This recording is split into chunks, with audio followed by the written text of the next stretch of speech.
that the BJP will carry that state. 43% to Congress's 40% vote share. And look at that number on the right of your screens, viewers. Rajasthan 4-1. Yeah, Magic Wall, Zaka Jacob, Telangana populating Telangana already. is popping up. BRS 4 currently. I can see 1, which is Sirsila, which is KTR's constituency.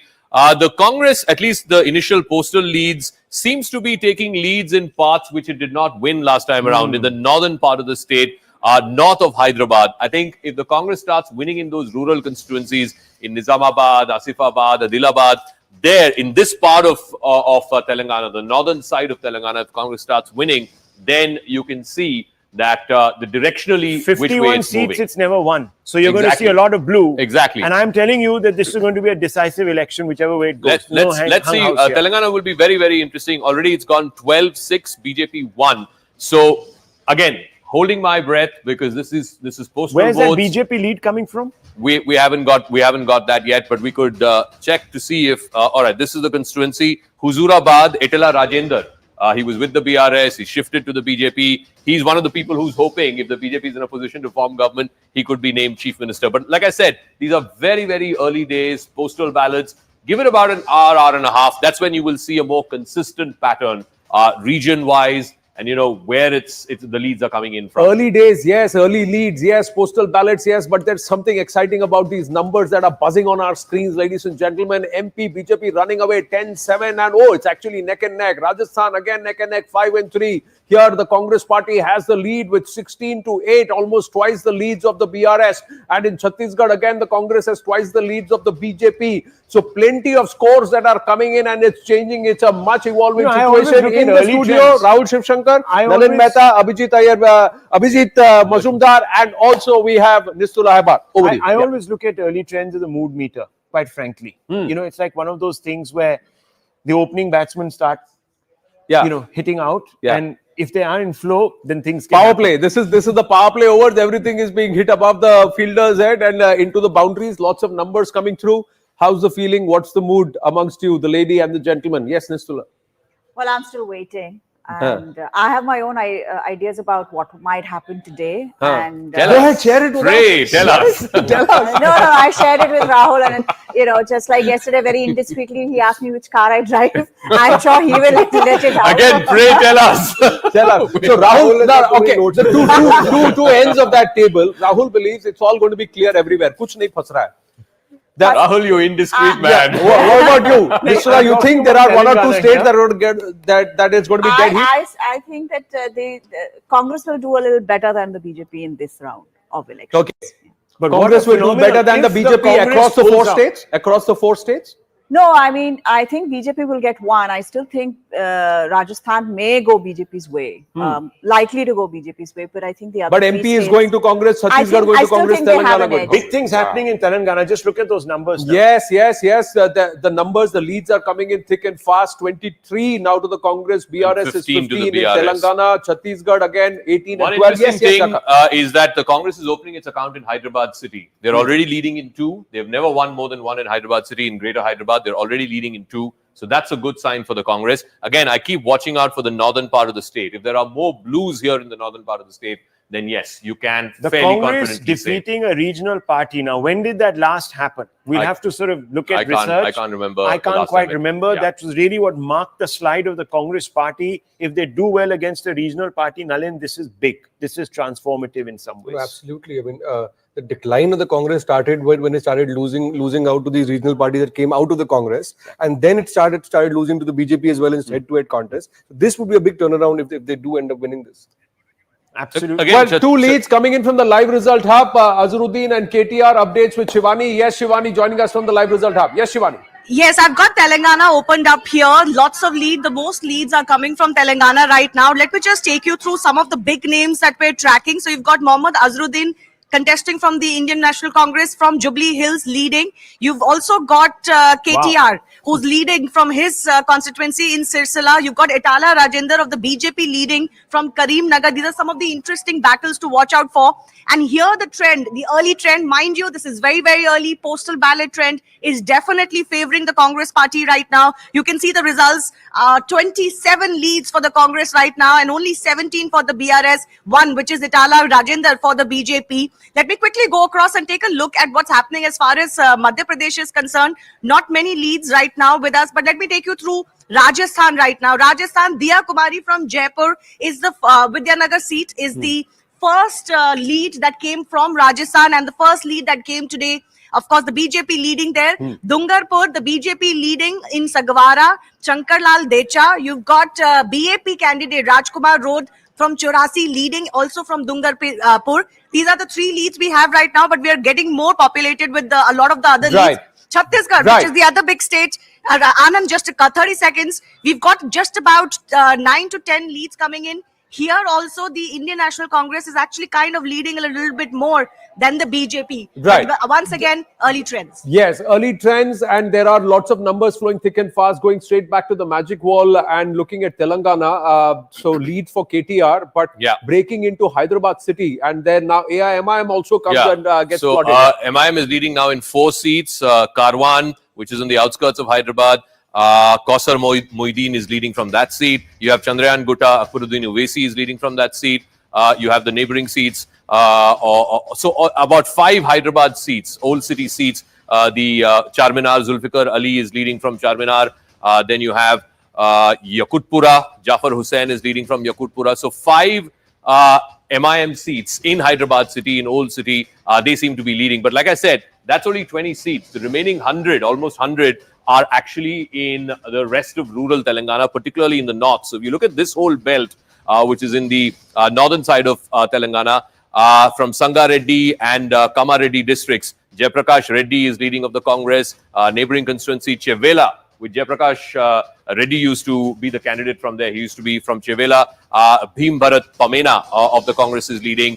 From Shadnagar, K Shankaraya is leading. So, you know, like I said, I said this before the show as well. If the Reddys start consolidating in rural Telangana around the Congress, around Revanth, then you will see a lot more blues in this northern part in rural Telangana. Right now, if you look at the general trends that are coming through, the exit poll seems to be holding for all states. I mean, if you just look at the split, the MP and Rajasthan, you know, I know that one outlier in Rajasthan seemed to give it to, you know, the BJP, but I think those two are holding. But in both the states, MP and Rajasthan, if you look at the screens, the numbers, BJP seems to be opening up a lead. It was neck and neck just a short while ago. BJP seems to be opening up a lead. And down again, we've got a key race alert. Akbaruddin Owaisi is leading from Chandrayan Gutta.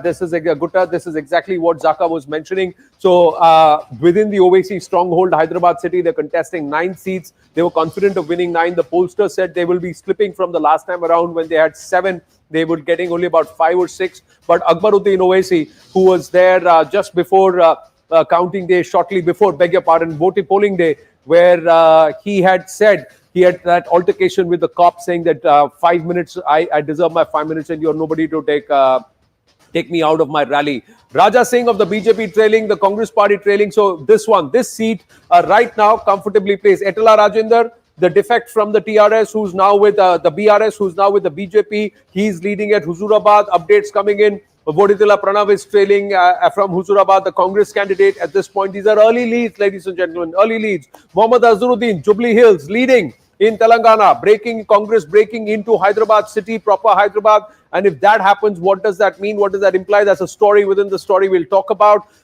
Consolidating leads in other states, the BJP, Congress consolidating in Telangana and Chhattisgarh as per the exit poll predictions early on. P. Narendra Reddy Kodangal is trailing. He is from the BRS. So clearly the trends are that the BRS is losing solid ground and much to the gain of the Congress party. Revanth Reddy, the chief ministerial face or the leader of the Congress party there in Telangana, is leading from Kodangal. These are the key race alerts that are coming through. K T Rama Rao is leading from Sirsila, the BRS. So these are the key race alerts. Yes, Rao. Look at Madhya Pradesh. It's getting tight there, 28-22. 50 of the 250 seats, 230 seats there.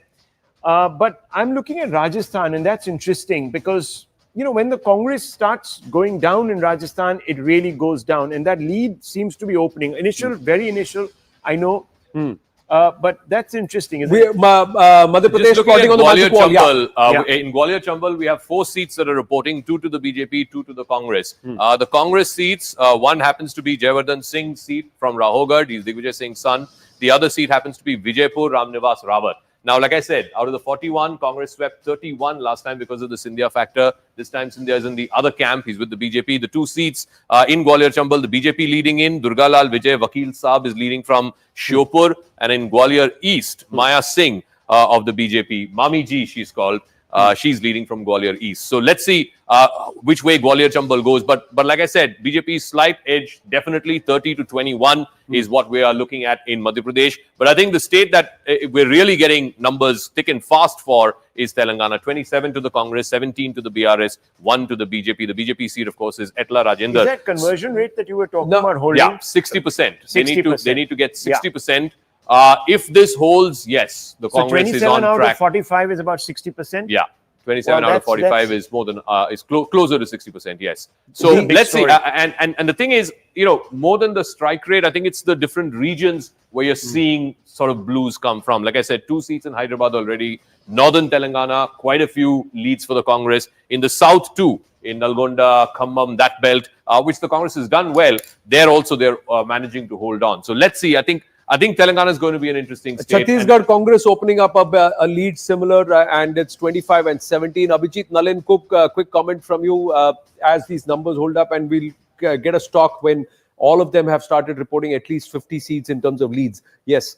So I think so far, at least, the exit polls are holding up, and it's very early days. It's very early in the morning, obviously, at the postal ballot stage. So it will be premature to make any clear judgments yet. But I think if the Congress victory in Telangana, to me, is the real one to watch out for, because if that goes through, if the trend holds, then you're looking at a second southern state for the Congress. You're looking at a huge tailwind in South India for the Congress, and also an important state that comes to it ahead of the 2024 Lok Sabha election. It's essentially a replication of the Karnataka model. Where key race alert, Ashok Gehlot leading. Ashok Gehlot is leading. That's what we are given to understand. For shifting focus to Rajasthan, some of the constituencies have started plotting on the magic wall. Ashok Gehlot, Sardarpura, Rajasthan, he's currently leading. That's the key race alert that's come through at this point. One of the things that was being discussed here in the studio is that on Result Day Live, that Ashok Gehlot, if he is able to take the Congress party beyond 70-75 seats,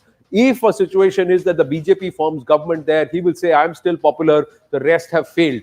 A lot of talk on ground was that Gehlot is fighting it alone. Yeah. But in the neighboring constituency of Sursagar, the BJP candidate Devendra Joshi is leading. So when a chief minister, you'd imagine that a chief minister would sort of influence at least 5 or 6 constituencies around him. But in this case, that's not happening for Ashok Gehlot. He's holding on to his seat, but not the neighboring. Early stages though, and absolutely. we should, things could change over the next 45 minutes or so. By the time it's 9 a.m., we will see the EVMs also started to come into play as far as the leads, and there could be a shift in the scenario, or this may just get further embellished. Pallavi Ghosh is with us. Yes, Pallavi. Well, I mean, as of now, it's absolutely quiet at the Congress headquarters over here in Madhya Pradesh. But we are also told that in case the Congress party is showing a win, and we've been told and cautioned also, don't wait for any clarity from us till at least 2 to 3 p.m. We do expect a press conference to take place by Kamal Nath right over here at the Congress headquarters. Touch and go situation, I still maintain. The Congress began very well a couple of months back. 150 plus is what they were aiming at. But somewhere down the line, towards the end, the BJP got very aggressive. The Ladli Behna Yojana, they looked at it as a huge winner. Women were all out. The booth workers were activated. And that is something which can be a big factor which could explain why the BJP, in case it wins in Madhya Pradesh. Well, as of now, Pallavi, they have opened up a nearly 21 seat India. lead. They have opened a 21-seat lead as of now. 82 out of the 230 seats, the leads are coming in. This is early stages, but 52 to the BJP. So they've clearly opened up a big lead in Madhya Pradesh, and also starting to consolidate the lead over in Rajasthan, a 9-seat lead.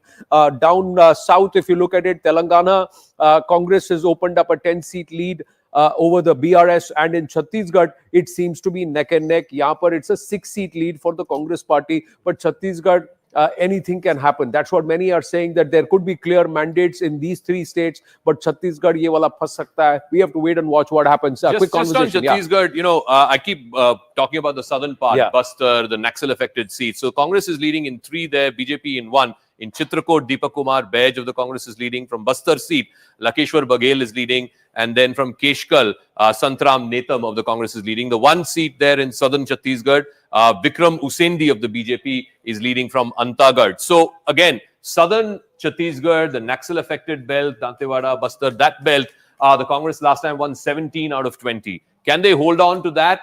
Or will the BJP eat in here? Because the BJP needs to win in the Naxal-affected areas, because that, and remember, Chhattisgarh voted in 2 phases. The southern belt voted first. So the wind, whichever way it's going, it tends to go more directionally in that direction rather than for the direction itself to change. Some of the other seats, from Bemtara, the BJP is leading. That, of course, is in the outskirts of Raipur. Then from Mungeli, Punulal Mole of the BJP is leading. From Mainindgarh, Shyam Bihari Jaiswal of the BJP is leading. A couple of leads for the Congress also in northern Chhattisgarh. Ajay Tirki is leading from Ramanujganj. From Jashpur, Vinay Bhagat is leading. And from Kharsia, Umesh Patel of the Congress is leading. But possible to have a look at the Gujar belt in Rajasthan right now? If it is, I think it might be early days yet. It's quite critical, because if you begin to see some gains there, not an indicative BJP, pattern just yet. Not an indicative pattern. This is the eastern side of Rajasthan. Right. It's literally the highway that goes from Delhi all the way to Jaipur. Yeah. This Gujar belt, Tonk, Ajmer, Dausa, that belt, if the Gujars decide to vote against the Congress because of what happened to Sachin almost Pilot, half the you number will of see a seats lot of in Rajasthan have been saffrons, counted now, 8199. No, but these are early postal ballots, early and that's the reason why you will see the numbers tally there, and you'll see numbers, ladies and gentlemen, but it'll take some time for it to plot on the magic wall as far as the maps are concerned, and Zaka can explain that, because unless there's a sizable number, it will not be plotted on the graph.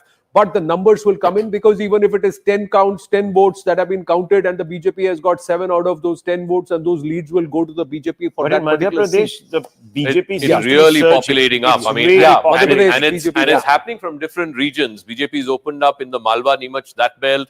They've got the Madhya part of Madhya Pradesh, just seats south of Bhopal, and the Jabalpur belt. Jabalpur, which last time the Congress managed to do very well. The Jabalpur belt, again, the BJP raking it up big in the Jabalpur side. So clearly, It's very strange because they had a lot of rebellion there. candidates, You remember all that exactly. footage that was out of Bhupendra Absolutely. Yadav? It was all in Jabalpur, where the BJP now seems to But it be shows that taking up this some good leads. strategy of deputing. No, Amit Shah sitting there for 3 Exactly, days. that's The what I'm day he saying. was sitting there, the Jabalpur Amit district Shah- president resigned. Exactly. Amit Shah there. You've had, members of parliament. You've had all sorts of strong. Chhattisgarh and is both, narrowing. Both states. Yeah, Chhattisgarh is narrowing. It's 29-23. But like I said, very, very early days. This belt of the state is what you need to see. 5 seats are now reporting, 3 to the Congress and 2 to the BJP. Northern Chhattisgarh, I think, will sort of continue. The pattern will be more or less evenly split between the Congress and the BJP. But let's go back to Telangana and check in for a moment. Again, you're getting more reports. Other than Sirsila, which is KTR's seat and 1 seat in the south, I don't see in rural Telangana, Nagar Kurnool, Janardhan Reddy of the BRS. In rural Telangana, I'm not seeing too much of the BRS making inroads. A lot of the BRS seats happen to be in Hyderabad, in the outskirts of Hyderabad. Other than these two, I don't see. Can we just have a look at that Hyderabad region once again, just to have a look if the Congress is actually making any... So in Hyderabad, I want to just put out that filter. Let's see the Hyderabad region out of those 19 seats. The Congress in 2, the MIM is leading in 4, and the BRS in 3. So the BRS seats, this is Kukatpalli, Madhav Krishna Rao of the BRS is leading. And then you have the neighboring seat of Secunderabad, which Nanditya Sayan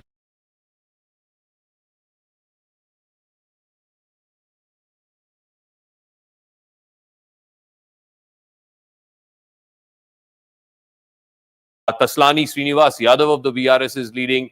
And then again, you have the seat of Secunderabad This proper, particular Padma election Rao. is very interesting because look at what happened in Karnataka. Yeah. When the Congress started eating into the JDS, look at where the JDS is today. Nationally, they're cozying up to the BJP. There is talk of some sort of an unofficial alliance, etc. And I think the third parties, that's right. So it was denied, then it was confirmed, and then There's a photo of this that's right. So Yeah. so it's official. Okay. Quick But I update. just want to quickly come down to Telangana for just a few minutes, because we're talking about, you know, whether there is a possibility of the BJP and the BRS and all that. But just think about the psychological implications of this on the other smaller parties, Regional that parties, are in the India alliance. Think about that. It's For a moment. it's going to make regional parties a lot more wary about Congress I agree. and the larger national coalition that one is aiming at. That could that could be affected by this. Right. Quick update from the live result hub. Shivani is joining us. Yes, Shivani. Yes. Wi- So we've got a lot of trends now coming in as far as our early trends are concerned. Let me just take you through Telangana once again, because most of the early trends are actually right now getting populated very quickly from Telangana. So as I mentioned, there is KTR, of course, who is leading from Sirsala. You've got Itala Rajender. You've got Mohammad Azharuddin leading for the Congress party from Jubilee Hills, a very prestigious constituency and a very hard-fought battle there. And you've got a lot of, you've got Akbaruddin Owaisi of the AIMIM leading from the Hyderabad region in Chandrasekhar Gutta. And of course, there are as many as 5 leads for the AIMIM right now. They're always considered a cinch to win 5 to 7 seats, and if that is the case, then of course they will consider this a very good result for them. Let me also quickly go across to Rajasthan, where the first big lead that has come in is for the incumbent Chief Minister Ashok Gehlot, who is leading from his constituency of Sardarpura. You've also got Diya Kumari, who was the first early lead. Mahant Balaknath of the BJP is now Yes. leading from Tejara. That's the other lead that has come in. A lot of big faces here that will be very interesting to watch out for. You've got Murari Lal Meena from Dausa, who's leading for the Congress party. Kirodi Lal, BJP, leading from Savai Madhopur. That's another lead that has come in here, Anand. Well, thanks for those updates. Yes, we are getting some of those key race alerts, and we'll call that out here inside the studio also, ladies and gentlemen. Plenty of numbers coming through. So Ashok Gehlot leading from Sardarpura. Mahindra Rathore is trailing in that Chief Minister's constituency, but Zaka was pointing it on the wall that the neighboring constituency, the BJP leading, Balaknath, many people are saying that he may just become the chief ministerial face, although highly unlikely. He is leading from his constituency of Tijara, and Imran Khan of the Congress party is trailing there. Clearly, if you look at the numbers, the BJP is leading the 2 states of MP and Rajasthan for the moment. Sitaram Agarwal is trailing from Vidyadhar Nagar, where it is Diya Kumari of the BJP who is comfortably in the lead, we are given to understand at this point, from Vidyadhar Nagar. So these are updates coming in from Rajasthan. The key race alerts from the state of Rajasthan, where the BJP, if you look to the edges of your screens, ladies and gentlemen, out of the 85 leads, the BJP leading in 46, the Congress in 37. Kirori Lal Meena is also leading from Savai Madhopur. So that's another key race alert that we have. This is Kirori Lal Meena leading from Savai Madhopur. This is again Rajasthan. Again, the BJP further consolidating 48 to 39 out of nearly 90 seats that have come in so far. 89 seats, the leads are coming in. 48 to 39 in Rajasthan, 67 to 43 in Madhya Pradesh, 110 leads out so far. In Chhattisgarh, the race is closing. The lead for the Congress is only 5 seats so far. Kya Chhattisgarh phasne wala hai? We got to keep looking at that very carefully. Here, the BRS is now catching up. The lead down to just about 7 seats for the Congress party. So the late votes, the last mile running of the BRS, is that it going to help it? Is it going to become a tight fight there? These 2 states could just become tight fights. Yes, Rahul. The last time the Congress won, it's only won thrice against regional players in 22 years. So one was 2001, Tarun Gogoi defeating the AGP. Then in 2005, Congress defeating the INLD.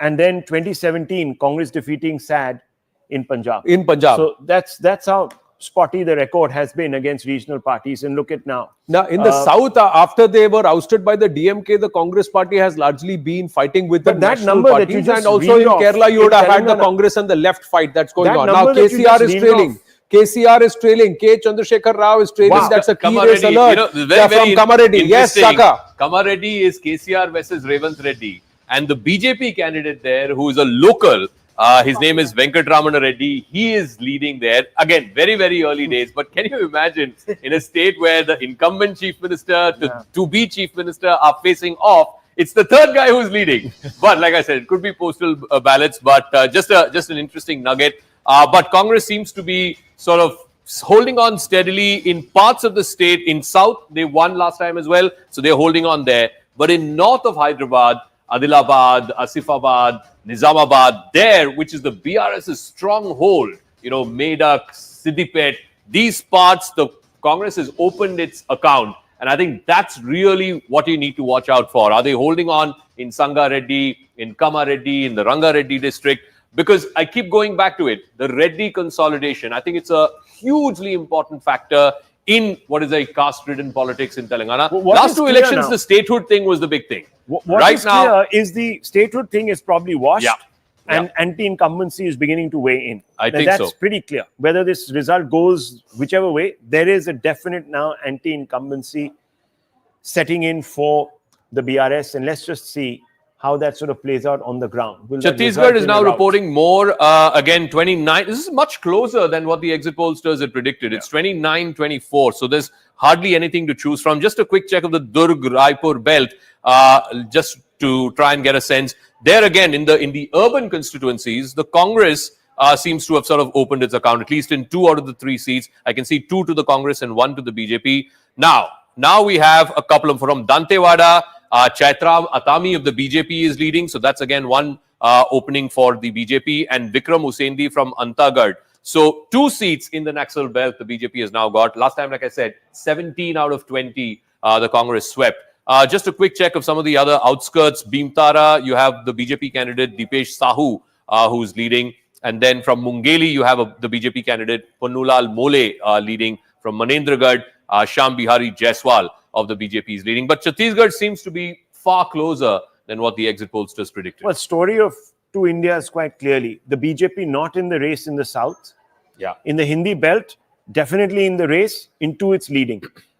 Tells you a lot. And in Madhya Pradesh, from the Mandsaur belt, the Malwa, Mandsaur, Neemuch, that belt, Bhopal, no seats are reporting just yet. But just south of Bhopal, again, a pocket of seats for the BJP. Jabalpur, lots of saffron there around Jabalpur. But look at Chambal.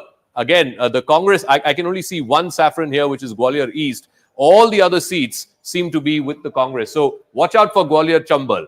There could be a localized election there. Maybe the people there were angry against India for switching sides. I don't know. And then the rest of the state could be completely different. But like I said, these are all very, very separate. It's like mini state elections within the big state. So this is one region to watch out for. The tribal belt here is one region to watch out for. And then, of course, there is Bhopal, Indore, Ujjain, the urban belt, and Jabalpur. So just keep, just hold on, be a little patient with us.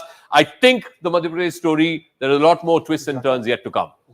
Well, Bhupesh Baghel is leading. He's leading from Patan in Chhattisgarh. That's a key race alert that's just come. Quickly just bringing you this. Vijay Baghel is trailing. Bhupesh Baghel is leading. So the incumbent chief minister is leading in Chhattisgarh, where the lead for the Congress party is just 5 seats so far. Ajit Jogi of the JCC is also trailing in Patan. Quick update about Chhattisgarh from Shivani at the live results hub. Yes, Shivani.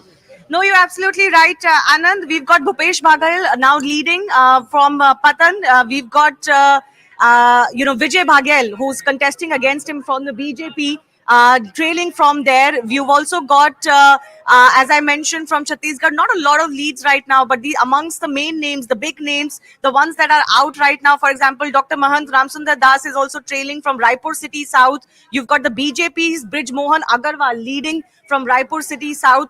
You've got Bilaspur result where BJP is trailing. You've got Datewada, Chavindra Karma of the Congress that is trailing there.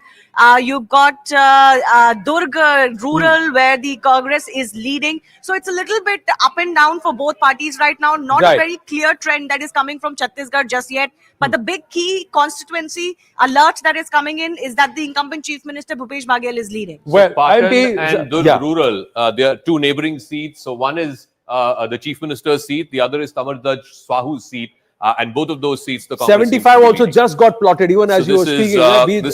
This is constituency number 75, Rajanan Gao, Raman Singh. So it's 3 constituencies, VVIP constituencies back to back. Well, let's not forget that the BJP was the real party of dominance in Chhattisgarh, barring the last election. Absolutely. So there is traction there, and it will be a remarkable thing if this is a tight run election. Now, 124 leads out of Madhya Pradesh. Exactly. To really fight back on this, on an election which everybody thought was Bhupesh Baghel's about 3 or 4 months back, without a strong local leader, I mean, says something. Says a lot. Yes, it does. Says a lot. 124 leads out of 230, 71 for the BJP in Madhya Pradesh. To the edge of your screens, let's take a quick check. Rajasthan, again, the BJP opening 11-seat lead out of 115 leads, 62 to the BJP. In Telangana, the Congress and the BRS, is it going to be a dead heat? 6-seat lead for the Congress party so far. In Chhattisgarh, now opening up a 9-seat lead, the Congress party. Key race alert from Jhalrapatan. This is Vasundhara Raje Scindia. She is leading. She is leading from her area of Jhalar, and this should bode well for Rani Saiba. Is she pulling the constituencies around her? That entire belt, is it all saffron? Yes, Zaka. So it one looks more, like it so Sangod, far. which is the neighboring seat. Again, the BJP is leading there, which is Kishanganj. Lalit Meena is leading. So if you look at the map of Rajasthan, at least in the two southern sides, both on the Jhalrapatan, Jhalawar, that side, the Kota side, and also on the Udaipur side. Remember, Udaipur was a big talking point, Kanhaiya Lal, polarization. The Chief Minister talked about it a couple of days ago. There's a lot more saffron than you're seeing from 2018. So both on the Udaipur side as well as on the Kota side, there seems to be. It's also more of the tribal belt also. Yeah, that's also the tribal belt. Yeah. So that's going to be interesting. Yeah. I haven't seen a pattern yet on the eastern side of Rajasthan just yet. I think that is going to be critical as well. The Gujar vote But all in the a way tight from election like this, that's probably going to be the deciding that's going to be factor. a key factor. But Yeah. good news for the BJP is that in the southern part of the state, the BJP seems to be opening its account and doing pretty well in the southern part of the state for sure. Yes. Interesting, Telangana, if you take BRS and AIMIM. OS, together, 27. One seat difference. 1 seat difference, just 1 seat difference. If you take the BRS and the AIMIM together, will there be more gains for the BJP? Because they got 1 last time. This time they are leading in 2. That doesn't show well for what they could have done in that state. Right now, it's the Congress that is in the lead or is in pole position right now in Telangana. Shivani joining us with more updates. Yes, Shivani, which state? Let's talk about Chhattisgarh once again, the one that I was mentioning last time around, because we've got another key alert that is coming in, and that is of Raman Singh of the BJP now leading from Rajnandgaon. You've got Bhupesh Baghel leading from Patan. You've got some of the other big names also leading from their constituencies. You know, if you look at, I'll read out, for example, the BJP is leading in Raipur City just South. pause, Shivani. You said Rajnandgaon and Raman Singh. He's just spoken. Let's listen into what he had to say.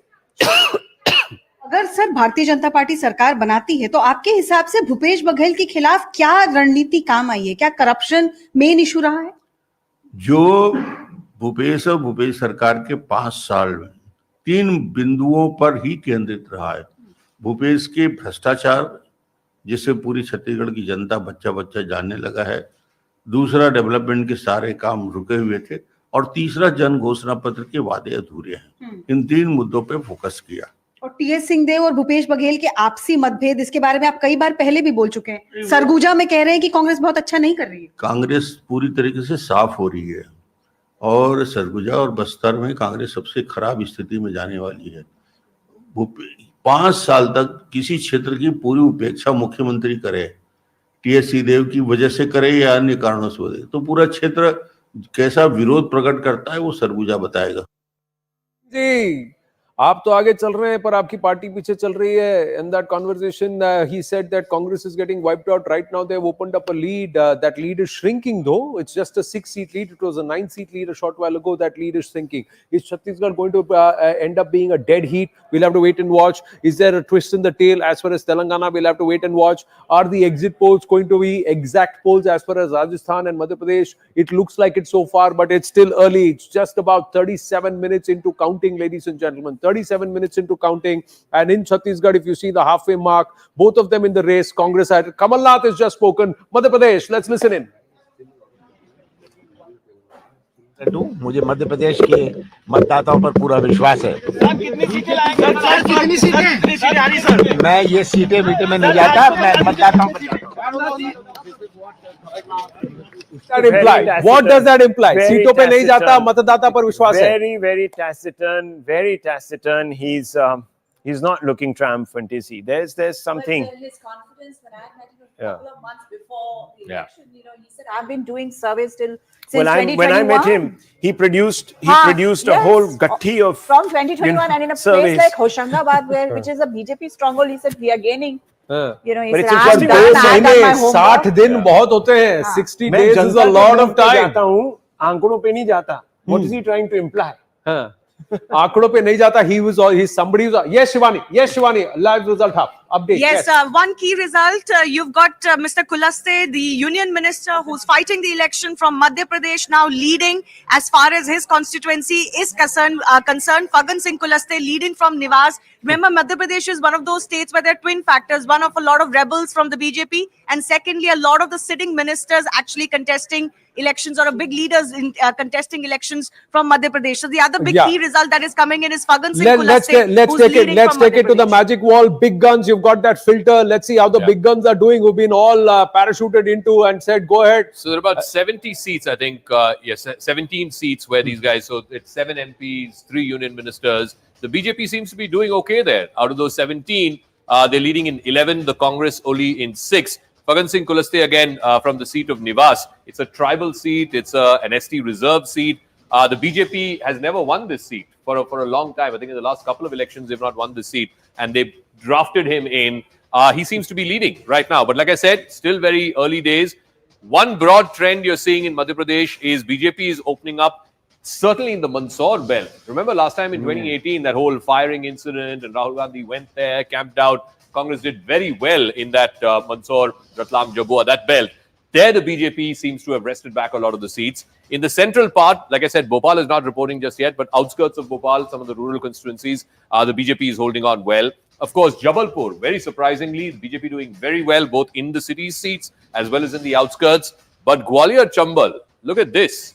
Not a single, I think only one seat, Gwalior East, the BJP is leading in. Everything else, the leads are for the Congress. So, could it be an election within an election, a region within a state? Could it be that, you know, the BJP sweeps 3 out of 5 regions, but the region of Gwalior Chambal, because of the local factors there and the interplay between Scindia and the Congress, and this was Kamal Nath, every time he campaigned here, said, उसने मुझे धोखा दिया है, आप लोगों को उसको सजा देनी है.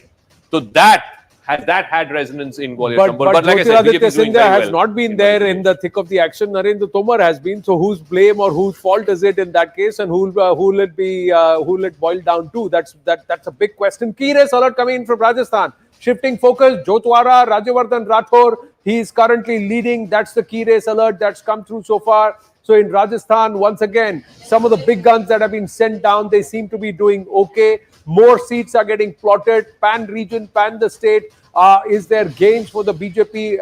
It's actually raised to a 13 seat lead over the Congress party out of 125 leads so far. You can see on the edge of the screen here to my left.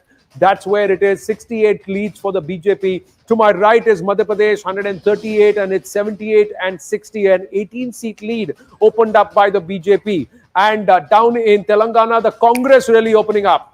KCR is trailing in both his seats. KTR is trailing in both his seats. 40 leads for the Congress. A 13-seat lead that they have opened up over the BRS. And in Chhattisgarh, again, it is the Congress party that's opening up a 11-seat lead over the BJP. Shivani, Telangana, what's happening? Yeah, you know, you were right. I was tracking Telangana, and KCR seems to be trailing in both his seats from Kamareddy and from Gajwel. Actually, he went up to lead in Gajwel just for a brief second, but now he's trailing again in both of his seats. So KCR, the incumbent chief minister in Telangana, on his welfare model, fighting this election, incumbent and chief fighting minister 2 seats trailing and in trailing on both seats. I have not heard that in a very long time. Well, you know, in Karnataka, Mr. Bommai, who was trailing for a brief bit that morning, we said, you know, he's unpopular, but he managed to win. Yes. Whereas KCR, after 10 he kept years, us waiting, though. Yeah, not 1, but 2 seats if he is trailing. Yeah. That's a problem. No, it's quite clear that there is definitely anti-incumbency, and it is raging, and we just have to now look at the margins actually. Yeah. And what is also interesting, Telangana, you know, the southern part, the eastern part. Yeah. Eastern part is Warangal. Of course, A Revanth Reddy is the MP there from Malkajgiri.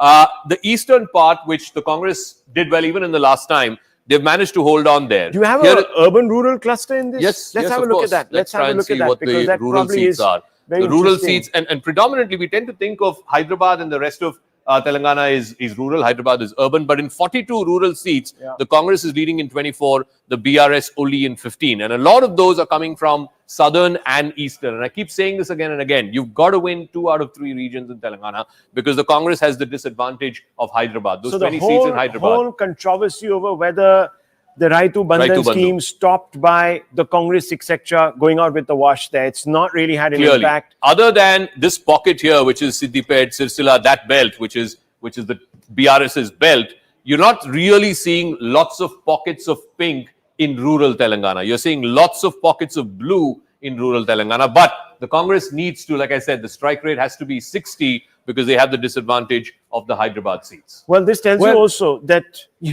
welfareism without delivery, if it's not concomitant, it's going to cost you. Well, let's quick check on the leaderboard and also on the board, on the scoreboard on our screens, ladies and gentlemen. Congress is just 6 short of the winning lead in Chhattisgarh. 6 short of the winning lead in Chhattisgarh. And not so far away from the winning lead, the BJP in Madhya Pradesh and in Rajasthan. So they are also moving towards that winning lead. But Chhattisgarh could be the first one which could breach that halfway mark plus the win lead. But in terms of the leaderboard, Madhya Pradesh, it is Shivraj Singh Chauhan. In Rajasthan, we put JP Nadda ji's picture because chief ministerial candidate announced nahi hua hai. So that's the reason why it's the BJP national president whose picture is there. I'm qualifying that. Here, Bhupesh Baghel comfortably in the lead in Chhattisgarh, just 6 short of the winning lead. That is a halfway mark is 545, 46 is we win.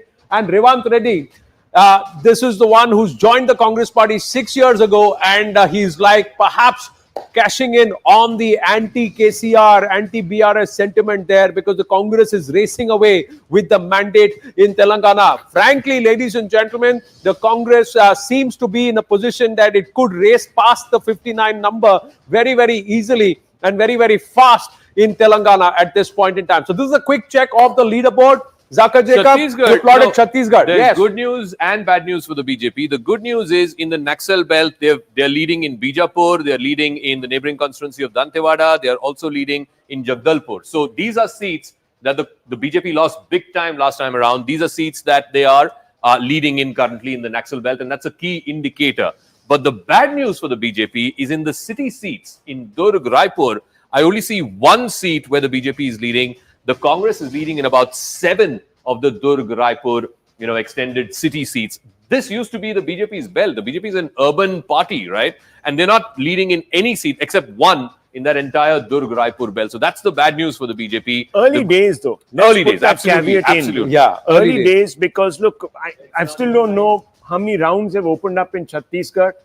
But as you were saying, Zaka, if you were to go by your logic, if you've begun to sort of do well in the first phase, then it perhaps. tends to. So we don't know really what's You happening. were talking about Rajasthan and whether in that eastern part of Rajasthan, the highway, as we call it, is there evidence to show that the Gujars have moved away? A lot of saffron here. A lot of saffron. I just want to go focus through. more? I mean, is it from possible for you Dudu, the BJP candidate is leading. From Jotwara, Rajvardhan Rathod is leading. Neighboring constituency of Amber, Satish Punia, former state president, he's leading. Chomu, Ramlal Sharma is leading. So if you look at that belt from Bassi, Chandramohan Meena is leading. So if you look at that belt, there is a lot more saffron now. The good news for the BJP is the Udaipur belt, they seem to be taking it pretty comfortably. The Kota, Jhalawar, the tribal belt, there again, they seem to be holding on Again, fine. that was where there were some communal clashes, etc. We are So not that belt seeing was- any seats reporting in the That's right. northern part Yes. of Rajasthan. That's a good point. From Junjunu and from Sikar and so on, we're not seeing any seats report there, so that could be critical as well.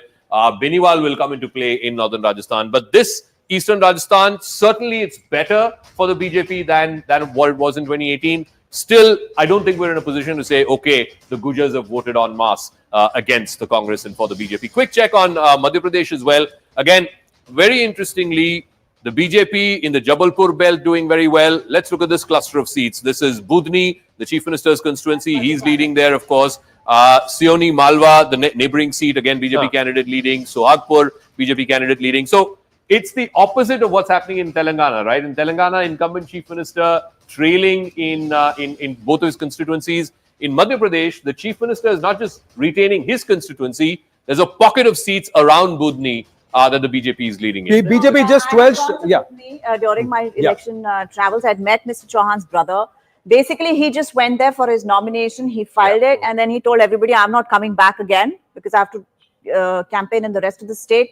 You guys have to make sure that I win from here," and that's what they. BJP just 6 short of the halfway mark lead in Rajasthan, and Chhattisgarh Congress just about 3 short of the winning lead. Quickly going to the live result hub, Shivani has Rajesh Raina. How many rounds of counting already done? If you can get an update across the states, and when can we see leads consolidating, Shivani? Yes, very quickly. Before that, Anand, an update from Madhya Pradesh. Kamal Nath is leading from Chhindwara now, and Shivraj Singh Chauhan is also leading from Budni. So the two main protagonists from Madhya Pradesh leading now. But we had earlier, for example, results come in from 2 of the KCR seats, and from both of them he was trailing, although it's going up and down. So I want to get some perspective from Rajesh Raina on that. Very early trends these are. How many rounds do you think have happened of postal ballots right now? You see, postal ballots are almost finished now, and the first round of this counting they have started now. Okay. So whatever these trends of the KCR constituencies came, they were the postal ballot trends. Yes. And now first round will start, and we will be just within 2-3 minutes we'll get the first round. This thing. And they're going to be about 18 to 20 rounds, right, per seat? Yeah, there are around some seats may go up to 20 rounds also. Yes. Depends on the votes polled there. Yes. So we are expecting the round-wise counting and round-wise trends within a 10. So the first proper round counting is going to begin now. We're going to start getting those leads. It's already going on. So 2 to 3 minutes. 2 to 3 minutes. Yeah, it was postal ballots till now. The first round is going on right now. We'll start getting those leads. So just to put that in mind. Yeah, so that's the update. The update is that when KCR was trailing, it was the postal ballots counting. EVM boxes have opened. Now the EVM counting has begun. Within 2 to 3 minutes, first round of counting numbers will come in. The BJP is at 101 leads. 101 leads in Madhya Pradesh counting, and then 98, just 2 short of the winning number. Winning number is 100 in Rajasthan, 2 short of that in terms of lead. Chhattisgarh just 1 short of the halfway number Congress party. And Telangana racing away to 47 in terms of leads. But this is all early days. Anand is of 2015. I know. Let's hold on. We are always saying leads. We are still saying leads. We are still saying leads. No, just 1 second. Let's go to Madhya Pradesh. 100 par. So far in terms of lead. BJP. Let's go to Madhya Pradesh. Ladies and gentlemen. Madhya Pradesh, the story within the story. Mr. Scindia is not being able to pull in. In his region. Am I right? Look at Gwalior Chambal. Other than 2 seats, all the other seats, the sea of blue here, except these 2, Gwalior East, the lady from there, Maya Singh, she's leading for the BJP, and there's one other constituency that's just turned, Durgalal Vijay. So what does this tell us? This tell us that there is perhaps some malcontent. Yeah, I have a feeling that there? this was an extremely a matter of pride, both for Mr. Scindia and for Mr. Kamal Nath in particular. Kamal Nath went up to the people there and said, "Usne mujhe dhoka diya hai. You have to teach him a lesson." Whether they are not, whether they're teaching him a lesson. Within the BJP for many years, the politics in that area has been against the Mahal. You know, after Vijay Raje Scindia kind of exited, I mean, when she passed away, etc. She's one of the founders of the BJP. It was always against the Mahal, you know, Madhav Scindia and later Jyotiraditya Scindia. So there are generations of party workers there who are, it's not natural for them to say, you know, Jyotiraditya. In a state which saw very heavy voting, I think that is the region which saw But this is just postal ballots. First round of counting is going on. Ye sara map, sara plotting across the state. Badal sakta hai, ladies and gentlemen. It's all leads. We have to qualify that and say it's all leads. It's not even 9 a.m.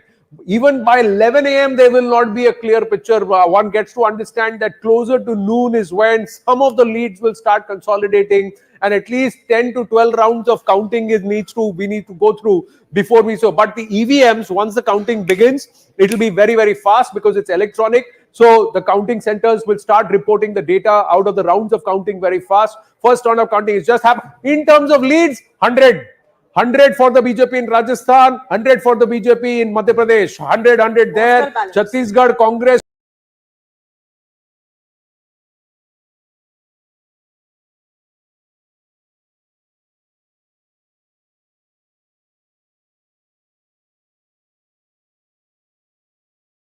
but it's exciting because the numbers are somewhere indicating that the exit pollsters may have got the directions across the states right. But is this all going to change when the EVM start counting and we get into about 5 to 6 rounds of counting? Abhi ek round counting khatam hua hai. Yes, postal ballots also means that you're more talking a little bit more about urban voters and perhaps those who are out of the is data coming in from the counting centers that includes the ballot boxes or machines, the EVMs. And that's where Rajasthan becomes a nice talking point from the BJP surge compared to 2020. I think you are beginning to see that Eastern Expressway sort of vote. You are seeing a lot more saffron there. I mean, a huge amount of seats there up for grabs. You are seeing that even in northern Rajasthan. But Prime Minister Modi did make it a point to say that look at the way the Congress has treated Sachin Pilot. Yeah. So it's quite a story, isn't it? Sachin Pilot, who's in the Congress, his voters, his community is voting against the Congress for the way it's treated Sachin Pilot. And there in Madhya Pradesh, Jyotiraditya Scindia, who jumped, and these two were Rahul Gandhi's buddies, right? They were his friends who jumped from the Congress to the BJP. He's getting punished because the voters... That just goes to show that politics at the end of it is also about emotions, how people feel when they look at something. Well, what does that hold for Sachin Pilot? Where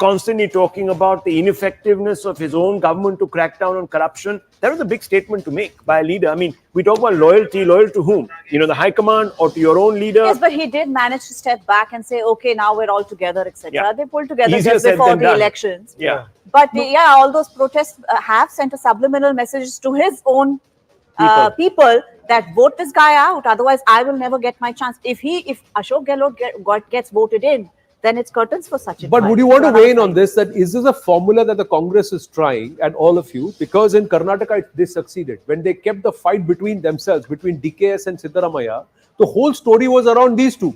The BJP was nowhere in the conversation. Of course, the BJP bungled up by upsetting the Lingayats in terms of Yediyurappa and Ishwarappa. But this thing about cat and mouse and let's keep the Tom and Jerry within the fight within the group, and let's keep the conversation within us, and eventually we'd say we're all together. So you support me, and then we'll all finally work together. Anand, the situation in Karnataka was completely different.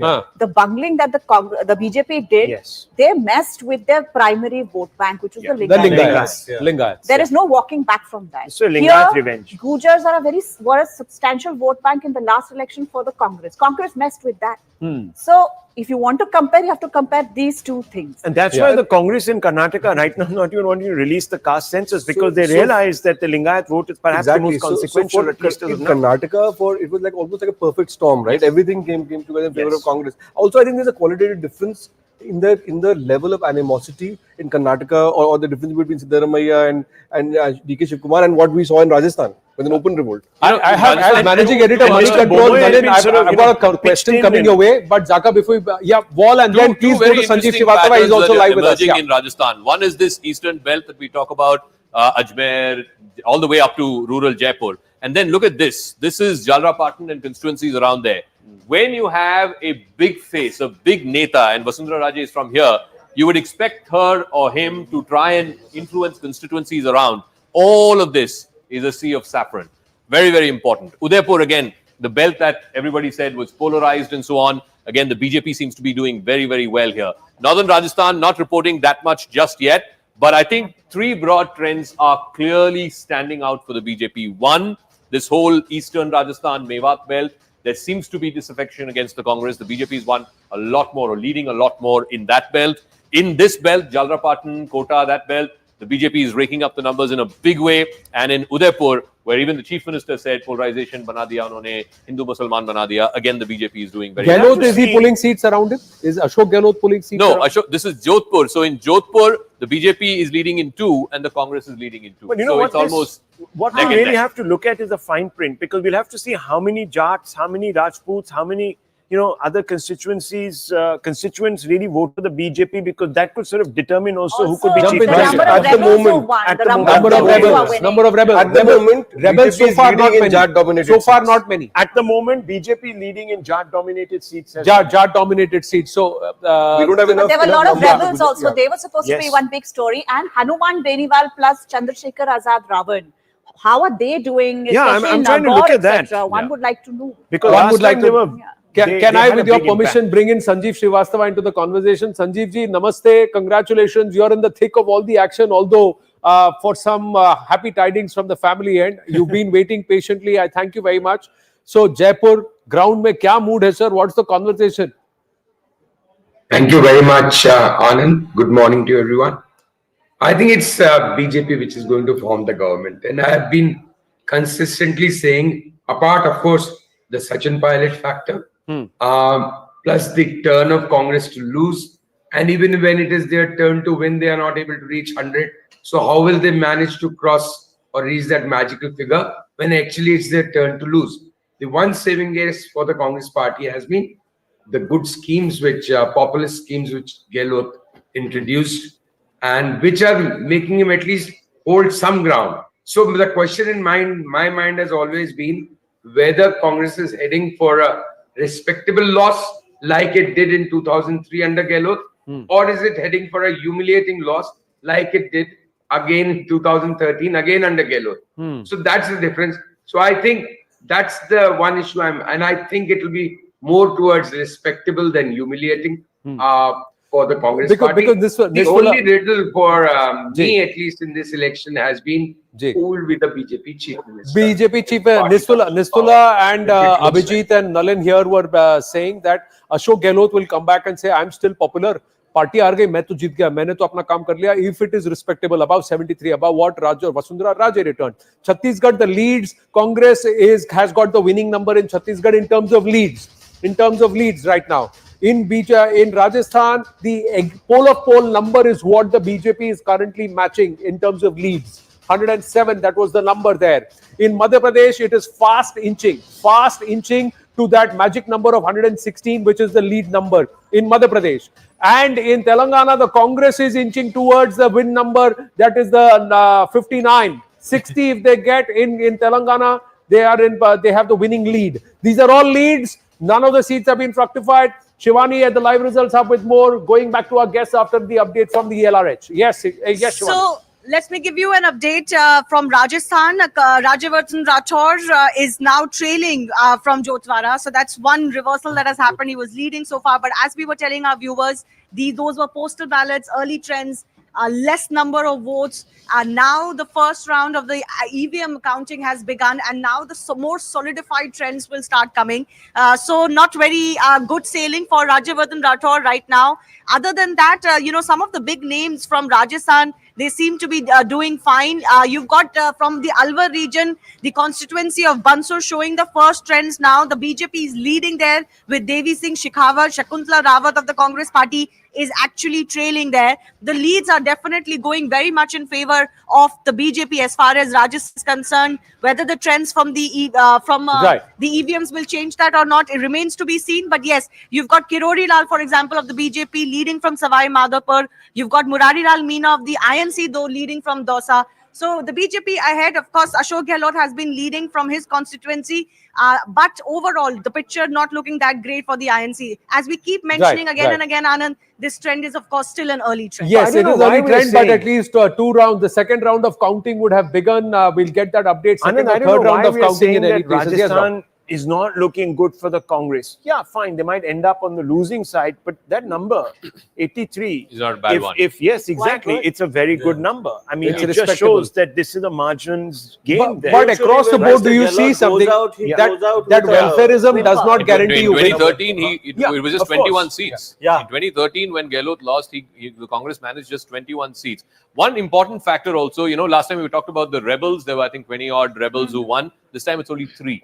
So I think that will also play to the BJP's advantage. And it because does a lot of also BJP tell you, rebels were also I kind of disagree contested. with you, Anand, because the welfareism is perhaps keeping the Congress in the race. No, between the hard facts and the brass tacks and whether or not the voter has taken the right stand, will this be a talking I point that also want to make a welfareism point does here, not Anand. yield results Anand. beyond a certain point? Anand, between the two programs, I also want to make a point that it's not the welfareism thing right now. Yeah. It's not just a Congress preserve. Exactly. These elections have shown that every party here, including the BJP, which started the Reverie debate, is competing neck to neck for every single crop. Competitive No, welfareism. see, Competitive I'm just saying there are welfare, so many factors that yield to the pot. Can you just single out one or two factors, or is it just a combination of multiple factors? I think that come into overridingly play? in 2 states, Ji. Modi factor is at work. If these numbers come through, I think people are saying, okay, Mr. Modi has come and asked us for a vote. I think in Madhya Pradesh you cannot rule out You can't Ladli Behna Ladli Behna and and Ladli Shivraj Behna's Singh Chauhan, mama Shivraj Singh. Yeah, Chauhan. Mama ji And, and Bhaiya who are is a very, big, very is a voters. big Yes. Increased you women have to give it. He did 160 public meetings. 160 public meetings. That's May I make a point here? That So if you compare- 117. Madhya Pradesh, again, the BJP has the lead, the winning lead. In Rajasthan, the BJP has the winning lead. In Chhattisgarh, the Congress has the winning lead. And in Telangana, the Congress is closer to getting the winning lead. Pradeep Bhandari of Jan Ki Baat is also with us, along with Sanjeev Srivastava. Pradeep Bhandari, as you're looking at these numbers, these are early stages, but will these numbers stay? And for you, what stands out? Are you looking at कि भाई मैंने तो बहुत 20-20 seat का gap दिया है तो मैं सब जगह सेफ हूँ? Are you thinking like that? चाहे कांग्रेस जीते बीजेपी मैं सेफ हूँ. See, I'm not surprised at all. In fact, you see in Madhya Pradesh, as I said, the close margin seats is the Bharatiya Janata Party is leading, and that's where it is crossing the majority mark. In Rajasthan, it does not look as a close election, and even if you look at the initial trends, it's suggesting that the BJP will cross the majority mark. In Chhattisgarh, if you observe the initial trends, it is suggesting that yes, it's a close fight, but the Bharatiya Janata, the Congress party has a lead. But in a sense, if you look at the swing areas, whether it is in Madhya Pradesh, Rajasthan or Chhattisgarh, in Madhya Pradesh, the Bharatiya Janata Party is winning more swing seats than the Congress party. In Rajasthan, for example, the seat of Dausa is where any party which wins or leads is the party which forms the government. And in Dausa right now, the Bharatiya Janata Party is leading. And in Chhattisgarh, the Congress has a slight edge. So not at all surprising. In fact, in Telangana also, the northern Telangana is where the BRS is holding its base. This is where the BRS is trailing and the Congress is not cruising look through. at So this. all as per what This you is said. Telangana now as they Congress say, is a sweeping. blue It looks like wave. sweeping. They use it in the US elections, but this is a blue wave. I mean, this is what it is. Other than that, Siddipet, Sirsila, what I've been Pradeep maintaining was from day referring one. to. If the voters In fact- have decided in fact, to get rid of KCR, they're not going to leave a half-half. Absolutely. Yeah, Pradeep, you were saying something. Yeah, in fact, Zaka, if you remember when we were discussing it in the pre-poll that if it's an anti-BRS, it should definitely go to the Congress, and it is going to the Congress. But you observe that the BRS is not completely melting down to 15 or 20, 15, 16, 17, 18, 20 seats. This is where the Congress will definitely cross the majority marks if this trends continue. But a landslide like an 80-90 looks difficult. But yes, overall, it's a change verdict, which we've been reiterating since the past 3 to 4 days. Now, if the same number of seats the BJP is leading in as the AIMIM in Telangana, that itself also is a story in its that look can at be the spoken catch-up about. game. In fact, Just one update from Telangana. Shivani has the update on Bandi Sanjay. Yes, Shivani. Yes, Bandi Sanjay, big leader of the BJP, leading from Karimnagar. An update on the chief minister as well. He's now leading from Gajwel, but he actually, interestingly, continues to trail from his other constituency of Kamaredi. So this is even after the first round of the EVM counting. Let me also give you another interesting result that is coming in, which is from Goshamel. Now, this is where T. Raja Singh of the BJP, a very polarizing figure, He's actually trailing from here. And this is a constituency where the AIMIM did not put up a candidate actually, but there's the AIMEIEM that put up a candidate against the BJP, and that candidate is actually leading. T. Raja Singh of the BJP is currently trailing. Raja Singh has been a hothead, and he's also been in a place where he's embarrassed the BJP and embarrassed himself, but still gone there and played the hard Hindu to align. MP Madhya Pradesh 124 leads, so it's inching towards that number of 140. Historical performance, apratyashit jeet is what Shivraj Singh Chauhan had said. We'll get an update on how Shivraj Singh Chauhan, Kamal Nath and some of the big guns in MP are doing with Zakir Jacob. Just a quick update. Rajasthan once again comfortable lead setting in around what the poll of polls had predicted. Out of 195 leads that have come in so far, 4 more leads and we'll have 199 leads being constantly tracked in Rajasthan. In Madhya Pradesh, we still have about 11 leads to go to get to that 230 leads. In Telangana, again, another 10 leads to go, but the Congress seems to be racing away from the BRS at this point. In Chhattisgarh, it's a tight fight. Just 3 seats separate the BJP and the Congress in terms of leads. 4 more leads to come through. Just 3 leads separate the BJP and the Congress. Is this going to hold, or is there a different scenario? And will Chhattisgarh become a tight fight? Ladies and gentlemen, putting my neck on the line there again and again, saying this is the state to watch out for, where the mandate may just get a little stuck. Anand, if this becomes a 3-1 in favor of the BJP, I'm sorry, but 2024, there will be repercussions on 2024 going forward. I mean, if this number holds in Chhattisgarh, you'll have to give the BJP, because of its ability to manage situations on the ground, a bit of an edge in government formation. At least you'll have, What are you referring a lot to? of drama. I'm just saying you'll have a lot of drama. We've seen a lot of it now. Whether these are voluntary movements or not, I can't say. No, but can there be breakaways? Can there be That's what I'm saying. breakaways Whether from they are within the Horses have society? legs, they're meant to run. Town is a favorite destination for anybody Well, who's wanting to locking join the stable door? We'll have to see. Okay. So we were already told that some resorts had been booked and so on and so forth. But DK is the favorite person for the Congress MLAs to find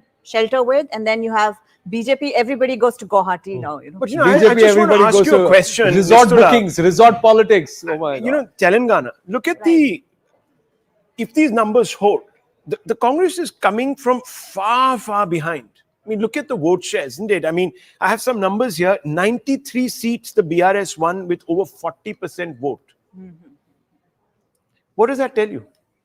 But heavy anti-incumbency and bad management at the end of it. Better management on the part of the Congress. I think they beat the BRS at their own game. See, giving out doles to the people without actually performing and actually addressing their real causes does not work. Welfareism has to be backed with performance. I think on Congress ground. identified very early. Congress was different. Rahul, we have to understand that the Congress used to be a very strong party in Telangana 10 years ago. Then it just frittered away. The entire Telangana sentiment went to the BRS, right? Yeah. The Congress just disappeared. Now it has become the anti-establishment party. So everybody who doesn't want BRS has moved to the Congress, and the Congress for the first time in 10 years has fought a very good campaign. They they've got the strategy identified right. early on What's that there the was an minority urban-rural vote share in divide there. Telangana? You know what it Zakir? also I'm tells just me? saying, is there a solid counter consolidation of the minority vote bank towards the Congress? Those who voted the BRS, AIMM Yes. are all now gravitated and said, Absolutely. let's just pool our Particularly votes in together for the Hyderabad, Congress you party. can see in Hyderabad constituencies, in some constituencies, the minority vote share is up to more than 30%.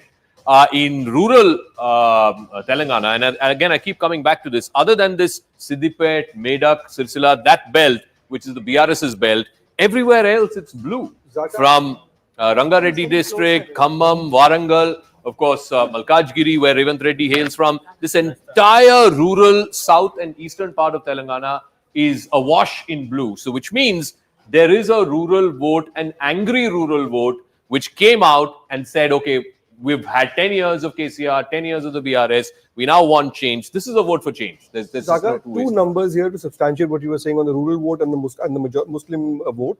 In rural areas, Congress is ahead in 39 seats as opposed to BRS in 13. Yeah. But if you look at the minority-dominated seats, and this is an important question, the Congress is leading the majority of the minority-dominated seats at the moment. This is what I said the day of the exit polls as well, because this is going to have an impact on the India alliance That's what I and was the saying. regional allies of the And Congress. Karnataka And gave that entirely, jhanki. if there is a Karnataka gave you member- that jhanki. Yeah, We so we these saw are the this in Muslim Karnataka. factor Remember seats. in Telangana, 27 Muslim-dominated seats. Congress is leading in 12, BRS 6, and MIM in 5. and remember in Telangana, the Muslim vote went to OIC's party only in the Hyderabad area, but Yes, outside absolutely. it was very much with the BRS. The Muslims were a big vote bank But for can the I BRS. make another smaller point here? Point within a point. Identity card, identity politics. Look, what is known as identity, pride, asmita. Look at how quickly the voter there has said, okay, you did our bit for us. Thank you very much. You gave us Telangana, but now we want something more. Aspirations have really rocketed, and if they're not addressed, I think, I think what this is I'm all just to do saying with is what that happened if with there the is BRS rural in the distress, last 5 years, this playing of the third front. If you look at some of the local body elections in Maharashtra, etc., the BRS put out candidates there and basically hurt the MVA situation. I think all of this has fed into it. Right. The cherry on the top cake was Prime Minister saying that actually the BRS chief met me, wanted to join the NDA, and I said no, I don't want to have fun. For me, one of the key aspects This is when they B-team change the story name has from TRS to BRS. Second, that there is a trend that the minority votes are now consolidating back in favor of the Congress party, because somewhere there's a realization that if there is one party that's going to stand solid at the national level, is not any of these regional fragments, it's the Congress party. And there is a trend that's seen across the state assembly elections over the last 2.5 years. And look at the doles that have been promised. Minority IT park, minority doles, 4,000 crores worth budget that's been promised in Telangana to the. There is a reason why they were being moved, and if they voted en masse, it's going to be significant. Just bringing you attention before we get you something unique here on the Result Day Live studios, CNN News 18 studios, ladies and gentlemen, that the exit polls and the others are picking up the numbers in terms of leads in Rajasthan. While I walk across here, I'm going to request all of you to pull your laptops closer to you, and pull the papers close to you. मेरे को थोड़ा रास्ता चाहिए. We are building a highway here, so we just please sit here. As we see, we got to keep this place. I need that space. Nistula, you need no on the table. You just have to pull your laptop up and that note closer to you. Nistula, you got that pad on your phone, please. Notepad on your phone. There, because we got something unique coming through. Now, what is it? Look into the screens. What's coming to the screens is the halfway lead in Telangana, right in front of Nalin here. The Telangana seats, the Congress has passed has crossed the checkered flag. So it's got the checkered flag right now in terms of the Telangana leads are concerned. So we've got these toy cars right on top of the on your desk, and that's the halfway mark. See, that's what happens when you make good use of the space. Now we're going to do something more interesting. The drones are, chaliye, aa gaye aap log, aapne lead dikha diya. Telangana ke baad we'll show you the other seats also. Back into the box, please. And we will talk about back into the box. The BJP has taken a lead in Chhattisgarh. The BJP is now at 45. The Congress is at 41. Wow. And I keep saying, watch out for southern Chhattisgarh. In the Naxal belt, the BJP has raked up the numbers, and that's probably why they have now taken the lead over the Congress party for the first time since counting began. It's been an hour and 15 minutes. The BJP is now in the lead. One shot, 46 is the number you need. One shot of majority. Congress at 41. I have a feeling, gentlemen, be ready for this. Chhattisgarh is going to be this time's Madhya Pradesh. It's going to go well into the night. I don't think you're going to see a situation where this can be called, let's say, by 11 o'clock in the morning. Well, Madhya Pradesh is far more clear. A large number of BJP leaders had told me that look out for Chhattisgarh. That's where things are going to absolutely change. You're not even going to imagine what's happening. So, look, it does have a very fundamental. Since I've covered them for 20 years, they have a tendency to believe their own propaganda. So I just took it to the rock of salt. Don't call it propaganda, call it belief. Questions will also be asked to the exit pollsters. They exhale doubt and they inhale belief. Before the election, If I may, exit pollsters. Chhattisgarh was one of the states that was solidly the exit pollsters were giving to the Congress. So what changed? Clearly, they have misread the situation on the ground. Well, I don't know. I think it's very good management by the Bharatiya Janata Party. They inserted the Prime Minister there. They inserted ministers there. You've had a big play. And perhaps there were quite a few rallies in the tribal areas. And some would say, the Congress would say they also inserted the Enforcement Directorate and they pulled out the Mahadev card. So, look, there are many factors. Maybe the corruption Yes, well, in Telangana, in fact, the BRS had pulled out its state police, and some members of the Congress's campaign committee had been put into jail, if you remember. Yeah, but Chhattisgarh also saw a lot of communal incidents. So it has been on the edge. We know that, and the BJP has an appeal which goes beyond certain other factors. It plays the Hindu you see the card very Naxal affected aggressively. seats. There are 30 seats. Last time around, the Congress swept. I think they got 25 out of the 30. This time, the BJP is running them really close, and particularly in this Dantewada Bastar belt, the BJP leads in 12, the Congress in 15. So Let's if look at the all this tribal down- seats as well. Just Yes, one yeah, second. yes. If I can just look at the tribal seats, Yeah. which are the ones that the BJP is leading in? The BJP is leading in the tribal seats. Yeah. 13 to the BJP, 11 to the Congress. Just compare that to 2018, where the Congress had runaway leads. Congress had 28 out of 33 last time. The BJP had just 3. This time around, the BJP is leading in a majority of those tribal seats. So the tribals, the Naxal-affected seats, I think that's where the BJP has managed And to. that Basically means in they've done southern phase well. and in northern Chhattisgarh. If you look at the map, the Congress is getting a lot of its blues in the central part of the state, whereas the south and the north, there seems to be a lot more BJP. So phase 1, the BJP has done well. They've done that's well, what it of means. course they- No, phase 1, Two phase 1 they've states done where well. the Congress was in power, Yeah. it's sliding out. Despite welfareism, look, I mean, whether you like it or not, Baghel built on Raman Singh's model. In fact, increased and expanded it. And clearly, the voter believes that the Congress promises but doesn't deliver. Guaranteed. No, He just also that, got see- in Hindutva. I mean, he also did Yeah. the whole नहीं, पर आप ये भी तो राम देखिए Raman Yatra and all of पाठ- that. See, Madhya Pradesh then, that means that BJP has the ability to beat anti-incumbency, but the Congress cannot retain its own states and does not have the power. It actually swings the narrative So differently now we're from seeing a what the different Congress... story in Gwalior Chambal as Yeah. well. The BJP has taken the lead in Gwalior Chambal. So I guess it would mirror the rest of the state, because if the BJP is winning big in Malwa, Yeah. that Neemuch belt, they're winning big in the Budni belt. The only belt where the Congress seems to have some resonance is Chindwara. It's a southern Mahakoshal, which is of course where Kamal Nath hails Yeah, from. 46 But in seats का lead है तो almost खींच रहा है all of देखो the ना other 135 है regions, तो खींचना I शुरू कर think, दिया ना I think the BJP is खींचना शुरू कर reasonably comfortably just quick home check on the by- leaderboard before Right. Narsinghpur. Yes. Okay. We'll get a check on Narsinghpur as Zaka plots that. Quick check on the leaderboard. BJP leading in 3 out of the 4 states. 3 out of the 4 big states. Right now, the BJP is leading. We've put Nadda ji's picture here not because he's the chief ministerial candidate, because यहाँ दोनों का पता नहीं है कौन है. That's why Shivraj Singh ji, we still feel Mama ji will be the chief CM. But these 2 states, we don't know. Will there be a different face and a different kind of governance that will be promised? Is there a similar situation like UP? We have to wait and watch. In the battle for the states, Congress is taking, and Revanth Reddy has led this surge, led this challenge, and that's why he's here. Congress seems to be in pole position as far as leads are concerned, comfortably steamrolling the BRS in Telangana. And what does that mean? Shivani is with us. Shivani, how many rounds of counting? What's the update? You know, Anand, I know that one of the tightest contests, at least, by what we anticipate, is going to be in Telangana. And that's the one result a lot of us are watching out for. So I cannot quite give you the round-wise votes just yet, because in our system, the round 1 vote hasn't quite dropped in. But I'm going to tell you what I am seeing for Madhya Pradesh, for example. From Madhya Pradesh, the round 1 EVM count is out. So I can see, for example, Shivraj Singh Chauhan has 3,000 votes and is leading from his constituency after round 1. Mind you, this is just round 1. You've got Anchal Sonkar from Jabalpur Purb leading by more than 6,700 votes. So that's one of the largest vote counts that has come in.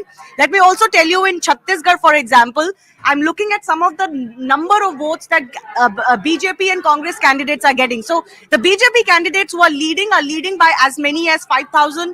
They've got 5,000 votes, for example, after round 1. Some of the INC candidates who may be leading but have got very limited number of votes, for example, 200. So this is a very varied trend that is coming in. But let me also tell you, from Rajasthan, for example, we've got Diya Kumari, who was the first trend to come in. Yes. Actually got 7,000 votes in round 1. So that's what I can confirm to you. And this is one of the largest amount of votes after round 1 of counting from Rajasthan so it's a big as lead. it It's a stands. big lead that's been So opened at up. least Quick update from Rajasthan. Shivani, come back to you. Sachin Pilot is trailing from Tonk in Rajasthan. Sachin Pilot currently, at least 1 round of counting is out. Votes That are is a being big story. counted. Sachin Pilot is trailing in Rajasthan. Vasundhara Raje is leading in Jhalrapatan. That's the word coming in. Rajyavardhan Rathore continues to trail in from Jotwara. So we'll try and see if Shivani can pull out the vote count in these three constituencies: Tonk, Jhalrapatan, Jotwara, and also Sardarpura, where Ashok Gehlot continues to lead. Yes, Shivani. So as far as the vote count is concerned, I can definitely tell you Colonel Rajyavardhan Rathore from Jotwara got 3,425 votes in round 1, but he is trailing. So that gives us a sense that the other candidate, Abhishek from the Congress party, must have got more than this. The lead but will be marginal there, not a very handsome lead. Possibly not too much, because there are about 14,000 to 15,000 votes per EVM count or round. So this is the breakup amongst the other constituencies. Some of the key constituencies you've mentioned, Anand, I don't have that data just Tonk yet. in Rajasthan, if you have Tonk, hasn't come Tonk hasn't come in just yet. We got more updates. Just key race alert quickly. Govind Singh Dotasara is leading from Lakshmangarh, Congress candidate there, and perhaps a very, very close aid of Ashok Gehlot. Ajit Mehta of BJP is actually leading from Tonk in Rajasthan. So he's actually giving Sachin Pilot a run for his money from Tonk in Rajasthan. Big indications there. Let's go back to the wall where it's all plodding up. Last time when we checked in, there were only 3 independents who are leading. Right now there are 11. So 11. that number is going up as well. So there are rebels now in the Udaipur belt. There are rebels now in the Bikaner Jaisalmer belt. And there are a couple of rebels in eastern Rajasthan as well. There is a BAP party, BAP. Yes. So in the Udaipur belt, there are 3 candidates of the BAP party who are leading.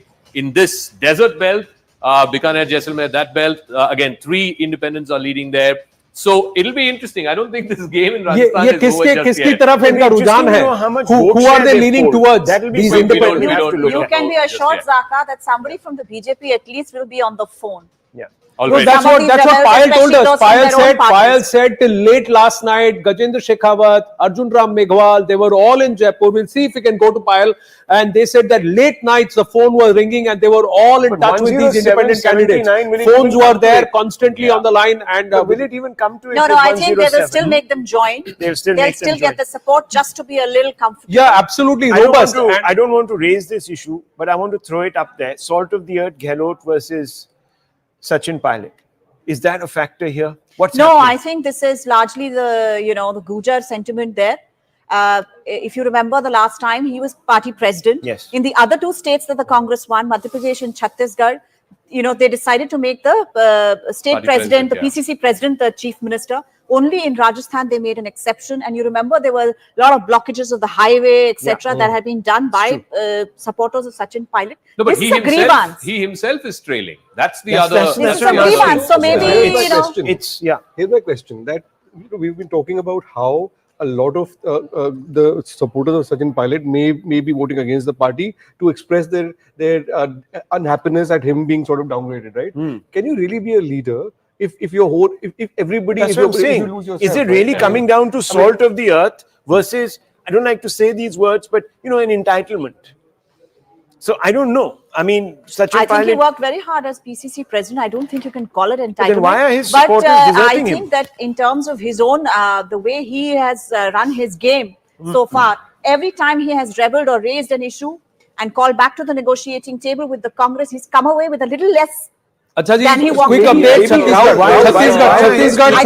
BJP is in winning something position in terms of lead. 47. Chhattisgarh 47, 2 clear of the halfway mark right now. BJP, nobody had thought this would happen. And in terms of Rajasthan, the 13 others. Leads for the others is 13 here in Rajasthan. Leads for the others is 13. 105 plus 13. How many of them will go towards the BJP? You have to wait and watch. Does this mean that the BJP can look beyond Rani Saiba? Big question. We'll try and go across to Payal in a bit. But Shivani has an update from the live result hub. Yes, Shivani. Anand, you were talking about Lakshmangarh from for Govind Singh Dotasra. So I have the vote count from that constituency, and it's an interesting read because Dotasra has 4,361 votes after round 1 of EVM counting. He's leading, but his competitor from the BJP, Subhash Maharia, actually has 4,578 votes after round 1 of EVM. So it's likely Dotasra got much more, at least 200 more than the other candidate in the postal ballots, because this doesn't include the postal ballots. So despite winning more votes in the round 1 of EVM, the BJP candidate is shrilling to the Congress candidate. We will go back to Rajasthan in just a bit. Madhya Pradesh, just parking it with our experts here. If you remember, the best ever of the BJP is at 140 or 142? 141. Yeah. Now, there's just 3 shots in terms of lead of their best ever in Madhya Pradesh. That is after 18 years in power. So imagine that. But Chhattisgarh is what you had plotted, Zaka. If you can go back to Chhattisgarh, what's the story there? I think How is this clearly 47 lead happening? The BJP is raking up the numbers in southern Chhattisgarh, no doubt about it, in the Bastar Dantewada belt. This is an area where the Congress completely swept last time around, and the BJP's got a whole bunch of seats, tribal seats, in the northern part as well. So in a way, the BJP is going back to how it won in 2013 and some of and in the 2008. swing seats in the middle, in that plain region. These are of course, Durg Raipur is somewhere here. Yeah. So the plain seats, there the Congress seems to be holding on to what it won last time. Yeah. But really the southern part, Naxal affected. But those and might the northern change part, also, because they were won by very Thin small margins. margins, even though the Congress did get a large Again, in number. Durg Raipur, last time we checked, I said BJP has only 1 lead. Now they have 3 leads. So I think things are changing for sure in Chhattisgarh, no doubt. No one expected the BJP to actually win Chhattisgarh. Right now, they are 1 above. Except for the halfway, BJP. except perhaps for the BJP itself. 89 minutes, But let me ask 89 you a minutes question. into counting. Let me 89 throw minutes this up into there. counting. Let me Yes, throw this up Chhattisgarh there. and then Madhya Pradesh. Yes, Let me Rahul throw Shankar. this up there. 3-1. In case these trends hold and it's 3-1 for the BJP, will the BJP still say that, oh, Lok Sabha elections are a completely different kettle of fish and assembly elections have no real impact on the Lok Sabha They're going elections? to say this is because of the Modi factor, that the Modi factor works even at the state level. That's Even what Sir, Shivraj Modi Singh and Chauhan Mahila. is Sir, saying 2 factors. Modi and Mahila. And I think Modi in and this case, Mahila. Rahul, Modi they and would have a Mahila. point. They would Because have it would mean that if the Congress can't win at the state level, Yes. what hope will it have the Lok Sabha I election? think Sir, it's ye also very MP bad mein news this for number sitting MPs happens- of the BJP. If this number happens in MP, it's Modi and Mahila. It's Ladli Behna with Mamaji Nari Mahila and the Modi factor. These are the 2 factors that will work, and that is going to be the pitch for the BJP in Lok Sabha 2024. And the demand from the BJP supporters now was Two of what my echoed in forums- Dubai. two of Ab ki my baar forums. 400 par. That's the expectation that will be set. That you got to win bigger than what you did. But What you won in Congress will 2019. go back with another M factor, which is the minorities. Minority, yes. are, That's right. robustly. Minority will consolidate with the which may Congress play party. to the BJP strengths going into Right. the Lok Sabha Or the Muslim elections. vote. Not even minority, the Exactly. Muslim vote. Let's not say minority. The Muslim vote will consolidate with the Congress. Just want to run you guys through the Madhya Pradesh numbers. The Yeah. urban vote, right? Indore, 3 out of the 5 seats are reporting. All 3 the BJP is leading. Bhopal, surprisingly, not 1 seat is reporting. I don't know, some problem there, or maybe it's not reflecting on the wall. I don't know. But Bhopal, we don't have any leads in the city or in the outskirts. In Gwalior, interestingly, all 3 seats, the city seats, the BJP is leading in. In Jabalpur, which the Congress won last time around, the Congress is leading only in 1. The BJP is leading in 3. 1 is yet to report. So, if in the Bhai, place Indore where batao, they Indore batao, jahan Kailash Vijaywargiya was. Indore, we've got 3 out of 5. I don't know if Kailash Vijaywargiya seat is reporting, but That's 3 out Indore of one. 5, the BJP is Indore leading. 1 is Kailash Indore 1 is Vijaywargiya. Kailash Vijaywargiya. Indore Indore 3 was his son. No, yeah, Indore 3 was his son, but he was Wo nahi diya, ticket So they're nahi leading diya. in Indore 2, they're leading in Indore 1, and they're leading in Indore Kailash 5. Vijaywargiya is Narsingpur, leading. you didn't, Kailash Vijaywargiya is leading. Yeah, Kailash Vijaywargiya is What about leading. Narsingpur? Anyone saying I that haven't got to that yet. so but anyone saying that after the Ram Mandir, the emotive impact of playing the Hindu card is receding is actually now disproved. Third end, I don't think it has the anything to do majoritarian. with the Ram Mandir. I think it's No, fundamentally the- consequential when during this entire campaign you suddenly say that, okay, Ram Mandir inauguration 22nd, Ram Lalla is going to be consecrated. I think that has more to do with the They're ability running to a deliver. campaign. So what changed in Madhya Pradesh, Abhijit? Yes. I mean, for 20 years, the BJP has been in power. We talk about anti-incumbency. Where is the anti-incumbency, boss? Where is it? Clearly, there has been delivery. See, to be fair to Shivraj Singh Chauhan, he lost 2 solid years to COVID in terms of delivery of his schemes. But still, I mean, it's not just Ladli Behna. It was Ladli Lakshmi, then Beti Bachao, Beti Padhao. So there has been a whole tradition of We had this gentleman from Matriz who came the other day and he said, Shivraj Singh Chauhan के खिलाफ जितनी anti incumbency BJP की अंदर थी उतनी anti incumbency बाहर नहीं है बाहर नहीं है. That was the first story that I wrote, नहीं एक और from along the with the election Ladli day. Behna, just to say on the Mandir card, the Mahakal, the Ujjain turnaround which has happened, Omkareshwar turnaround that has happened, the Chitrakoot or that side Konark and those belts that have happened. Indore. A lot of Indore turnaround. So a lot of these have also happened on ground. We'll have to see. It still leads. It still leads. Sir, Rajasthan. Sir, Rajasthan, Payal Mehta. Rajasthan, Payal Mehta, going to Payal Mehta straight away. Payal, others are 13. Who's calling them? Who's speaking to them? Narendra Modi ji के प्रति अटूट विश्वास है. जनता ने मोदी जी में विश्वास व्यक्त किया है क्योंकि उनकी कथनी और करनी में फर्क नहीं है. उन्होंने जो देश को दिया है, जिन्होंने गरीब के लिए, कल्याण के लिए जो काम किया है, युवाओं के लिए, महिला के लिए, किसान के लिए, दलित के लिए, आदिवासी के लिए, ये उसी का परिणाम है कि लोगों ने खुले मन से मोदी जी को आशीर्वाद दिया है और भारतीय जनता पार्टी में विश्वास. अगर जरूरत आएगी तो इंडिपेंडेंस से और जो भी रिबेल्स है उससे कौन बात कर रहा है? स्पष्ट बहुमत और प्रचंड बहुमत की सरकार बनाएगी. आपको बड़े अहम समय पे आपको प्रेसिडेंट बनाएगा. बड़े अहम समय पे आपको नेतृत्व दिया गया था यहाँ का राज्य का. आप सेटिस्फाइड है? आपको जिस तरह से मेहनत का रंग नजर आ रहा है अभी इनिशियल ट्रेंड? देखिए, अध्यक्ष एक दायित्व होता है और उसको मैंने कोशिश की कि ईमानदारी से मैं उसका निर्वहन कर सकूं. सभी वरिष्ठ लोगों का मार्गदर्शन लेते हुए टीम राजस्थान मिलकर काम किया है. चूंकि अध्यक्ष कुछ नहीं करता, पार्टी के हजारों लाखों कार्यकर्ताओं की मेहनत का परिणाम है कि आज भारतीय जनता पार्टी. मुख्यमंत्री चेहरा कौन होगा? मुख्यमंत्री का चेहरा कौन होगा? ये पार्लियामेंट्री वोट तय करेगा. Well, of course, a very resilient CP Joshi. Well, very resilient CP Joshi is confident. Responsibility. These others. That his party wins, but also at the same time to ensure that everybody stays together. Because remember, Rajasthan is all about caste. Yeah. He is a caste neutral kind of a person who was brought in to keep everybody together. He's an experienced candidate, enjoys the support of the BJP top brass. But the battle for BJP will begin from here on. कि मुख्यमंत्री का चेहरा कौन होगा? No, who is in touch with the others? You were telling us. Can you quickly tell us these 12 independents? Who are they leaning towards? The BJP or the Congress? Those who are leading right now. It's very interesting because there are quite a few people within the BJP rank who have a lot of experience as far as that is concerned. Undoubtedly, whatsoever, the biggest leader in the ranks is Vasundhara Raje Shinde. The kind of connect that she has with people, the kind of chemistry that she enjoys with people, not just within the BJP but even outside, is well known to the people of Rajasthan. Right. Also, Gajendra Singh Shekhawat, who was supposed to be in Jodhpur, has stayed back and is now in Rajasthan, in Jaipur itself. He's going to be at the party headquarters in a short while from now.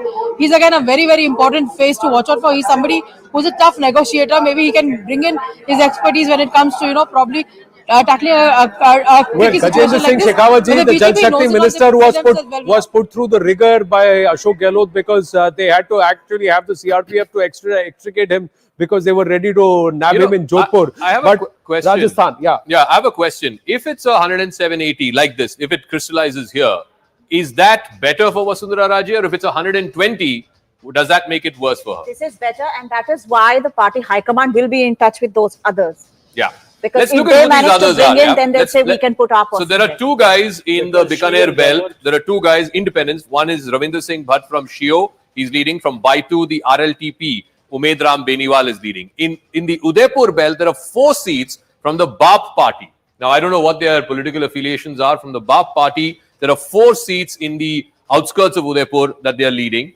And then you have one person of the BSP, I believe, Ritesh Agarwal of the BSP, Ritu Banawat, independent from Haryana, and you have Ritesh Sharma of the BSP from Dholpur. So 1 BSP, 4 from BAP party, and the remaining are independents. Will you need them? I don't know. I don't know if it's 107.80, you may not need them.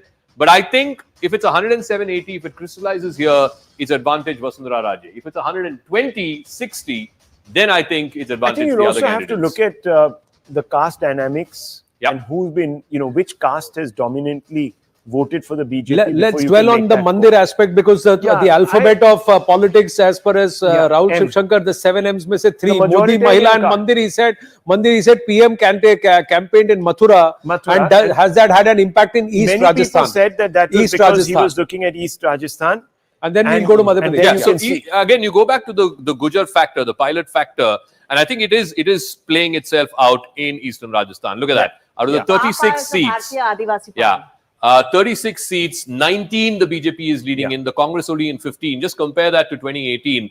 the Congress swept those seats. In fact, the BJP had just 4 of those seats last time around. In 2023, they've regained not just those 4, but they've now gone past the Congress. So in the Gujar belt, I think you can confidently say there has been anger against the Congress. Actually, how well this campaign has been run by the party, the details that they've gone into to have the effect, the optical effect on certain constituencies. And I don't know, perhaps that's Nistula is saying BAP is the Bharatiya Adivasi Party. So if they are leading in 4, they will go with the victor. We should just say that they will lean towards the victor. So 10 independents? No, 10 plus 4, 14? There's 4 of the BAP party. There is 1 from the BSP, that's 5. So I want to ask a question. Let's ask a macro question and let's go around the table and let me ask you. 11. Caste census ka ab kya hoga? Caste census ka kya hoga? That was a caste card that was supposed to deliver the Congress and it was supposed to make the BJP cringe. Kya hoga? If these results hold, then I think that this entire caste card by the Congress, the idea of the caste census, has not really struck a chord. And that's a large part of the reason is that the BJP has made strong inroads into OBCs, and that we are not seeing signs of that receding. Also, the PM said, and he went on saying it, that these people are dividing India. This is not Bharat Jodo, this is Bharat Todo. Exactly. He used an approximation. So what do you trust more sense? In the exit poll data, what had come out was that the OBCs have gone for the BJP, upper castes and OBCs, and the tribals and SCs have gone with the Congress or other formations, etc.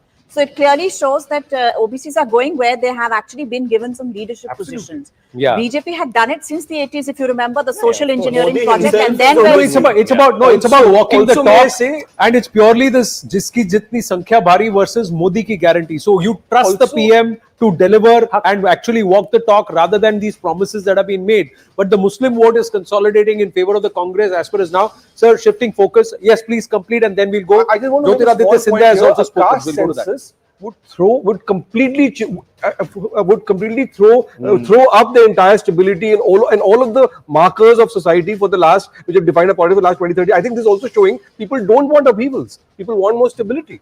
Look at 144. If it crystallizes at 144, that is the best ever performance. Yeah, of BJP. 141 plus 3, best ever BJP. And to do this after 20 years in power, I don't think is a. This is the historic number. See, Zaka, when we were on the broadcast, that's when Shivraj Singh Chauhan had said, "अप्रत्याशित मैं अब तक conservative था, पर चुनाव के बाद मैं कह रहा हूँ अप्रत्याशित." आज तक कभी हमने इतना जीता नहीं है. The outliers who are being complimented by Rahul Shivshankar, they seem to be getting the trend right. No, only in one. Excuse me. No, there are 3 of them. Only in one. No, there are 3 of them, sir, in Rajasthan. Let's call up the multipolar polls of Rajasthan. The other 2 3 of them were there. Higher than, I want to ask a question which goes back to the previous question you had asked about the minority vote. If you are seeing that what's happening in Telangana, for example, with the Muslim vote going to the Congress entirely, I wonder what Akhilesh Yadav and Mamta Banerjee are thinking, looking at this. Thinking to go. Jyotiraditya Scindia reacted, Sanjeev Srivastava and Pradeep Bhandari back into the conversation after Jyotiraditya Scindia. हमारी double engine की सरकार प्रधानमंत्री जी के नेतृत्व में, मध्य प्रदेश में शिवराज सिंह जी के नेतृत्व में जो जन कल्याण की योजनाएं, जो गरीब उत्थान की योजनाएं, सेवा और सुशासन की जो हमारी सरकार है, जनता का पूर्ण आशीर्वाद भारतीय जनता पार्टी के साथ रहेगा. कल कई कहानियां मैंने सुनी कि लड्डू कोई एकत्रित कर रहे थे, कोई शाबाशी की बैनर्स पोस्टर्स लगवा रहे थे, और मैंने सदैव कहा था कि नतीजे का इंतजार करो. तो मुझे पूर्ण विश्वास है कि जनता का आशीर्वाद भारतीय जनता पार्टी के साथ रहेगा और समूचे मध्य प्रदेश की जनता को मैं नमन करता हूं. और अभी रुझान आ रहे हैं, अंतिम नतीजे तक हम लोग इंतजार करें, पर मुझे पूरा विश्वास है कि भारतीय जनता पार्टी की सरकार बहुमत नहीं लेकिन पूर्ण बहुमत के साथ बनेगी.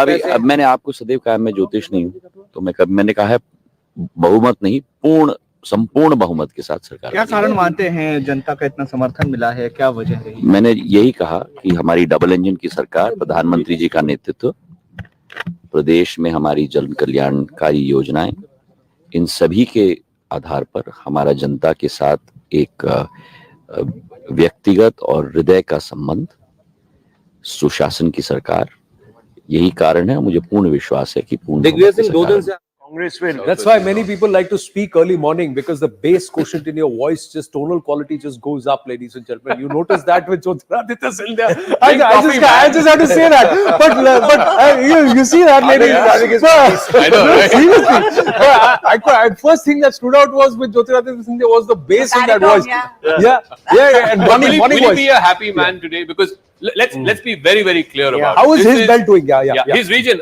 we'll just show his region. His region's doing well for the BJP. They've managed to retain a large number of those seats. This is the Scindia factor. Let's try and bring it up once again. All right, let's go to the filter. This is the Scindia factor. Here it is. 19, I think 19 out of the 28. So 19 out of 28. And things are still crystallizing. It could change. Yeah, it could even go up. ये वही 19 सीटें हैं जो निकल के आई थी. But there is one very interesting thing, that after many days we hear from Scindia the mention of Shivraj Singh Chauhan. Yeah. You're right. Unke नेतृत्व में, I don't know whether he is happy this about is it the or sad. अप्रत्याशित जीत, then Shivraj Singh Chauhan continues to be firmly there, at least till Lok Sabha 2024. Another insight that came from the 10-point man. Yeah. If this number holds, they're all winners. This is a pro-incumbency sweep. Yeah. And I don't know. They're marching towards 150. I don't know. Yeah, 150, 149 leads. Shivani, where are the big leads? Gujarat. Quick update, sir. Even Gujarat hasn't given. Rahul, please hold the discussion, live result up, and then we'll come back to you. Yes. You're talking about Shivraj Singh Chauhan. So let me just tell you first up, Anand, 2 rounds of the EVM counts have taken place. He has 9,000 votes and is leading from Budni. Just to give you a sense of the vote count right now. Let me also give you a sense from Jabalpur. It seems to be BJP leading in mostly all the states. Jabalpur Kant, Jabalpur Pashchim, Jabalpur Purb. So in Jabalpur Purb, there's Achal Sokar of the BJP leading, has 6,700 votes. The Congress party's candidate has 4,400 votes. Just again to give you an idea after round 1 of polling here.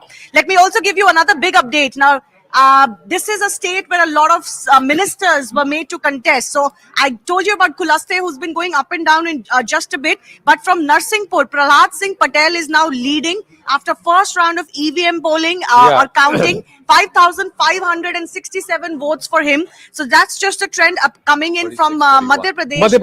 Just we'll stay with Madhya Pradesh. Thanks for that, Shivani. We'll stay with Madhya Pradesh and then we'll shift focus back to Chhattisgarh in just a bit. 149, nearly reaching 150. This is what pollsters had said. Pradeep Bhandari is with us. Pradeep Bhandari and then Rahul Shivshankar, take it away. Yeah, Pradeep Bhandari. Yeah, Arvind, if you see in Madhya Pradesh, if this trend continues and the Bharatiya Janata Party settles at more than 140, then it's a clean sweep. Definitely, it's an absolute pro-incumbency. But you look at Rajasthan, Rajasthan is also giving a completely clear verdict, nothing in favor of the Congress party, and the Bharatiya Janata Party is coming back. But on Chhattisgarh, I believe that this number will go up and down, because right now the Bharatiya Janata Party, as you're showing, is at 47. There are many seats which are in very close margin. So it is also possible that the Congress party and the BJP will only have a difference of 3 to 4 seats. But one thing is for sure, that both the parties will be beyond 40 seats. And BRS, if you look at Telangana, it's a clean sweep, which means that the entire minority vote has shifted to the Congress party. And even in northern Telangana, where the Congress had 0 base vote, all of that is gone. It's a complete anti-BRS sentiment which has been voted. So without any takeoff vote, the Congress party in 5 months has swept Telangana. It's a very big talking point. पर आपके आंकड़े तो नहीं match हो रहे हैं, Rahul. Madhya Pradesh, Rahul. I mean, 151, 152 in 20 years, BJP has not seen this kind of a majority. Even in Gujarat, where the Prime Minister hails from, where Amit Shah hails from, you've had, scares for the Bharatiya Janata Party. 2017, for example. Exactly. Yes. So I'm just saying that as far as an election is concerned, this remains really the laboratory for the BJP, no doubt about it. And this again, is the Sangathan ka state. I want to come back to that point. People talk about Ladli Behna, but when he launched it, I don't think the centre was particularly happy about it, because again, it goes back into this whole Revdi culture and why is he doing this when we're railing and ranting against Revdi culture. But he stuck with it. He stuck with it because he realized, and he launched Ladli Behna, I think a day or two after Kamal Nath went in one of the rallies and said, "Hum 1,500 rupees denge महिलाओं को." Right after that, he said Ladli Behna. And I think one of the interesting campaign themes for Shivraj through the last few months was, "Agar main jaunga, to ye band ho jayegi." I think that played a big factor. I think one of the interesting things about the BJP in this campaign has been how adept they've been at reacting to situations on the ground. With Ladli Behna, for example, they saw the traction was getting on the ground, and then the Prime Minister and Amit Shah both then talked about it. Before the poll code kicked in, they also increased the amount. Yeah, exactly. And they promised that they'd give a lot more. Make it even more. I think Exactly. 3,000 by They were fairly nimble in this election Well, I mean, campaign. look, if women voters are turning out, see, you also have to anticipate things.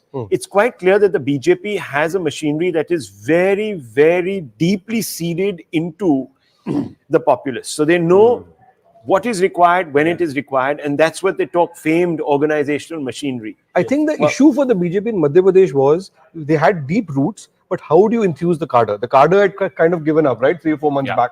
With Ladli Behna, with Shivraj going around, and the Prime Minister, and the moves by the central leadership to get all the high-flying leaders there. I think that's a change thing for the cadre. I mean, it gave them something to fight for. Quickly just compare. See, 152, which are the biggest gains compared to 2018 and 2013. So if you look at the map, Congress आएगी तो बहुत पिटोगे तुम. if you look at the map, guys, look at this belt. This is the Budni, Khargon, the southern part of Madhya Pradesh, that belt just south of Bhopal.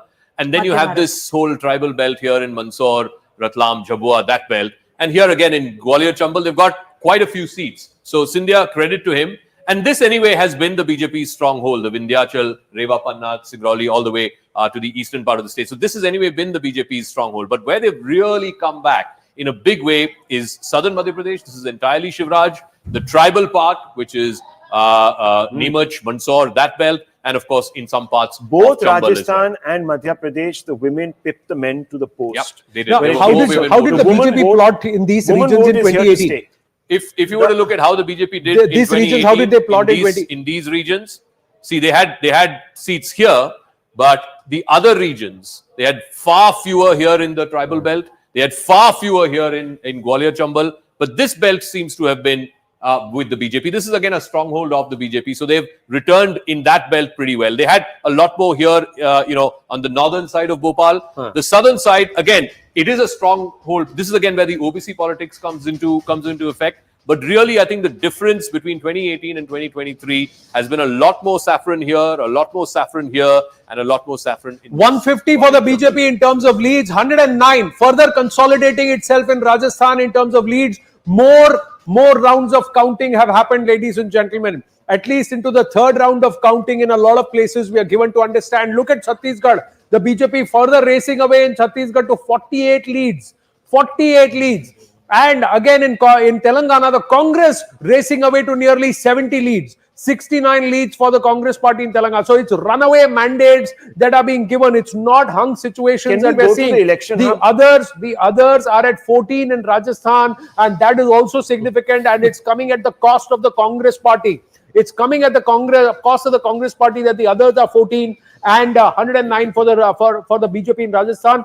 Yes, Rahul, and Rajasthan, if you can quickly look at. Can we go to the election hub on Chhattisgarh? I want to actually know how many rounds, what's happening. How many rounds? We'll try and get Shivani with Rajesh Raina to tell us state by state how many rounds of counting largely have happened. But in Chhattisgarh, I think it's very, very clear. The Naxal belt, the BJP has raked up big numbers. They lost very badly in 2018 in the Naxal belt. And in the tribal belt in the north, again, they've run up the numbers very, very comfortably. Even in Durg and Raipur cities, previously the Congress had led in all of the seats, and the BJP had only one lead. Right now, the BJP is leading in all of the seats except 2. So this is again a sort of a vote for change, if you will. Now, what the factors for that change were, we don't know. That's a matter of debate. But one gets the sense that this could become a seesaw. Chhattisgarh could still be a seesaw, ladies and gentlemen. Let's see again, as I'm saying, it's become a seesaw. 47-41 now. At the moment in Chhattisgarh, Congress is ahead. The BJP is ahead in rural seats. Both in rural significantly, in urban marginally. So, that kind of tells you that this is a comprehensive trend across this is in a state where the price of paddy was the biggest talking point. Yes. It was competitive. Again, BJP said we'll increase it to Chawal X. matters. We'll try and get Arunima live. Yes, Abhijit. Yeah, I mean, apart from the women's vote, one big story in from these trends is clearly BJP regaining the tribal ground. In Chhattisgarh, Madhya Pradesh. I don't know if you have Rajasthan tribal belt. I'll give you the numbers. Just hold your thoughts. One second, quick update. These pictures on your screen, ladies and gentlemen, are the BJP's war room in Madhya Pradesh. There is a hub of activity, a lot of people coming through. Yes, Nalin. Nalin, make your point. I was making the point that in Chhattisgarh, on the question of tribals, in the reserved tribal seats, the BJP is leading by a fair margin. Yeah, I'll give you the exact number as well. Let's look at the tribal seats. The because BJP in Rajasthan last time the tribals went against 17 versus 14 out of 32 seats, 32 tribal seats in Chhattisgarh. 17 the BJP is leading in, 14 the Congress. In 2018 it was the opposite story because the Congress won. Yeah, they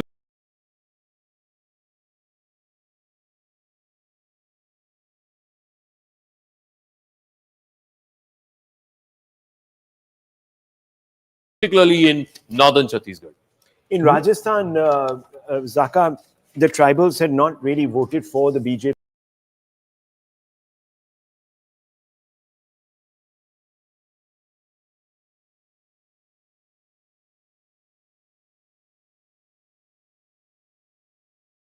Continuum, and if there is a pattern, it will be nice to plot. So in the tribal seats in Rajasthan, again, bulk of it is in the Udaipur belt in southern Rajasthan. Out of 12, BJP is leading in 6, Congress in 3. The other 3 are the BAP party. The BAP party is a tribal party, as this fellow was saying.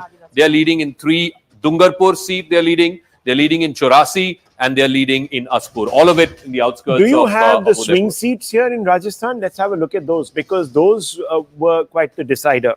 So if I can go back and check the tight fights, the 2018 tight fights, I think there were 20 plus seats that were tight fights. There were 19 seats. 40 seats were decided by a margin less than 3%. Right now, it's even Stevens. BJP has 9, Congress has 9. Again, in different regions, by the way. A set of seats here in this Kota belt. There's a bunch of seats in the desert. And of course, a bunch of seats in northern Rajasthan as well. But the tight fights are still continuing to be, tight. Very tight. As we are speaking, Chhattisgarh has become 45-43. See, this is the reason why. See, BJP is right on the halfway mark now. We were just saying that they're running away. This is going to ये फंसेगा. ये लग रहा है, ऐसा लग रहा है. One gets a scene कि ये फंसेगा. Yeah, Chhattisgarh is the new Madhya Pradesh. We're going to be here till 11 p.m. Gentlemen, please get your black coffee. We have to see who are these two others. I know. See, these black coffee at 11 p.m. I'm just saying, Zaka, these two others, 45-46 for the BJP, 2 others, and 47-48. So that could be a scenario. One of them is a lady called Lalita Kanwar from the HRP. It's a regional party there in Chhattisgarh. She's leading from the seat of Khuji. And the other is from Tuleshwar Hira Singh Makram from Pali Tankar. He seems to be from a party called the GGP. So smaller parties, regional sort of Chhattisgarh-based parties, but the 2 others could be significant, because if these numbers are fluctuating around that 45 mark, who would these 2 go with? Arunima is live from Chhattisgarh. Chawal would be the factor. Is what was the sentiment in Bastar, but Bastar seems to be going the BJP way. Arunima, और ये फंस रहा है. Now it's swift. It's swung. Congress is leading at 45. BJP at 43. It's swinging very fast, Anand. And, if you ask the Congress leaders, they are saying we are waiting and watching. They're pointing out that in 2013, Congress had celebrated early, and by 12 o'clock, the result had swung completely in BJP's favor. But as of this moment, especially in Bastar, things are not looking too good for Congress. Chabindra Karma, who is the candidate from Dantewada, son of Mahindra Karma, he's trailing. Manish Kunjam, who's from the left, in Konka, he's leading against Kawasi Lakma, who has won 6 times from that seat. In Jagdalpur, the urban seat of Bastar, BJP is leading. In main Bastar seat, however, Congress has taken the lead. Right. But in spite of those numbers, there are these 3-4 people here who have give me a second, because I want to show you what they're showing. ये आप क्या लेकर आए? जलसा मिर्चा मछली है, ये आपको बिहार में ही मिलता है, हमारे वैशाली जिला से।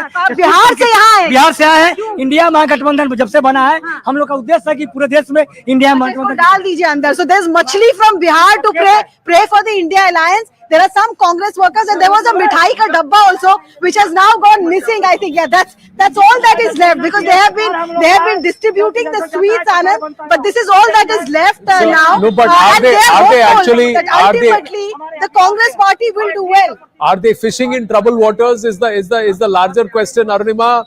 But there are 7 M's that Rahul Shivshankar actually listed out here. 1 M we are not doing, ladies and gentlemen, and that's not part of our deal, is the manual manipulation. So if there are others who are showing leads at 50 plus in Chhattisgarh, that's not the case. This is the true picture that you're seeing all around. This is what is coming in from ground up, from the live result hub and from our counting centers. Arunima, great job done. We'll come back to you in just a bit, taking it back into the studio, ladies and gentlemen. We will try and call out the halfway marks, but there are the only 2 places where it is seeming, 3 places it's seeming settled. MP, Rajasthan and Telangana in terms of the leads. But in Chhattisgarh, bhai sahab, ye to ghum raha hai. And this is perhaps going to keep us all on our toes for some time. 152 in Madhya Pradesh for the BJP. That's the number of leads. This is really plotting itself. Rahul Shivshankar. Look, let me just tell you, even coming down to Chhattisgarh now, look, viewers, this channel is getting its data from reporters and from the counting centers. I don't know about other channels. We're getting some queries on our Twitter, etc., saying why are we where we are? Well, let me just tell you, even if it remains one of those elections where things are sort of hung, जैसे आप कह रहे हैं लटक रहा है, this would be a major moral victory for the Bharatiya Janata Party. They were at 19 last time. They would to have come from 19 to 40. Bragging rights is quite something. With each round of counting, the scenario is changing in Chhattisgarh. So Chhattisgarh is actually the state to watch in terms of the results, because everywhere else it's kind of looking settled after about 3-4 rounds of counting. How many rounds of counting? We'll try and get an update with Shivani and Rajesh Rana in just a bit. Nice to check in on Mizoram. Yeah. Mizoram is tomorrow. Mizoram is tomorrow. Mizoram is tomorrow. Mizoram is tomorrow. Yeah. So we will continue to check on that. Yes, Rajasthan. What big insights on the wall?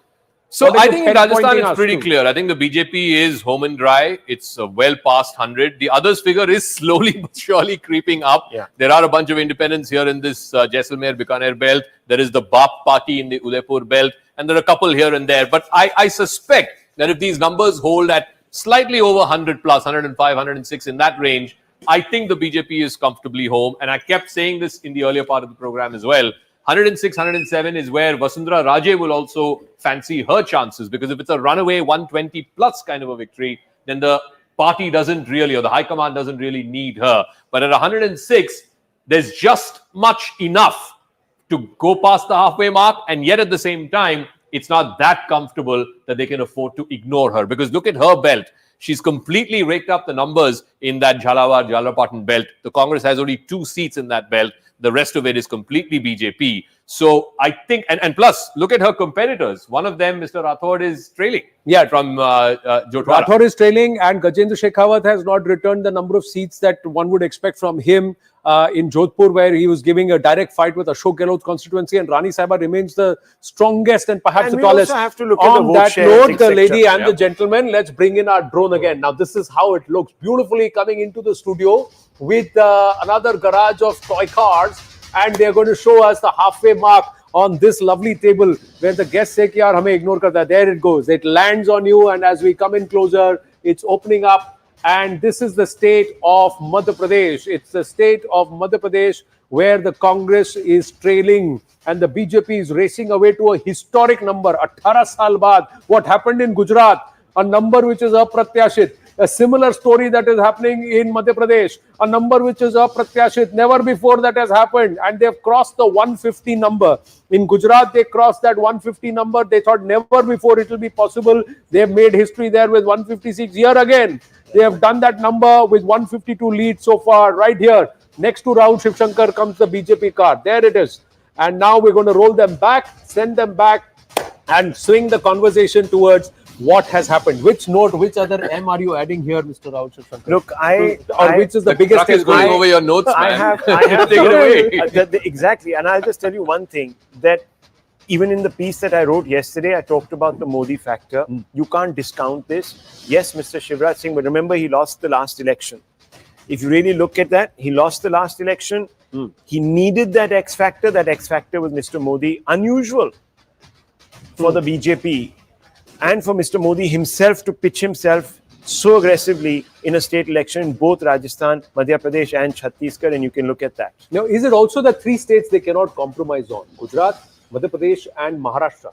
Because they're also the RSS and of course the Modi, Amit Shah hotbeds or hot hubs. You asked about the OBCs and this whole caste census business, right? OBC dominated seats in Madhya Pradesh, 54 of them. The BJP is leading in 40, Congress only in 14. Now compare this to 2018, where OBC dominance was not talked about, caste census was not talked about. The Congress had more than the BJP. It had 6 seats more, 34, and the BJP only 29. This time the BJP is running away with those seats in the OBC-dominated segments of Madhya Pradesh. And Madhya Pradesh is that kind of a state. 50% plus population is OBC. A lot of seats in Gwalior, Chambal, some in the tribal belt, Malwa belt, a lot in the southern part of the state as well. So across different regions of Madhya Pradesh, in 54 of the OBC-dominated seats, if the BJP is leading in 40, then this whole caste census business has not found resonance in Madhya Pradesh.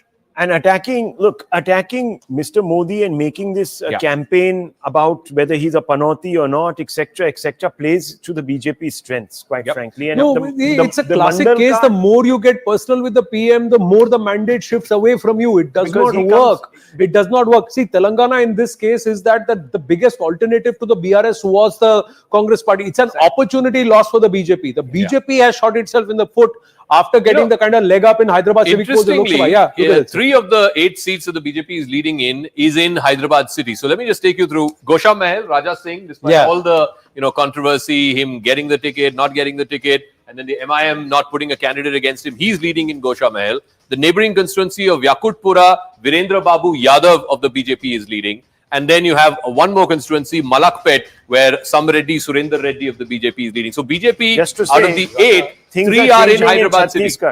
Things are changing in Chhattisgarh. Things are changing in Chhattisgarh and things are also changing in Rajasthan, where it's almost dead heat. BJP just too clear of the halfway mark or the winning number of 100. Congress is at 82, it's gone up again. But the others have also increased to 15. There's a reason why these independents and others were being called late night, as Payal had told us. Quickly going to the live results to Shivani and Rajesh Raina. How many rounds of counting already done? Shivani, what's the update? So as far as the number of rounds is concerned, Anand, it differs from state to state and actually from constituency to constituency. So for example, in Rajasthan, in some constituencies, we have as many as 3 rounds of votes that have been counted and are in. I have the first numbers from Telangana as well. From the vote count has started to come in. Let me just read out for the KTR. For KTR from Sirsila, his constituency, first round 2,638, second round 3,547. So those are the 2 rounds from Sirsila. So it differs, but by and large in most constituency, we now have the second round of votes that are now coming in. I have Rajesh with me. Just give me a sense. There is some states in some constituencies, particularly in Rajasthan, I saw 3 rounds are in, but not so much in others. No, in Rajasthan, 3rd round is just going on, and in other places, 2nd round is going on. Second round is about to complete now. Yes, the 2nd round is about to complete for most constituencies, but in some constituencies, it has been completed. You can even see 3rd round results. But yes, as I mentioned, the Telangana vote count is now coming in. There are, of course, more and more numbers coming in. A lot of the leads now getting crystallized, but let's remember that this is still round 2 in most constituencies. And so round 2 rounds, and in some states it is 3 rounds. So it is still, many would say, early days, at least 5 to 6 rounds, because before some seats starts really consolidating.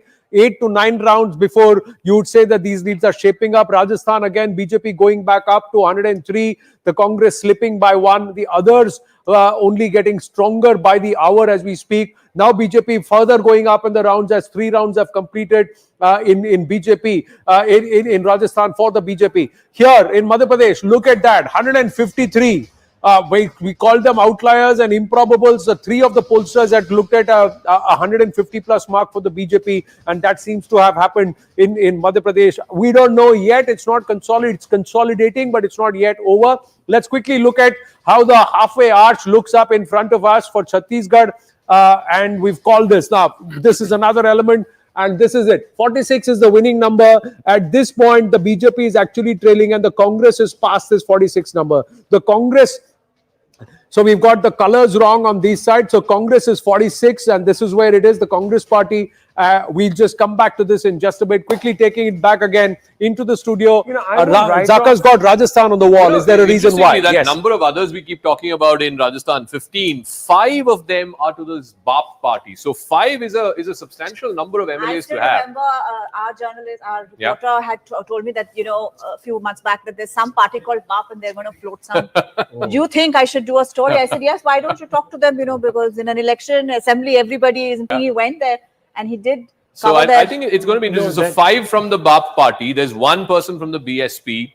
And then in this belt, the desert belt, again, there are 3 independents from Shio, from Barmer, and from Baitu. So earlier, the Bharatiya Tribal Party of Chotubai Wasawa, they had won 2 seats in the last election.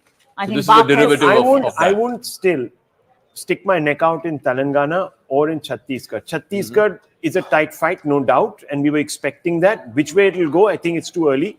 But Telangana, look, after what Shivani said, that look, only a couple of 1 or 2 rounds have been counted. I think we should hold our horses there a little bit. Telangana at this moment looks as if the margins But I'm quite big, surprised that with the EVMs in there, why is the counting so slow? No, is it because they're going to match it? No, it's only barely 10 o'clock. 10 o'clock, 2 rounds of counting. You should have at least had 3 to 4 rounds of counting because there are 18 rounds of counting on an average to go through. So that means unless we have at least 8 to 9 rounds or 10 rounds, a halfway mark, then we can't even say. In fact, sometimes it could go all the way back. You also have the VVPAT to tally. The VVPAT to tally. So that can take some VVPAT time. tallying is what is taking time. In Telangana, so 68-39 is what we're looking at. BJP, the Goshamal seat now, Raja Singh is trailing to the BRS. So just add up the numbers there. BRS 39 plus 4. If you were to look at where the BRS is getting its numbers, it's largely in this Siddipet, Medak, Sirsila, which is the stronghold of the KCR family. That's where a large chunk of the pinks are. And of course, there is Hyderabad city, outskirts of Hyderabad. They've got a whole bunch of seats there. But if you look at where the Congress is getting, and I think this is the story of this election, this entire southern belt, there's one CPI candidate who, by the way, is allied with the Congress. So this entire southern and eastern belt, they have done extremely well. And here in the north as well, in Adilabad, Asifabad, where the Congress had virtually no presence. Look at this map and look at 2018. The Congress had absolutely nothing in this part of Telangana. They had 0 in this part of Telangana. East and South is where they had fewer seats. East, they continue to retain East in 2023, but they've really added in this part, in the northern part. And I think that's where the Congress seems to have made a big difference. And this, of course, the twin Reddy districts of Reddy. And those parts which are aligned to Tamil Nadu. The southern belt towards southern Telangana, they were not there last time around. Yeah. Congress has actually made this whole belt. So this is south of Warangal, so the Khammam, Nalgonda, that belt. Again, A Revanth Reddy is from this part, from Malkajgiri. So he's the MP from there. This southern and eastern part, which is bordering Rayalaseema, that is again, I keep going back to it. For the Congress, when YSR used to win elections, it was A, the Reddy vote, and it was B, the Rayalaseema vote. And I think that vote seems to have come back to the Congress. Perhaps in the hope that a Reddy will become chief minister. I don't know. We'll see. Now Chhattisgarh, it may be dead heat, 45-45 if the 2 others swing the BJP way. It's changed again. Yeah, and that's what I'm saying. I'm just saying 45-43 in favor of the Congress, but the 2 others. This is going to go down to the wire. Okay, vote share. In Telangana, Congress is currently at 41.64% vote share, and the BRS is at 38.39%. So it's still quite that's what I'm saying. Let's not jump the gun on Telangana. I know the margins are looking sort of expansive as far as the Congress is concerned, but very initial rounds of counting. And the BJP is at 12%. The two independents who are leading, one of them is from Konta, which is again Naxal affected. It's the southernmost constituency. He's from the CPI, so you would suspect that if he wins, he would go with the Congress.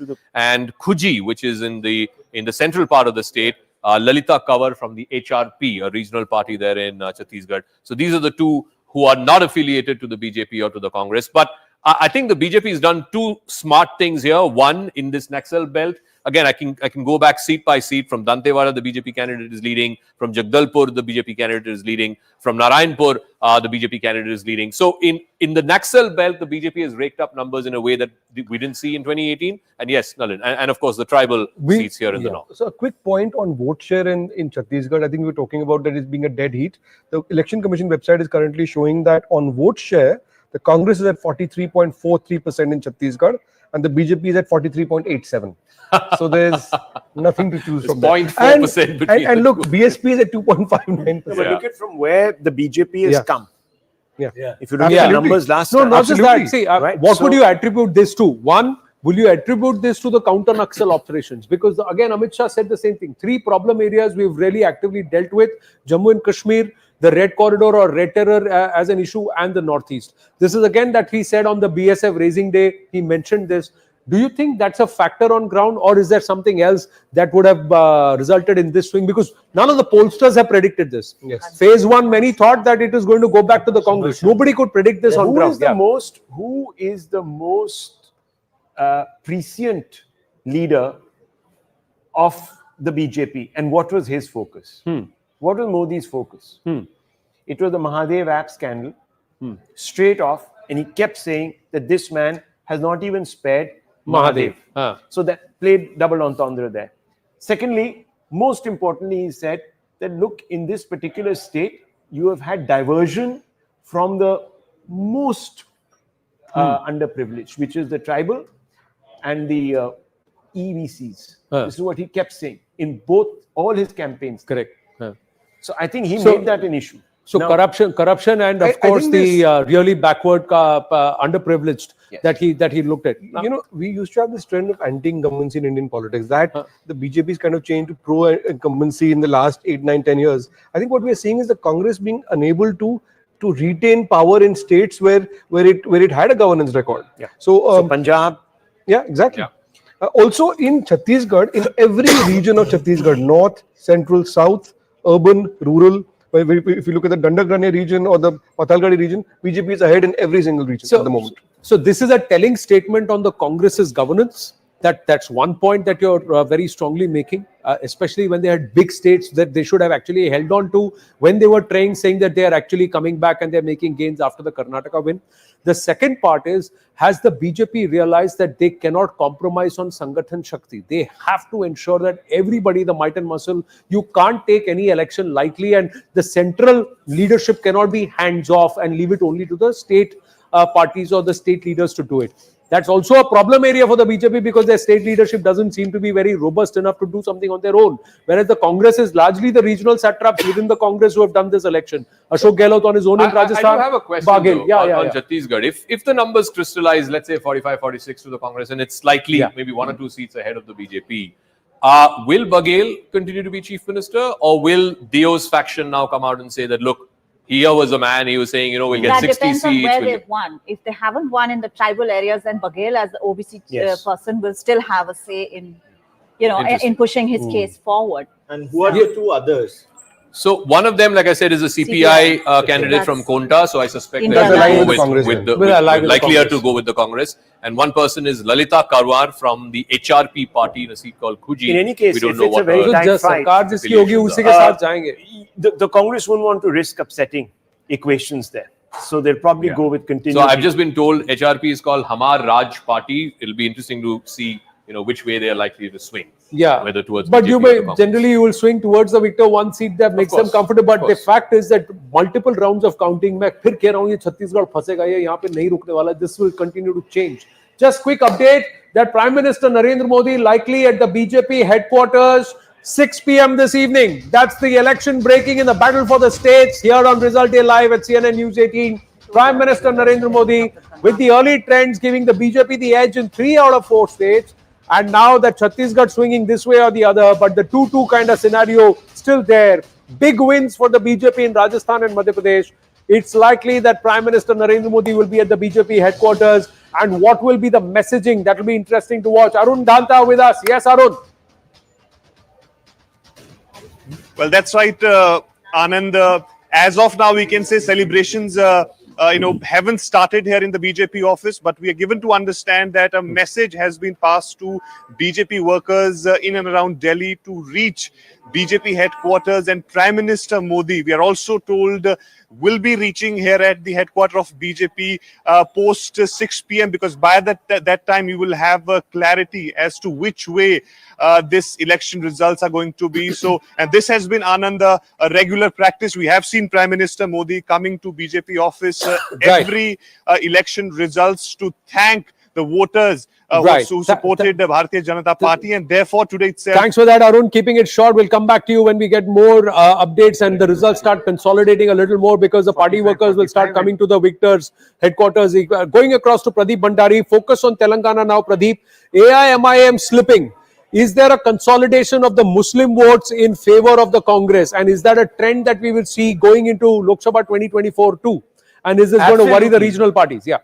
Absolutely, Rahul. Absolutely, yes. And if you see that now, as the numbers are taking in, the BRS is suddenly rising to beyond 40. That is because of the northern Telangana is where the BRS is holding the base vote. But yes, the overall trend from all these elections is that the Muslim vote en masse is consolidating with the Congress party, whether it is Madhya Pradesh, Rajasthan, Telangana, but Telangana in particular. And this can also have ripple effect in other southern states in run-up to 2024. In Rajasthan, one important point is, Rahul, that 8 of Gehlot's ministers, all the top ministers are trailing in Rajasthan. So Rajasthan seems to be a very clear verdict. In Chhattisgarh, more than 10 seats are less than 1,000 margin as of right now. So this will swing up and down like in 2018 you saw with the Madhya Pradesh elections.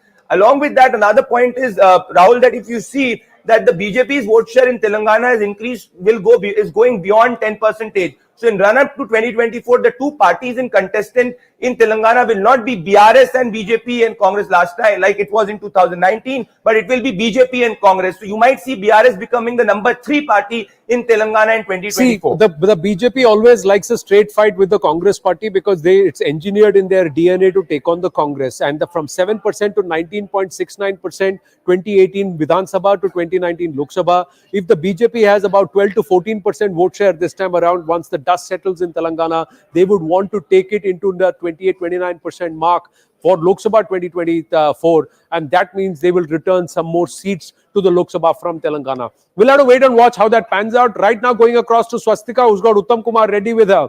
Yes, Swastika. That's right. I'm going to cut cross to him. Sir, many congratulations. It seems that you're clearly in the lead. Thank you. I wanted to ask you, am I speaking to a chief minister probable as far as Congress is concerned? It may be inappropriate for me to speak as yet on that issue. We should wait for the counting to be over. Let our MLAs get together for the CLP meeting. And then there'll be our High Command will coordinate the decision. And to me personally, any decision taken, is fine by me. But you can just keep in mind that this will be my 7th consecutive win. And the rest up to High Command. So definitely you've pitched yourself as the CM face. No, I have never said that. I said whatever decision. 7 consecutive win. Whatever the High Command decision they take, and the MLAs will sit together and decide. And so I'm a loyal Congress soldier. Go by the decision.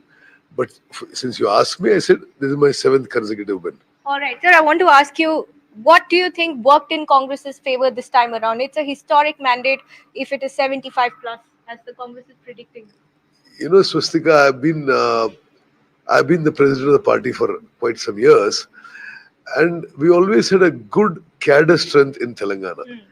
And even in the worst of times, we had a vote share of 30%.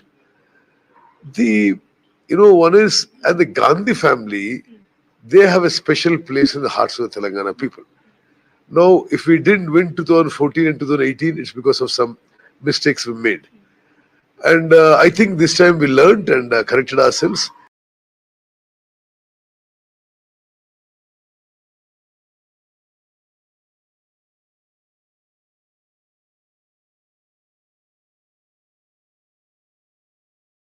Not knowing what is the reality of the ground.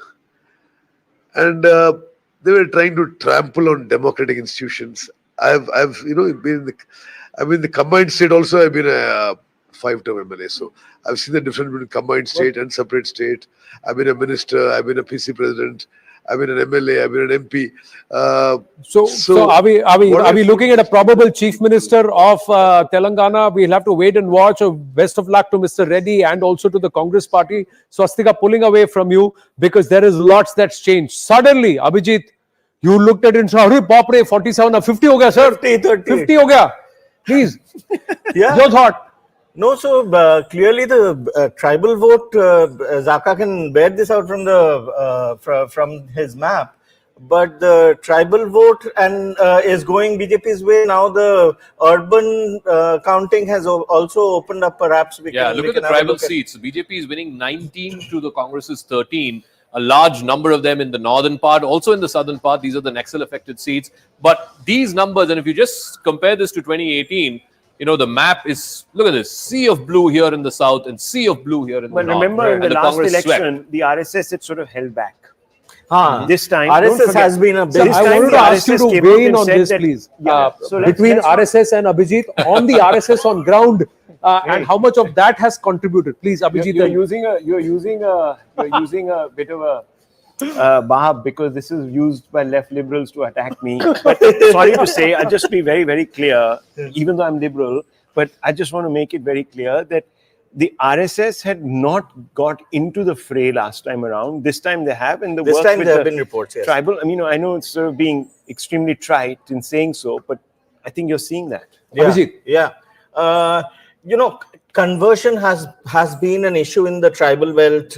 This time, the RSS has been extremely active. From what I have heard from reports, I have not been to the ground in Chhattisgarh, and the campaigning, especially the last leg of the campaigning in the tribal areas by the BJP big guns. Also, we don't know how if Draupadi Murmu becoming the president and a slew of measures for tribals have actually you also had the PM launching that 24,000 crore project. There's been targeted. They have just been before looking the at the second tribal phase vote. polling. And just quick pause. Shivraj Singh Chauhan is speaking, cutting across to that.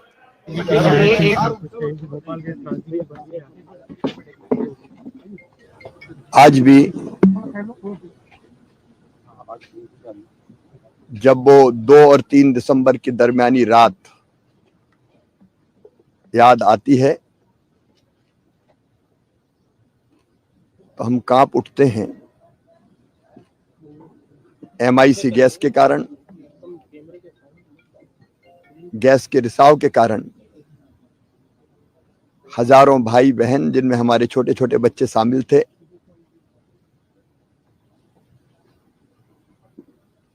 उन्होंने अपनी जिंदगी खो दी, असमय काल के गाल में समा गए। भोपाल का वो दृश्य भूलता नहीं है जब सड़कों पर अपनी जान बचाने अपने बच्चों को लेकर भाई और बहन दौड़ रहे थे, और वो भयानक दृश्य ऐसा है कि कई मवेशी भैंसें ऐसी थी जिनके पेट फट गए थे। दौड़ते दौड़ते कई लोग गिरे और हमेशा के लिए दुनिया छोड़ के चले गए। मैं हम सब भाई बहनों के चरणों में श्रद्धा के सुमन अर्पित करता हूं, लेकिन इस संकल्प के साथ कि फिर कोई शहर भोपाल ना बने। ऐसी गैस ट्रेजेडी फिर ना दोहराई जाए, हमें सबको सोचना पड़ेगा। What big message coming through? Gas tragedy came under which government, which leadership, what has happened? And Shivraj Singh Chauhan striking a very, very emotional note there as he remembers when more than 15,000 people lost their lives and nobody was held accountable, especially those who were allowed a passage out of the country. Those situations at that time is different. Today, it's a different scenario. Right now, the BJP coasting to, or perhaps looking at a historical mandate in Madhya Pradesh. And how much of it is the Sangathan that includes the RSS, Abhijit and Rahul? Yeah, about we were talking about the RSS. No, not Yeah, yeah, no RSS getting involved, not just in Chhattisgarh, in Madhya Pradesh also. Of course, they put everything that they had into the fight in Madhya Pradesh.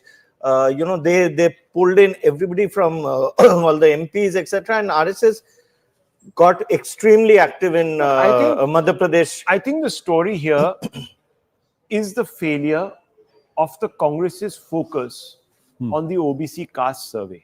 Yeah, I think that has made people a little jittery because, people, as Zaka was also saying, get used to and then you have a new normal coming in.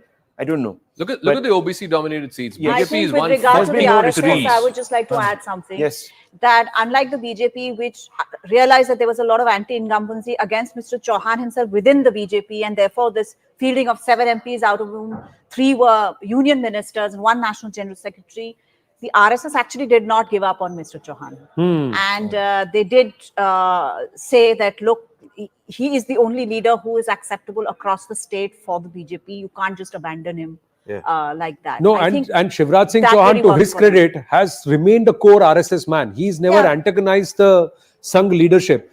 And one of the reasons why all these big guns were paratrooped into Madhya Pradesh, because then they also had their skin in the game, and then it became about their own political careers. That if you didn't translate it into success, then you were. Who thought of these who things? thought of This these? was Mr. Amit Shah and the Prime Minister sitting together and working it out. So obviously there was weakness in the state. They've been able to overcome it with some deft strategy work. But the fact is that Amit Shah also camped.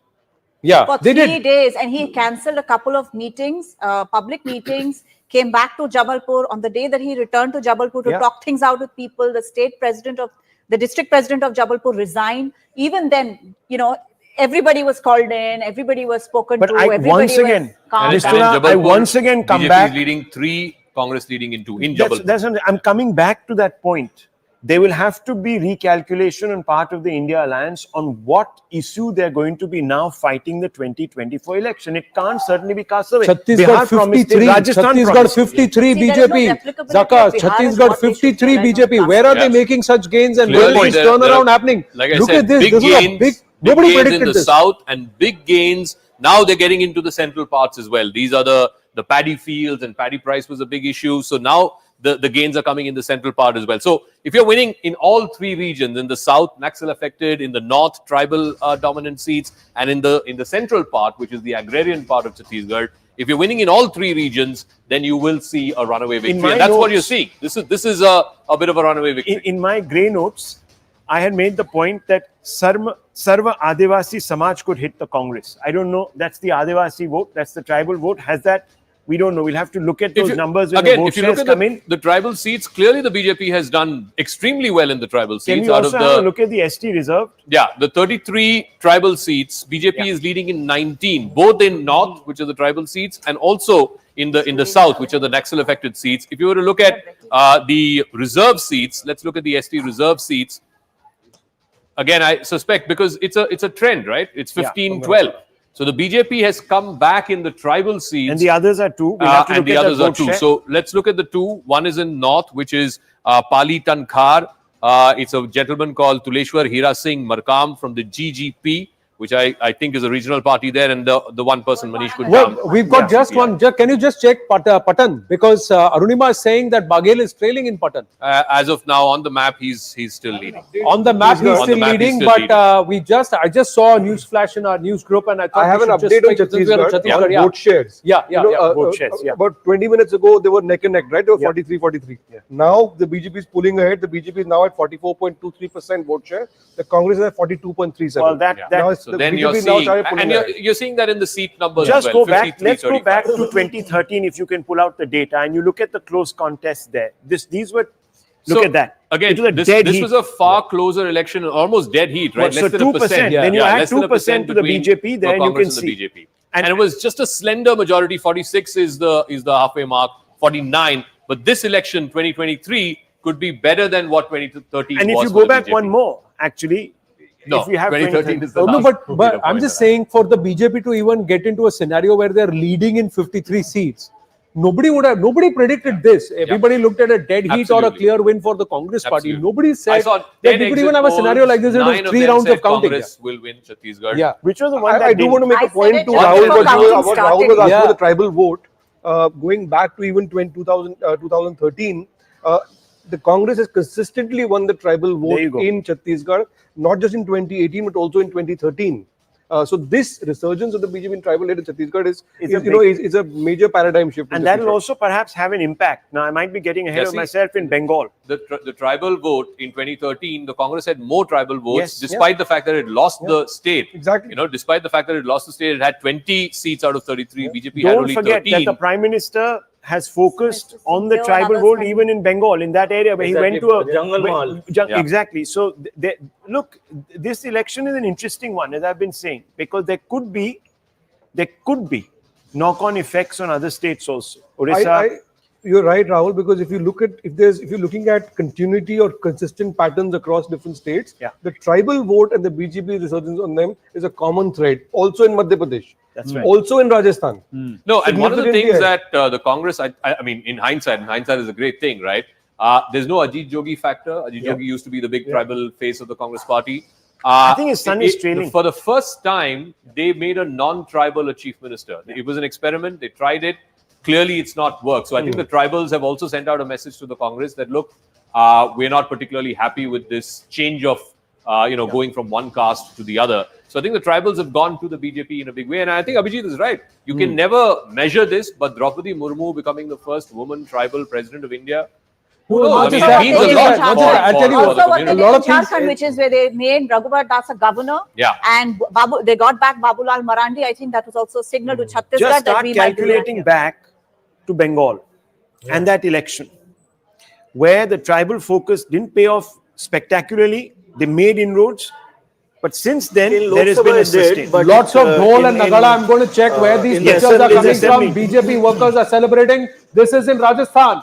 BJP workers are already celebrating in Rajasthan. They are saying it's a clear victory. Let's understand from the live result hub why this celebration is happening. 108 leads for the BJP, 15 to the others, 76 to the Congress. Shivani with the live result hub. What's the latest from Rajasthan? How many rounds of counting already? Yes, so Rajasthan is one of those states, Anand, where the most amount of rounds have actually come in, if I look and compare to the other 3 states as well. So there are about 20 to 30 seats where I can see 3 rounds having been completed. In some cases, there is even the 4th round result that has come in. And in 1 or 2 seats, even the 5th round has been counted. So we see most of those results now coming in. And, if you want some of the numbers, I'll give you some of the vote counts that are coming in. You've got from Mahendrajit Singh Malviya of the Congress party already getting 1,29,000 votes. So that's 4 rounds that have taken place. So there are, of course, the likes of Diya Kumari and others. Let me just look at some of the other big names. How is Rajyavardhan Rathore doing? How's Rajyavardhan Rathore doing? Right now, I only have 1 round data for him from Jotwara. He has been trailing. But as far as the big names are concerned, let me take you through some of the big names also, Anand. So there is, of course, Mahant Balaknath continues to lead from Tijara. Satish Punya of the BJP is now leading. There's other big leaders of the Congress party that were trailing. Actually, you had the likes of CP Joshi, has been trailing. Vasundhara Raje continues to lead.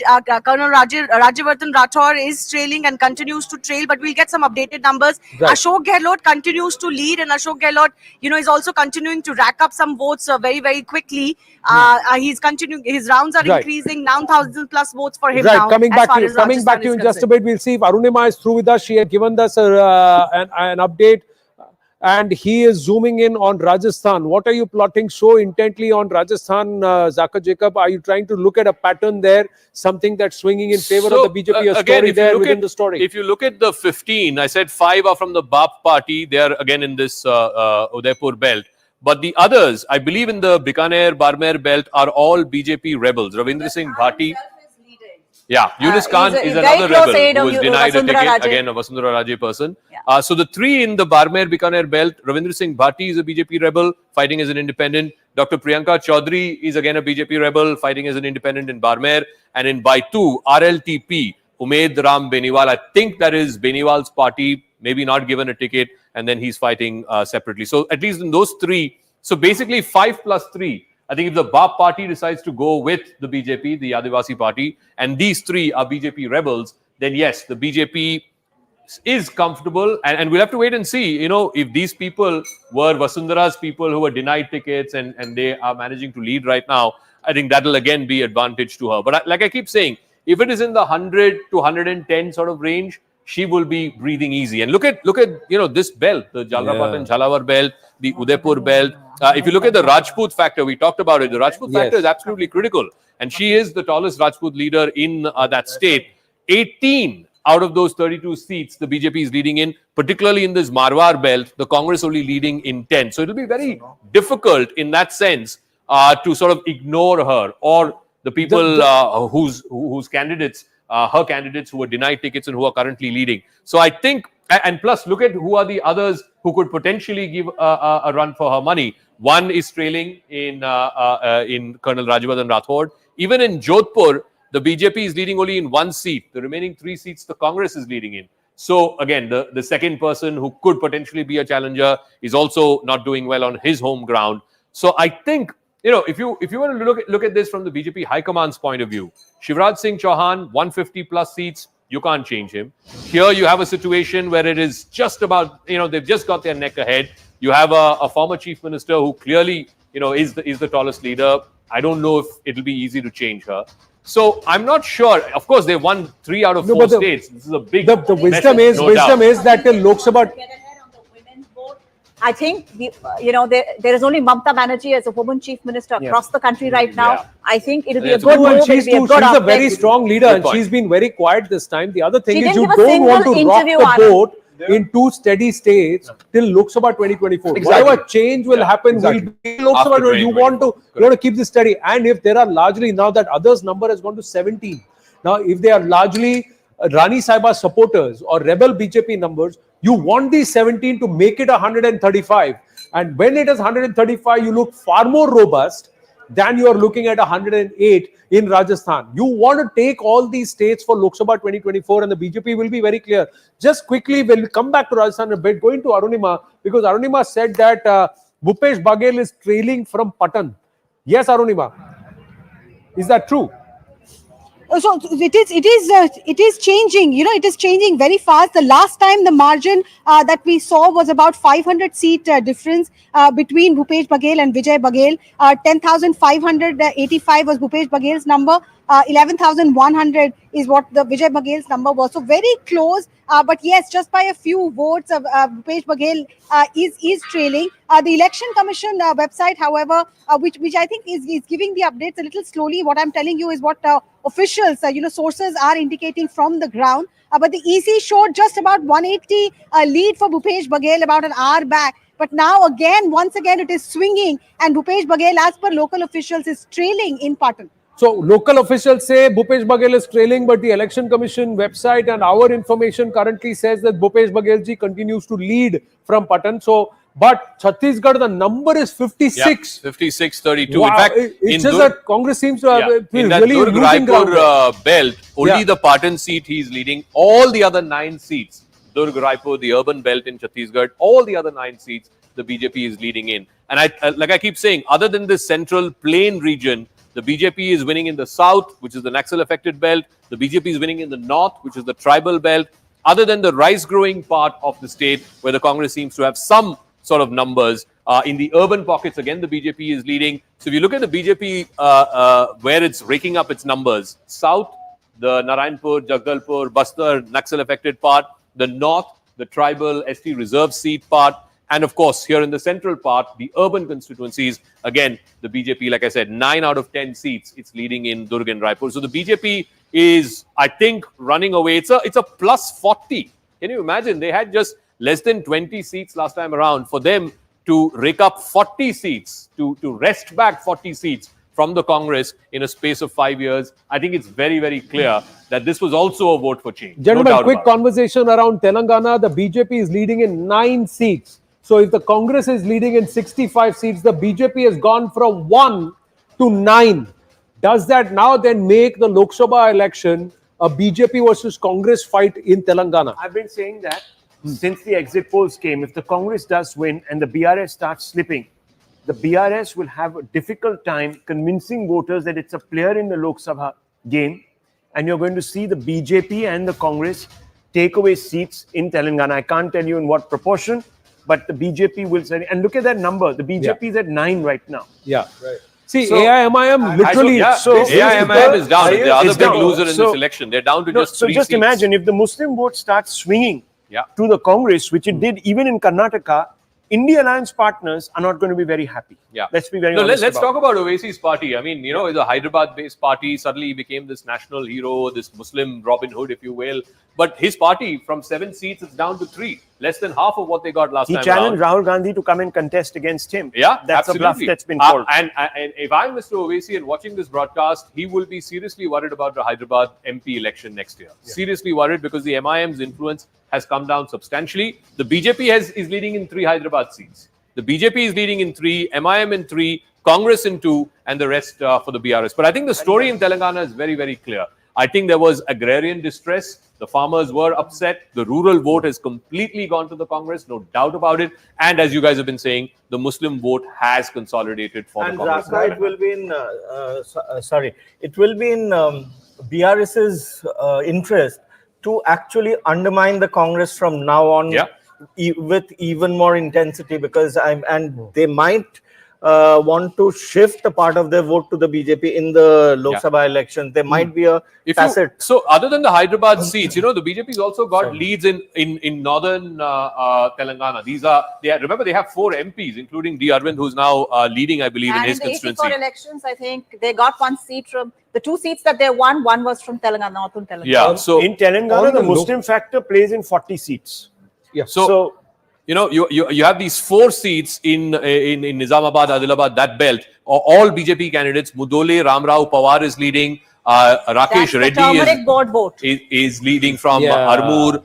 You have from Nirmal, Aleti Maheshwar Reddy is leading, and Arvind Dharmapuri is leading from Koratla. So 4 seats out of the 9 are in this one district. So No, and not I wanna just make a that, point 17 seats of the Lok Sabha What's from the Telangana, BJP vote if share? my memory Yeah, serves me exactly. right. What's the BJP 17 Lok Sabha BJP's seats. vote share BJP had now? 4. BJP had 4. Yes. What's the BJP's vote share in Telangana? So what's very relevant now to the point you're making and what Rahul is making is, for 2024, look at the vote shares. The BJP is getting at the moment 13.26% vote share in So it's a Telangana. player. That's huge. So they had 7% in 2018, 19.69 in Lok Sabha 2019, Yeah. and now it is, you are saying, nearly 14%. And so there are 2 or 3 things No, which but are it's contested significant all here. the seats.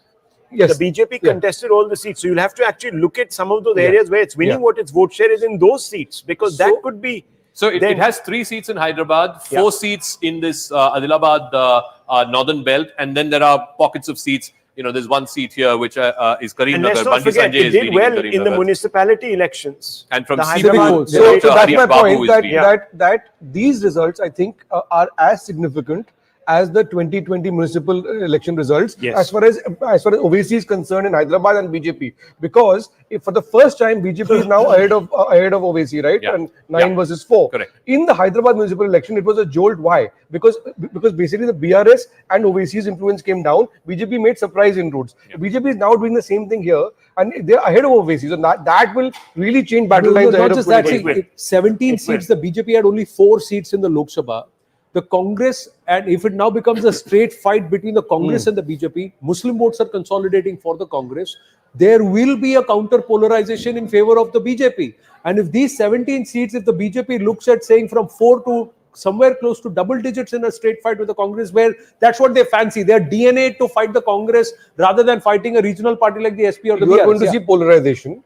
Big And big time, because Yeah. you in response to that And the Maliga mobilization, subcategorization. and you are going to see BRS, like we've all been saying before, BRS will have no choice but to go on the side of the BJP, because Congress is now in its existential threat to it. crisis. Yeah, It's a very good it's an point. existence. So if this vote consolidates, how much that essays into the story of the BJP that they want to get to 320, an unprecedented number, because they will have attrition in some of the other states. If they also are getting, as what we are seeing in the leads, if they get Chhattisgarh, if they take Madhya Pradesh and Rajasthan, what does that then imply to their dream of getting past that 272 number and also getting past the 302 number? which they got as a single party. That's what the Lok Sabha story then is, that you really want to become stronger, and Telangana, not Karnataka, becomes the inroad. Yeah, that's an important point. The first M was the Modi factor. Modi is not on the ticket right now. He's only on the ticket in 3 states. When he's going to be on the ticket nationally, the messaging will also change. Don't forget, a Congress reliant more and more on the minority vote will have to also make moves in government, etc., wherever they are, to appease its particular vote bank, and that will get amplified across the country in a way that we know is because Telangana ka 2018 vote share of the BJP was 7%. 2019 they come to 19.69. So nearly about a 3% jump in vote share. If they are at 13 or 14% this time, it's a big if. How much are you trying to? But they will want to maximize and they will want to push for it. I'm just saying, does Telangana then become a straight fight between the BJP and the Congress party, and then the straight fights nationally, Zaka, between the BJP and the Congress goes to nearly 220 seats. Yeah. And if the BJP looks at a conversion ratio of 80% like they saw it historically, you're looking at a different story altogether in terms of the straight fights and the numbers. Telangana won't be an 80% conversion. I mean, let's be realistic. No. So out of the 17 seats, out of 220 seats. Okay. No, what this also does, I think, for the Congress is it will give it some hope even in Andhra Pradesh, where it's primarily a TDP versus Jagan kind of a fight. I think the Congress is now telling itself, look, they're in power in Karnataka. They're going to be in power in Telangana. They have a very strong ally in the DMK in Tamil Nadu, and Kerala, of course, last time they won 15 out of 20, and Rahul Gandhi himself is an MP from there. So the 120 seats in southern India, I think the Congress party will be reasonably okay with. But the problem for the Congress party is the massive number of seats that are there in northern India, in Hindi heartland, in western India. They're just not showing. Well, your assumption is based on the fact that the BJP is going to pretty much give a free pass in the south too.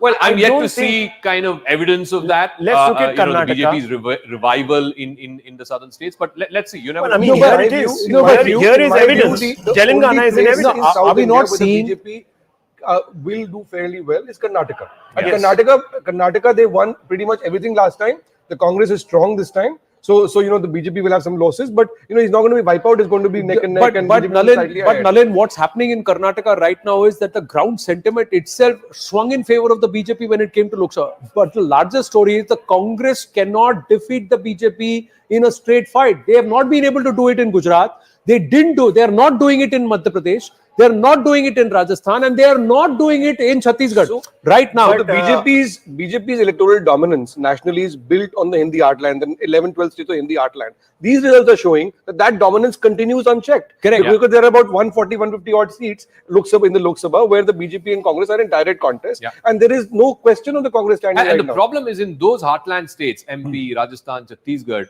It's not like any of the other India Alliance parties are in contention. It is still Congress BJP. It's not like suddenly Aam Aadmi Party is going to start winning seats in But it might Madhya change. Pradesh, right? Now, with the India Alliance looking at these results in the north, they'll say, well, maybe the Congress is a bit of a liability. Maybe we really need to be the principal players. Fair enough. And in Uttar Pradesh, you might actually have a BJP Samajwadi Party contest. Okay. You might have in Bihar. We've got another one of the M's that we have spoken about.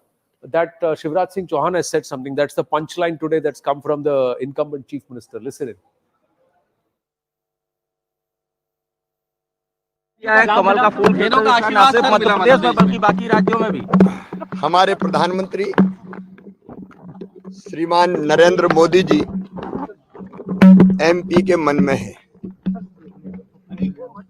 और मोदी जी के मन में भी MP है। उनके प्रति असीम श्रद्धा और अगाध विश्वास है। उन्होंने जो यहाँ सभाएं की, जनता से अपील की, वो जनता के दिल को छू गई और उसी के कारण ये परिणाम जो अभी रुझान आ रहे हैं, ये प्रमुख कारण है। डबल इंजन की सरकार, दिल्ली में प्रधानमंत्री जी के नेतृत्व में केंद्र सरकार ने जो काम किया उसको यहाँ ठीक से हमने इम्प्लीमेंट किया, और जो यहाँ योजनाएं बनी, लाडली लक्ष्मी से लेकर लाडली बहना तक का एक अद्भुत सफर जो मध्य प्रदेश ने तय किया, गरीबों के लिए, किसानों के लिए, भांजे भांजियों के लिए जो काम हुए वो भी जनता के दिल को छू गए और एक परिवार मध्य प्रदेश बन गया। अमित शाह जी की अचूक रणनीति, उनका जिस ढंग से यहाँ साथ मिला, और हमारे राष्ट्रीय अध्यक्ष श्रीमान जेपी नड्डा जी का मार्गदर्शन, हमारे संगठन के नेतृत्व में कार्यकर्ताओं ने अनथक परिश्रम किया। लाडली के मन में लाडले हैं, वो है मोदी जी। मोदी जी के मन में एमपी है, एमपी के मन में मोदी जी है। Shivraj Singh Chauhan covering all the bases. We implemented the center schemes and we also brought the Ladli Lakshmi, Ladli Behna, and that's given us the dividends. Also complimenting and commending Amit Shah for the poll management. He continues to emerge as a Chanakya. There is somebody in our studios who's holding a notepad and saying, look at this, I told you so. Let's go straight across there, and the camera focused on Rahul Shivshankar. आप क्या notes बनाए आपने? M is the A.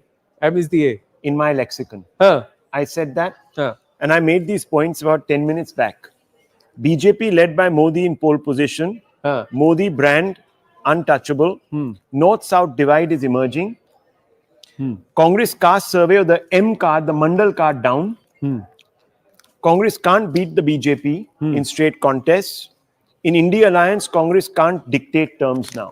And lastly, tribal woman factor, and of course the Muslim vote. So India Alliance meeting 6th of December is being planned. Sherin had just put out that update, just telling you 6th December Mallikarjun Kharge has called an India Alliance meeting. You're saying Congress can't dictate terms. Can't dictate terms after this. Nalin, Abhijit.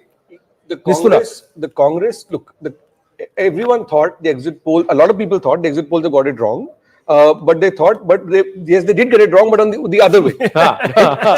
so now, before these results came out, or there's still a projection right now, but till yesterday it looked like a 2-2 score, right? Now it's probably a 3-1 score. 3-1 score. Now even a 2-2 score would have been a victory for the BJP. A 3-1 score is a complete. Sir, 3-1 में आपको एक चीज बताऊं कि वो जो 2 है, that is Congress को हरा के है. See, and the other one is जहाँ कांग्रेस से छीन लिया था, which Congress thought rightly is there. That's Madhya Pradesh. That's where the story is for the Congress party. So the point is that look, in Chhattisgarh the BJP has fought without a serious leader of note in the state. In Rajasthan they didn't have a chief ministerial candidate. Of course, Vasundhara Raje is an old satrap. Now in every Vidhan Sabha results have never really replicated themselves in Lok Sabha results in these states. However, if the Congress can't put it beyond the BJP even in this, then imagine what would happen in these states in the Lok Sabha election when Modi is directly on the ticket. To be really churlish, I'm not going to be surprised if some BJP spokesperson or somebody else pops up and says, "Ab Asti Panoti kaun hai?" Somebody's already said that on Twitter. Oh, there you go. No. See, I'm not even going to get into that reference. The point is, if you don't learn a lesson, you continue to do that, it will always come back at you and it will bite you. Abhijit, do you believe in this case, there is a clear message within the BJP that nobody is above the Sangathan? Because your star campaigner, the person who's getting you all the votes, himself is out there on the ground campaigning like a star. So you don't think that ki mere ko nahi bulaya to I'm not. This ego factor does not work in the BJP at all. Everybody's been leveled. Absolutely. Anand, see, today's BJP is dealing with, in each state, is dealing with 3 or 4 layers, which it never had to deal with. Earlier, it was just the Sangathan or Rikiti organization. Now it has the Sangathan. It has people in the people who are MPs. Then there are people who are, then there is the central government. So BJP is very clear that it needs leaders who can balance all these sort of sometimes forces that pull apart. People who can balance that, which is why But there is also a problem. There's also a problem. Yeah, Nistula. BJP, since I've been covering it for 20 years, I can say that there is nothing that is a given in terms of electoral strategy.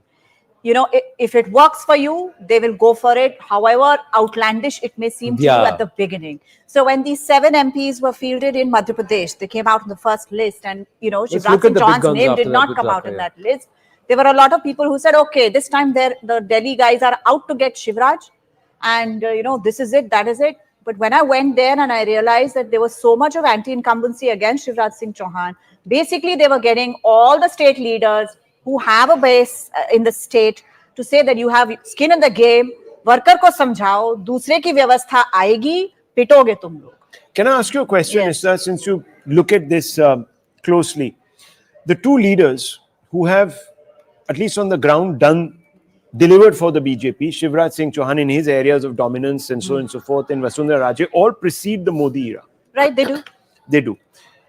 Can you point out, apart from Mr. Yogi, one regional satrap in the BJP that has come up after the Modi era? Nobody actually. You look at Pushkar Dhami. You look at Pushkar Dhami. But he is an import. No, but he has not come from within the ranks of the BJP. You would also look at the Goa Chief Minister. Goa Chief Minister Pushkar Dhami. So you look. Himanta Biswa Sharma. You look at the long term. You look at the long term. The BJP, beyond Mr. Modi, requires a strong set of state leaders who can hold the party together. Think about it. I'm just saying. I think just to extend that point before I come to the big guns impact, I think Rahul has a point in as much as you look at these 3 states that the BJP has won. I think I'm very clear that it'll be very difficult to change Shivraj Singh Chauhan after this kind of mandate. 100%. Rajasthan, again, because it's in this range, you might have to go with Vasundhara for now. Chhattisgarh, they now have the luxury of thinking of a new candidate. I don't think it'll be Raman Singh with a guarantee that he's going to be the chief minister. It could be somebody new. Right? But about the big guns, there were 3 central ministers, there were 7 MPs who were asked to contest, 79 seats they have their influence in. 51 of those 79 seats the BJP is leading in. The Congress has not managed to gain a single seat. Remember, these 16 seats the Congress had last time. The 16 plus the gain for the BJP is actually seats that the Congress had last time, which now the BJP has managed to wrest back. So that strategy of the big guns clearly has worked for the BJP. And it's in different regions, right? It's in the Malwa belt, it's in Gwalior Chambal, it's in the Madhya part of Madhya Pradesh, and of course, it is in Bundelkhand as well. In Bundelkhand, in fact, they have a bunch of seats that they have won, and in the eastern, the Vindhyachal region. So in 5 or 4 different regions of Madhya Pradesh, this strategy of bringing in the big guns has worked. But the reason why I keep saying, because of the nature of this mandate, 157 is something that the BJP has never seen in Madhya Pradesh, and you have an incumbent chief minister, I don't think it's going to be easy to remove him. And of course, like all you guys have been saying, he's also ticked all the boxes in he's around Shivraj Singh Chauhan's constituency. How has he done? So let's see the big guns in Rajasthan. Rajasthan. Let's go to Rajasthan. Okay, let's look at the big guns filter. Yeah, down. Right down. Bottom right side. Okay, thank you. So here again, it seems to have worked.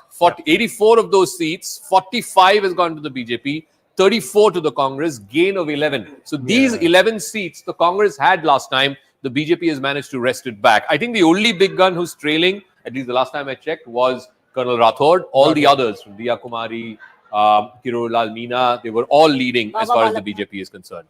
But the BJP's numbers in Rajasthan, and again, I keep going back to it, it's in this range. If it goes above 110, 115, closer to 120, then I don't think it's good news for Vasundhara Raje. But if it's between 100 and 110, I think she will be breathing easy. One gets the sense she wouldn't have made the temple run and she wouldn't have met the governor had she not got a green signal from the center saying that you can go ahead and you are going to be our chief ministerial candidate. The other thing is Lok Sabha. Before Lok Sabha, you don't want to really rock the boat. Largely, most of the others are with her, and a lot of her own candidates have come back winning.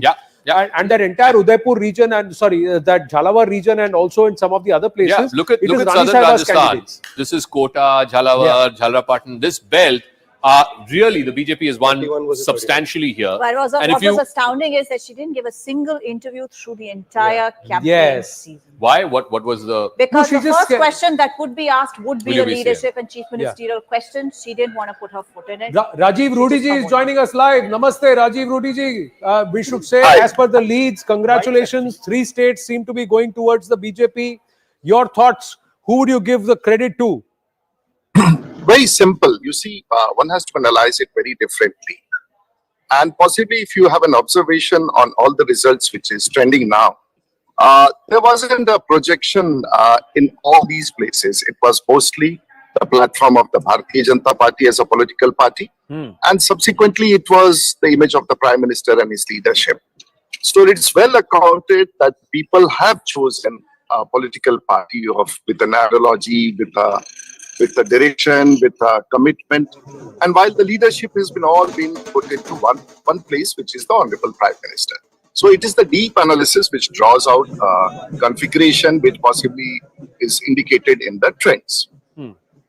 Would you say PM Narendra Modi or Modi ji and Mahila, these are the 2 big M's that have worked for the BJP, whereas there is an indication of a Muslim vote consolidation in favor of the Congress?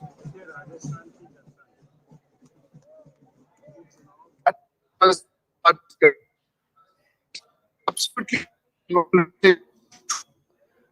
If I just put it at one place, which is the Honorable Prime Minister, because you see, we'll try, and he seems to be on the move, and it's a patchy connection. We'll try and get Rajiv Pratap Rudi ji back live with us, with Rahul Shiv Shankar and also Zakir Jacob. But there are celebrations all around, and everybody is wearing the photo of PM Narendra Modi, and clearly Prime Minister Narendra Modi continues to remain the leader that he is. 3-1. Yeah, 3-1. Yeah, the BJP is going to be triumphant today, and this sets the tone for 2024. I'm sorry, there are a lot of people who would still say that, look, don't jump the gun by, yoking an assembly election result to the Lok Sabha election result. But look at the margins here. I'm just looking at the vote share. In Rajasthan, 2% the BJP is leading by. In Madhya Pradesh, it's 8%. In Chhattisgarh, 3%. And it's a state election in at least 2 states where the BJP didn't have leaders to project at all. Well, one of the things we have here at Alexa is the India map. Now, by the time the results settle in, we will try and call that India map, and we'll show you from 2013, 2014, 2019, and now 2023, how that map has changed. And one of the significant facts was that all the big states were colored in blue. Now they will all be colored in saffron. And that, does not bode well for the opposition, especially the Congress party, because they'll have a lot of work to do. Let's go back to Rajasthan. Zakar's there using his pen along with the fingers on the phone. Some instruction that's been passed on, information that's come. So let's quickly dive into that. The Rajay factor, and I keep going back to it. Her candidates, how did they do? So Team Vasundhara, we have a filter on the magic wall. These are candidates of hers who were given a ticket. 37 out of 54 won. 14 of them were seats that the Congress had. And I think that's an important factor. In all of these states, pay attention to, the seats that have changed hands. I think that plays a critical factor. If these 37 support her and these 14 are seats that they lost to the Congress in 2018 and the BJP has managed to wrest back. And mind you, this part, the desert belt, the Marwar belt, where the Rajput factor is very, very important, they've got a whole bunch of seats in the desert belt. And I think that's very, very important as far as the BJP is concerned. So as long as this number is in between 100 and 110, I think Team Vasundhara will be breathing easy. But if it goes much higher. Thing about the Rajput factor that you said, when Vidyadhar Nagar was given to Diya Kumari and Bhairav Singh Shekhawat's son-in-law was, was denied a ticket and later was accommodated in Chittorgarh. There was a lot of talk about how the Jaipur royal family, they had marital links with the Mughals in the past, and how this is, Rajput pride and, all of those things. And then immediately, I think 2-3 days after that, Maharana Pratap's descendants were, added to the party. They joined the party in the presence of Diya Kumari, etc. And then this whole thing was said to be sort of papered over, saying that no, we have got against everybody. In Nathdwara, right? Against CP Joshi. Yes, one of them is fighting. We've got VD Sharma ji from Madhya Pradesh. VD Sharma ji, namaste. अप्रत्याशित विजय दिख रही है मध्य प्रदेश में BJP के लिए. 158 lead दिखा रहा है। आपको भी बहुत बधाई, बहुत शुभकामनाएं। सर बधाई तो मध्य प्रदेश के वोटर्स और पार्टी को देनी है, आप बताएं जी। मध्य प्रदेश की जनता को बहुत बधाई और कार्यकर्ताओं का बहुत बहुत आभार, बहुत बहुत धन्यवाद। क्या आपको इसकी और अपेक्षा ये थी? जो जीत है मध्य प्रदेश के अंदर, हमें अपेक्षा बिल्कुल थी, हम कॉन्फिडेंट थे, क्योंकि मध्य प्रदेश के अंदर भारतीय जनता पार्टी में हमने जो तय किया था कि प्रधानमंत्री नरेंद्र मोदी जी के नेतृत्व में 2024 में पुनः प्रधानमंत्री बनाने के लिए ऐतिहासिक बहुमत की सरकार मध्य प्रदेश में बनाना, मध्य प्रदेश के मन में मोदी और मोदी जी के मन में मध्य प्रदेश का जो अभियान था, आज जनता ने उसे आशीर्वाद दिया है। और मैं मानता हूं कि संगठन के कार्यकर्ता, हमारी अमित शाह जी की कुशल रणनीति, जो उन्होंने प्रत्येक बूथ पर 51% वोट शेयर लाने की बात, माननीय प्रधानमंत्री जी ने हमें कहा था मेरा बूथ सबसे मजबूत अभियान में, हर बूथ पर चुनाव लड़ो, हर बूथ जीतना है। अमित शाह जी की कुशल रणनीति के साथ हमने बूथ पर जो 51% वोट का संकल्प था, मुझे गर्व है भारतीय जनता पार्टी के कार्यकर्ताओं पर कि माननीय अमित शाह जी के नेतृत्व में मध्य प्रदेश के अंदर 51% से ऊपर vote share Bharatiya Janata party ला रही है। जब क्लोज होगा तब मुझे विश्वास है कि 51% से ऊपर जाएंगे, 50 के करीब हम पहुंच गए हैं अभी। तो इसलिए मैं ऐसा मानता हूं कि उनकी कुशल रणनीति, माननीय प्रधानमंत्री का नेतृत्व, माननीय नड्डा जी का आशीर्वाद और भारतीय जनता पार्टी के कार्यकर्ताओं की मेहनत का परिणाम है। विकास और गरीब कल्याण की योजनाओं का झंडा लेकर के जो बूथ बूथ पर कार्यकर्ता खड़ा था, आज उसका परिणाम है कि ऐतिहासिक बहुमत की सरकार मध्य प्रदेश के अंदर माननीय प्रधानमंत्री मोदी जी के नेतृत्व में जनता का आशीर्वाद मिल रहा है। 51% वोट शेयर की आप उम्मीद कर रहे हैं, 50% के करीब पहुंच चुका है। कितना महिला वोट है? लाडली बहना, लाडली लक्ष्मी की वजह से महिलाओं ने कितना समर्थन दिया?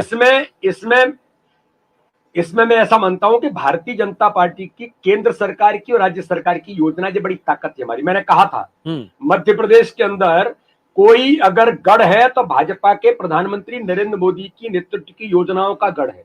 मैंने छिंदवाड़ा के अंदर कहा था, लोगों ने कहा कमलनाथ का गढ़, मैंने कहा गढ़ प्रधानमंत्री नरेंद्र मोदी की गरीब कल्याण की योजनाओं का गढ़ छिंदवाड़ा है। कमलनाथ छिंदवाड़ा चुनाव हार रहे हैं, तो इसलिए केंद्र सरकार में प्रधानमंत्री आयुष्मान कार्ड 3 करोड़ 62 लाख, प्रधानमंत्री आवास 64 लाख परिवारों को जिनकी मालिकान बहन है, 1 करोड़ 31 लाख बहनें हमारी लाडली बहना योजना में, लाडली लक्ष्मी, कन्यादान, प्रधानमंत्री जी ने किसान सम्मान निधि, प्रधानमंत्री मुख्यमंत्री किसान सम्मान निधि की योजना में।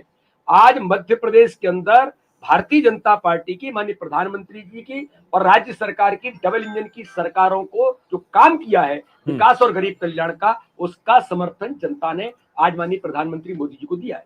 प्रधानमंत्री जी इतनी जल्दी किसी की पीठ नहीं थपथपाते, आपकी पीठ थपथपाई थी, तो क्या कुछ और इशारा है, संकेत है मुख्यमंत्री जी की कुर्सी की आपकी तरफ आ रही है? जनता पार्टी भारत की राजनीतिक इतिहास में प्रधानमंत्री नरेंद्र मोदी जी ऐसा व्यक्तित्व जो दुनिया का सर्वाधिक लोकप्रिय नेता है, लेकिन कार्यकर्ता को अप्रिशिएट कैसे करना, ये माननीय प्रधानमंत्री नरेंद्र मोदी जी से या माननीय अमित शाह जी से, माननीय नड्डा जी से सीखना चाहिए लोगों को कि कार्यकर्ता को अप्रिशिएट कैसे करना। तो ये तो उनका आशीर्वाद माननीय प्रधानमंत्री जी का भाजपा के एक एक कार्यकर्ता पर हमेशा से रहा है।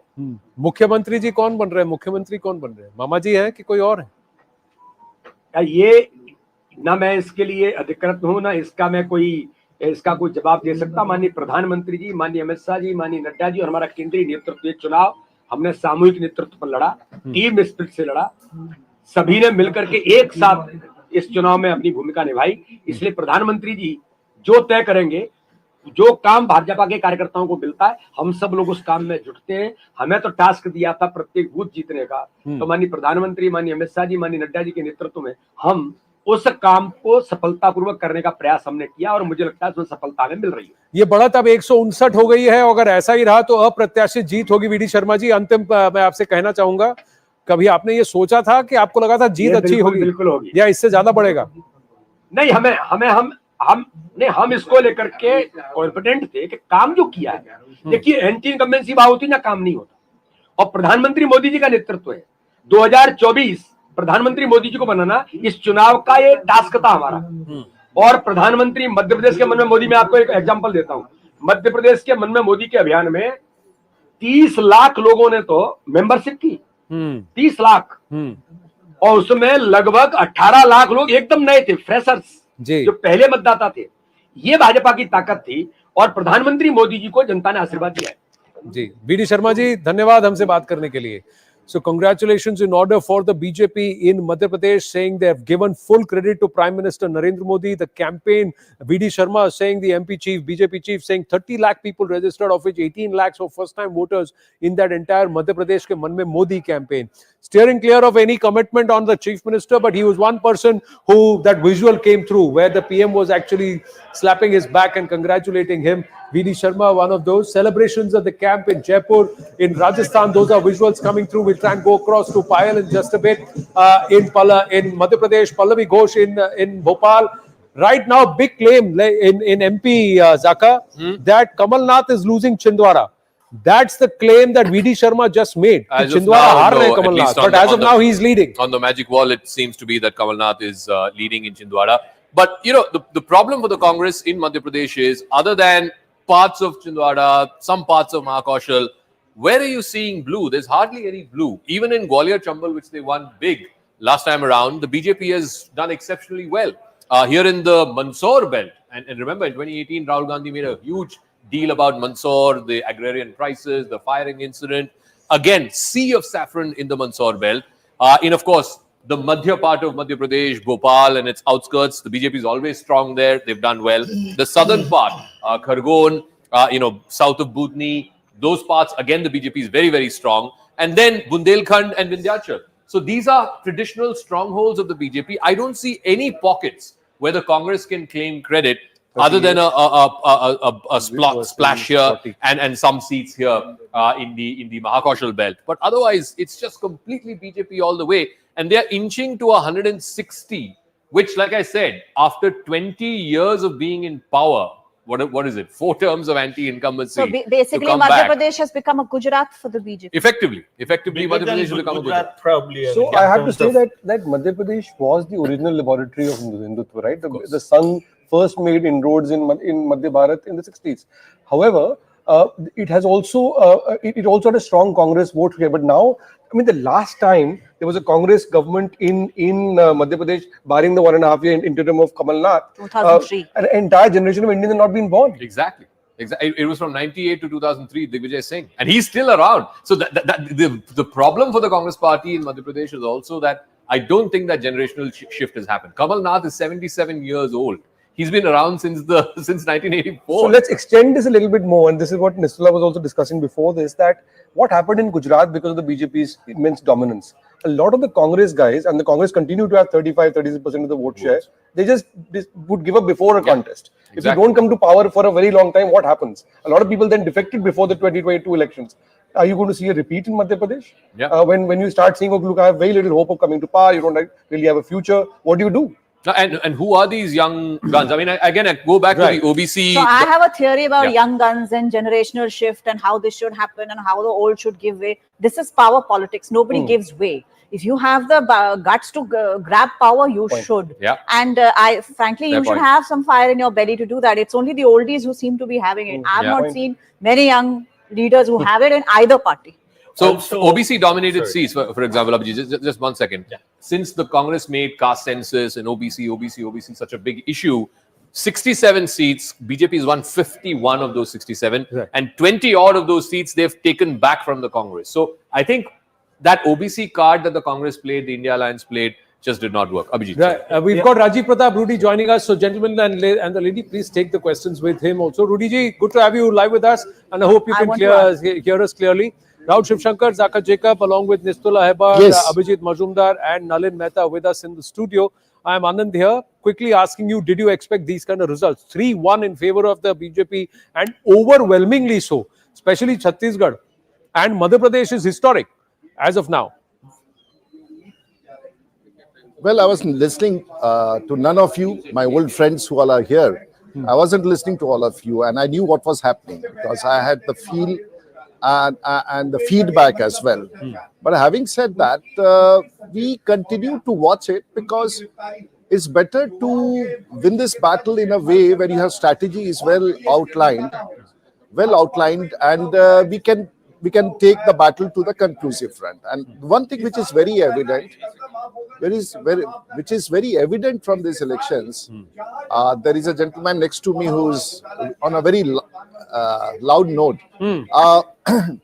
So what I wanted to say is that on a platform, if you see the revelation which has come, or what you can decipher is that faces did not really matter, and it was the political platform, which is the Bharatiya Janata Party, and of course, beyond that and above that was the face of the Prime Minister, and that was primarily due to the ideology, the focus, the workers, the manifesto, and the work which was done by the respective state governments. Even if they were not there, there was a precedence of what is happening at the national level and what is happening at the state level. So I think it was a conclusive mandate given by the people as far as the election results are indicated. Rajiv ji, I wanted to ask you a question. I'm Nistula here. My question is that your home state of Bihar had come out with a caste survey, and the question of holding an all India OBC census, or sorry, a caste census, and jiski jitni sankhya zyada, that narrative was also around during these elections. What is your reflection on where that narrative is going to go? I would completely discount that narrative, and I would say it did not figure at all. It was an attempt made by a particular state government, and that is in particular in the state government of Bihar, which I come from. And the state for 35 years, and the people of that state, if you look at the figures, it is the poorest state in the country. 4 crore people have migrated from the state with the reservation which existed, and as all of us know, that it really did not matter. And to extend the boundary of that particular aspect to the elections in these states, I don't think it's a fair call to interpret. I would say it was primarily the political party, the national party as the BJP. Primarily, it was the Honorable Prime Minister's views, his presence, his aura, the way he has conducted himself, the way he has run the nation. I think it was a recipe of that more than anything to do with reference of Bihar or any other state. First of all, congratulations, Rudy ji. This is Rahul Shivshankar. Just a straight question. Was it a deliberate strategy not to portray any face, any of the incumbent chief ministers, or beyond that, any face in these state elections? And now that you have won 3 of these Hindi heartland states, will we see Mr. Shivraj Singh Chauhan continue? Will we see Ms. Raje back? Or are these all open questions? Well, as I said, it's very nice that a political party, which has the largest membership in the world, has moved to a direction where the party matters and the top leadership matters, which keeps the nation together. And in that situation, to imply a face, there was a time that the BJP did work when it was in its initial stages to project individuals as faces of politics in a particular state. But last decade or a half, maybe a decade, we have seen that there is a migration towards a political front which takes care of its political class, and decision making is not vested in an individual who. So this is the advantage of a political party which possibly did not exist in India earlier. Right. You may have another question that why then the Prime Minister? At least that the question would be obvious that at least you require one manifesto, one agenda, and one face. And Mr. Modi is not contesting the MLA elections in Madhya Pradesh, Chhattisgarh, or Rajasthan. He is the national emblem, and that national emblem is not confined to India. Now it's an international emblem. So having said that, a political platform with committed workers and a face. So the dissensions or trying to make it, because when we have to look at the nation, we look at it not vertically, but we look at it horizontally, because India is with 140 crore people. We need to have a semblance. We do understand when you say and when you try to analyze particular aspects, whether Vasundhara ji would be there or Shivraj ji would be there. But these elections has proved that, yes, we have a conglomerate of leaders, we have galaxy of leaders, we have state representatives. And before I came, I heard that you said that youngsters are not there. I would say it's a very different situation. The youngsters are there, and they are picking up the thread of national politics in the BJP. So there is a second rung, third rung of leadership. Adil Hussain of the AIMIM also with us, Rajiv ji. But Abhijit Majumdar had a question for you. Yes, Abhijit. Yeah, Rajiv ji, BJP has done better than last time in Telangana. Its vote share has gone up considerably. It's about 14% as of now. But after the Hyderabad elections, after the stellar show there, Do you think that it's a bit of a missed opportunity for the BJP in Telangana, especially when BJP has lost Karnataka? It could have done a better show in the south. Telangana would have given it that kind of a impetus, momentum. I think it's a very wonderful question. We did expect and we did. But the fact remains that even today, when we had just one MLA seat, if I'm not wrong, in the last elections in 2018, we have at least now, we are heading for about a dozen of them now. Now, this shows that there is a positive trend and it has happened. BJP started with 2 in parliament and today it's a national party which is heading for a 3rd term in consecutive. So having said all this, I would not say it is a dismal performance. I think it's a beginning of a big show in Telangana as far as the next parliament elections are concerned. So while agreeing to you, I will still disagree on certain aspects. Adil Hussain of the AIMIM also with us, Rajiv Rudiji. So quickly asking Adil Hussain, did you expect this? How are you reading so far what is happening in Telangana, Adil? No, it is BJP got 4 Lok Sabha MP in Telangana. BJP is losing. BJP will not cross 10 seats. Rajiv Prasad Rudi is senior BJP leader. BJP got 4 Lok Sabha seats. Modi ji campaigned for 3 days. Yogi ji, BJP in GHMC got 48 seats.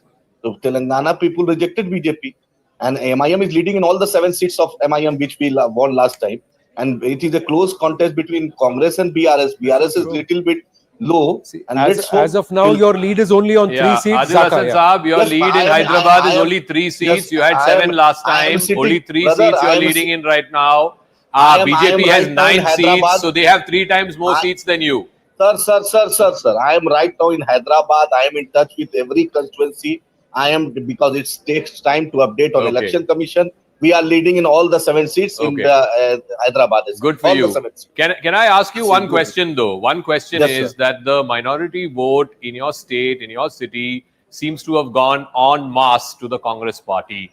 What does this mean for you? You're a party that's dependent on the minority vote. The Muslim vote, No, sir, just wait for 3 o'clock. You will get all the results. In BRS and the Congress is a very close contest. And BJP helped Congress to get this gain. It was a tactical understanding between the BJP and Congress. BJP wants hung assembly because Mr. KCR was the challenger for BJP and Congress. It was a tactical in the Lok Sabha also 4 seats for BJP and 3 seats for Congress. Right now, the Congress is leading in 63, Adilji, and 44 for the BRS, 3 for the AIMIM, and 9 for the BJP. Sir, we are leading in 7 seats. Are you saying that the BRS will come closer to 55 seats? Are you saying the BRS will do better than 44 seats right now? Yes. I think BRS will touch 50 and Congress will get 10 seats less than that the present mark. So 50 and 53, and you are trying to say that the AIMIM will be in a position to bail out the BRS? No, we will not bail out. We already gave Ashirwad to BRS and hope for the best for the minorities. Rajivji, what is your understanding? What is your understanding vis-a-vis Telangana? No, with his comments, I have no understanding. I should begin from there. And I have some sentences in politics that people have rejected. I think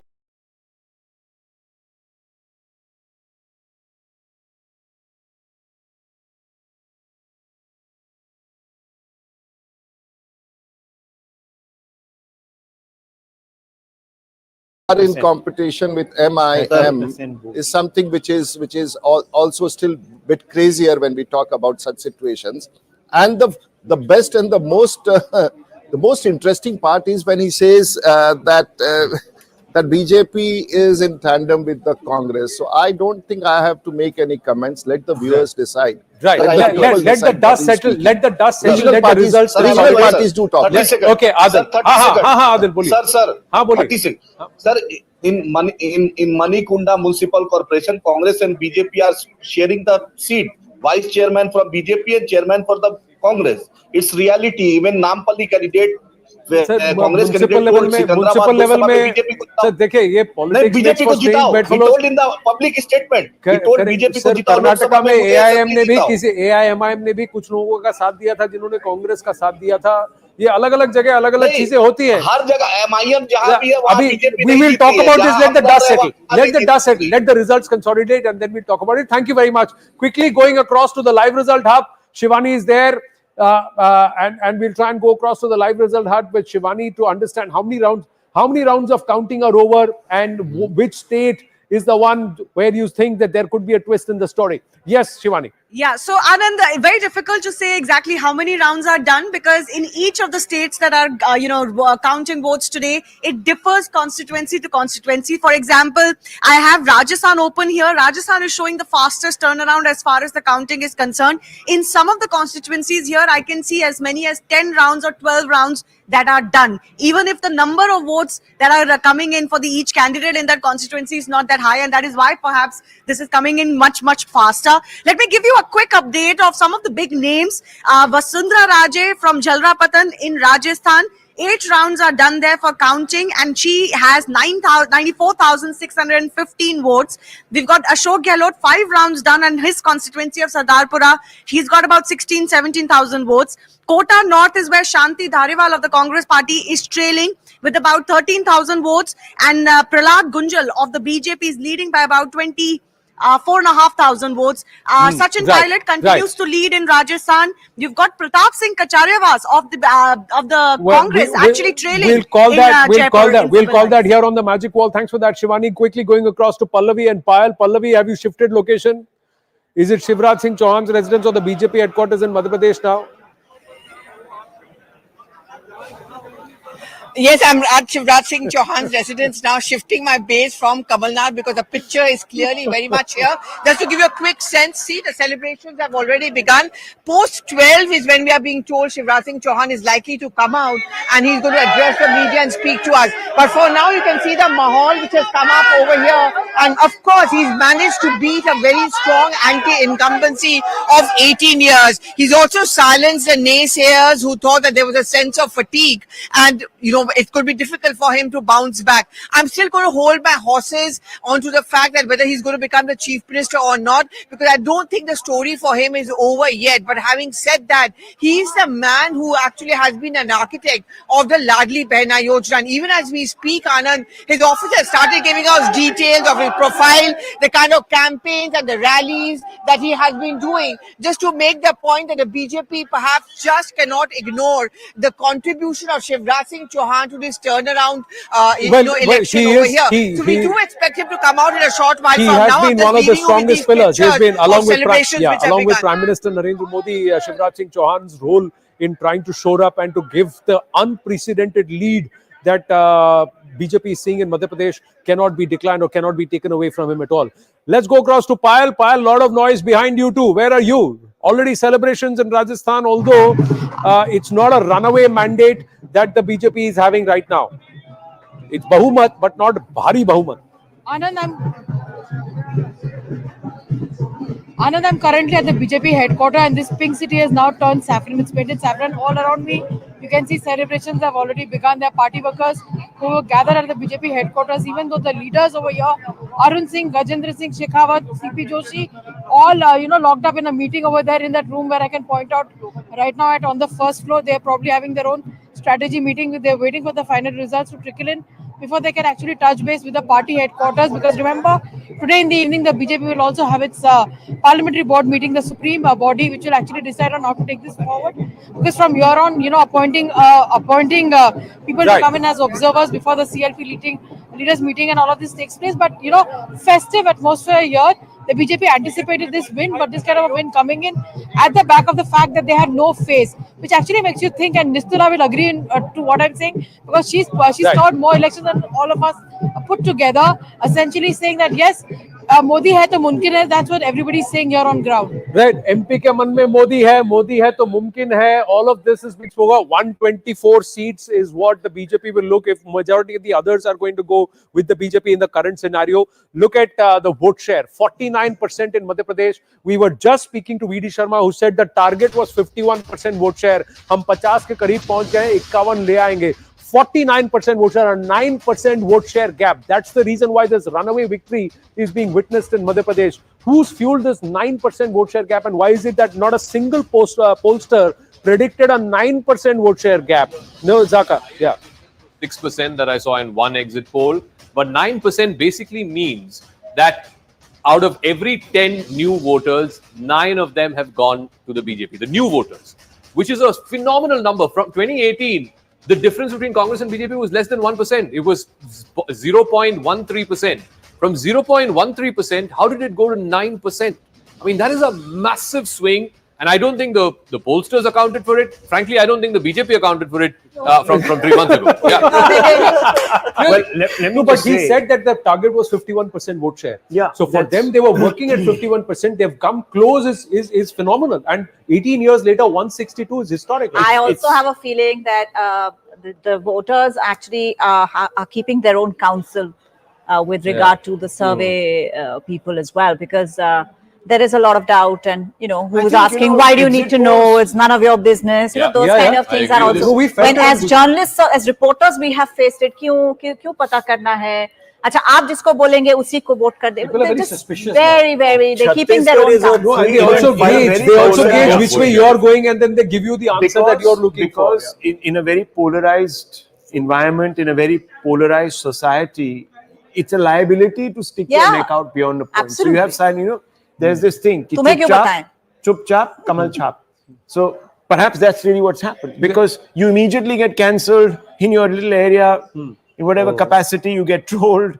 Yeah, let's really just what quickly happens. look at Rajasthan. What's the scenario in Rajasthan in terms of the vote share? Can we pop that up? Let Madhya Pradesh goes out, and here comes Rajasthan. Rajasthan, it's 42 to 39, so a 3% difference. 3% difference, but look at the others' vote share. The others' vote share is 19%, ladies and gentlemen. 19% to the others is significant. And if a large part of these are rebel BJP candidates, that augurs well for the BJP to get well past the 125. That others remains 20% in Rajasthan. Come what may. Come what may. And that's a significant number. 1 out of 5 voters is saying we don't want to vote for either of the two principal parties. That is not Well, out of whack. Yeah, it's with the not- historical pattern in Rajasthan. That's what I'm They've saying. always had 12, 13. So just give me a moment. Renuka Chaudhary, senior leader of the Congress party from Telangana, is now joining us. So good news, ma'am, for the Congress party in your state. The first time after the formation of the state, the Congress is coming to power in that state. What would you attribute it to? 65 is where the Congress is, according to our number right now, and the BRS at 42. Well, this was something we anticipated and we had predicted long ago. It's not something new today. We're very happy, deeply grateful to the workers, to the voters who believed in us and our vision for the state. This is something that was structured by Srimati Sonia Gandhi long ago, when she came upon the idea of giving this state its statehood. And it should have been fair that we should have won it in the first round.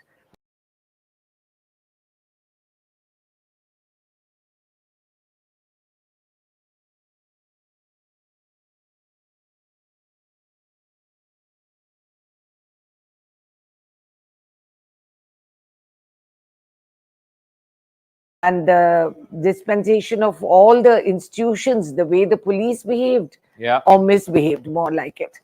All that contributed to this grand slide victory that we are enjoying. But ma'am, Rajiv Pratap Rudy of the BJP is also there with us. The problem for the Congress, though, is it's now being relegated almost like a South India party. You're in power in Karnataka, you'll be in power in Telangana.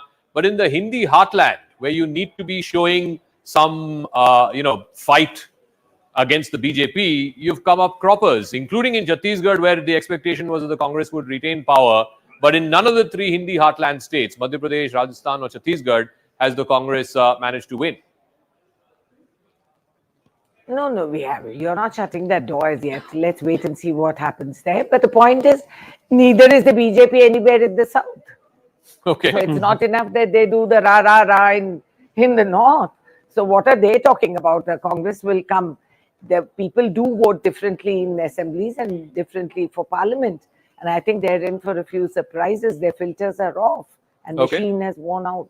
So Rajiv all Rudy that ji, Rambo is that an something that assessment? was done. Is that an assessment you share as well, that BJP is now an entrenched Hindi heartland party? It's finding it difficult to make inroads in South India, and vice versa for the Congress. The Congress is now an entrenched South India party. Hardly a match or a competition or being able to put up a fight against the BJP in Hindi heartland. So there is some good news and some bad news. And the good news is for them. Renuka is there talking about her political party, Congress. It's very good. And the Bad news is that now they will have to face the BJP, because as it happens, or as it stands today, TR is getting decimated and BJP emerging, because last time we were 1 seat and now we are 10. So the first battle would be drawn out because we were 4 parliament seats in Telangana, and the next battle would be drawn out. So wherever they have revived their position in Telangana, but nonetheless, now their main contest would be against the Bharatiya Janata Party, and that would be a testing time, because this was the exact situation across the country, and wherever we emerged as a political party to be in the opposition, we then emerged as a party to be ruling that state for a very long time. So possibly it's a big challenge for them. So I'm saying that we have lost our foothold in, we talk about the nation altogether. We do not talk about regionalism as far as national party is concerned. For us, Kerala, whether it's Tamil Nadu, Kerala, or Pondicherry, or Andamans, all are equally important, whether it's Kashmir, whether it is Maharashtra, Gujarat, or maybe Orissa, or even the Northeast. So I think that was a position of the Congress party for a very long time, but they gradually lost ground on it. And I think it's going to be a difficult game, but nonetheless, we shall wait for the outcome of Telangana. And of course, we are not saying that as the trend stands today that we are going to make it, but nonetheless, we are going to be the main political party to fight the Congress out. And it is going to happen soon, in the next 5 months. Rajivji, are you saying that you'd rather have a straight fight with the Congress party rather than a regional party in any of the states? And does that actually augur well, Renukaji, if I may ask you this, that in a straight fight with the BJP, the Congress is still not able to beat it? If you look at it on a, very practically, MP, Rajasthan and Chhattisgarh should be a concern for the Congress if it wants to be the principal challenger to the BJP in Lok Sabha 2024. Namaste, this is Anand here. Of course, it's a matter of great concern. Yes, Renukaji. Hello? Yes, Renukaji. Yes, of course, it's a matter of great concern and disappointment if we don't get back into Rajasthan, Madhya Pradesh and Chhattisgarh. It leads us to introspection immediately, but that is only to strengthen our determination that we were going to go into the heartland and we will win. And it's early days yet. Don't write off the Congress. Never say never. No, but in politics. Does that reduce the Congress's currency within the INDI alliance, within the India alliance? If these results why hold, would if you these preempt leads a hold, suggestion like that? if these leads hold, no, it doesn't. Yeah.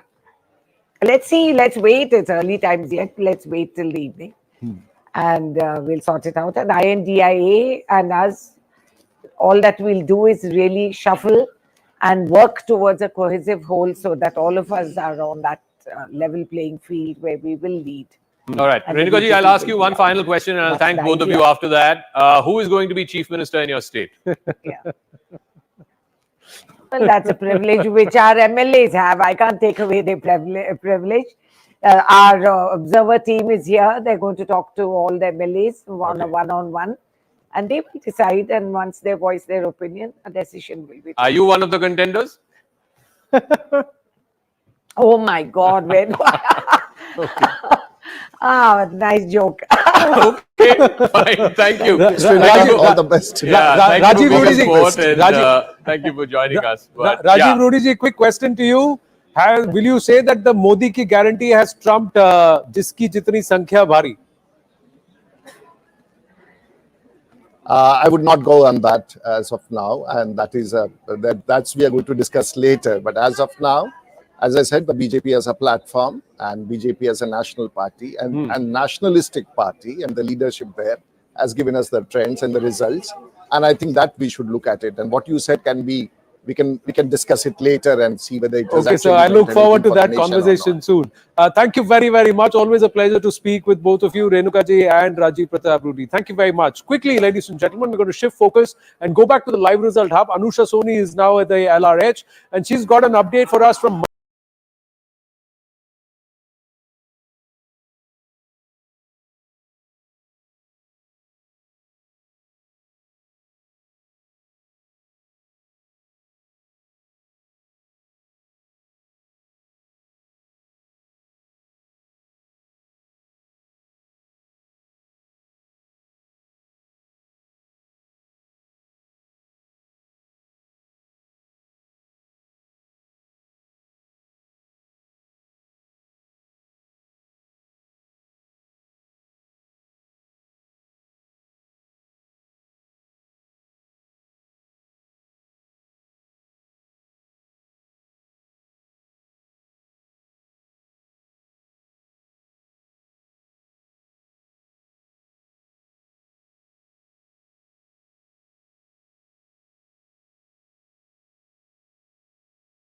So that's the quick update, Anand, from Chhattisgarh and Madhya Pradesh. If you can find Rajesh Raina and get us an update of how many rounds of counting are already done, Anusha, across the board, because you've just now said 10 rounds of counting in some of the places in Madhya Pradesh. So Yes. 10 rounds of counting means leads are settling. I'm just going to come back into the studio and come back to you, Anusha, when we have Rajesh. Our 8 to 10 rounds of counting, are you expecting these leads to hold now into the studio? Sir. No, I frankly now think that some of these elections can be called in favor of the Bharatiya Janata Party, and opening up between the Congress and the BJP. 6% is not easy to beat. In Madhya Pradesh, it's 8%. In Rajasthan, it's 2.5%. In Telangana, of course, the BJP is in contention with 13, almost 14% of the vote. So I think it's easy to now sort of suggest that, look, these results are going to hold. But fundamentally, I think we should really look at the national picture now, because there are some very important takeaways. We'll talk about that picture. Just going back to the line. We'll have to get an update on how many rounds of counting. Yes, So, Anand, largely 8 to 10 rounds of counting, roughly in most of the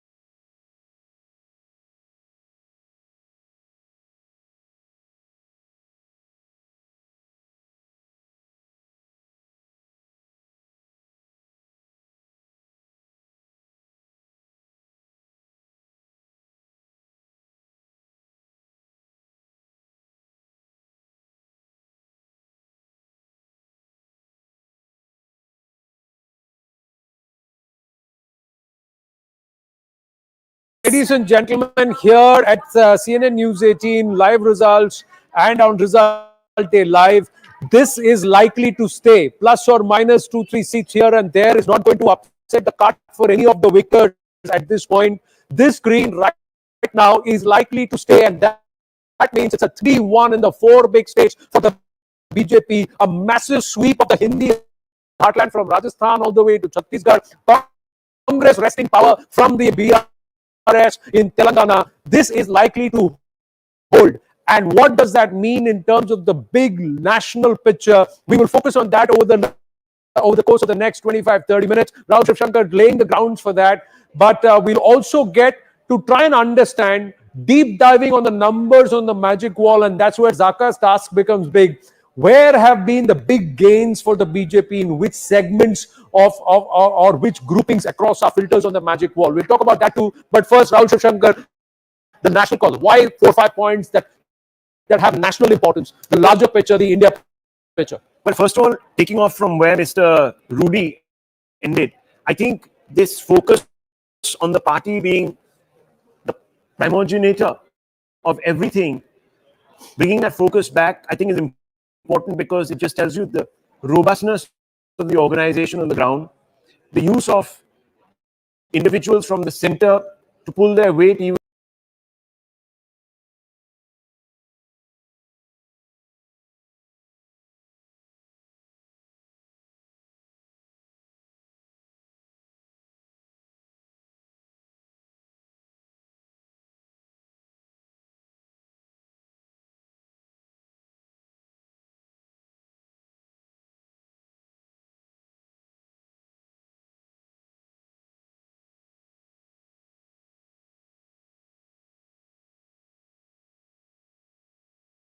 have implications for 2024. The BJP looks like the party which is the most organized, has the ruthlessness organizationally to make changes, tactical changes, which will yield results. I think that's something that perhaps other parties need to learn, which are sort of revolving around a very central leadership or 2 or 3 people. I think they'll probably have to look at that disaggregation of leadership model that the BJP has introduced. That's very, very fundamental, I think. And straight off, this entire business of resurrecting a caste survey and trying to sort of split the various constituencies across has failed. So there is a problem now of finding a message that the India Alliance will have to You know, I was just thinking about address. this. One person who will actually be happy with today's results is Akhilesh Yadav. You know, Akhilesh Yadav had this whole public sparring with the Congress. He wanted 4 or 5 seats in Madhya Pradesh. Congress said He wanted 9 seats. Yeah, I think he wanted a little more than a dozen seats. Congress said nothing doing. You know, you have no presence here. Why should we give you seats? Today he'll be looking at the Congress and saying, It's well, the cutting down of the Congress within the opposition. No, And is that's- this also, will this actually signal or herald everyone finds for themselves kind of scenario? Will this actually result in the dissipation? Because of remember, the INDA because alliance? Anand, remember that when the Congress rise in Telangana is at the expense of a regional party, of BRS. So every regional party, Mamta, Akhilesh, are going to watch this carefully, because at the heart of this Congress resurgence is not just, I mean, it's a rare victory for the Congress against a regional party. I think they're only 3rd or 4th in the last 20 years. But also there's been a Muslim consolidation in favor of the Congress. So that's a core vote bank of both Mamta and Akhilesh. So every regional party is going to look at this very carefully. The point is, what's the message? What's the message? What's now the India Alliance's message? They were trying to sort of portray that a large number of people had been overlooked by the Bharatiya Janata Party. That's why there was a need to address that particular gap, so to speak. And now what do? What's the message? They don't have a leader. They clearly don't have the message that's going to bind them together. You know, to me, the Madhya Pradesh victory of the BJP is significantly important as far as the Congress is concerned. Because, you know, this election, remember, happened at a time when Rahul Gandhi was resurgent. The Congress had just won Karnataka. It looked like they're mounting a serious challenge or getting the act together before the Lok Sabha election. If you can't beat the BJP in Madhya Pradesh after 20 years of anti-incumbency, where can you beat? How are you going to do this? Exactly. I mean, you look at the big North India states. Abhijit, weigh in on this. Just pause, look at the pictures and you can look at it. Sab saath hai. Narendra Tomar, Shivraj Singh Chauhan, Jyotiraditya Scindia, they're all there. The big guns are watching the results together. And they seem to News 18, by the way. and they're watching the News 18 network, and they're watching the News 18 network, and that's where it is. This is the election news center. Language or English, wherever you see, this is the News 18. This is the network to watch.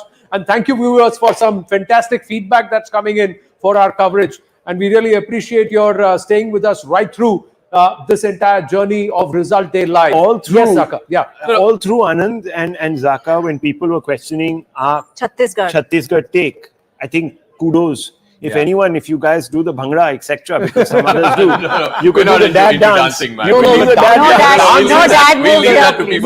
dance. The dance is for the voters. The dance is for democracy, and the dance is for those people who have cast the power of their ballot, and in a very clear, decisive manner. For whoever you vote, my advocacy always has been for the fact that give a clear mandate. Don't go for a hung house, because that hurts everybody. And that all states have all states is a clear mandate. All states is a clear mandate. Chhattisgarh फंस रहा है, लग रहा था, अब नहीं फंसा, बिल्कुल नहीं फंसा। दे दिया पूरा। You know, you look at 2024 and you're looking at North Indian states, right? UP, Bihar, Madhya Pradesh, Rajasthan, Chhattisgarh. Where is the opposition India alliance going to eat into the BJP? Because a bulk of the BJP's numbers are coming from those 180 seats. Do you see anything? Yeah, so these elections have again sort of, weighed down on that thing that there's very little space for the opposition to eat into BJP's votes. In fact, in Punjab, the Congress may lose quite a few seats, which last time they had, and it took their tally. Kerala, Punjab, and because of the Tamil Nadu DMK alliance, Congress reached 52. Now, if North India gets completely wiped out, and now after this Telangana thing, if Mamata, Tejaswi, others sense that the minority vote is shifting to Congress, they are not going to cede ground to the Congress easily now. They are going to undermine Congress in both the state and there will be a counter consolidation also, and the BJP will work there. Andhra Pradesh now, it will work Telangana and Karnataka to get the kind of gains that it wants to get to that magic number as far as Lok Sabha is concerned. See, they are out there with the look at where he went to COP28. The PM was said, "Ab ki bar 400 par." That's how people. The expectation from the BJP is very different at a different level altogether. Pratyush Kant of the BJP is with us. Pratyush ji, did you expect this kind of a result? Congratulations! If these leads stay, it's a 3-1 out of the 4 big states for the BJP. Well, I think it's time for us to say thank you to you. But let me tell you, I really traveled all these states. And one thing was very clear, that those states which had strong cadre-based organization set in place, the result was going to be totally different. For last 5-6 months, political analysts, newspapers were saying BJP has no chance in Chhattisgarh. 18 seats, 17 seats with the figure they were giving. Madhya Pradesh impossible. 20 years of rule. Rajasthan, he has magic in his hand. Ashok Gehlot, very difficult for BJP. They all missed a point. That it's not about individuals in BJP. It's about what you have performed, the guarantees you have given, and how well you have done. Everywhere we went with our report card. We said this is our achievement. And the organization came in place. They were able to carry Narendra Modi's developmental work to the people, to the rural areas especially. Gehlot, Bhagesh Patel, when you say organization, you mean had, RSS plus BJP or only Chhattisgarh. BJP? Because this time we're given to understand you got a lot of help from the Sangh also. Sangh, you see, you have to understand one thing. BJP has from Panna Pramukh down to everything in place. And they are most important. The party leadership has ear to the ground. They know exactly what they want. And this is where we succeed. Most of the top people sitting, especially those political analysts, quote unquote, they had no idea what is happening at the ground level because they have never seen Chhattisgarh. They had no idea about the challenges. Now, 20 years of rule in Madhya Pradesh and people in Chhattisgarh could see the stark development difference and scams after scams, scams after scams. Look in Rajasthan, paper leak, youth were affected, farmers, Dalit suicides, killings, all these. See, we live in a society. Most of these pundits who were giving us such, no chance in these states, they missed out. Sir, but They were Rajasthan is calculating not on runaway. caste basis. Rajasthan is not This is runaway. the- 2013 में आपको 165 सीटें मिली थी, यहाँ 107 है. It's not runaway. Rahul Shivshankar is also with us. Yes, Rahul. Let me just come to you, Mr. Kant. Look, the fact of the matter is that at some level you didn't have faith in many of your existing leaders, and you sort of had to draft in the Prime Minister, I suppose, and also central leadership. When did you actually think that that was going to be necessary? When did it become apparent to you, and why was it apparent to you? Rahul ji, you have been political journalist, in BJP, it is the internal matter, the kind of feedback we get from the down, the subaltern politics of BJP. You see what comes from the below. And then we realize no neta here can say that I'm a national neta, I'm not a state neta. You get a job, you better go and do it. This is exactly what happened in these states. The leadership realized that these people have to go and work there. They send a message better of what Narendra Modi government is doing in the center to the states. So there are a lot of things which are involved in the whole process. It is not just about numbers or winning elections. Here we go and make a party. We have people in place. You only see the name of the MLA, but you have no idea how important his district president is, how important the block president is. What people see is the people who are getting elected. But there's a huge army of karyakartas who are behind the scene. Okay. They are the one who delivered these results to us.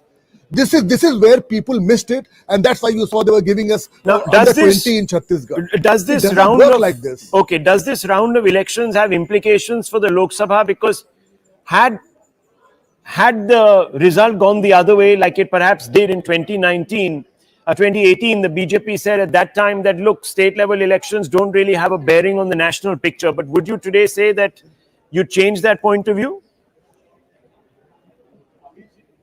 Rahul ji, with every morning we get up, the Modi politics get more established in the country. People are seeing our neighboring countries, Pakistan, Sri Lanka, Bangladesh. The world has become one. They realize that how important it is to have a strong government in the center. That is why I see more than 400 seats for Narendra Modi government. Listen, last time in Telangana we had one MLA and still we won 4 Lok Sabha seats. People in the country vote very differently for states and center. So when it comes to Lok Sabha, we can always discuss it some other time, but let me assure you, we are sitting over 400 seats just by seeing these state numbers right now in place. Well, Pratyush Kantji, thank you very much. So we're going to quickly come back into the numbers. Arunima is with us. Arunima, yes, Chhattisgarh. Going to Chhattisgarh, Arunima. Yes, Arunima.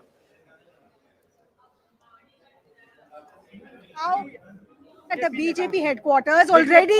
As you know, we've been in the Congress office in Raipur since this morning, and it looked completely desolate and deserted. But here at BJP, finally you're seeing the crowd returning. There's Dhol waiting for the state president as well.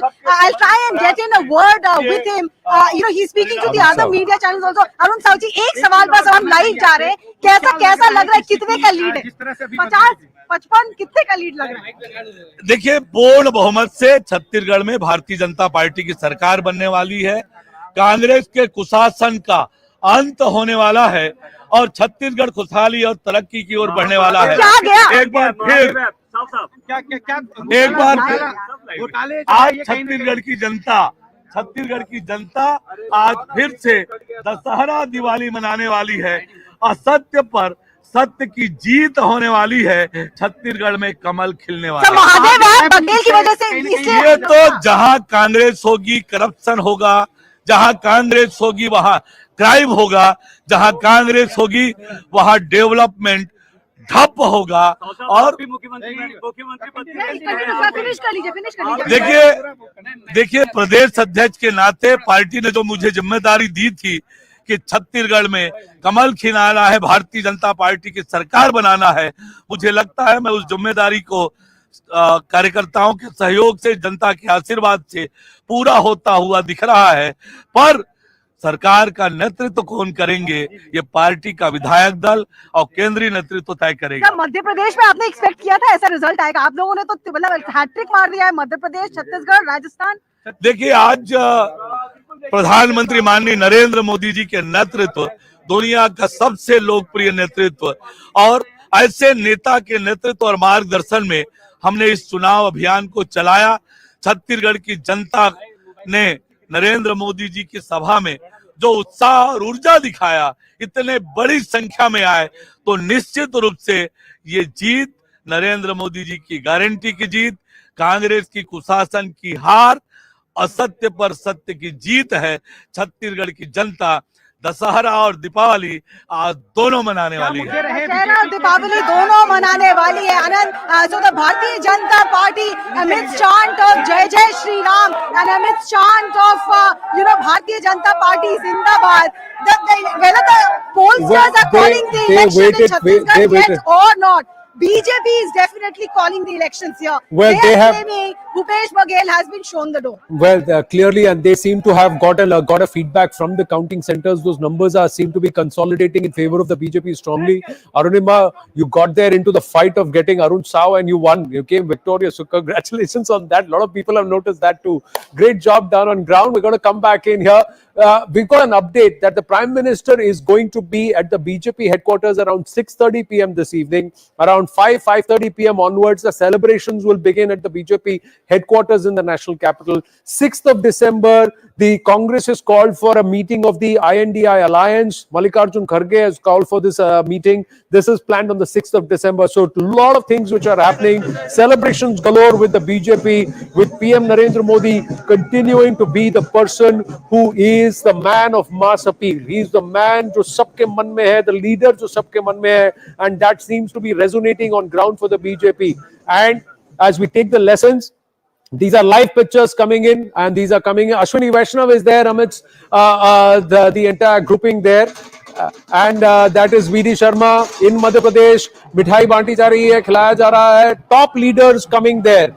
And somewhere this message, as Pratyush Kant also said, Rajiv Pratap Rudy also said, you have to be working for the Sangathan. If the Prime Minister is actively campaigning, you cannot say, ab main central neta ho gaya hu, ground pe jao, kaam karo. And you have to deliver results. Was that perhaps the game changer? Abhijit, Nisula, and then Rahul, was that, and Nalin, was that perhaps the game changer from the BJP where they adapted? Where they said, you got to get these people, throw them into the ring, tell them to survive or sink or survive. You know, I'll take you back to the Karnataka elections, because some people in the BJP, especially who are around Prime Minister Modi when he was, he stayed on in Bengaluru and did all those public meetings. On the last day after he finished his campaign, when he was at the airport, these young boys went and met him, and he said, so how does it look to you? And then they said that, look, where you've gone, Bengaluru, we think we should be able to do something. Other places, not so much. But aap aaye, ho jayega, kuch to ho jayega.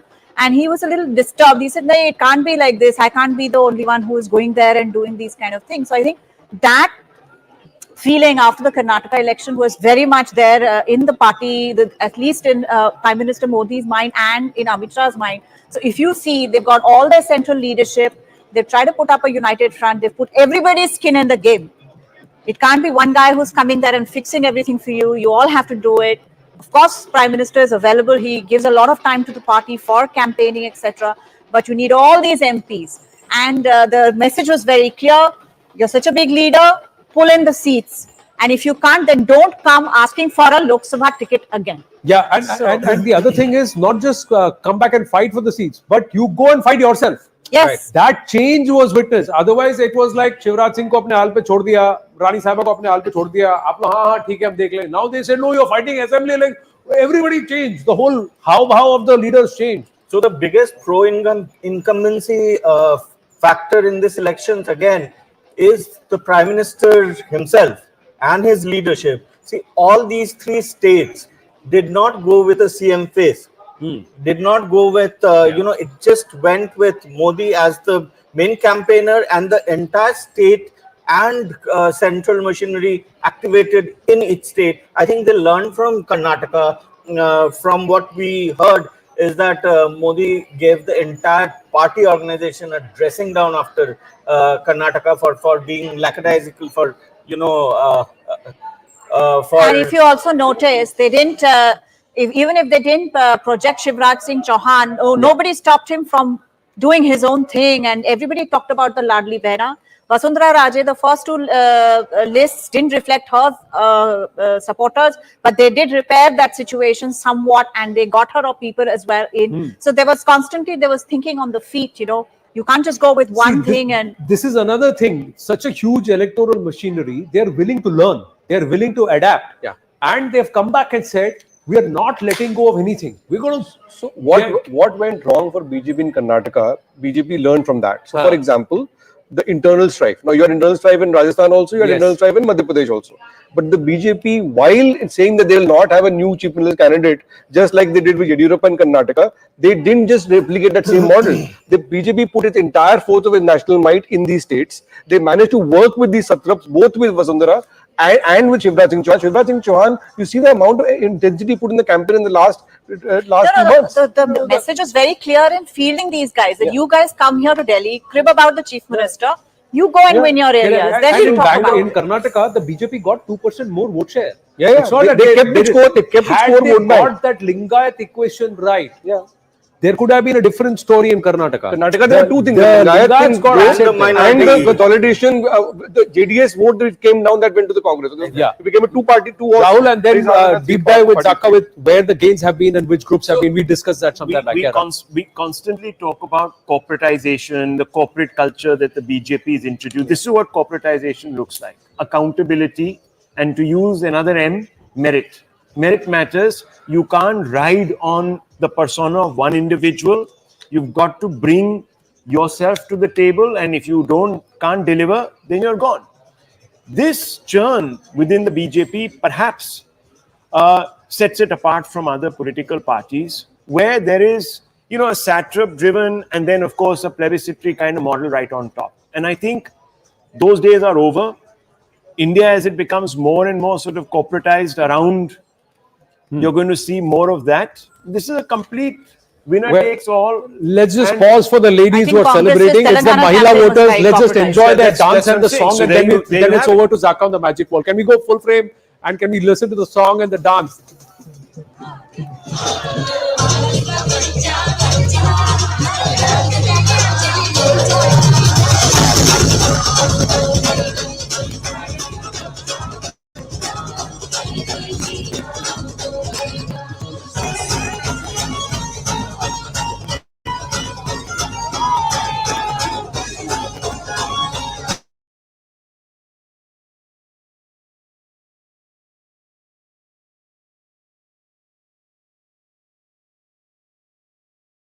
This is going to be the game changer and perhaps narrative setter and the decider in terms of the victor and the vanquished Lok Sabha 2024. the women folk of the country. That somewhere one gets that feeling. Rajasthan 110 for the BJP, solid consolidation again, comfortable. 161 in Madhya Pradesh, 55 in Chhattisgarh. They've taken this. They have stolen a march on the opposition outright in the Hindi heartland. Zaka Jacob, how did they do it? Over to you. Two factors. Like you said, the Mahila factor is absolutely essential. 18 lakh new Mahila voters in Madhya Pradesh. But I want to go back to, what the Congress kept harping about, and that was this whole OBC business, right? OBC dominated seats. There are about 60 odd seats, 67 seats. Almost 50 of those seats, the BJP won. 20 of those seats were wrested from the Congress. The Congress had these 20 seats in 2018.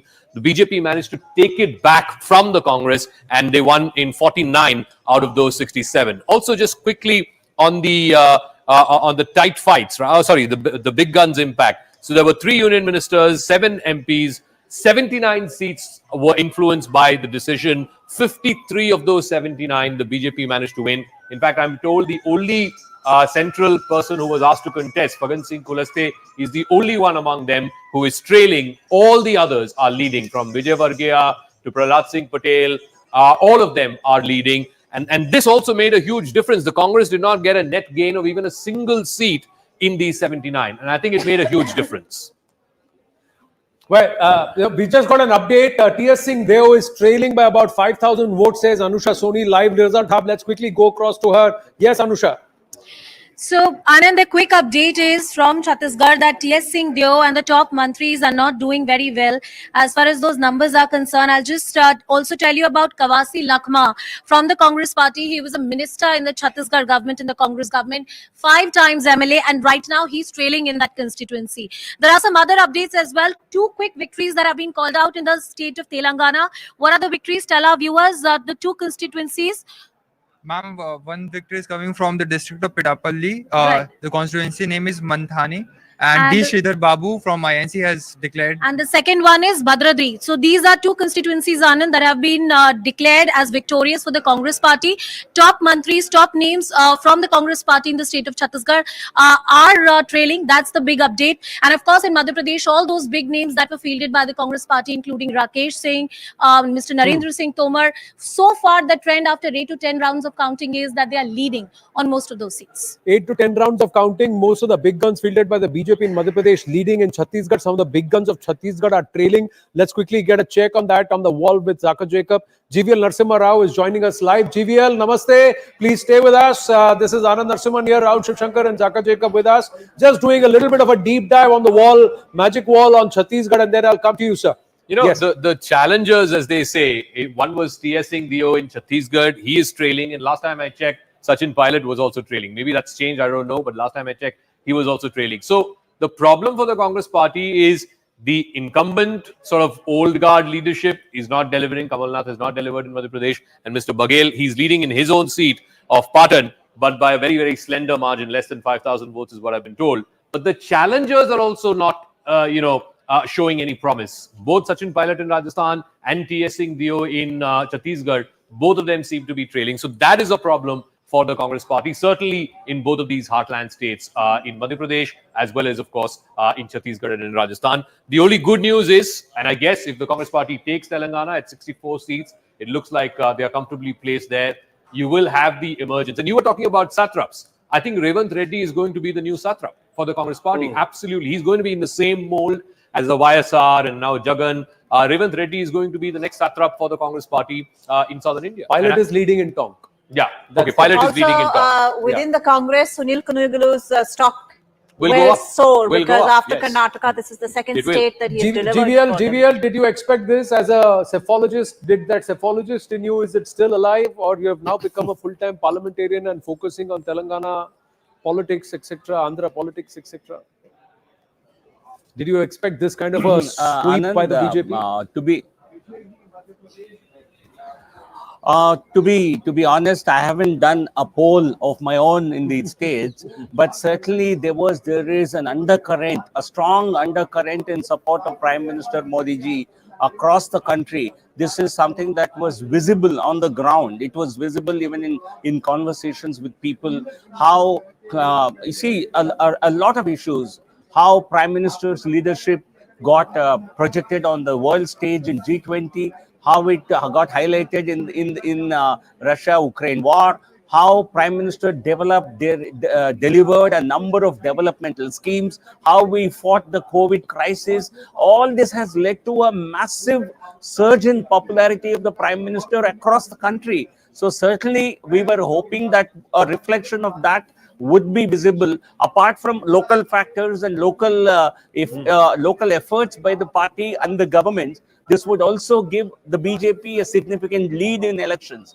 The Modi guarantee, Prime Minister Modi's campaign, and the appeasement politics and the corrupt politics of Congress governments. All this has contributed to a big victory. To be honest, we expected a contest. I personally thought Chhattisgarh would be a close contest. But the way the results have turned out, there was a massive anti-incumbency in Chhattisgarh as well. And these certainly in the last couple of months, I think the fortunes in states like Chhattisgarh have hugely swung in favor of the BJP after the declaration of candidates, after campaign by the Prime Minister, and after massive organizational effort by our national president, Naddaji, Amit Shahji. All these campaigns have really given that big lead to the Congress party. It shows, the results clearly show the credibility of the BJP and its leadership, and the complete collapse of confidence in the Congress leadership, particularly in the Hindi heartland. Mr. Rao, first of all, congratulations. This is Rahul Shivshankar. Very quick one to you. You've been seeing Telangana quite close. Now, you have definitely grown in Telangana, about 14% of the vote share.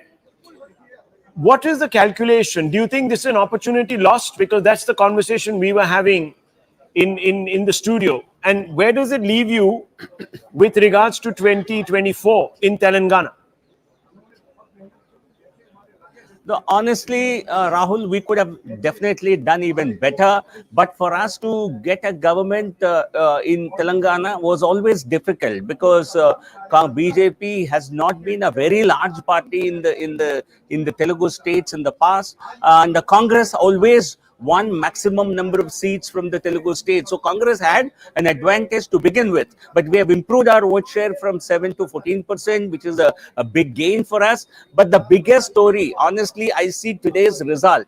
A Congress victory in Telangana is a sure shot opportunity for the BJP to win, to sweep polls in Lok Sabha in Telangana, because even in 2018, we managed to win only one assembly seat, but we won 4 parliament seats within 4 months thereafter. So currently, with being a Congress versus BJP battle, because the BRS will definitely go to the side margins in the Lok Sabha contest. So a Congress versus BJP contest is great news for the BJP. We will win like we have won in Rajasthan, Gujarat, Madhya Pradesh. We will sweep Lok Sabha polls in Telangana. So we can certainly add 10-12 seats to our kitty from Telangana. That's going to be a good news for us in 2024. But is this Muslim vote consolidation in favor of the Congress party? Are you taking note of that? Or are you thinking that the Mahila will bail you out? The women vote will bail you out? In Lok Sabha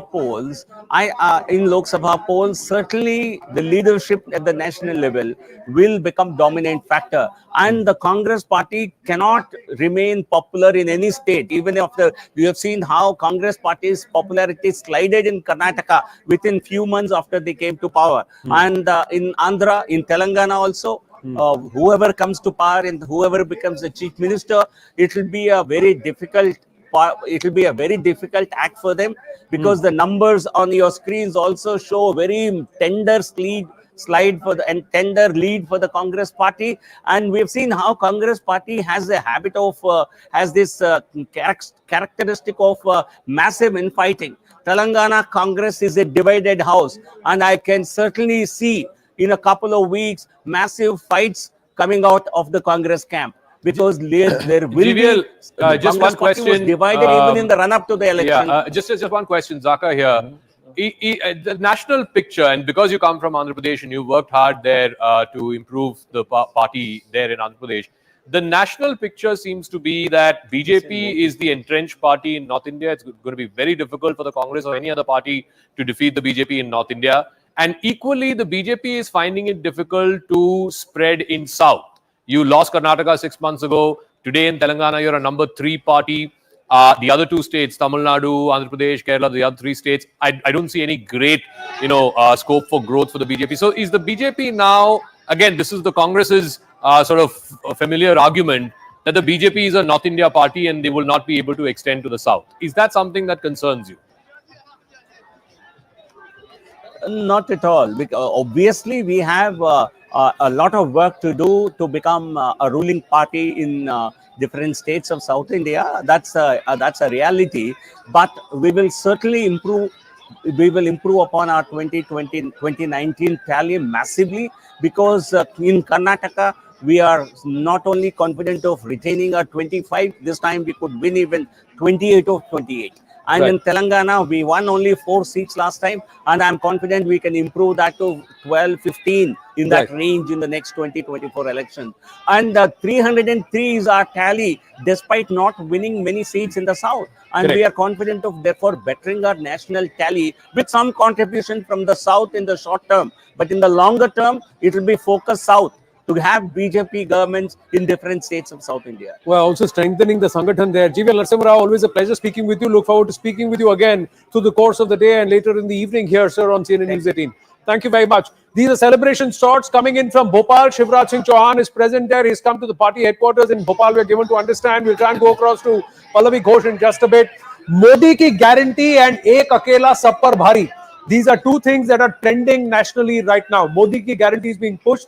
In fact, there's a reaction that's come from the JDU, which has said that this India Alliance meeting on the 6th of December, he's turned around and said, Kash Khargeji, you had called for this meeting ahead of the elections or before the elections rather than after it. So I have a feeling, especially the North India parties of the India Alliance, RJD, Samajwadi Party, they're going to start to flex their muscle. Absolutely. In the piece that I wrote for TV18 yesterday, I said, more than anyone else, it will be the India Alliance partners that will be looking at this result closely.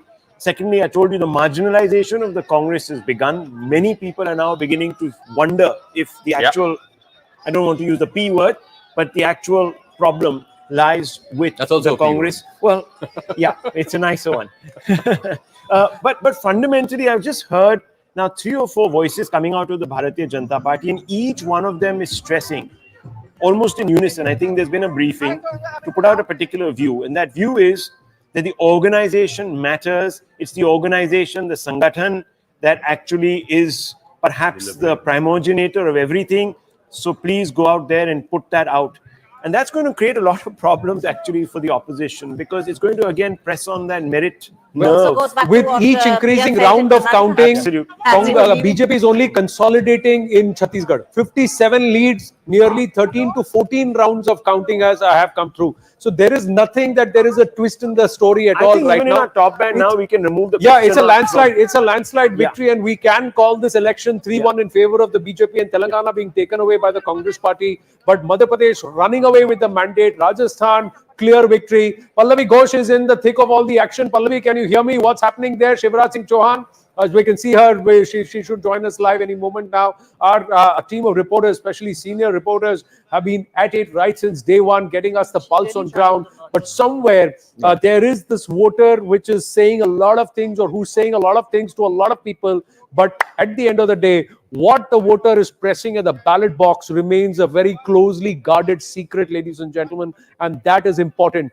And somewhere, Prime Minister Narendra Modi is right above everyone else, towering figure, and you have to hand it to him to be able to do that. Nearly 10 years in government and more than 20 years in public life, he continues to rule the roost. Internationally, so yes, but even locally, ground up, from the grassroots, like we say, local to national to global, he's been able to capture the imagination of leaders. And if a prime minister of a nation can hashtag it as melody and put it out, that itself shows the kind of repute he's getting there.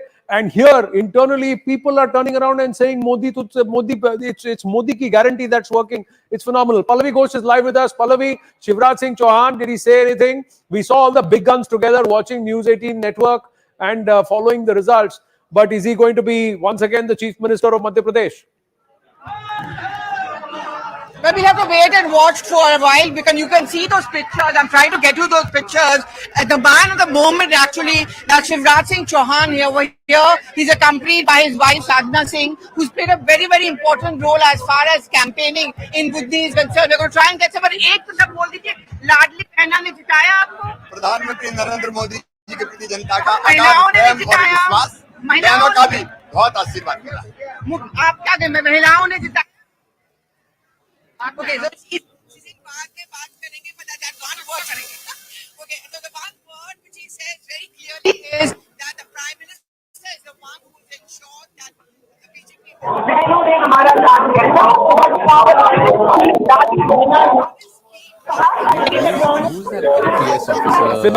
Phenomenal, Pallavi. We've lost the audio with you because in that entire melee, but phenomenal to get Shivraj Singh Chauhan speak exclusively to us. Modi ki guarantee and Mahila ka Samman, the Ladli Behna. Thank you very much. These two aspects, Modi and Mahila, stand out. And this Modi ki guarantee is something which sticks with the people because the Prime Minister himself went and said ki ye Modi ki guarantee hai. Trust me. Yes, Pallavi, quickly complete your sentence. We lost you midway through there. Your audio. Yes, go ahead, please. So I'm just going to try and get the last word around. If you can hear me, Anand, I'm yes, sure I can. You understand the chaos over here. Man of the moment has just walked in. He's accompanied by his wife. And he said that very briefly, that interaction, giving the credit to the Prime Minister. But at the same time, giving the huge 76% of the voter turn.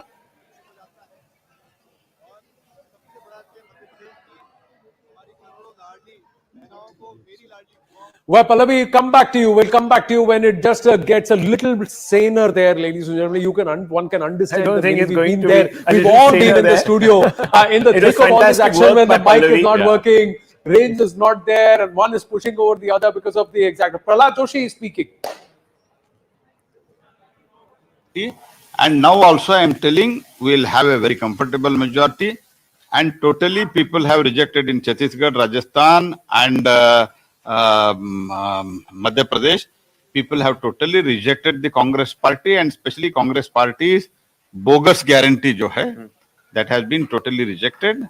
And you will definitely ask, what about Telangana? Telangana, since BJP's presence is not there, the anti-incumbency of Mr. KCR, who was also very, very bad governance, who was also running a very bad government, and that benefit has, it has reached the Congress party, but overall people have rejected the Congress party. You were saying Congress party's promises were bogus. What has gone in your favor? What one is the good administration we have promised. Bhrishtachar Mukta Rajasthan, as far as Rajasthan is concerned, because I was in charge of Rajasthan and in other states also, and Modi ji's leadership. This is what Modi ji promised in public. So that people have accepted this. You have, because we have covered your many press conferences where you were talking about the law and order situation in Rajasthan. How can we and how can people of Rajasthan now expect a better law, law enforcement there, and also paper leak cases were also there? Swayam Pradhan Mantri has told that paper leak mein jo bhi involved hai, they will be punished. That will happen, and no paper leak will happen further in our government.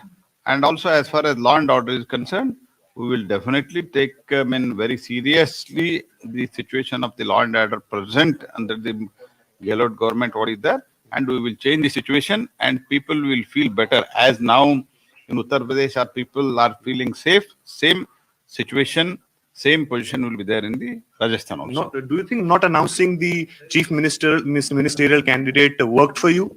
That has already, results have shown that. What need, I don't react on, why should I react on that? That people have shown that under the leadership of Modi, people have voted for the Bharatiya Janata Party. Who's going to be the chief minister?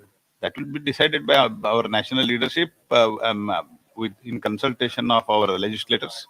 Thank you so much. So that Please, was so Prahlad Joshi ji and to the entire team that's been working very hard, congratulations. Where is due is are in order. 58 leads for the BJP in Chhattisgarh, 158 in Madhya Pradesh. 108 in Rajasthan. So all these scores are really adding up. Anusha has got an update about a victory and also a trail. We have Jyotiraditya Scindia also speaking. First going to Anusha. Yes, Anusha. First victory confirmed in Rajasthan. That's right. And Madhya Pradesh update. Yeah. Yes, so the first victory has been declared in Rajasthan. Deepthi Kiran Maheshwari from BJP from Rajsamand. She's been declared victorious. In Telangana as well, there are 3 constituencies where it has been called in favor of the Indian National Congress. And in fact, there is a very interesting update, Anand, which I have on Faggan Singh Kulasi of the BJP.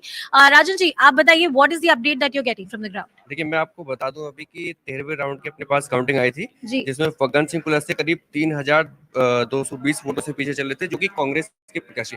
और इसमें main चीज ये है कि आप अगर हम पिछले राउंड्स की काउंटिंग के हिसाब से देखें, वो कंटिन्यू पीछे चल रहे हैं, मतलब करीब 6 राउंड से वो बिल्कुल पीछे है। और अभी अपने पास बड़ा अपडेट है, ये 14वें राउंड के बाद में करीब 7500 वोटों से ये पीछे है Faggan Singh Kulaste. Faggan Singh Kulasi is trailing by about 7,500 votes. That's the update which is coming in. Morena also, Anand, one quick update. Yeah. That in 2 constituencies of Morena, there's a very interesting fight between the BJP versus the BSP. And it's emerging that it's a neck-to-neck fight emerging for Narendra Singh Tomar as well. Neck and neck fight for Narendra Singh Tomar. Big messages there. Yes, Rahul Shivshankar and Nistula. Yeah, the knives are out. The knives are out. I'm just looking at our group. SP leader IP Singh has attacked the Congress, saying that this is all because of the Congress's arrogance. And also, you have now a reaction coming in from JDU. JDU says that that they did not take us along. Yeah. Because K C Tyagi had said कि meeting पहले बुला लेना चाहिए. You should have called us before. There, Jyotiraditya Scindia meeting Shivraj Singh Chauhan. That's the exchange happening between the two. We've got a reaction coming in from Jyotiraditya Scindia too. Let's play that out as we stay with these pictures. Yes. कहना चाहता हूं पल्लवी जी, और मैंने सदैव कहा है, भाजपा की double engine की सरकार, केंद्र में प्रधानमंत्री नरेंद्र मोदी जी, प्रदेश में भाजपा का एक कार्यकर्ता, मुख्यमंत्री शिवराज सिंह जी की जन कल्याण योजनाएं, जमीन से जुड़ी हुई भारतीय जनता पार्टी, लोगों के दिल के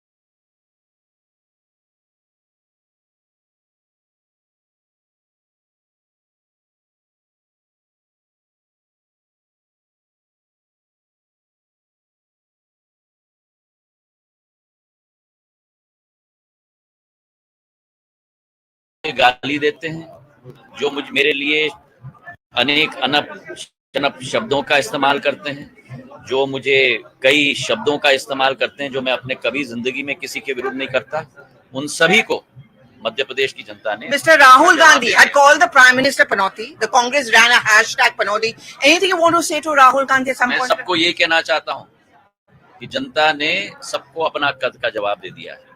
एक तरफ प्रधानमंत्री जी का कद, दूसरे तरफ पूरा I.N.D.I.I. का कद। मुख्यमंत्री बनेंगे आप? मैं भारतीय जनता पार्टी का कार्यकर्ता हूं।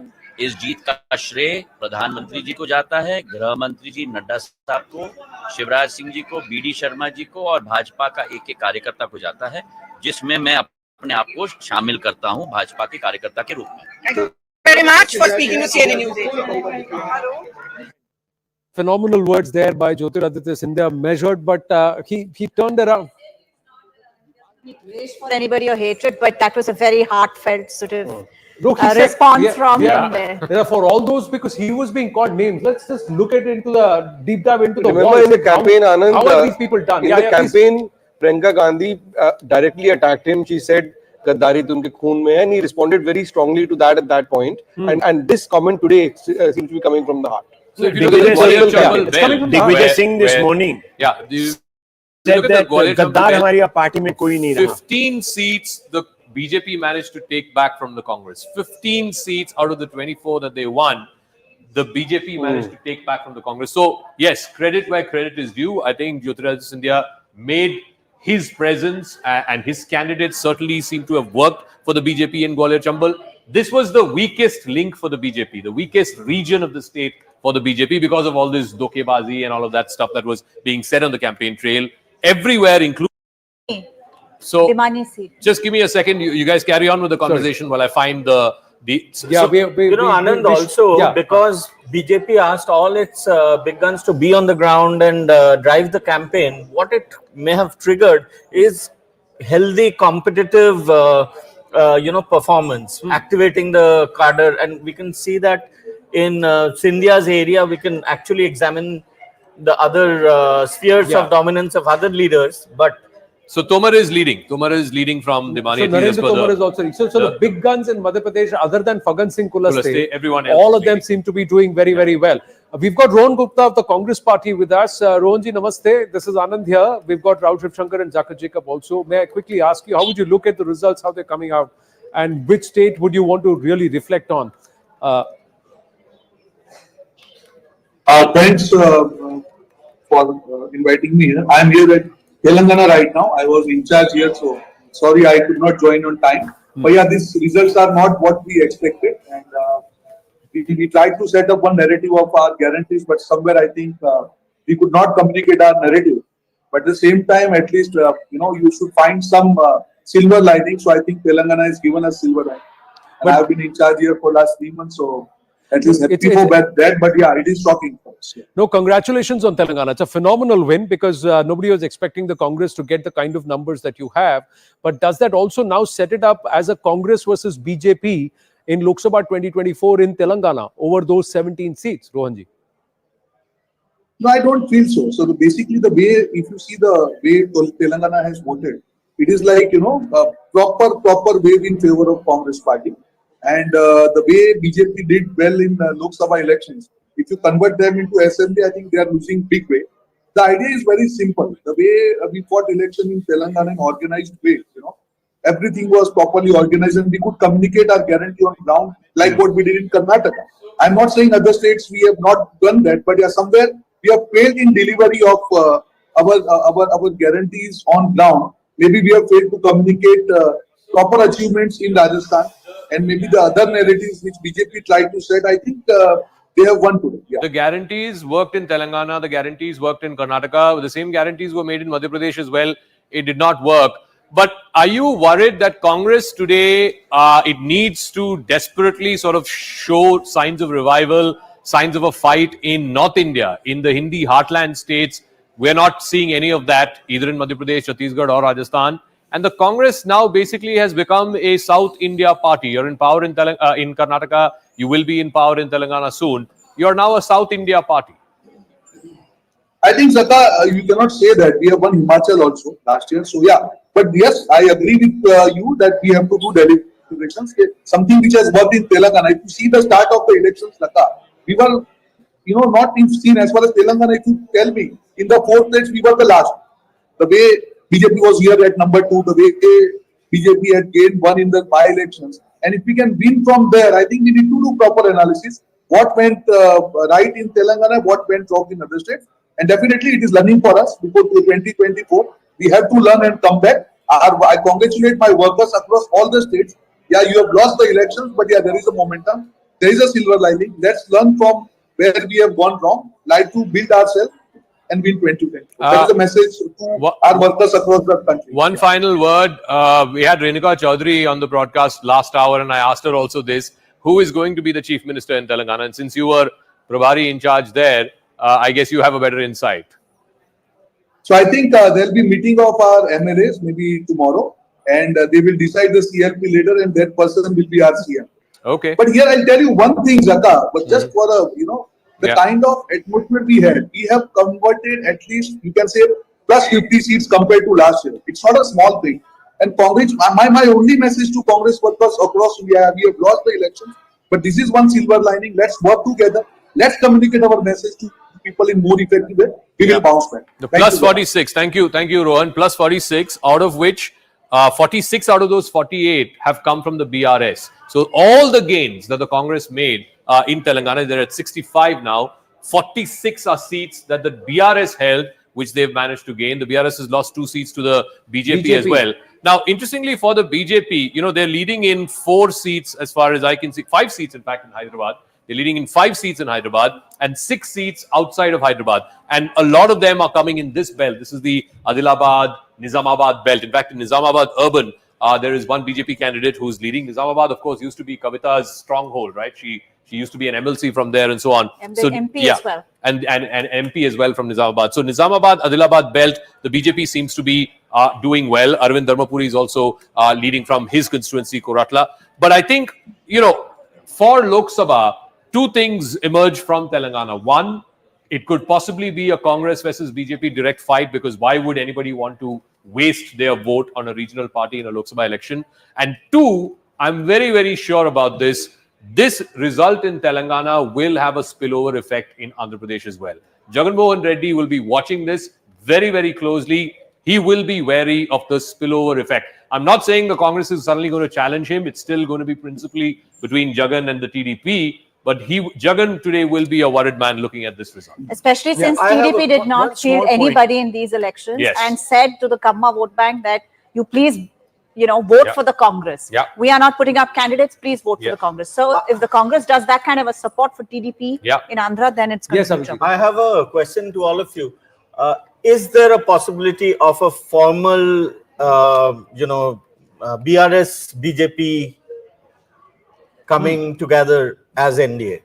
No, that is up to the BRS. But right now, don't think the BJP somewhere. From my limited understanding of how these equations are, the PM is going to be very clear that the surge for the BJP has to be on its own in the south, and wherever they are going to make forays, other than the equations with Jagan Mohan Reddy, which are already established. Otherwise, the PM need not have said, BRS came to me and we rejected it and we didn't want to. When he says that on a public platform, the messaging is, we're not coming together.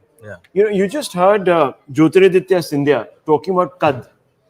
Kisko Kad dikha diya. Now, I just want to make a point here, because we just heard Mr. Rohan Gupta and he was saying that, look, we need to unite, come together, and all of us need to communicate this message.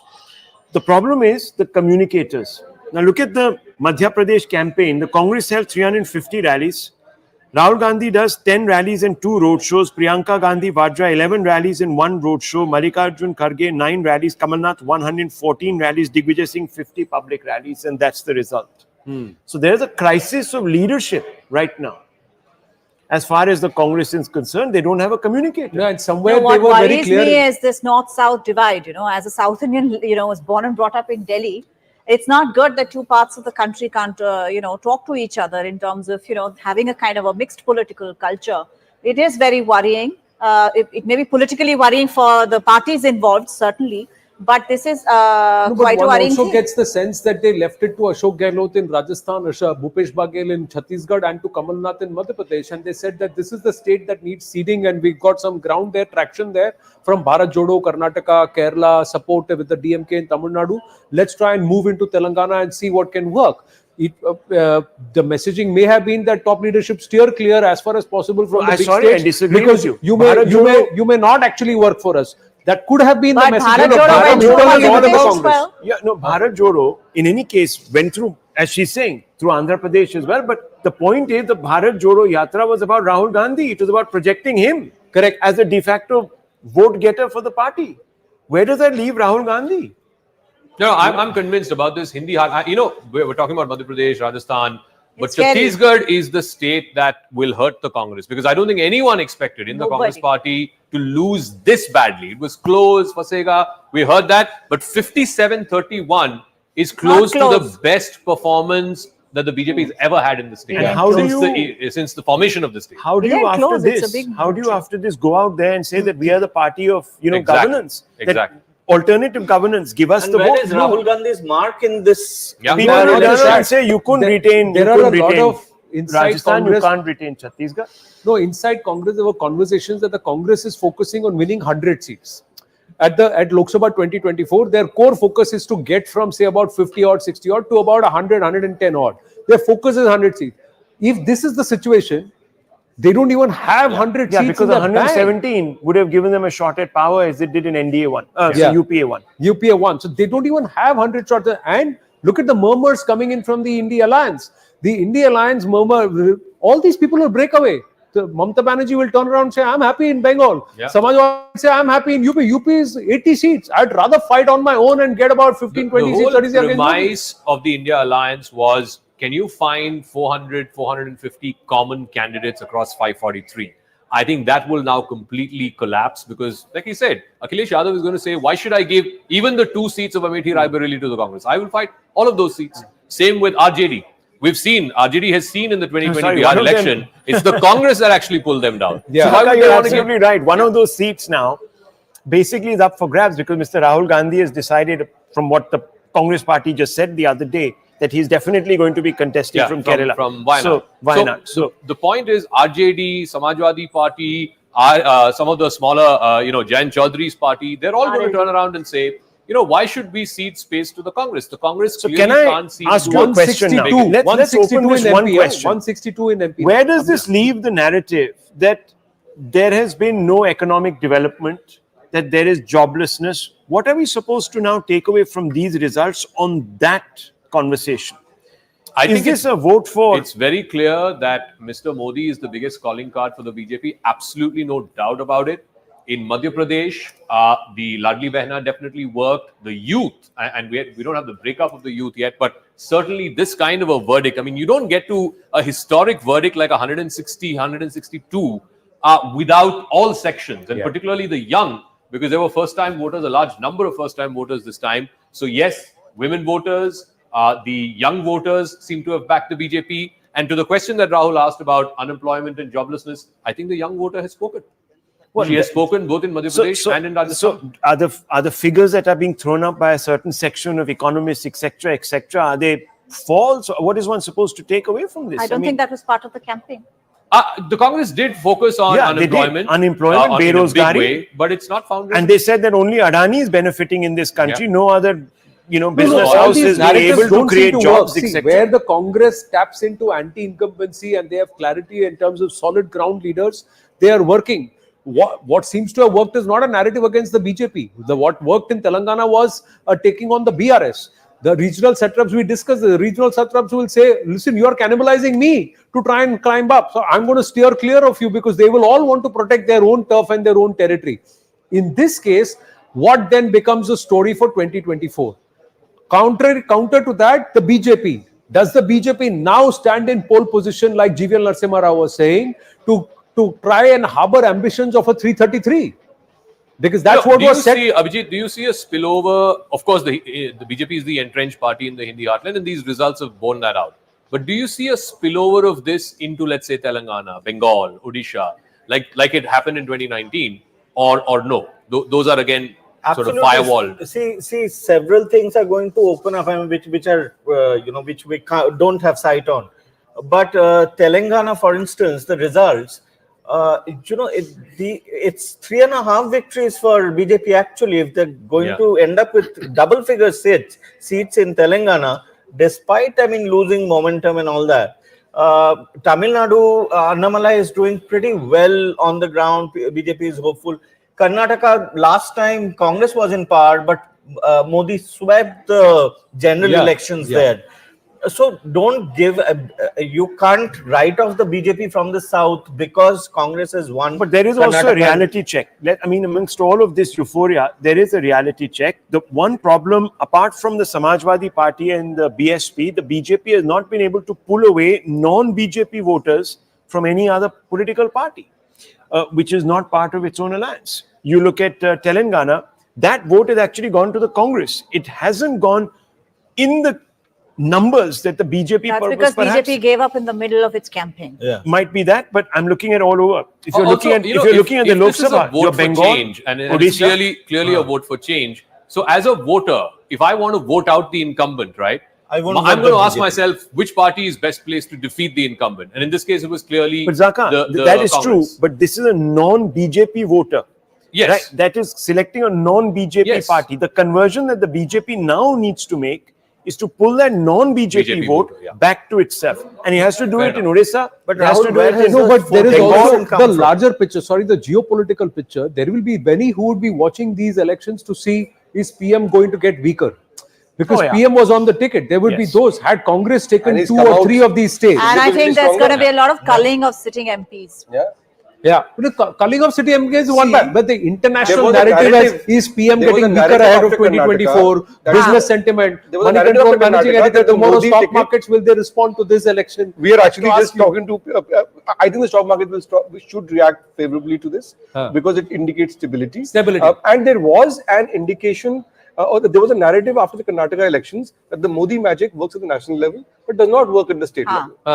Now, bear in mind that Uttarakhand also they had won with they won without Modi. Because of Modi, right? Gujarat, of course, because of Modi. But after in Karnataka and Himachal, when they didn't win, there was a thing that look, it doesn't really work. This actually shows that it does. You know, in fact, the BJP would have done far worse in those states had the Modi factor not been there. In fact, Modi, you know, like those cricketers who are written off, who can never come back. You know, we've seen that with Virat Kohli, who sort of then poked the bat in the eye, really, of all his critics. The analogy stands true. The PM was written off as a vote catcher. Many people said that, look, as I said earlier. Now, let's take the cricket analogy and cinema together. I just want to come back to this North versus South divide, because that is actually very worrying for the Congress. You know, you remember this movie called Lagan, which had come out. Yes. At that time, there were a lot of sociological analysis of the why this movie had become such a huge hit and how it was the return of the rural Indian heartland hero, you know, the rural rustic hero who had actually given way to the angry young man and the urban angst. And Lagan also marked the return of that person. I think Congress needs to get its own Lagan in order. You know, they need to also appeal to the rustic North Indian if they really want to have a shot at Delhi. See, and not just that, somewhere this Hindutva aspect is very important. There is a rise of this sentiment where we want to be proud of our civilization, shed this colonial mindset. You can't abuse Kanya Pujan on one hand, question and back those who are questioning Sanatan Dharma, and on the third point in your headquarters, you have Ram on the day of results. This is hypocrisy. This is but Kamalnath, you have clarity there. Talked about the Rampa, always distanced himself from it. But it was Digvijay Singh who had a go at Kanya Pujan. See, you can't play Jekyll and Hyde on this case. You have to have absolute clarity. You can't back a DMK on Sanatan Dharma on the one hand and saying that Sanatan Dharma needs to be eradicated, and then you have Ram seated on your... That's the people other won't thing. see this also. For the Congress, the Sanatan Dharma comment, and I'm pretty sure about this, when the Lok Sabha election happens next year in Tamil Nadu, the DMK and the Congress will win a good number of seats. So in that state, it probably actually helped them, but it had huge negative impact in the heartland states, in Madhya Pradesh, in Chhattisgarh, in Rajasthan. And how do you counter it? I mean, apparently I've heard that Rahul Gandhi called one of the senior DMK MPs and said, please tell your leader, you know, not to go double down on this. And despite that, they did. Mr. Stalin Jr. doubled down on his comments. Do you think the DMK will share as many seats now in the Lok Sabha with I don't the think Congress? so. No, we'll have to wait. And I think we they had just 8 had last that time to the VP Congress. I Singh don't think they'll give statue the Congress seat. It'll be unveiling where he only called It'll be an Akhilesh. interesting Wednesday, 6th of December, when the India Alliance meets. We'll see whether it even remains after the 6th of December. Right now, Arjun Ram Meghwal, the Union Law Minister, who's also played a key role in the Rajasthan polls, speaking with Arun Danta.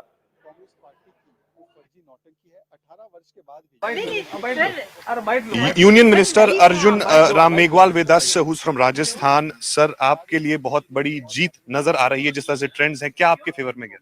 देखिए, राजस्थान की जनता ने जो आशीर्वाद दिया है, जनता जनार्दन सर्वोपरि होती है. जनता के बीच में हम थे. भारतीय जनता पार्टी के कार्यकर्ताओं ने मेहनत की है. कार्यकर्ताओं की मेहनत और जनता के आशीर्वाद के कारण जो आप ट्रेंड देख रहे हो, उससे राजस्थान में भारतीय जनता पार्टी की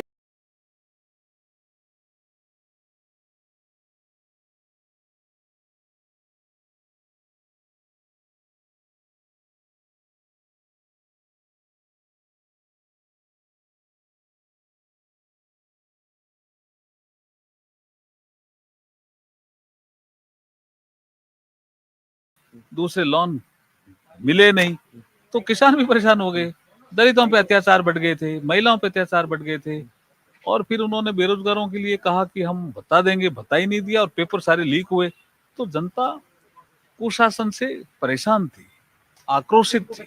हम देख भी रहे थे। आपने खुद इतनी प्रेस कॉन्फ्रेंसेस बीजेपी ऑफिस में की थी कांग्रेस के राज को, अब लगता है वो चीजें सुधरेंगी। सबने मेहनत की और देखिए डेवलपमेंट एंड गुड गवर्नेंस ये हमारे जो भाजपा की सरकार बनेगी उनके दो ये पिलर रहेंगे, उसके आधार पर ही शासन चलेगा। मुख्यमंत्री ना अनाउंस करना, क्या आपको लगता है वो आपके लिए कारण रहा? मुख्यमंत्री ना अनाउंस करना, देखिए संसदीय बोर्ड का विषय हमारा विषय नहीं। The co-in-charges there in Rajasthan, also MP from Rajasthan, so obviously he's elated at the Rajasthan result. We will be going after the break to P. Muralidhar Rao. He was one of the co-in-charges of the BJP for Madhya Pradesh. But I want to get a quick closing comment as we wrap up towards the 1 o'clock hour. Rahul, Nalin, Nistula, Abhijit, quick closing comment. The one big thing that is a takeaway for you. Win for brand Modi and a complete cave-in for Mandal 2.0. Okay, Nalin, one sentence. This is the resurgence of brand Modi and it reinforces BJP in absolute pole position for the 2024 elections. Abhijit. Big win for brand Modi and a double-edged win for Congress, I would say, in Telangana. But I have a quick point to make here about assessment of the mainstream media about these elections, because we have been hearing reports which are quite contrary to what we see. But I think media still goes with vocal communities like Yadavs, Jats, Muslims, etc. They miss out on the voices of the silent ones like women, tribals. I think tribal is a great story that's emerged from this election. Yeah. So that's where I think the media got it. All right, Nistula. I think this is again a reinforcing of brand Modi, but also his own lesson to his own party is that I alone cannot pull the whole rut. You all have to pull together and prove your worth. All right. So 2024, I think my big takeaway is that in Northern India, the BJP is the entrenched party. It is now the principal pole. It's the party of governance. And I don't know what it will take for either the Congress or any of the other North Indian parties to dislodge the BJP from North India. I don't see that happening, at least for the next maybe even decade. Who knows? And in Southern India, the Congress does have some momentum. It won Karnataka. It's now won Telangana. So they have some brownie points, if you will. But that's not good enough on a national scale. That's a wrap. Thank you very much. We'll join you again in prime time. The Hard Facts will be back at 7. Anand will be back with the Right Stand at 8. And I'll be joining you at 9 with Brass Tacks. Thank you very much. If you'd been tuned into our election counting day coverage, Shivani, my colleague, will take it forward right after the break.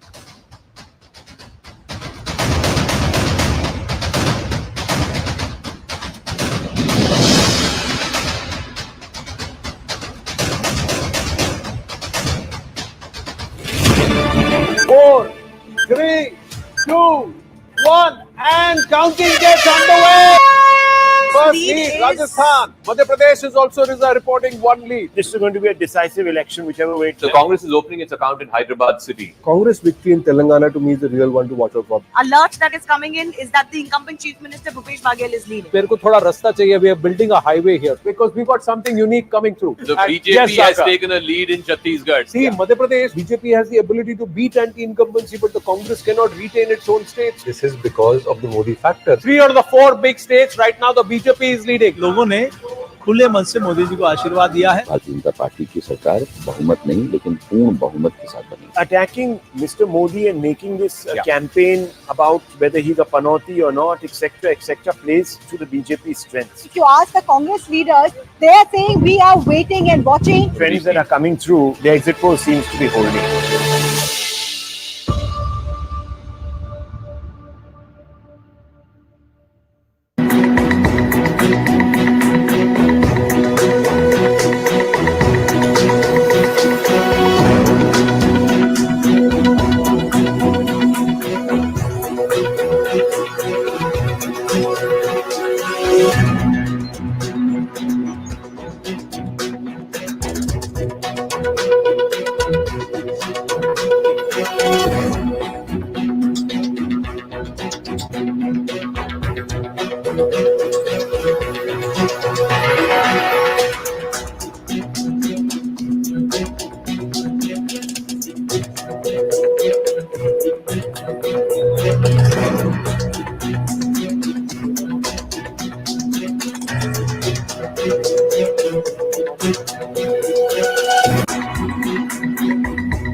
To the Congress party out of the 4 big state results that have come out today. With that, the BJP is looking in firm pole position ahead of 2024 general elections. Will the one state where the Congress is across the halfway mark in Telangana count as a consolation, as a big prize that they see coming back almost from obscurity, beating a strong regional party, or will it actually end up breaking their back given that they've lost their governments both in Rajasthan and in Chhattisgarh? Thanks a lot for staying with us here on CNN News 18, the election headquarters. I'm Shivani Gupta. You're watching Battle for the States. With me also joining my colleague Riddhima Bhatnagar, who's at the magic wall. We'll be crunching some of the numbers that we're getting. And the numbers are absolutely fascinating. It's a landslide win for incumbent Chief Minister Shivraj Singh Chauhan, coming back to power for a third time there is clearly a formula that the BJP has found bucking the anti-incumbency, because at least in states they're winning year after year after year and term after term after term. There doesn't seem to be any anti-incumbency, or they know how to counter it.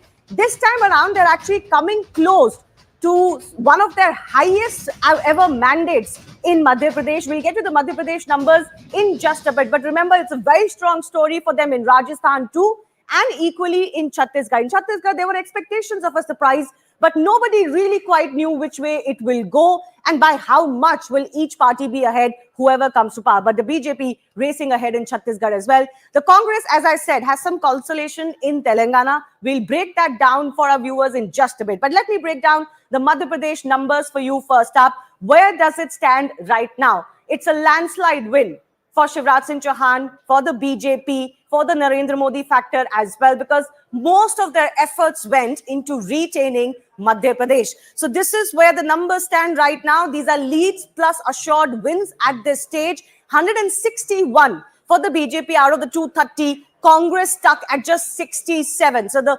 Mamaji factor has worked and the Modi factor has worked and the Ladli Behna factor has worked absolutely in this state. Let's also take a look at the vote share, because that will give you a much closer idea of what the distance between the two parties is. As far as the seat conversion is concerned, certainly the BJP miles ahead. The Congress has been left in a little bit of a shock, because mind you, Madhya Pradesh was a state for them to win till just 2 months back, and how it has all turned around. 49%, a whopping 49% for the BJP, 40% for the Congress party. When you have that big a gap in vote share, then it's game done. Let's also go across to my colleague Riddhima for some more, attributes of this victory. There are going to be many factors, Riddhima, why the BJP has won and won so handsomely. But take us through some of the factors where they've done extremely well. Shivani, you were rightly pointing out that it was almost the game for the Congress to win from the BJP. The anti-incumbency factor hasn't been a challenge. So it's got 161, which means it's a lead of almost 52 if you compare it to the last elections. The Congress at 67, which means they've lost almost 47, the others at 2, and they've lost about 5. But since Shivani was talking about the factors that have really worked, let's first begin as far as the Shivraj factor is concerned. This is going to be a big boost as far as Shivraj Singh Chauhan is concerned, and the policies that have come from him, policies like the Ladli Behan and others. Now, if you just look at the Shivraj factor and look at the seats where it's coming from, it's been a gain of almost 18, and this entire gain, in fact, has come from the Congress, because if you look at the Congress numbers, that have declined by almost 14. That's one factor to look at. That's almost 65 as far as the total 230 is concerned. But if you look at some of the factors, which as far as the OBC domination is concerned, and this is something that we had heard a lot as far as the Congress narrative is concerned, but unfortunately numbers that really hasn't reflected, because if you look at the final numbers that we're getting, and up and down or whatever the final settle will be, it's 50 seats for the BJP out of the 67, which means it's a gain of almost 21. And where is this 21 in fact coming from? The decline that the Congress has seen as far as reduction of 17 seats is concerned. And then of course is the most crucial as far as the women voters is concerned. Shivani, in Madhya Pradesh alone, there has been a rise for almost 18 lakh just as far as the women voters is concerned. So whether it was Kamal Nath or other Congress leaders who hit out at Shivraj Singh Chauhan saying ki Ladli Behna schemes and others will not work kyunki behan kya sirf abhi ladli hui hai, all that actually seems to have worked as far as Shivraj Singh Chauhan and even as far as the BJP is concerned. Absolutely. Just look at the turnaround for the BJP. In 2003, Riddhima, they won 173 seats. At that time, their vote share was 42.5%. In 2013, they won 165 seats. We are coming very close to that, maybe could overtake that. Their vote share was just about 45%. This time around, their vote share has actually increased if these numbers hold. And that indeed in itself is the big story. What anti-incumbency? And what is the reason that there is no anti-incumbency for a state that you virtually ruled for 20 years uninterrupted? I say virtually because remember, in 2018, they did not quite win, but they managed to come back to power in 2020. Let's first listen into Shivraj Singh Chauhan. He spoke exclusively to CNN News 18. This point of time, Mr. Shivraj Singh Chauhan जी, किसको श्रेय देंगे? बहनों को, प्रधानमंत्री, party? Madhya Pradesh के मन में मोदी, मोदी जी के मन में मध्य प्रदेश। उनका स्नेह और उनके प्रति जनता का अगाध विश्वास और श्रद्धा। कमलनाथ जी बोलते हैं कि लाडली बहना अभी लाडली क्यों हुई, उनको लगता था कि ये स्कीम कोई मायने नहीं रखता। आज आप कुछ कहना चाहेंगे उनको? लाडली बहनों ने जवाब दे दिया, उनने जितने भी काटे थे सारे निकाल दिए। लाडली बहनों का असीम स्नेह, प्रेम और आशीर्वाद हमको मिला है। आखिरी सवाल, मुख्यमंत्री बनेंगे आप दोबारा? हम लोग अपने बारे में विचार, जो अपने बारे में सोचे वो कार्यकर्ता ही कैसा। हम एक बड़े मिशन के अंग हैं। हमारा मिशन, हमारी पार्टी जहां तय करती है वहां काम करते हैं। थैंक यू वेरी मच हमसे बात करने के लिए। Let's go across to P. Muralidhar Rao, BJP Madhya Pradesh State in charge, joining us. Mr. Rao, many congratulations on the results that are coming. But did you expect these results? Be honest, be candid.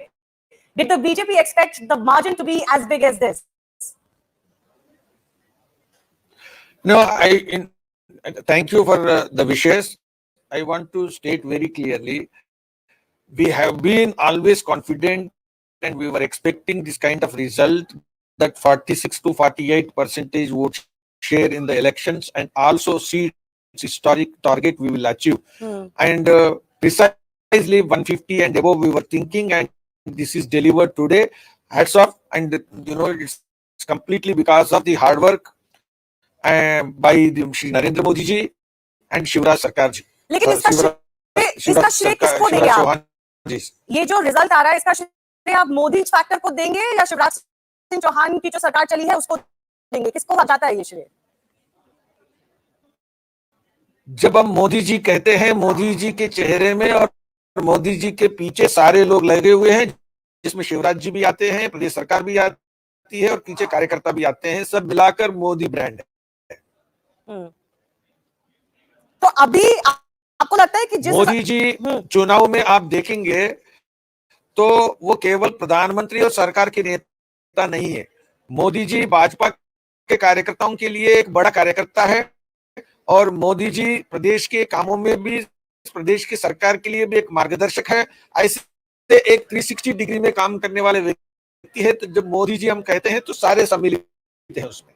जी रिद्धिमा, मैं आपसे पूछना चाहूंगी, जैसे शिवानी अभी बोल रही थी कि ये विन किसके लिए है, शिवराज सिंह चौहान के लिए है या मोदी के लिए है, तो आप कह रहे हैं चाहे मध्य प्रदेश हो या चाहे कोई और स्टेट हो, ये एक मोदी के लिए विन है। तो अब सीधा सवाल ये होता है कि चीफ मिनिस्टर का क्या डिसीजन होगा? बिल्कुल आपने सही प्रश्न पूछा। तो इसमें अब सब लोगों के लिए भी उत्सुकता रहेगी कि मध्य प्रदेश में या राजस्थान में या प्रदेश में जहां हम जीतते हैं वह मुख्यमंत्री कौन बनेगा। तो संपूर्ण चुनाव के रिजल्ट्स आने के बाद जो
in Chhattisgarh, what do you think is the indication for 2024? Because these 5 state elections were seen as the semi-final.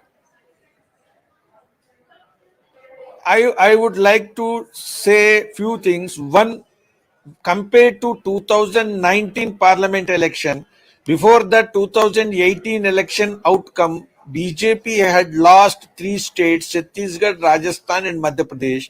And without having these state governments, we went into the parliament election.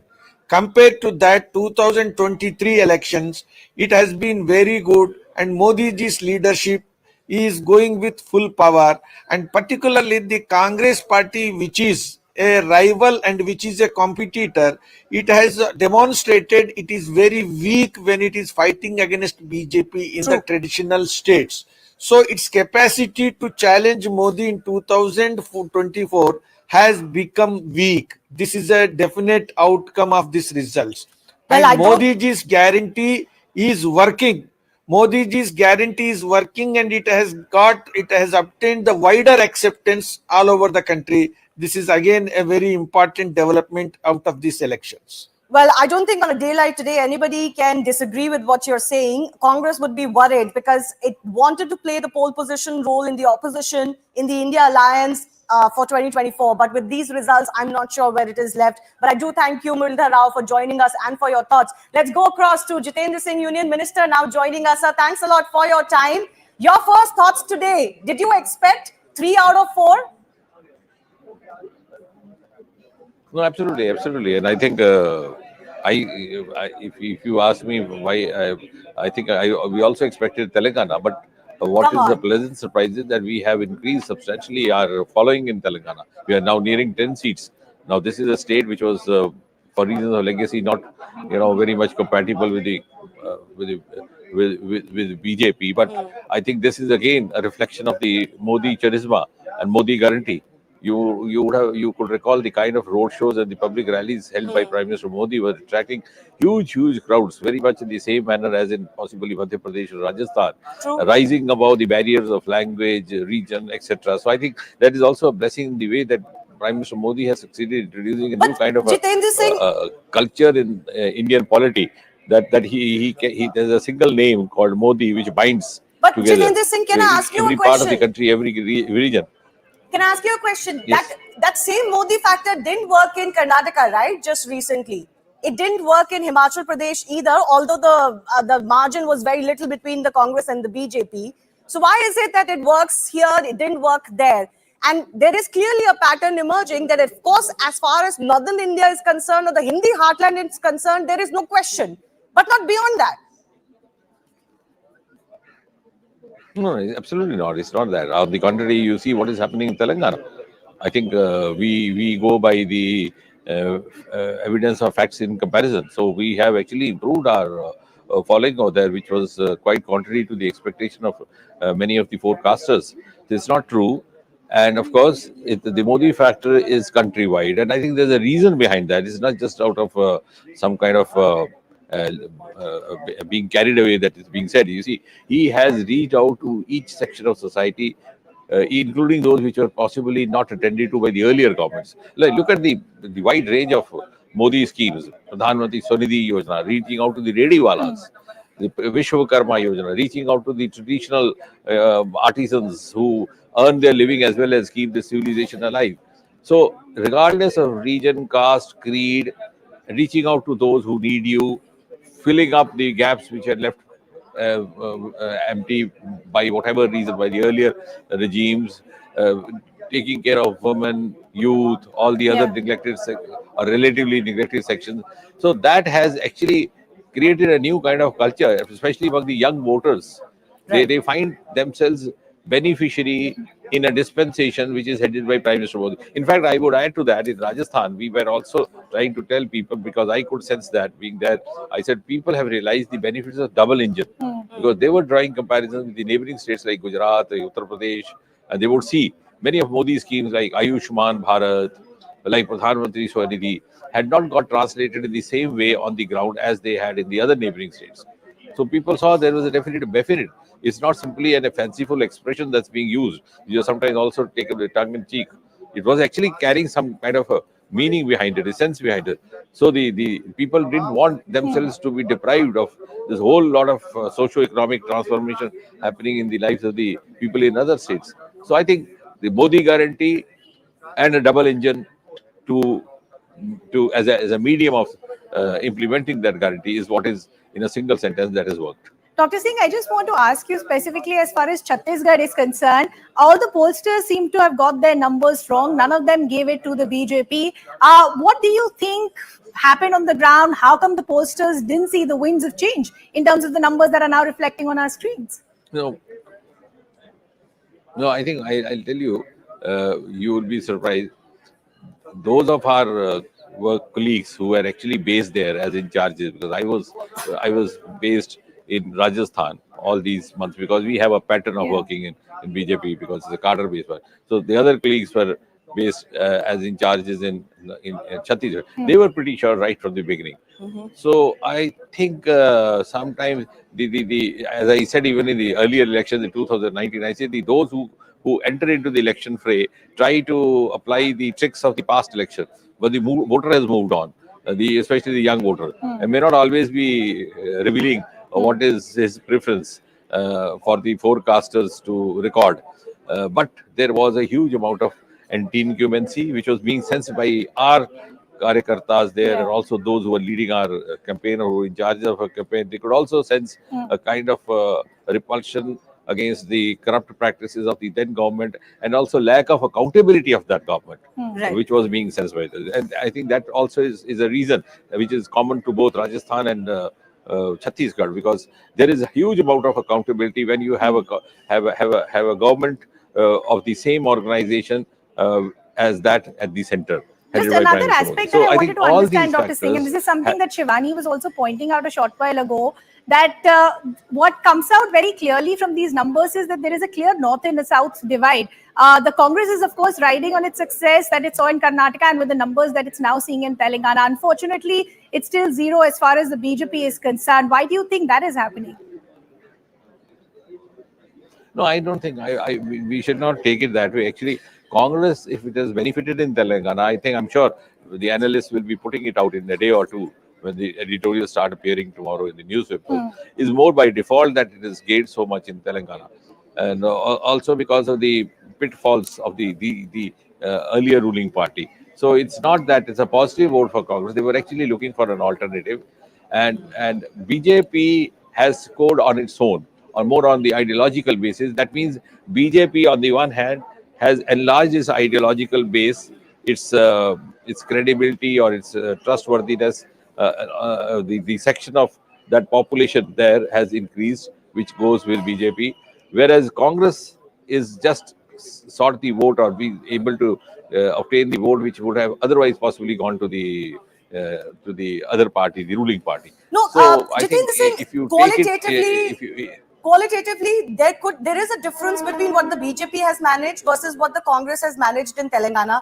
Of course, MP takes the cake for the BJP. You know, to win after so many years in power, of course, 2018 was a different result, then you came back in 2020, and to win by 160 seats, that takes the cake today. But to also remove two Congress governments in Rajasthan and Chhattisgarh after one term, that's a worry for the Congress party, why they are not being able to buck anti-incumbency. On Rajasthan, though, I do have to ask you before I let you go, the problem for the BJP possibly may begin now.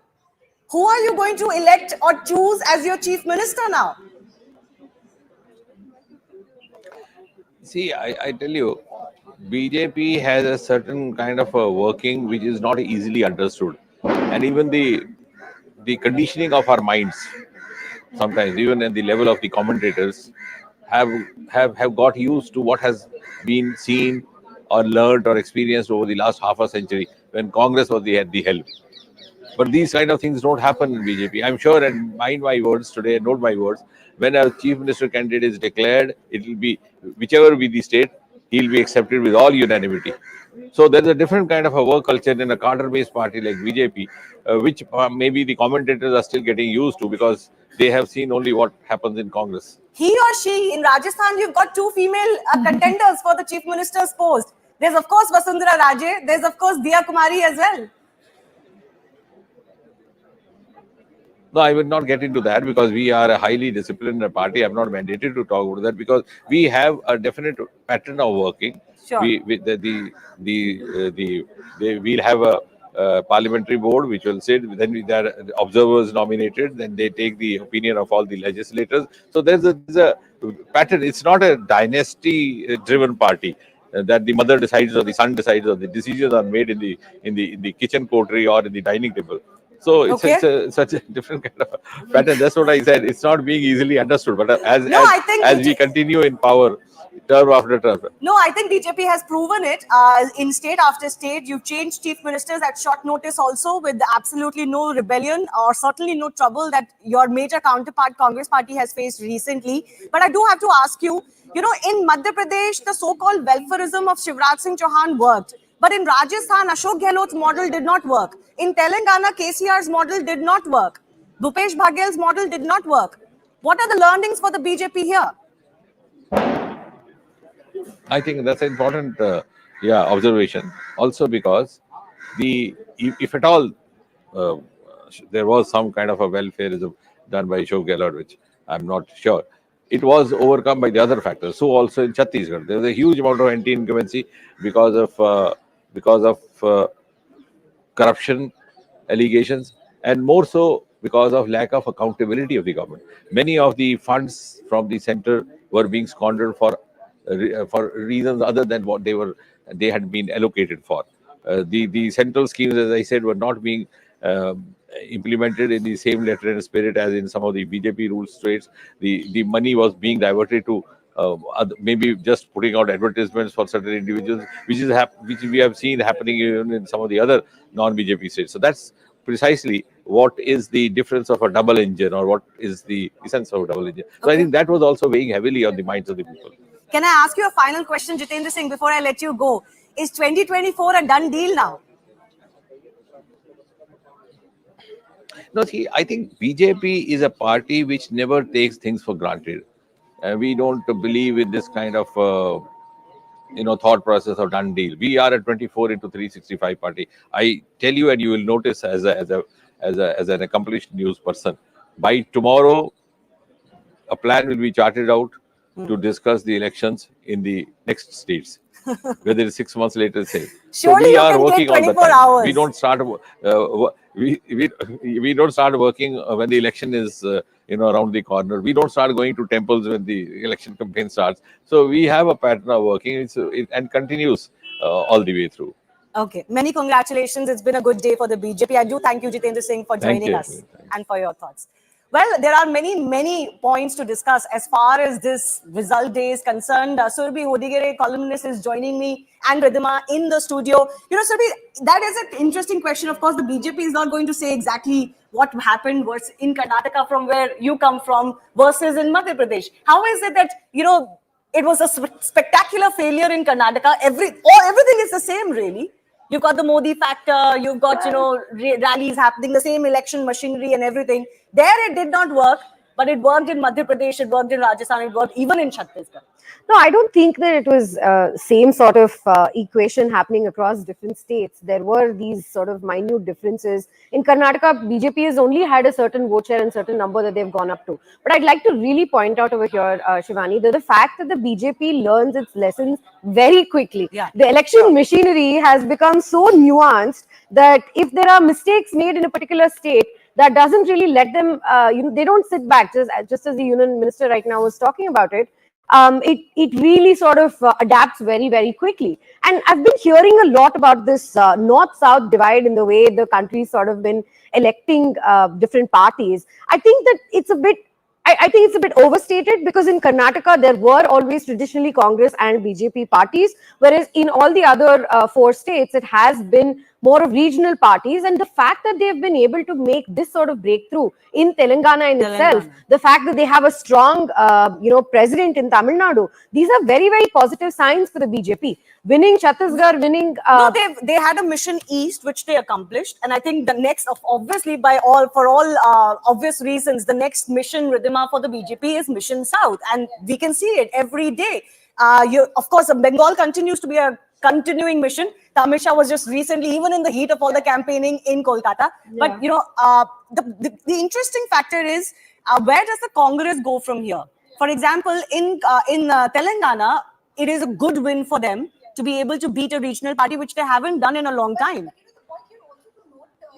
Before I just get the Telangana numbers, can they really see this as a consolation heading towards 2024? Considering the fact you have an opposition that is possibly banking on some success that is going to come from the Congress, as far as the national party is concerned. So that will need some introspection as far as the Congress is concerned, whether Telangana can really be their consolation. But because if I can put in a point over here, I don't know if Telangana is a consolation or Telangana is a money bag. For me, that is what, like, I've been thinking about this. Many people from Bangalore have been saying this, which is that development work in Bangalore has been to a halt because all of the, funds have been going elsewhere, the allegations so and so. And now there's going to be two big cities, two big IT cities. Yeah. So that's a really, really, big win for Congress. It is a big win for the Congress, whichever way you might want to see it.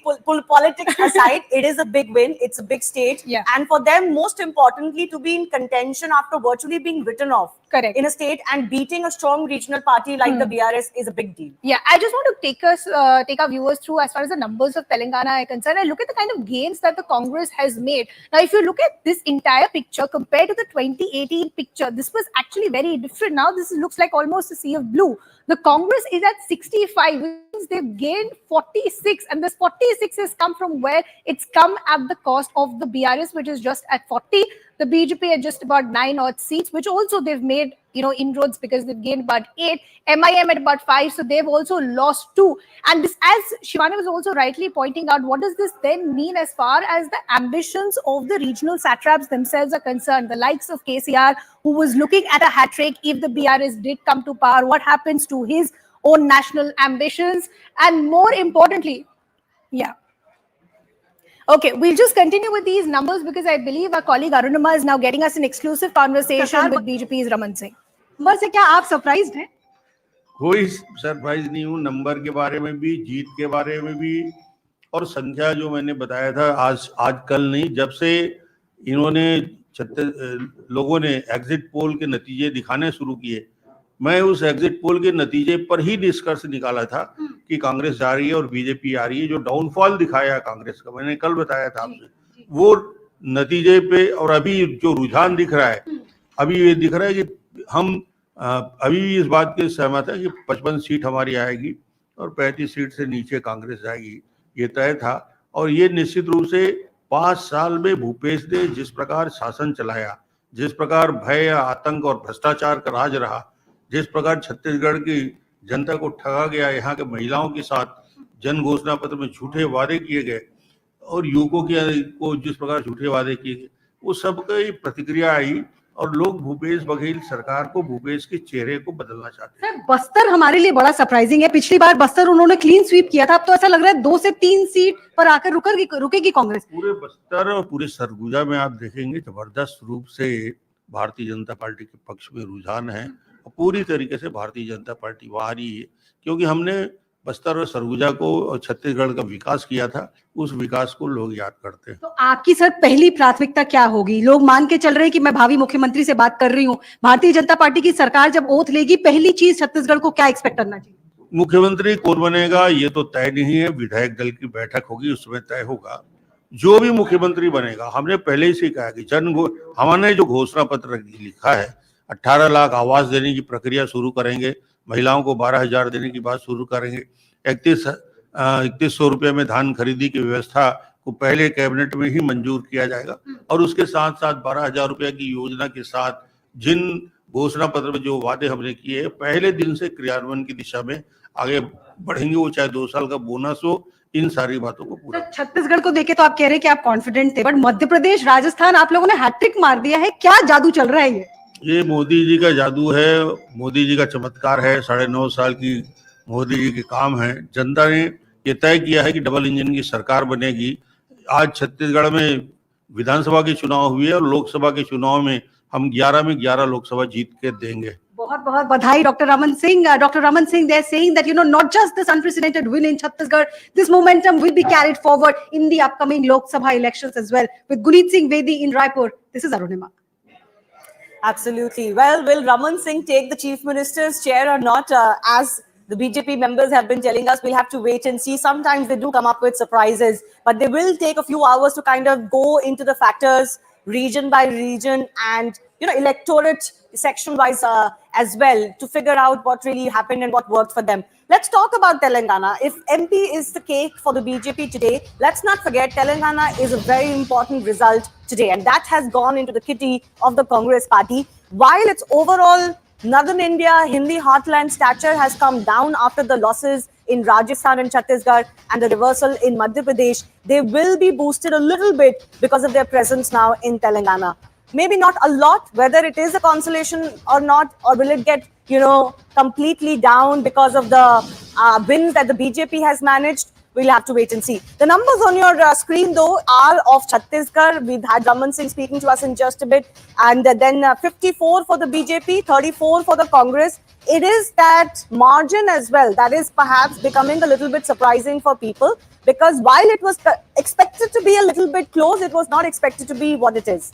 Numbers from Telangana now, 65 for the Congress. Again, while the trends indicated the Congress has its nose ahead, everyone was still circumspect if the Congress can manage these high numbers, that too against a strong BRS and KCR. BRS stuck at 40. Now the BJP will look at those numbers, which is single digit as it stands. They've been hovering around the 9 to 11 mark. If they touch double digits, that will be an added bonus for them. They are ahead of the AIMIM that has continued to be in the 5 to 7 region. The fact is that the BJP will look at that as some sort of a gain made. But the Congress party coming to power in Telangana after 2 terms of KCR. Why is it that KCR, despite his what we were being told, ultra-popular welfareism schemes, did not manage to get the mandate of the public is a big question for them. The BRS, remember, from TRS it became BRS, it has national ambitions. But if you cannot hold on to your state, then you lose your stature in national politics, which is why a Mamata Banerjee or even an Arvind Kejriwal and others do well, Stalin in Tamil Nadu, because they can hold on to their states, not so much for KCR. Look at the vote share, 40% for the Congress party, BRS closed at 38%, but a 2% gap can be very big in a contest like this, which is not just a straight two-party contest. 14% vote share for the BJP and a little bit, I think it's 1% or more for the AIMIM and others. So yes, those are the vote share, and this state continues to be a key one to look into. And I think, Ridhima, the factors that worked for the Congress party was that despite a lot of focus on farmers, on women from marginalized background, it's actually the rural population that seems to have voted Congress into power. You're absolutely right, Shivani, and we'll just get you those numbers. But just look at, in terms of an overview, as far as the state is concerned, the Congress has had a gains of almost 46, and this entire gain, as we pointed out a short while ago, has come from the BRS's kitty. Now, if you remember 2018, as far as the elections was concerned, as part of the southern part was concerned, this was all a very different picture, and these are crucial seats that, in fact, have been taken as far as the Congress is concerned. But as Shivani was rightly pointing out, if you just take a look as far as the rural seats is concerned, this is where the big gain has been made. And the entire gain has been made at the cost of the BRS. So this is about 75 of these rural seats, out of which the Congress has managed to get about 51, which means it's an increase of about 37. And the entire 37 has come from the BRS's kitty, which now has just been reduced to about 21. As far as the BJP is concerned, they've also made some gains as far as 3 seats are concerned. But that's right, the big chunk of numbers that are coming in as far as this 119 is concerned, 75 are just about rural seats and about 51 of them going to the Congress this time around. Union Minister is also joining us. Mr. Singh, thanks a lot for your time. Many congratulations for the result that the BJP has managed today. And maybe not many would say candidly on camera, but it did surpass some expectations. It was being considered it would be 2-2, but it has turned out to be 3-1 out of 4 for BJP. No, I mean, the feedback which we got, hello? Yes, go ahead, sir. Was that, I mean, we will sweep Madhya Pradesh and we will sweep Rajasthan. And Chhattisgarh is a sweet victory. You know what this proves is that the people, you cannot actually thug the people. You cannot be corrupt and then expect to win on the basis of either vote banks or on the basis of caste calculations, etc. It doesn't work. Or on the basis of freebies, it doesn't work. If you are not sincere about developing the country or the state, if you are not actually sincere about doing some concrete work, the people will vote you out.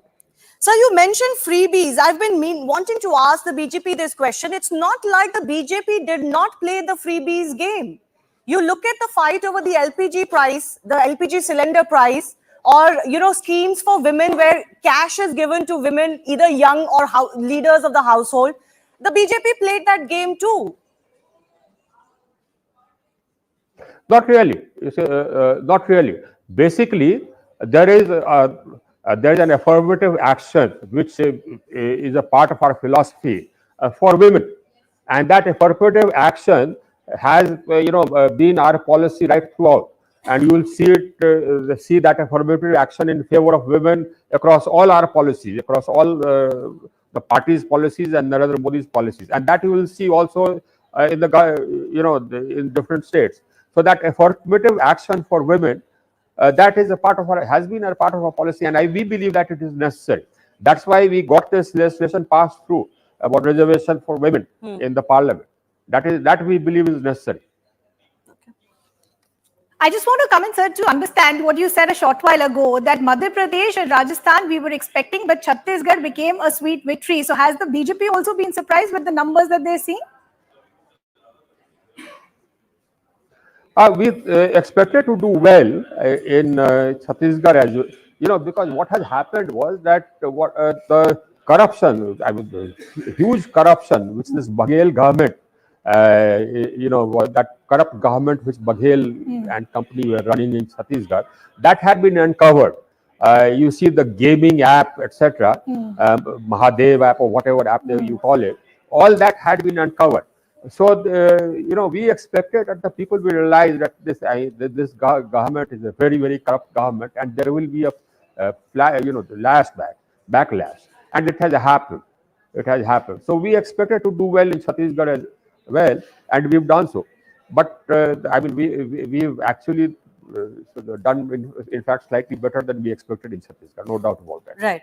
RK Singh, the big issue before these elections, or at least for the Congress party, in many of these state elections, and certainly a big issue for the Congress party ahead of 2024, is caste census. And what you call affirmative action, what they've also said. What this election proved. Yes. What this election shows is that all that doesn't work. If you think that you can be incompetent and you can be corrupt and still get votes on the basis of caste calculations, it doesn't work. If anything, they should have learned this lesson by now. This was proved even when Mr. Narendra Modi they led the BJP to its first clear majority in 2014. It was proved that this caste equations, all these people, the Samajwadi Party and the RJD, etc., they were all wiped out. Why? If the caste calculations worked, if caste arithmetic worked, they would not have been wiped out. So are you similarly suggesting? 19. And if people don't. Are you suggesting for 2024 yes, this strategy will not work because this is the major plank of the likes not of the all, Congress and RJD and JDU? Not at all. You see, basically, they must realize it, and that realization still hasn't dawned on them. If it hasn't dawned on them, there's no help for them. You see, the Congress started the strategy of vote bank politics, and now they are facing the backlash. And now you see Rahul Gandhi going from temple to temple. Now that realization is dawning that you can't play this vote bank politics. And in any case, that vote bank has slipped from there. And the likes of RJD and Nitish Kumar and Akhilesh Kumar, they also need to realize that you can't be corrupt and then expect to get votes on the basis of caste. It won't work.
press didn't talk about it. The press should have talked about it, but the people knew this. So this is, BRS is a lesson for all the corrupt people. But the question I was meaning to ask you was that in a two-way contest with the Congress, certainly the BJP is ahead, but you still cannot break, even you find it hard, which means the BJP finds it hard to beat the stronghold of the regional parties, the likes of Mamata Banerjee, even Arvind Kejriwal. You've got Stalin, you've got Vijayan in Kerala, and others. Isn't that a challenge for you ahead of 2024? Not really. 2024, you see, 2024 is a done sort of done deal. Okay. Our government is coming back with a larger majority. Yeah, it's a done deal. Our government is coming back with a much larger majority. There's absolutely no doubt about it. But basically, as far as people of Delhi are concerned or people of Bengal are concerned, realization will dawn. You see, all this freebie politics of Delhi, or the gangland politics of Bengal, or the minority politics of Bengal will end. People will rise up against that. It is just waiting for the cup to to boil over, and it will boil over. This thing won't last. Okay, but will India stand? I mean, INDIA. Do you expect with the Congress results, the other parties will find it hard to take to allow the Congress to play that big brother role that it always has been wanting to play because of these state results? What do you see is the future of the INDA alliance? It's dead in the water. DIW is dead in the water. This is proved. We had said, somebody had asked me this question even before, and I had said that this doesn't work because the regional parties are exactly that. They are single state parties and single family parties. And if you have Mamata Banerjee in Bengal, she doesn't have any sort of presence or any impact whatsoever in Tamil Nadu, whatever. So getting together doesn't help. Okay. Thank you. And in any case, yes, the people are waking up. The people are waking up. You can't, follow this philosophy that I'll be corrupt, I will loot, and then expect to win by caste calculations. It won't work. Okay. This, if anything, proves it. Okay. All right. RK Singh, thanks a lot for your time and for your thoughts. Speaking of the INDA alliance, there are already murmurs coming out now. It was always going to be very keenly followed by other partners of the INDA alliance of how well or badly the Congress did. Now, we've got some breaking updates coming in. The TMC has come down heavily on the Congress after these results. Kunal Ghosh has written that it's not BJP success, but it is more a Congress failure. He has said that other parties have copied Mamata Banerjee's schemes. So throwing two stones and possibly getting two birds with one stone. One, of course, talking about the Mamata Banerjee model, which has been successful in West Bengal. But more importantly is the question of how these regional satraps are going to look at the Congress party now. The Congress party, which has openly at times said that we want to play the binding role for the opposition alliance. My colleague Kamalika is also joining us. Tell us more. The TMC not very happy with the results. Are there going to be more frictions, Kamalika, between the TMC and the Congress now? Well, absolutely. This is very much clear because Kunal Ghosh, the General Secretary of Trinamool Congress, has tweeted it out and he clearly has blamed the Congress party. He has stated that it is not the success of BJP, but a big failure of Congress. And not only that, he has gone ahead and he has stated that it is in the India alliance, Trinamool Congress should be given the lead position, and Trinamool Congress can actually defeat BJP because they have done it in Bengal. And also, they have the Trinamool Congress has stated that Mamata Banerjee's, this model of this Sakhi Bhandar or giving money to the woman, all these beneficiary schemes of Mamata Banerjee that has been copied. But the biggest story definitely is that the India alliance, what's going to happen to the India alliance and the relationship between the Congress and the Trinamool Congress. Because Trinamool Congress is not ready to take such a failed Congress. That's what the party insiders are saying, that it is absolutely a Congress failure. And then when the sixth, the meeting comes, whether the Trinamool Congress is going to join that or not, that is also a big question. But obviously here, definitely now the other satraps, apart from the Congress, the other stakeholders of India alliance will start saying this, that Congress is not the party which can really give leadership in the India alliance. So Mamata Banerjee should give the leadership. That's what's coming from Trinamool Congress. Absolutely. Directly, they're playing it out, hitting it out to the Congress. Yeah, and there's going to be a fight for who is going to be the leading face of this alliance. Already it has about, I think, 9-10 chief ministers in this alliance. And now Congress has lost 2 of those chief ministers. So it remains to be seen what happens. But we've got more breaking updates coming in. All knives are out, by the way, for the Congress party, because another alliance partner, JDU, is also slamming the Congress party, questioning the Congress party's role in the assembly elections, asking why were India Alliance leaders like Nitish Kumar, Lalu Prasad Yadav, Mamata Banerjee, Akhilesh Yadav not invited for campaigning? So this is another attack now coming in for the JDU. They don't feel like the Congress has taken them along. You know, you also saw some disagreement between the Congress and the Samajwadi Party as far as seat sharing formulas or, you know, what their arrangement was supposed to be, and that didn't materialize. So the JDU also now suggesting that the Congress is not taking the other alliance members together. 5 राज्यों में चुनाव हुआ था, बहुत अपेक्षा थी, बहुत उम्मीदें थी आप लोगों को, लेकिन पूरी हिंदी पट्टी में मध्य प्रदेश, छत्तीसगढ़, राजस्थान कांग्रेस के हाथ से निकल रही है, बीजेपी वहां पर हावी हो रही है। चुनाव में सभी विजयी लोगों को हम अपनी तरफ से शुभकामना करते हैं और जनता के सभी फैसलों, लोकतंत्र में जनता ही सर्वोपरि है, उसका स्वागत करते हैं। चुनाव में जय पराजय होती रहती है, लेकिन उसके कारणों को उसकी तह में जाने की आवश्यकता। नीतीश कुमार जी के मैराथन एफर्ट्स के बाद इंडिया गठबंधन अस्तित्व में आया। उस समय तीसरा मोर्चा प्रचलन में था। नीतीश कुमार जी ने कहा कि तीसरा मोर्चा नहीं, पहला मोर्चा बनना चाहिए, और उन्होंने BRS के जो मंसूबे थे उस पर पानी छोड़ा और कांग्रेस पार्टी की जो महती भूमिका थी उसको रखा और कांग्रेस पार्टी को आगे बढ़ाने का प्रयास किया। कांग्रेस पार्टी का पूरे चुनाव में अजीब और नकारात्मक रवैया रहा।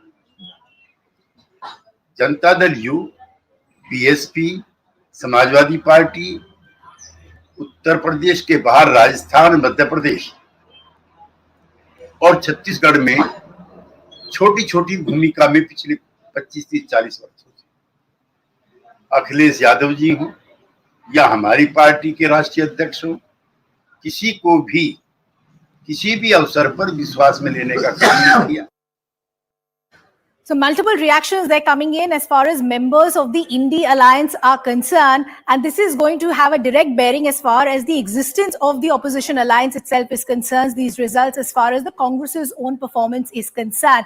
We also now have senior journalist Sanjeev Srivastava also now joining us. Good to have you with us here on CNN News 18. How do you see the future of the Indie Alliance? Reactions already coming in. There's a TMC that's hitting out at the Congress. You have reaction coming in from the JDU as well. We've already seen the differences between the Aam Aadmi Party and the Congress in the past. This result for the Congress Party, which is only Telangana, which means 1 out of the 3 states, is going to have a direct question as far as their own bargaining chips as far as the India Alliance is concerned.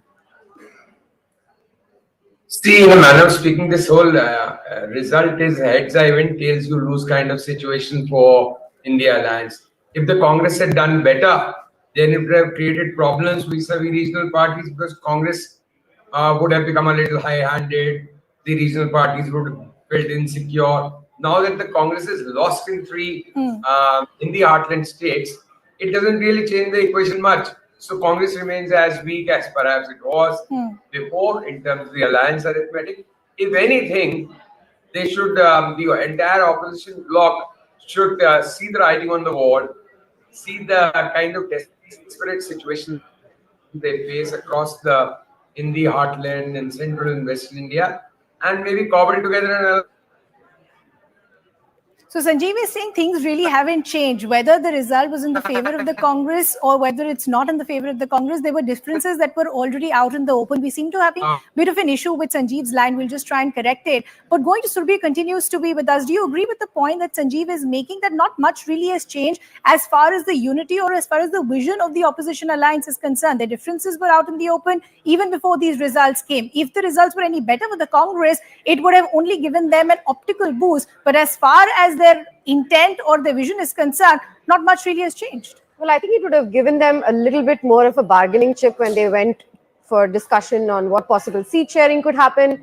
I don't think that there was any intent for the alliance to actually see some sort of a Congress sort of taking the lead, etc. So that was always, it was always a matter of finding the right excuse, and well, Congress has handed them the excuse on a platter. There was a lot of buzz before these results that actually if the Congress was to win, let's say 3 out of the 4, that could actually be greater trouble for the India Alliance. Because the Congress would have been really bolstered with these results. Maybe the attitude would have shifted even more than what the opposition parties already criticized the Congress for. And that could have brought down the India Alliance a little bit more. Maybe the Congress could have felt that, okay, now we can possibly go alone or with not as many partners.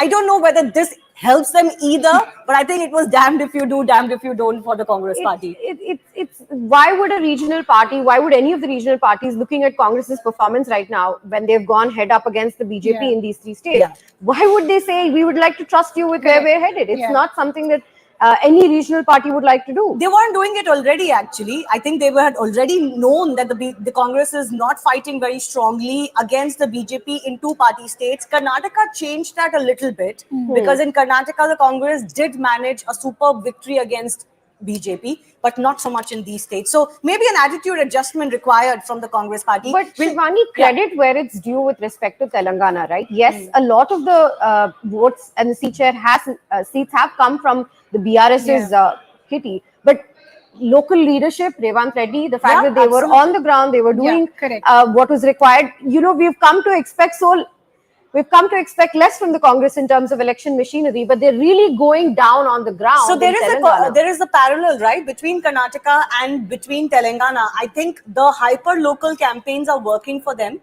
where they try not to make it too national and not to get into issues which could play in the BJP's book as a national issue.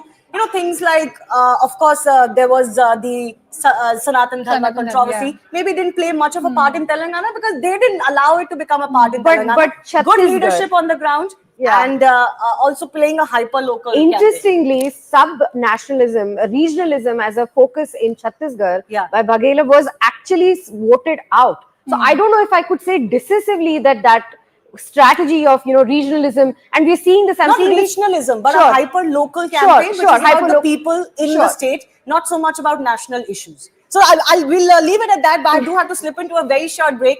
Lots of interesting markers and takeaways for all parties. We'll discuss that after a short break.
Four, three, two, one, and counting gets underway.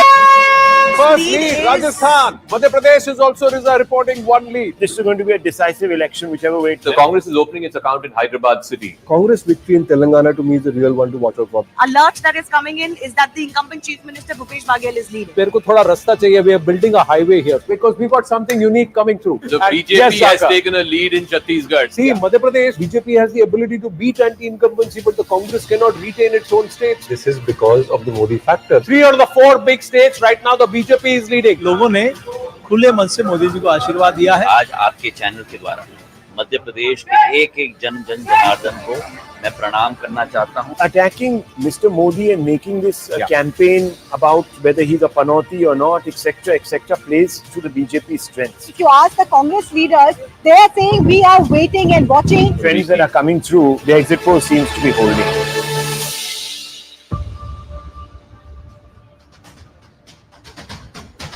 Well, lots of celebrations for the BJP. 3 out of the 4 states declared today have gone in their kitty. A lot of thought, a lot of thinking left for the Congress party to do, even though they've managed to beat the BRS and come to power in the very important state of Telangana, right on the heels of a win in Karnataka. Let's look at the big BJP wins though. Of course, MP, as I've been saying, is taking the cake because of the margin of victory as well. The fact that it's been nearly uninterrupted BJP reign for 20 years, and for them to then manage to come back into power like this is again rewriting history. But Rajasthan is another big win for them. Now, of course, traditionally, this is a state that goes one way or the other. It swings every term. But again, the win margin for the BJP is a handsome one. The gap between them and the Congress is a handsome one. So let's pull out the numbers for Rajasthan. This is the seat share. So 115 out of the 199 that went to polls for the BJP in Rajasthan, sweeping that in saffron, while the Congress had got reduced to 68. As I said, this is a state that switches every term, but it was being considered a little bit closer than this perhaps. Until some time, maybe even Congress with its nose ahead. But things have changed, and they have changed dramatically for the BJP and for the Congress party. This has been a missed opportunity for the Congress, especially in these 3 states. Not being able to hold on to the state government in Rajasthan, losing in Chhattisgarh when not many gave a chance to the BJP. And then, of course, the absolute decimation, if I can call it that, in MP. But let's take a look at the seat share as far as Rajasthan is concerned. Again, a good, healthy gap of 3% vote share, which is always very, very telling. 42% for the BJP, 39% for the Congress party. But as I said, the big story is, of course, MP Shivraj Singh Chauhan is speaking. Let's go ahead and listen in to what Mamaji is saying. Bharat माता की, मेरी लाडली बहनों की, प्यारे भाइयों की, भांजे और भांजियों की, मैं अपनी बहनों को, प्रदेश की सभी बहनों को दोनों हाथ जोड़ के सिर झुका के प्रणाम करता हूँ। आप सबको नमस्कार।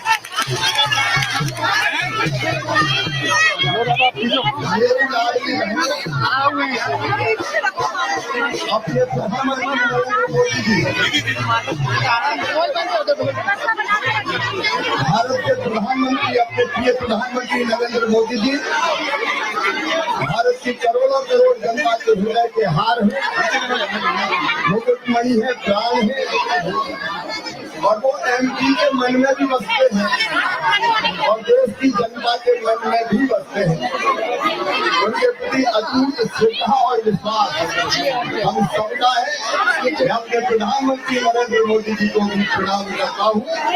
उन्हीं के प्रति विश्वास, ये जीत है जो आज भारतीय जनता पार्टी को प्राप्त हो रही है। और मेरी बहनों, आपने जो प्यार दिया, आशीर्वाद दिया, जो स्नेह दिया, उस आशीर्वाद को मैं बार बार नतमस्तक होकर प्रणाम करता हूँ।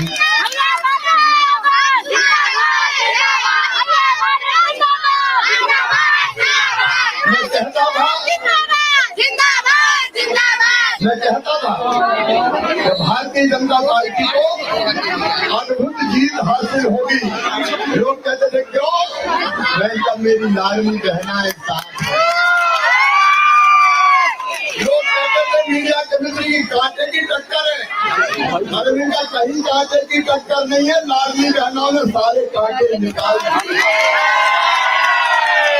हम कहाँ जाते थे, बहनें आके गले मिलती थी, सर पे हाथ फेरती थी, मुझे सोहे करती थी और एक ही बात कहती थी, भैया अपन जीतेंगे। वो ये नहीं कहती थी कि भैया तुम जीतोगे, वो कहती थी भैया अपन जीतेंगे। भाई और बहन एक हो गए, ये पूरा मध्य प्रदेश अपना परिवार हो गया। और मैं बहनों को, बेटियों को, भाइयों को, भांजे भाइयों को, सबको प्रणाम करता हूँ।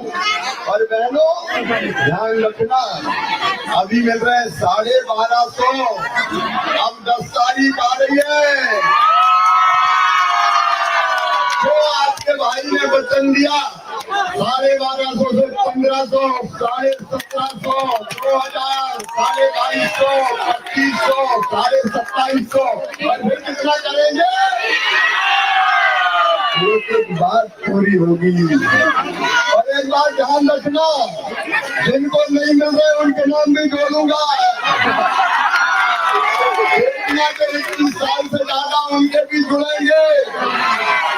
और ये भी ध्यान रखना, जब लाडली बहना लखपति बहना बनेगी, लखपति। विस्तार में नहीं जा रहा। प्रधानमंत्री जी ये जो गारंटी है मध्य प्रदेश को एक एक पूरी करेंगे। और भाई तो तुम्हारे लिए दिएगा मेरी बहनों, तुम्हारी जिंदगी बदलना मेरी जिंदगी का लक्ष्य है। हम अपनी सब बहनों के अपना आभार करता हूँ।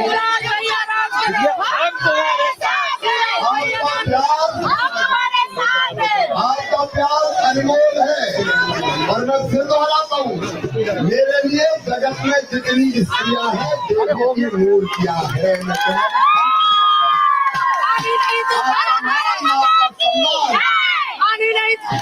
आपकी सुरक्षा हमारी जिंदगी का लक्ष्य है। लंबी बात करने का वक्त नहीं है। जनतारे और अपन जीत रहे हैं।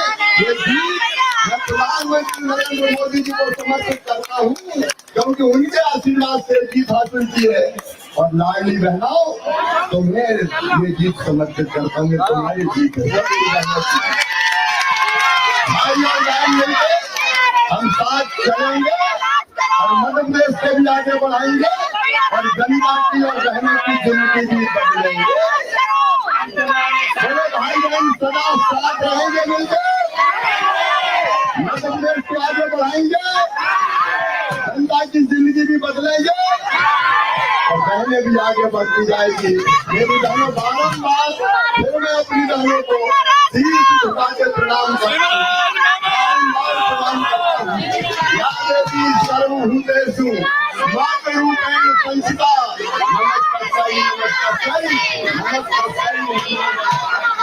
मैं बारम्बार प्रणाम मेरी बहनों, बारम्बार प्रणाम। भारत माता की, लाडली बहनों की, प्रधानमंत्री नरेंद्र मोदी जी की बहुत बहुत धन्यवाद।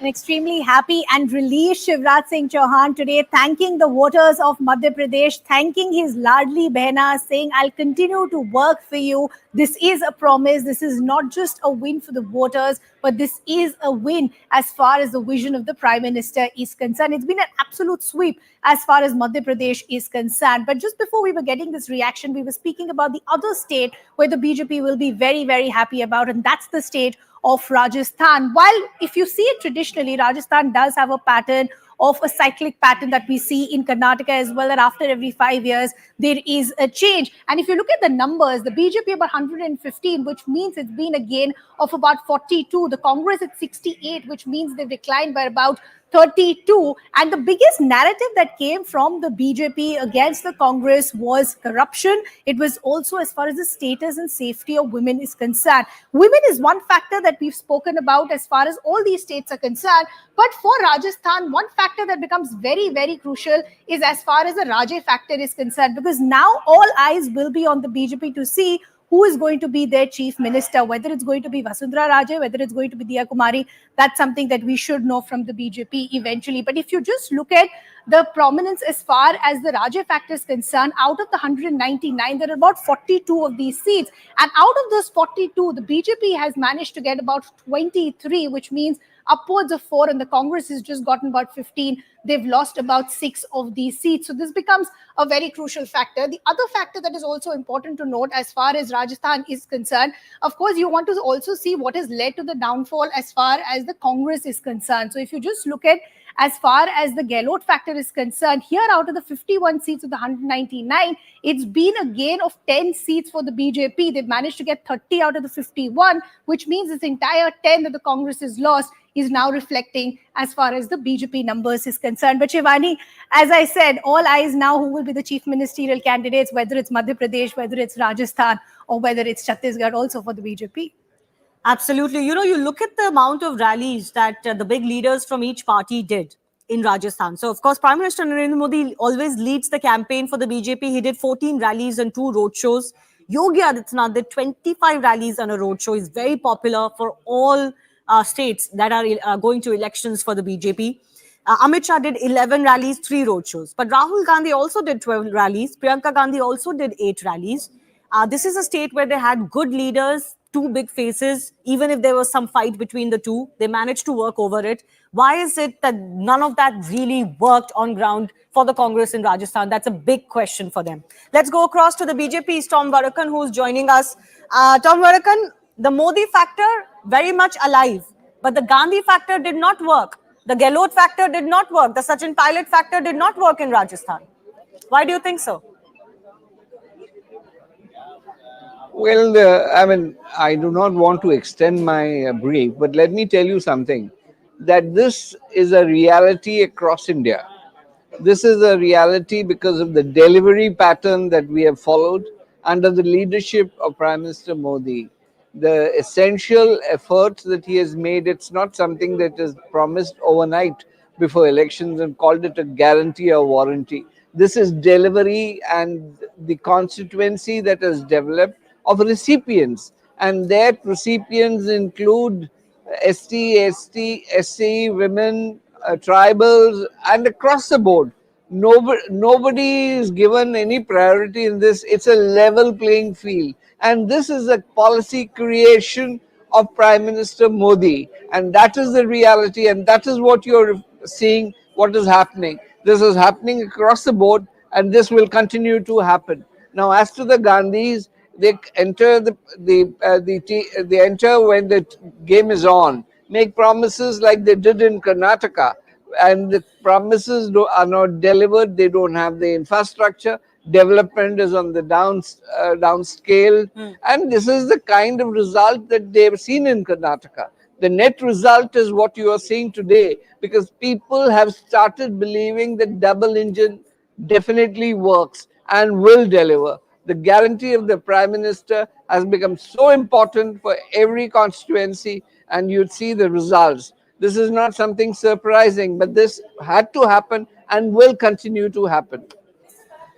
So very clear now is the dominance of the BJP as far as the Hindi heartland is concerned. But I'll just request Mr. Varakan to stay on with us. Our colleague Arunima is getting us some key reactions, I believe. Over to you, Arunima.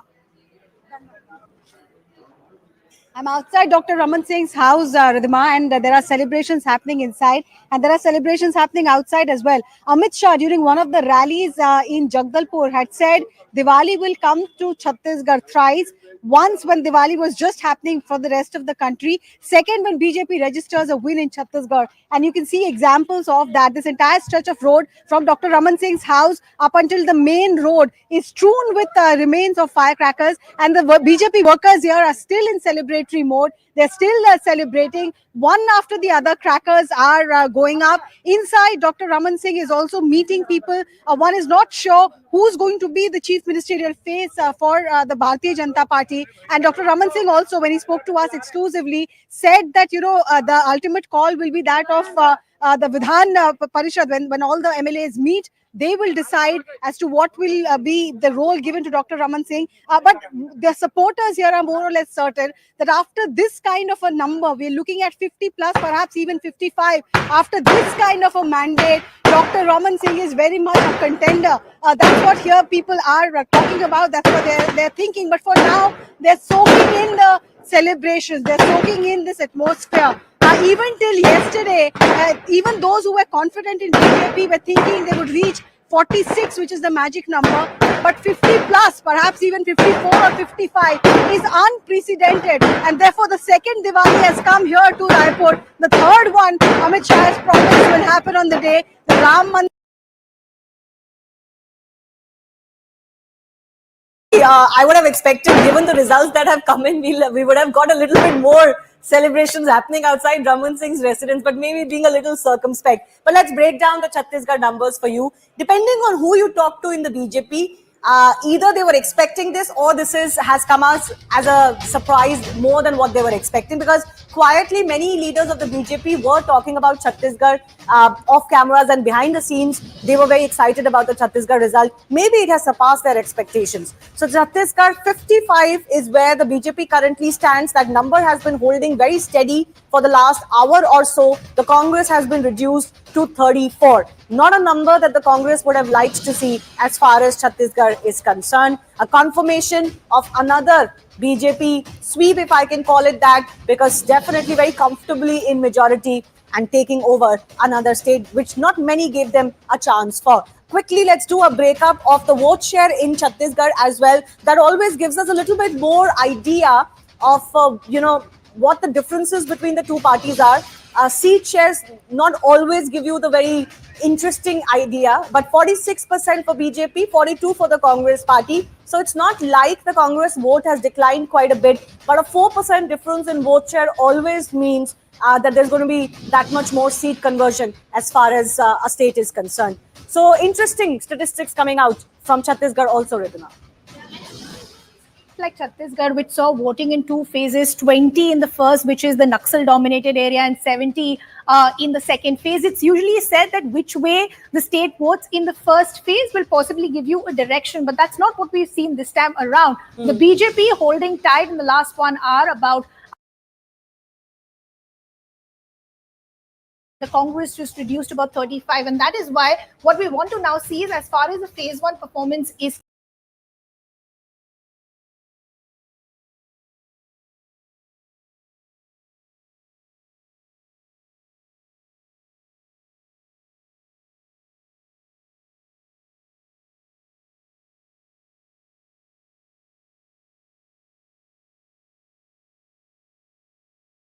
get some very good gains, which is eventually leading up to that number that is still holding steady as far as the BJP is concerned. And a short while ago, we were speaking to various representatives of the BJP, and they themselves were saying that we were expecting victories in Madhya Pradesh and Rajasthan, but Chhattisgarh became a sweet victory for us. Tom Vadakan of the BJP continues to be with us. Sir, thank you for patiently waiting. Essentially, what I was asking you a short while ago is, what is very clear is the dominance of the BJP as far as the Hindi heartland is concerned. We were speaking to some representatives of your party a short while ago, and they were saying that MP and Rajasthan was a given for us, but Chhattisgarh seems to be a sweet victory.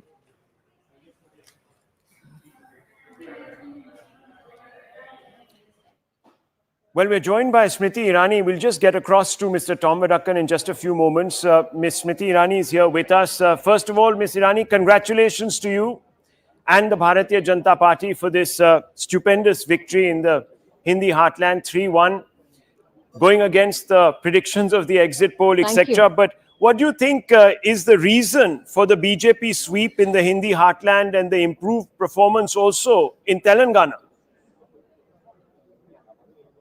I think that we all will concede that the only reason we have is something we call very simply the Modi magic or the Modi guarantee. But it is more than just those two words. It is the leadership quality of Prime Minister Modi. It is the administrative framework and the policy making that the Prime Minister is renowned for. And I think the direct communication between the Prime Minister and the citizens of the state, that has given us this resounding victory, for which I'm extremely grateful to citizens who have voted for the Bharatiya Janata Party. And I would like to just elaborate why. Firstly, Narendra Modi is known for fiscal prudence.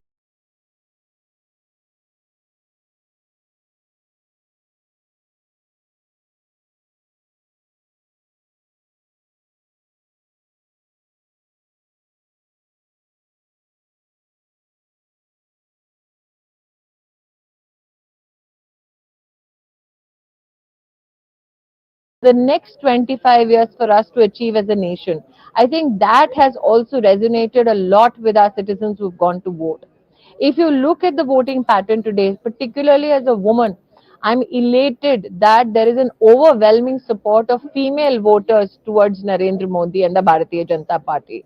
If you look at our diverse demography, what is extremely, I think, a source of jubilation for us is the Adivasi vote, which has gone decisively in support of Narendra Modi and the Bharatiya Janata Party. And I also believe that the personal attacks that the Gandhi family, particularly, and the opposition had mounted against the Prime Minister, that has received a severe, I think, fight back from the citizens and from our voters. So I think these have been one of the highlights of this election. Are you talking specifically about the Panoti comment and some of the other things that were said against the Prime Minister? Why only one comment? When has the Gandhi Khandan ever lost out on an opportunity to degrade the position of the Prime Minister? When has the Gandhi siblings ever lost an opportunity to personally demonize the Prime Minister? I think this result is a death knell for the juvenile politics of the Gandhi siblings. Was it a conscious decision not to project any chief ministerial faces in any of the 3 states, Ms. Irani? I think that the Prime Minister's leadership and the guarantee that the Prime Minister and we as BJP Karyakartas professed was the mainstay of our campaign. And why? I think as a very simple Karyakarta of the Bharatiya Janata Party, if I'm to reflect on that decision, given that I'm not a member of the parliamentary board, I can say what is it that the citizen looks forward when they go to vote. They want to ensure that local infrastructure is upgraded. They want to ensure that educational and academic facilities are well provided for. In the rural ramparts of our country, they want to make sure that agrarian practices are supported by the government of the day. When it comes to female voters, I'm of the opinion they want to ensure that the nutritional needs of their children, the academic needs of their children, job opportunities for themselves and those that they love are assured. And these are the issues for which Narendra Modi is known for. Not only to ensure that there is fiscal prudence, the GDP numbers have been fantastic, but this is also a Prime Minister that has given you Swanidhi, where people who are street vendors have received direct credit from banks.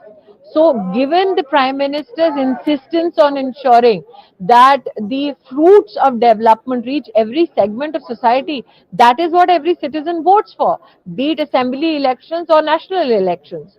So, I think particularly, I am extremely pleased that we went with the winning combination, the Bharatiya Janata Party Sangathan and the Modi Magic.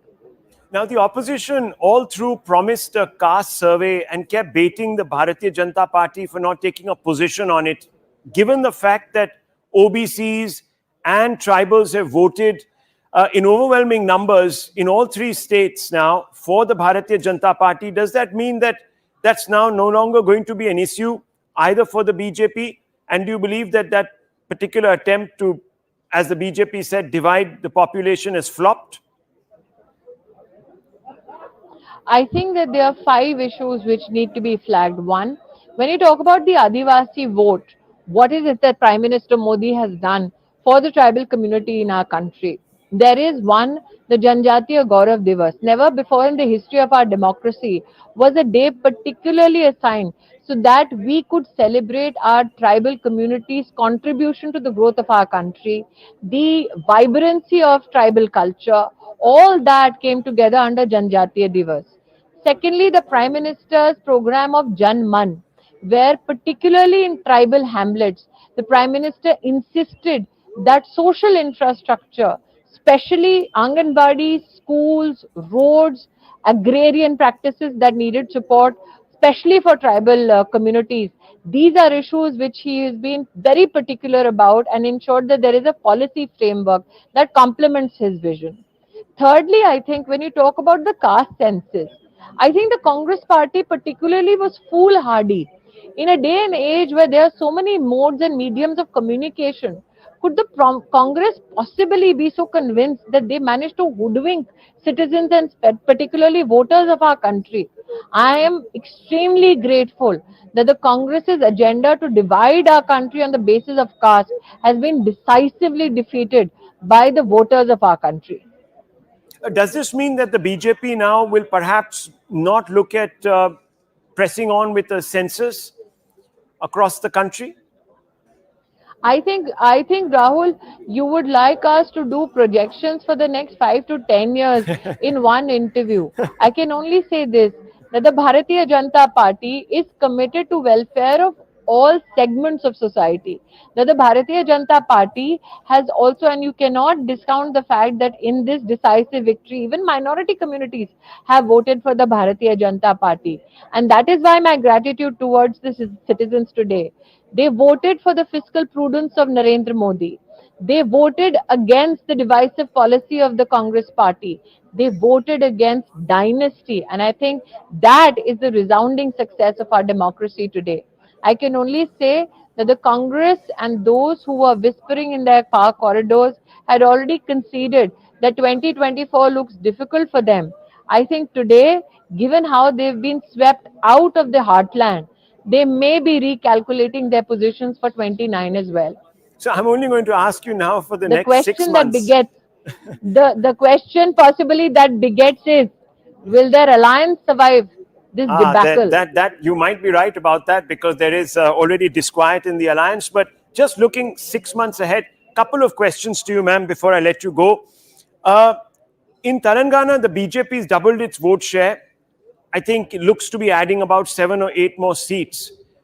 Yet the BJP will feel that it's an opportunity lost. And in the South, generally, the BJP has not been able to make much of an impact. Number one, why do you think so? And what do you think needs to be done to correct that?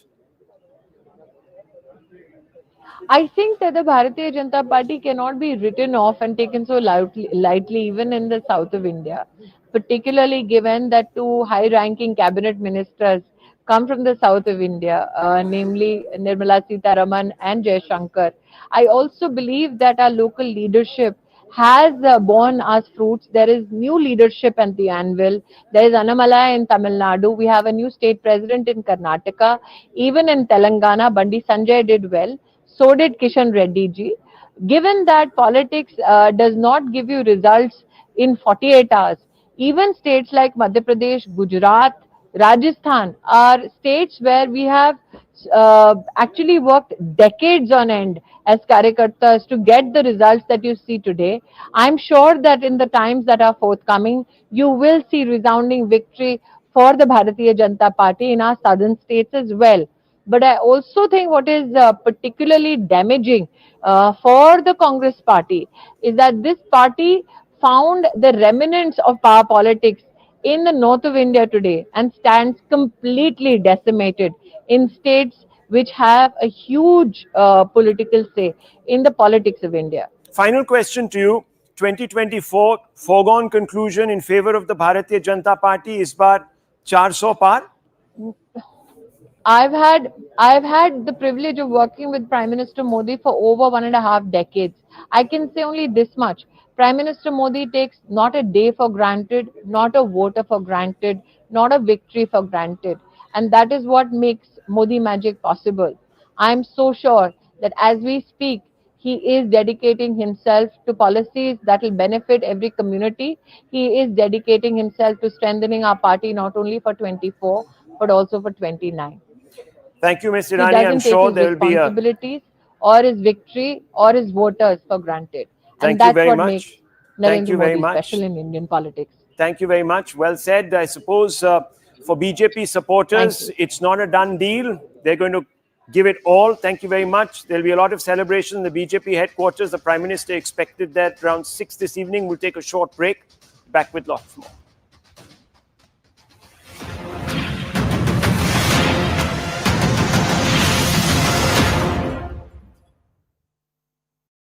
Opto.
श्रीमान Narendra Modi ji MP के मन में है और मोदी जी के मन में भी एमपी है। उनके प्रति असीम श्रद्धा और अगाध विश्वास है। उन्होंने जो यहाँ सभाएं की, जनता से अपील की, वो जनता के दिल को छू गई और उसी के कारण ये परिणाम जो अभी रुझान आ रहे हैं, ये प्रमुख कारण है। डबल इंजन की सरकार दिल्ली में प्रधानमंत्री जी के नेतृत्व में केंद्र सरकार ने जो काम किया उसको यहाँ ठीक से हमने इम्प्लीमेंट किया और जो यहाँ योजनाएं बनी, लाडली लक्ष्मी से लेकर लाडली बहना तक का एक अद्भुत सफर जो मध्य प्रदेश ने तय किया, गरीबों के लिए, किसानों के लिए, भांजे भांजियों के लिए जो काम हुए वो भी जनता के दिल को छू गए और एक परिवार मध्य प्रदेश बन गया। अमित शाह जी की अचूक रणनीति, उनका जिस ढंग से यहां साथ मिला और हमारे राष्ट्रीय अध्यक्ष श्रीमान जेपी नड्डा जी का मार्गदर्शन, हमारे संगठन के नेतृत्व में कार्यकर्ताओं ने अनथक परिश्रम किया। प्रदेश अध्यक्ष, संगठन महामंत्री, उनके साथ टीम जुटी रही और जैसा भूपेंद्र यादव जी ने, शिव प्रकाश जी ने, अश्विनी वैष्णव जी ने जो मार्गदर्शन किया, उससे चुनाव के अभियान को सही गति और दिशा मिली। और इसलिए मैंने पहले भी कहा था, हम बिल्कुल कंफर्टेबल मेजॉरिटी, शानदार मेजॉरिटी भारतीय जनता पार्टी को आएगी, क्योंकि जनता का प्रेम हर कहीं दिखाई देता था। कि जहां तक मध्य प्रदेश की बात है, हमारी डबल इंजन की सरकार प्रधानमंत्री जी के नेतृत्व में, मध्य प्रदेश में शिवराज सिंह जी के नेतृत्व में जो जन कल्याण की योजनाएं हैं, जो गरीब उत्थान की योजना है, सेवा और सुशासन की जो हमारी सरकार है, जनता का पूर्ण आशीर्वाद भारतीय जनता पार्टी के साथ रहेगा। कल कई कहानियां मैंने सुनी कि लड्डू को एकत्रित कर रहे थे, कोई शाबाशी की बैनर्स, पोस्टर्स लगवा रहे थे, और मैंने सदैव कहा था कि नतीजे का इंतजार करो। तो मुझे पूर्ण विश्वास है कि जनता का आशीर्वाद भारतीय जनता पार्टी के साथ रहेगा और समूचे मध्य प्रदेश की जनता को मैं नमन करता हूं। और अभी रुझान आ रहे हैं, अंतिम नतीजे तक हम लोग इंतजार करें, पर मुझे पूरा विश्वास है कि भारतीय जनता पार्टी की सरकार बहुमत नहीं लेकिन पूर्ण बहुमत के साथ बनेगी। अब मैंने आपको सदैव कहा मैं ज्योतिष नहीं, तो मैंने कहा है बहुमत नहीं, पूर्ण संपूर्ण बहुमत के साथ सरकार। क्या कारण मानते हैं जनता का इतना समर्थन मिला है, क्या वजह है? मैंने यही कहा कि हमारी डबल इंजन की सरकार, प्रधानमंत्री जी का नेतृत्व, प्रदेश में हमारी जन कल्याणकारी योजनाएं, इन सभी के आधार पर हमारा जनता के साथ एक व्यक्तिगत और हृदय का संबंध, सुशासन की सरकार, यही कारण है। मुझे पूर्ण विश्वास है कि दिग्विजय सिंह, 2 दिन से आप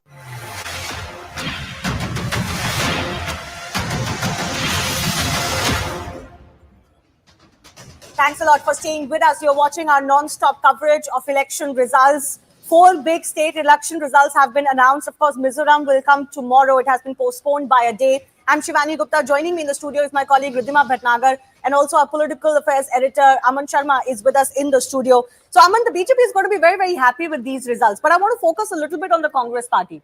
Losing Rajasthan, what does this mean for Ashok Gehlot now?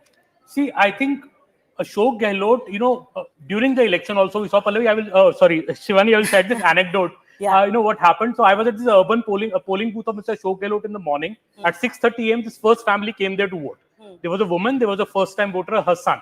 The woman, after casting a vote, said, "Law and order Rajasthan mein kharab hai." This is Sardarpura. Ashok Gehlot's constituency, the first-time voter, the boy said, "I have been a victim of paper leaks twice, not once, twice." Then I went to an urban polling booth in Jodhpur. There a woman emerged, a family saying, "I have been a classmate of Mr. Ashok Gehlot. He's a good man, but his administration leaves a lot to be desired. There are chain snatchings in Jodhpur. I can't step out to do a morning walk." This was the mood. I think Mr. Gehlot's guarantees, which were offered, I think they got dimmed by this issues of paper leaks, crimes against women, law and order, appeasement. I think BJP ran a magnificent campaign to cash in on all these failures of the Ashok Gehlot government, and also I think this fight between Ashok Gehlot and Sachin Pilot. 4.5 years, people openly used to say they kept fighting. Now this is the facade of unity that they're putting up. The future of Ashok Gehlot, I think Ashok Gehlot would take heart from this figure of 65 seats. The last time when he lost in 2013, he had dropped to 21 seats.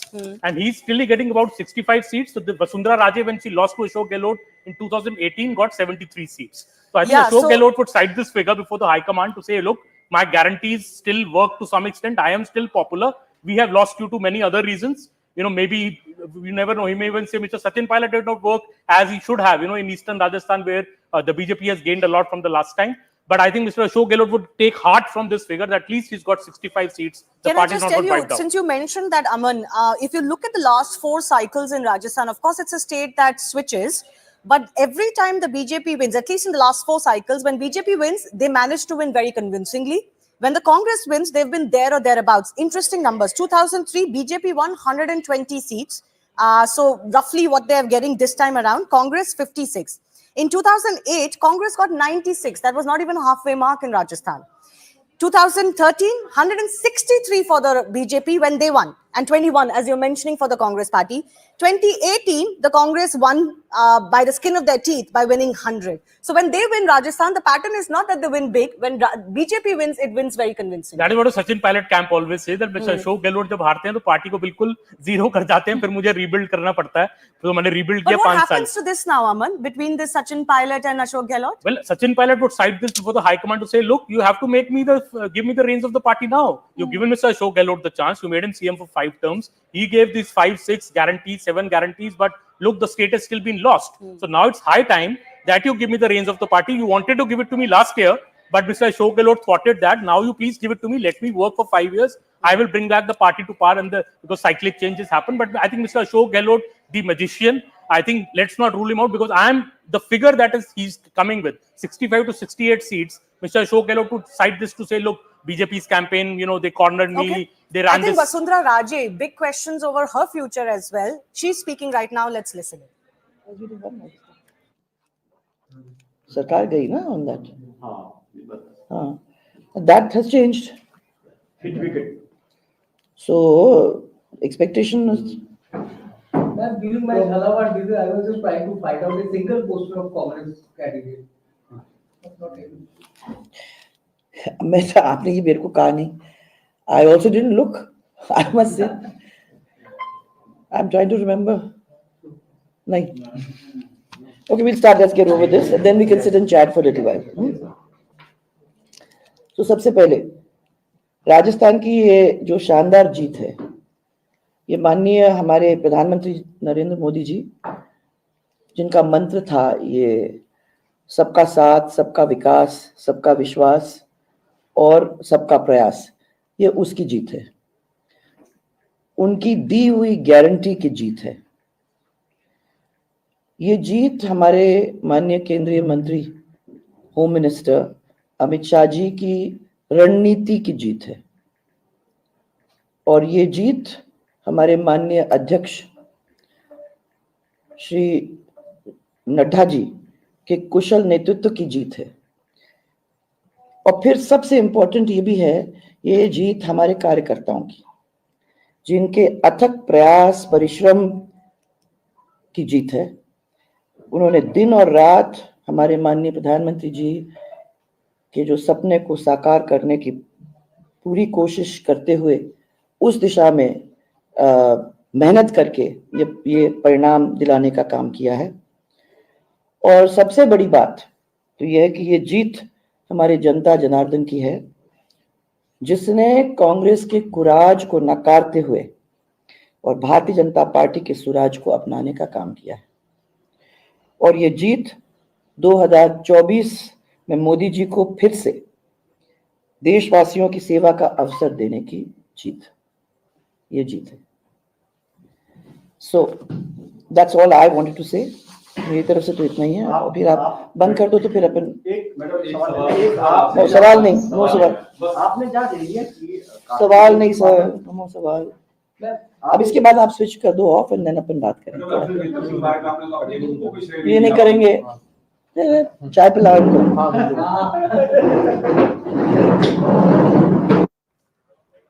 All right, let's also go across to my colleague Pallavi, who's joining us. Pallavi, you've tracked this very, very closely over the last, 2 years now? Rajasthan lost from the grips of the Congress party and Ashok Gehlot. It's been a bitter battle between these two faces, Sachin Pilot and Ashok Gehlot in Rajasthan. What happens now, you think? Well, I mean, a knife will certainly be out. The party, frankly speaking, requires urgent introspection because, it's not the first time where the party has been brought down. I remember, I would say around 10 years back when Sonia Gandhi was still at the helm, she had done a Congress parliamentary party meeting and she had accepted the fact that one of the main reasons why Congress often loses elections is not that because the BJP or any other political party defeats them, it's just that the Congress defeats itself. So in state after state, that's precisely been the problem. I mean, in Rajasthan, it was very in your face that a Gehlot versus Pilot fight was actually wasting a lot of time of the Congress party in making it concentrate on trying to save the government rather than actually focusing on a strategy. I think the same problem was there in Chhattisgarh, the T.S. Singh Deo versus Bhupesh Baghel, same in Madhya Pradesh. At the end of the day, will the Congress party be able to address this question that you cannot postpone your decision about deciding the line of leadership and whether there should be a clarity as far as the leadership goes? Of course, there are going to be questions now asked. I have my doubts that Sachin Pilot is going to be very, very open in his criticism of Ashok Gehlot immediately. But certainly, he would also want to know why is it that he was not promised a top job, because it was felt that by making Gehlot the CM, one, you would ensure that possibly the Congress will come back to power next time round, and also that you would win the Lok Sabha elections. He would certainly want his pound of flesh. He would want to become the state Congress chief. Will the party leadership understand that it's now a time for makeover? That's going to happen there. T.S. Singh Deo has made it very open that if I'm not going to be made the CM, I'm going to retire from politics. In that sense, will this concern of T.S. Singh Deo be addressed? In Madhya Pradesh, I have seen this very, very clearly, that there are leaders who were known, rooted to the ground, Suresh Pachori, Arun Yadav. Yeah. None of them were actually being seen out and about. It all became about Kamal Nath and Digvijay Singh, and there was a simmering of discontent. Will the Congress party once and for all understand that just name calling, just that giving taglines or labels or spunky social media means are not the way to win elections? You have to be rooted to the ground. You need grassroots workers. You also need to have very strong booth politics. That is something which the Congress party really urgently needs to work on. They've just left with 3 to 4 months really as far as the Lok Sabha elections go. Pallavi, just taking on from what you're pointing out, this infighting is not a new issue as far as the Congress is concerned. We've seen something similar in Punjab. We've seen this play out in Rajasthan, and even as you're rightly pointing out, for Chhattisgarh. But also the immediate question now for the Congress will be, there are question marks as far as its own prospects are concerned, but also as far as the existence of the opposition alliance is concerned. Look at the reactions that have already come in just in the last 1 hour, whether it's the TMC attacking the Congress, the JDU attacking the Congress. The Congress no more has any bargaining chip as far as the opposition power is concerned. Well, right over here in Madhya Pradesh, look at the comment of Kamal Nath vis-a-vis Samajwadi Party. SP, Westp se mujhe koi farak nahi padta. The Samajwadi Party is simmering in anger, and they are certainly going to extract their pound of flesh. I think roughly around the first week of December is going to be the next round of seat sharing talks of the India Front Alliance. You think an SP or an AAP or a Trinamool Congress is going to allow the Congress Party to have its way? I have my serious doubts about that. Nines are going to be out. The Trinamool Congress, BSP often, and even Aam Aadmi Party makes the point that the Congress doesn't have it in itself to win elections. They're so divided, they get their poor strategy, and at the end of the day, they're not able to deliver, yet they want to behave like a big brother. This is something which is now no longer going to be allowed to them as far as the seat sharing talks are concerned. Pallavi, we'll just request you to stay on with us. We also have our colleague Arunima who is joining us. And Arunima, if anyone who saw the exit poll predictions, BJP was nowhere as far as Chhattisgarh is concerned. So all the pollsters seems to have got their numbers wrong. And the criticism at that point against the BJP was that there is no local face or local leader to take on the likes of Bhupesh Baghel. Things have drastically changed just in the last few hours. What is the kind of sense that you're picking up on the ground? Is Raman Singh now going to be once again the front runner? I'm sorry, I can't hear you at all. I have no idea what you are asking me because amidst the goal and the crackers and the big shouts of Jai Shri Ram, the only thing I can show you is what is happening at the BJP headquarters. Please, if you can come a little ahead, let's show them the kind of euphoria the numbers in Chhattisgarh has evoked amongst BJP workers. There are, of course, sloganeering of Jai Shri Ram. There is also Modi, Modi that is being shouted here. The BJP flags are fluttering proudly. And on the other side, there is Gulal also. So, Diwali, but Holi also. Diwali, Holi एक साथ मना रहे हैं. हम दिवाली भी एक साथ मनाएंगे, होली भी मना रहे हैं, क्योंकि जिस तरह से कांग्रेस सरकार ने पिछले 5 सालों में जनता के साथ, बेरोजगार युवक के साथ, किसानों के साथ, खुश है आप, समझ आ रहे हैं, बहुत खुश है आप, बहुत खुश हैं और जनता ऐसा नंबर सोचा ना, ऐसा नंबर की उम्मीद थी और जनता ने उस पर खड़े उतरी है, बिल्कुल विश्वास था हमको। अच्छा, होली दिवाली दोनों एक साथ, इससे बड़ी खुशी कोई हो ही नहीं सकती। All right, so that gives you a sense of the BJP workers' mood here at Raipur. This is the BJP headquarters. On the one side, there is Diwali. Home Minister Amit Shah, if you recall, at a rally in Jagdalpur, had said that Chhattisgarh will celebrate Diwali thrice. Once with the country, second when BJP comes to power, third when the Ram Mandir is inaugurated. So that second Diwali celebrations is going on here in Raipur. And on the other side, the Dholwalas have just kept quiet for a bit, but you can see them getting ready once again. And I think in waves, you will keep seeing these celebrations continuing again and again. The dhol, the crackers. Okay, there's a cracker there. Guneet, you just show that, yes.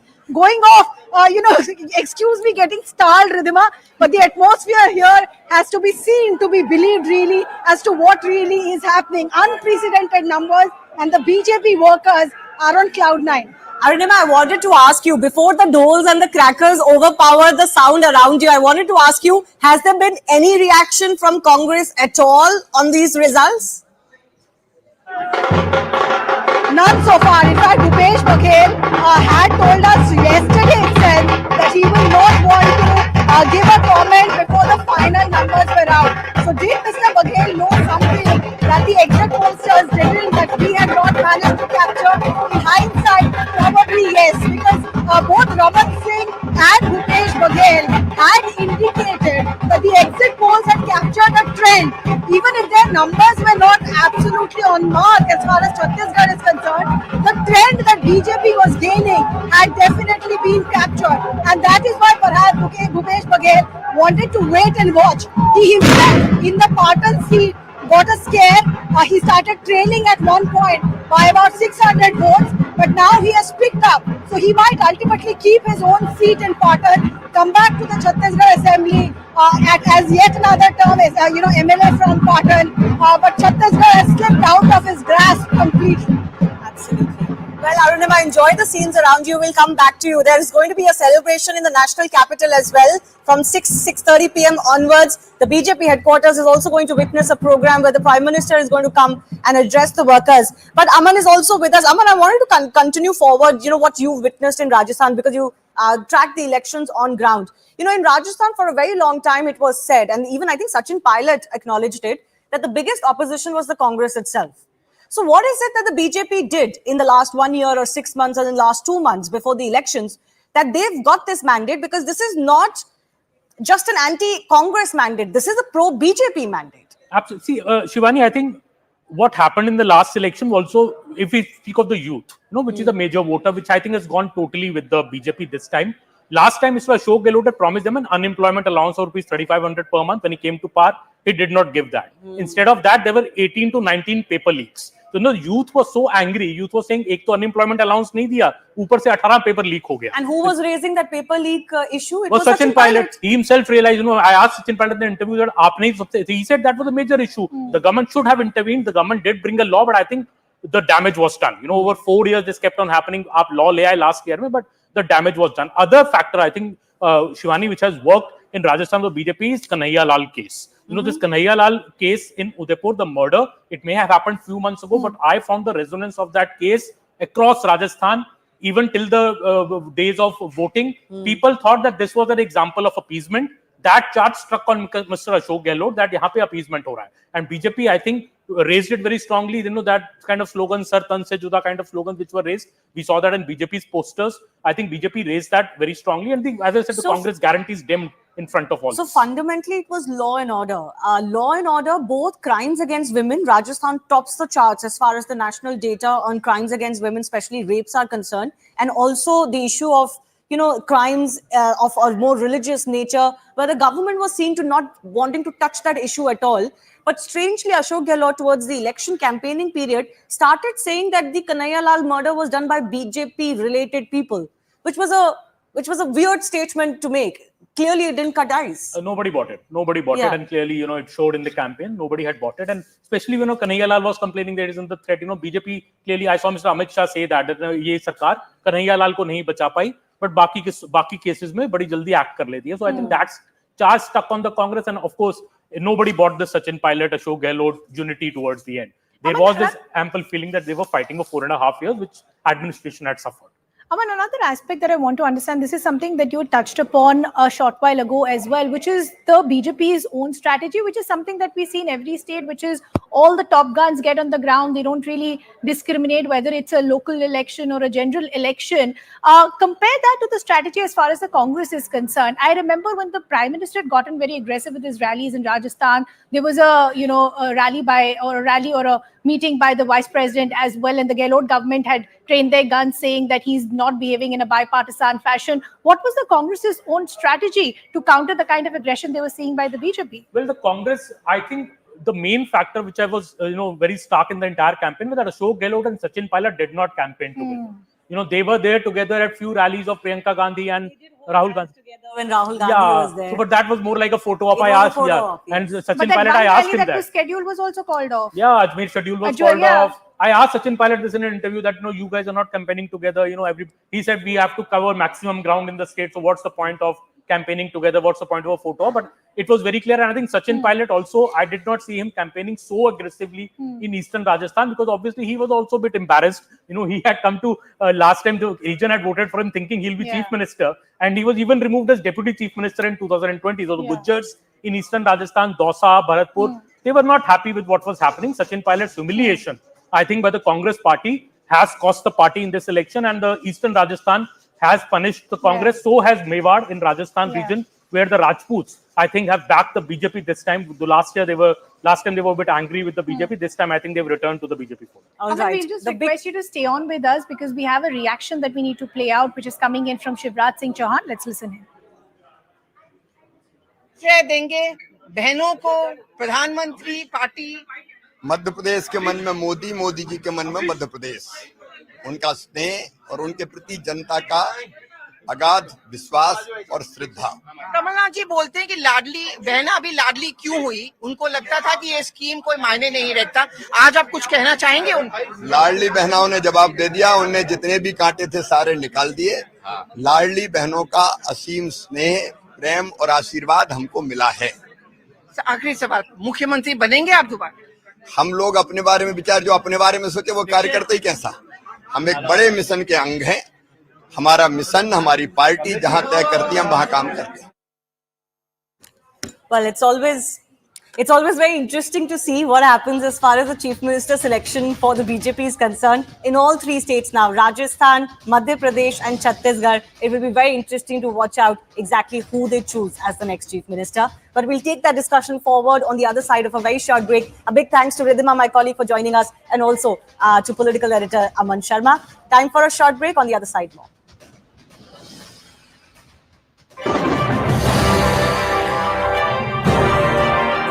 श्रीमान Narendra Modi ji MP के मन में है और मोदी जी के मन में भी एमपी है। Gandhi family, they have a special place in the hearts of the Telangana people. Madhya Pradesh की जनता को बहुत बधाई और कार्यकर्ताओं का बहुत बहुत आभार, बहुत बहुत धन्यवाद। I think it was a conclusive mandate given by the people as far as the election results are indicated. You're not shutting their doors yet. Let's wait and see what happens there. But the point is, neither is the BJP anywhere in the south. Okay. So it's not enough that they do the rah in the north. So what are they talking about? The Congress will come. पूर्ण बहुमत से छत्तीसगढ़ में Bharatiya Janata party की सरकार बनने वाली है। कांग्रेस के कुशासन का अंत होने वाला है। The Modi guarantee, Prime Minister Modi's campaign, and the appeasement politics and the corrupt politics of Congress governments, all this has contributed to a big victory. Congress party's bogus guarantee जो है, that has been totally rejected. आज आपके channel के द्वारा मध्य प्रदेश के एक एक जन जनार्दन को मैं प्रणाम करना चाहता हूं।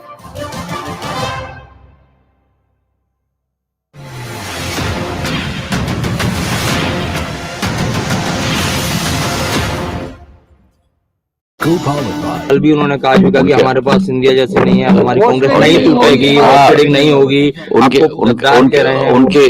उनके हर एक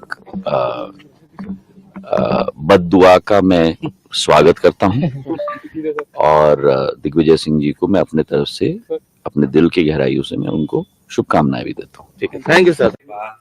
तो इस वक्त हमारे साथ सबसे बड़े दंगल में बातचीत करने के लिए मध्य प्रदेश में भोपाल में जो बीजेपी के अध्यक्ष हैं वी.डी. शर्मा इस वक्त हमारे साथ हैं। हम उससे समझते हैं, सर क्या ये मतलब आपका जाहिर तौर पर आपका दावा है कि मध्य प्रदेश में बीजेपी की सरकार बनेगी? मध्य प्रदेश में भारतीय जनता पार्टी की प्रचंड बहुमत की सरकार बनेगी। ये कोई हमें न घमंड है न गुरूर है। भारतीय जनता पार्टी की सरकार ने माननीय प्रधानमंत्री मोदी जी के नेतृत्व में मध्य प्रदेश के अंदर भारतीय जनता पार्टी की सरकार ने, डबल इंजन की सरकार ने जो विकास और गरीब कल्याण। अभी इस वक्त किशोर हमारे साथ वी.डी. शर्मा मध्य प्रदेश बीजेपी के अध्यक्ष हैं, हम उनसे बात कर रहे हैं। अभी तो जो ट्रेंड आ रहे, किशोर आपसे कह रहे हैं कि अभी ट्रेंड नए जो अभी ट्रेंड है, ताजे ट्रेंड है, वो तो बीजेपी को आगे दिखा रहे हैं। बीजेपी को आगे दिखाएंगे और देखते जाइए, बीजेपी प्रचंड बहुमत के अभी तक की सर्वाधिक सीटें भारतीय जनता पार्टी जीतेगी। ये जो भ्रम था, कांग्रेस केवल भ्रम और छल कपट की राजनीति कर रही थी, लेकिन जनता ने इन्हें जवाब दिया है और जनता भारतीय जनता पार्टी को आशीर्वाद दे रही है कि माननीय प्रधानमंत्री मोदी जी, हमारा इस अभियान का कैंपेन था कि मध्य प्रदेश के मन में मोदी और मोदी जी के मन में मध्य प्रदेश, उसको जनता ने भरपूर आशीर्वाद दिया है। आयुष्मान भारत, प्रधानमंत्री आवास, उज्ज्वला योजना, आयुष्मान भारत, 3,62,00,000 और मध्य प्रदेश के अंदर हमारे मुख्यमंत्री जी ने जो 1,31,00,000 लाडली बहनें जिनको सम्मान दिया, किसान सम्मान निधि माननीय प्रधानमंत्री माननीय मुख्यमंत्री के नेतृत्व की हर गरीब के जीवन को बदलने का अभियान, ताकत देने का काम भारतीय जनता पार्टी ने किया है। उसी इस चुनाव का सबसे बड़ा वही आधार है विजय का। लेकिन कांग्रेस तो कह रही है परिवर्तन की पुकार हो रही थी। अब तो ये पता लग जाएगा, आज अभी दिखाई दे जाएगा और ट्रेंड भी आपने देखा, ट्रेंड भी दिखाई दे रहे हैं।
राजस्थान की जनता ने ये चुनाव मुखर होकर के कांग्रेस पार्टी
जो परिणाम सामने आए वो बीजेपी के फेवर में नजर आ रहे, क्या कहना है आपका? देखिए, भारतीय जनता पार्टी इस चुनाव में प्रचंड बहुमत के साथ जीतेगी। मैं पहले दिन से आप सबसे कह रहा था, अभी तो और इंतजार करिए। ये तय मानिए कि जादूगर का जादू खत्म हो गया है, तिलिस्म टूट गया है और राजस्थान की जनता ने हकीकत पर वोट किया। मध्य प्रदेश में भी आगे चल रहे हैं।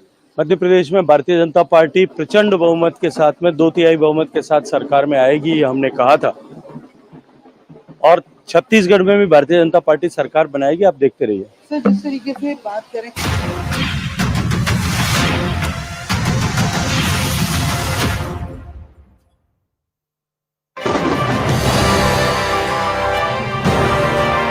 श्रीमान नरेंद्र मोदी जी एमपी के मन में है और मोदी जी के मन में भी एमपी है। Gandhi family, they have a special place in the hearts of the Telangana people.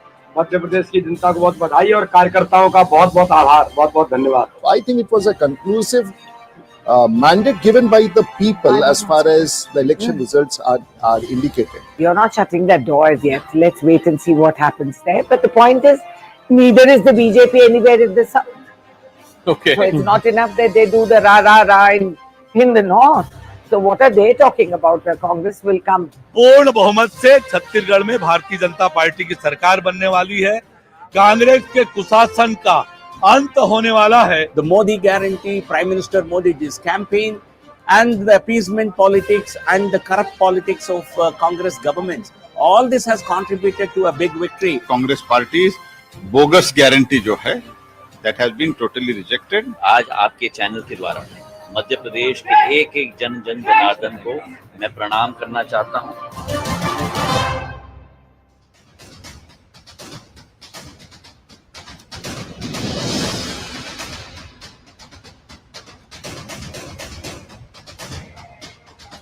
Hello and welcome to this very special broadcast. I'm Anusha Soni. The Hindi heartland has been swept by a saffron wave. The BJP has got a historic mandate in Pradesh, Rajasthan and Chhattisgarh, throwing in a surprise in Chhattisgarh and in many parts of that particular state where all the exit polls almost had written off BJP and said it's going to be the Congress that will form the government. In Telangana, it's the story of victory for the Congress party and a lot of contemplation for the BRS, decoding everything beyond the doles and the laddus that you will hear at the BJP headquarters today. With me is also my colleague Toya Singh, who will decode all the numbers, facts, figures, trends, what the magic wall can tell you. Toya. So just take a look behind me. This is going to be the magic wall that guides us over the next few hours. We're going to be breaking down for you each of the states. This is obviously how they look right now, but we're going to be taking you 5 years back, then 10 years back to show you how these results compare, what's happened different and in which region in each of these states. So that's what we're bringing you with the magic wall. Anusha, back to you. Absolutely, Toya. What is it that the magic wall can't tell you? And as the BJP has swept polls in Madhya Pradesh, Rajasthan and edged past the ruling Congress in Chhattisgarh as well, Congress loses upper hand in the INDIA bloc. The Grand Old Party has held back discussions on the seat sharing within the alliance partners for the 2024 Lok Sabha elections. And the Congress party reportedly wanted to wait for the assembly results in the 5 states, hoping that they would have an upper hand. Well, that did not happen. The Congress was hoping to big, as that would have placed them and the Grand Old Party in a better bargaining position. They would have wanted more seats. But with that not being the case, there are regional satraps who would want a bigger share of the pie. TMC is calling the results as Congress failure, while Samajwadi Party claiming that Congress arrogance has resulted in this defeat. Kunal Ghosh and reactions lined up for you. This is not a success of Bharatiya Janata Party. This is a total failure of Congress. This is number one. Number two is, you see, the schemes of West Bengal, Mamata Banerjee का जो schemes है, Trinamool Congress government का जो scheme है, BJP has copied those schemes in those states. This will not create any impact in Lok Sabha election because in these 3 states, this is failure of Congress. But in Lok Sabha election, there will be a united Josh of India alliance. Congress has to make some self-criticism. Narendra Modi, same Amit Shah, they have made Delhi passenger in West Bengal. Trinamool Congress has won the elections. Well, let me cut across to my colleague Siddhant, who's joining us from the BJP headquarters. And as I said earlier, without the dhols and the laddus, how can any electoral victory be really complete? Siddhant, the mood at the BJP headquarters. Yeah. Well, you know, the celebrations have already started. Perhaps it has already been announced that Prime Minister Modi is going to come to BJP headquarters to celebrate the victory with Karyakartas. And here you see a lot of Karyakartas have gathered here. They have got this big laddu, and on it Modi ji is written. Sir, ये लड्डू कब काटे? मोदी है तो sir, ये लड्डू कब काट के खिलाएंगे? ये लड्डू जब मोदी जी आएंगे, मैं चाहता हूँ मोदी जी को देना। मैं तो मोदी के साथ वहाँ पे सब मोदी जी को भेंट करना चाहता हूँ, क्योंकि जिस तरीके से जीत हुई है, ये राष्ट्रवाद की जीत है, जातिवाद की हार है। कांग्रेस ने चाहा कि देश के अंदर हिंदुओं को जाति बांटने काम करा, पर कोई कामयाब नहीं हो पाया कांग्रेस का कार्यकर्ता। एक भाई यहाँ पे थे, कहाँ से आए? मैं मध्य प्रदेश से हूँ, राम पटेल नाम है, प्रदेश उपाध्यक्ष हूँ मैं भारतीय जनता पार्टी युवा मोर्चा। मैं जो अभी ये जो जीत को देख रहा हूँ, तो माननीय नरेंद्र मोदी जी ने जिस प्रकार से आम जनमानस के जीवन में बदलाव करने का जो सेवा ही संकल्प का भाव लेकर के उन्होंने काम किया है, उसकी परिणति है कि आज जो हमारी विजय सुनिश्चित हो रही है। और मध्य प्रदेश जश्न कैसे मनाएंगे वो बताइए। जश्न हम लोग इतने हर्षोल्लास के साथ जश्न मना रहे हैं। अभी हमारी बैठक है और प्रधानमंत्री मोदी जी आने वाले हैं और वो सभी कार्यकर्ताओं को संबोधित करेंगे और यह उत्साह हम अपने मोदी जी के साथ मिलकर के मनाने वाले हैं। एक और भाई है हमारे साथ। भाई, आप कहाँ से आए? मेरा नाम अबुल फैज खान है। अबुल फैज उत्तर प्रदेश में मऊ जनपद का रहने वाला हूँ। हाँ, कैसे देखते हैं बीजेपी की जीत को? क्योंकि कई मुद्दे थे जिसको विपक्षियों ने आगे रखा, पर उस सारे मुद्दे धराशायी हो गए। जिस प्रकार से बीजेपी ने चुनाव प्रचार किया, जिस प्रकार से बीजेपी ने मुद्दे, आपको लगता है किन मुद्दों की जीत हुई है? विकास के मुद्दे पर जीत हुई है। सबसे पहले मोदी जी को मैं बधाई देता हूँ। मोदी जी बहुत अच्छा काम कर रहे हैं जनता के बीच में। किसानों को सम्मान निधि दे रहे हैं 6-6 हजार, जनता खुश है। किसानों को राशन फ्री दे रहे हैं, 5 साल और बढ़ा दिए हैं, जनता सब खुश है मोदी जी के। ये बताइए कि दो राज्यों में तो तय मतलब एग्जिट पोल्स भी बता रहे थे, बट एक राज्य जो एडिशनल आ गया है, उसकी कितनी खुशी है? बहुत खुशी है। 3 राज्य में जीत हुई है और 2024 में भाजपा की ऐतिहासिक जीत होगी। जो एक राज्य और आया है, प्रधानमंत्री बनेंगे। ये कांग्रेस के भ्रष्टाचार का पोल खोलता जो भूपेश बघेल है, उन्होंने महादेव ऐप में जो घोटाले किए और जो शराबबंदी के नाम पे उन्होंने जो शराबबंदी के नाम पे जो वादे किए थे वो पूरा नहीं कर पाया, इसलिए जनता ने कांग्रेस को तीनों राज्यों में नकार दिया है। Okay, there you see, the supporters have started gathering in large numbers outside BJP headquarters.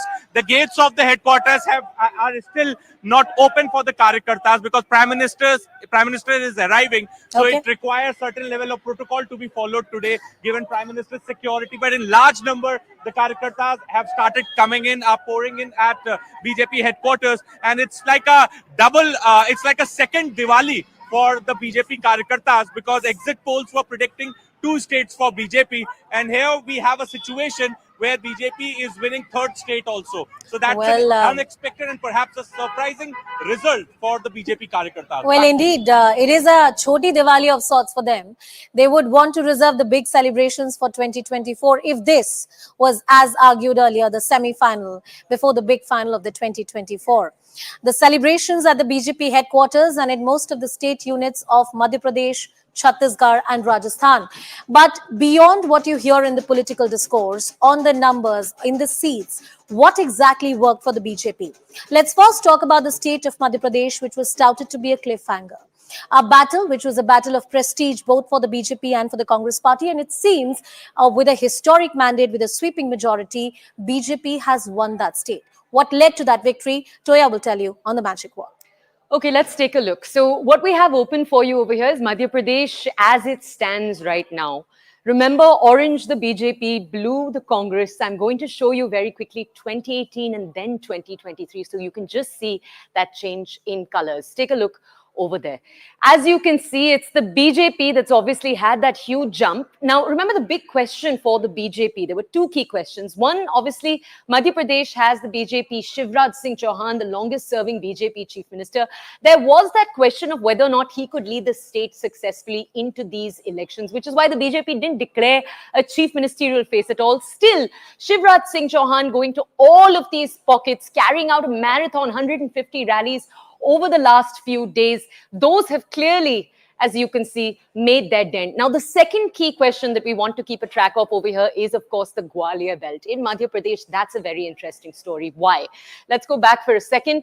In 2018, the Congress's Jyotiraditya Scindia, after the Congress's win, you remember this, 2020, just a few months, 15 months into the Congress being in power, he switched over, he took those legislators with him and went to the BJP. So this time there were big questions about whether or not people in this belt were frustrated by that move and whether we would see that change showing up. But as you can see over here, most of the seats over here stay with the BJP. Yes. So no clear frustration of that kind. Let's go back to Anusha for a second. Anusha.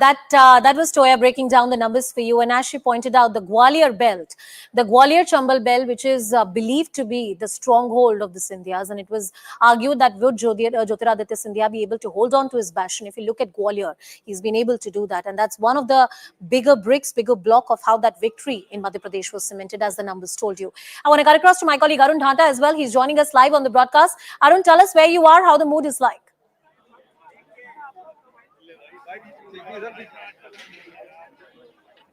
Well, see, the scenes that I am going to show you is of Bharatiya Janata Party's office, and now it becomes amply clear that BJP is going to form the government in at least 3 states, and these are the visuals of outside Bharatiya Janata Party's office. Of course, we'll speak to people here as to what they think is the reason behind this victory of Bharatiya Janata Party. You can see these visuals. We have a BJP spokesperson SN Singh with us. Singh साहब, क्या कारण है इस जीत का, कैसे देखते हैं? देखिए, ये पूरा चुनाव 2 गारंटियों पे था। एक तरफ कांग्रेस के भ्रष्टाचार की गारंटी थी, दूसरे तरफ मोदी जी के विकास की गारंटी थी। चाहे राजस्थान की जनता हो, छत्तीसगढ़ की जनता हो, मध्य प्रदेश की जनता हो, सभी लोगों ने मोदी जी की गारंटी योजना पर मोहर लगाई कि मोदी जी जो कहते हैं वो करते हैं। मोदी जी की गारंटी थी कि जब हम पूर्ण बहुमत की सरकार बनाएंगे तो भव्य राम मंदिर बनाएंगे, 370 समाप्त करेंगे, अंत्योदय की परिकल्पना को पूरा करेंगे, गरीबों को आवास, बिजली, पानी, सड़क, सुरक्षा, शिक्षा और बुनियादी ढांचे में विकास करेंगे।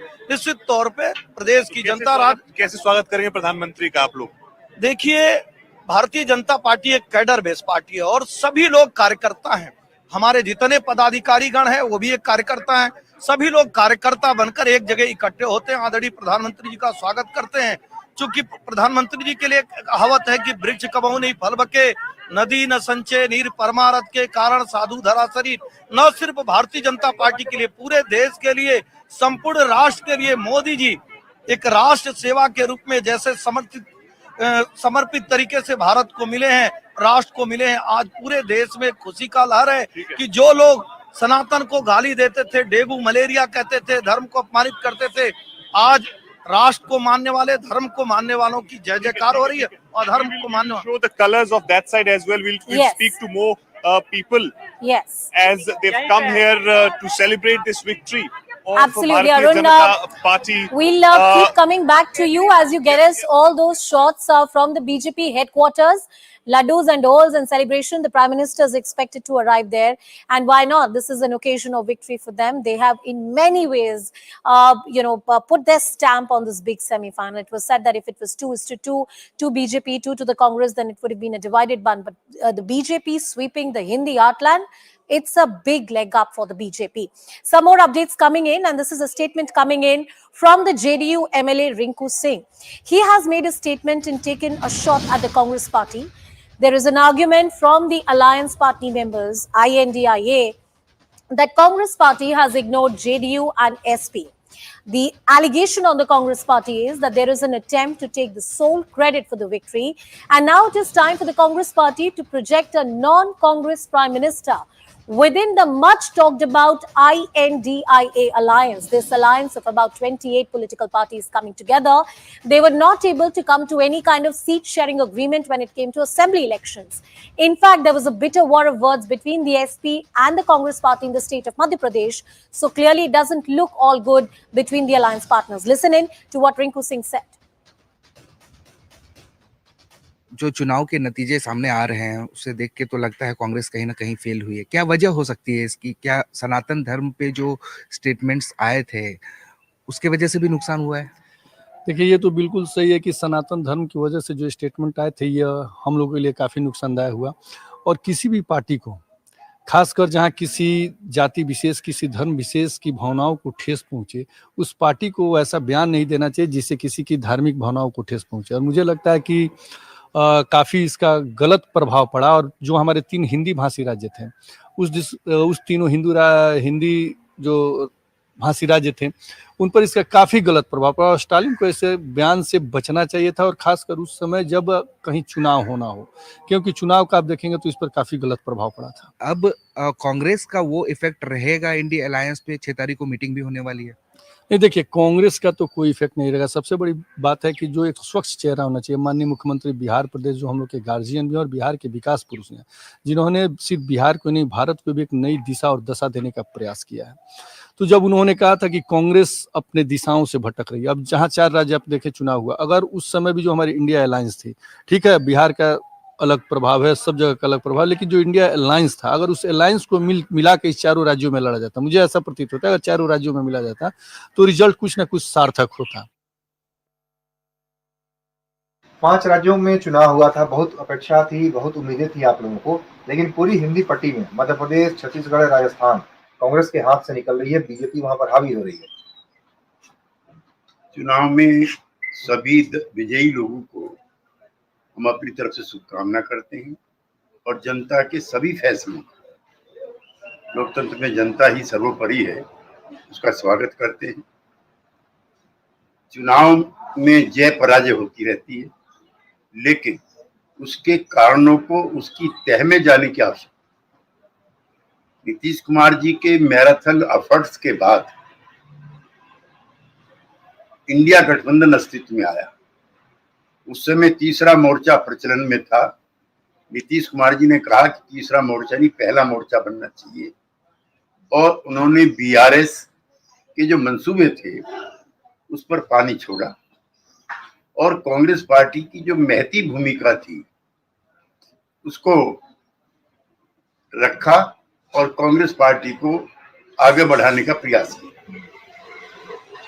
कांग्रेस पार्टी का पूरे चुनाव में अजीब और नकारात्मक रवैया रहा।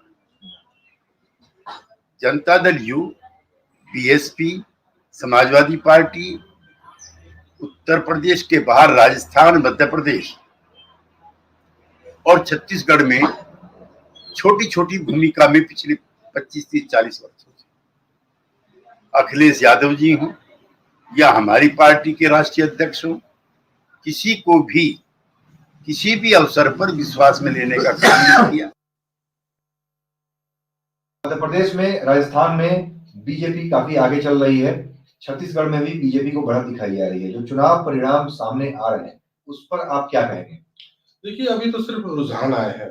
चुनाव परिणाम 2 बजे तक के जब क्लियर हो जाएंगे, जो रुझान है, अगर यही परिणाम क्लियर हो जाते हैं 2 बजे तक और बीजेपी 3 स्टेट में अगर सरकार बनाने के बहुमत से आ जाती है तो, और कांग्रेस सिर्फ एक तेलंगाना में आती है, तो कांग्रेस को सोचने की जरूरत है।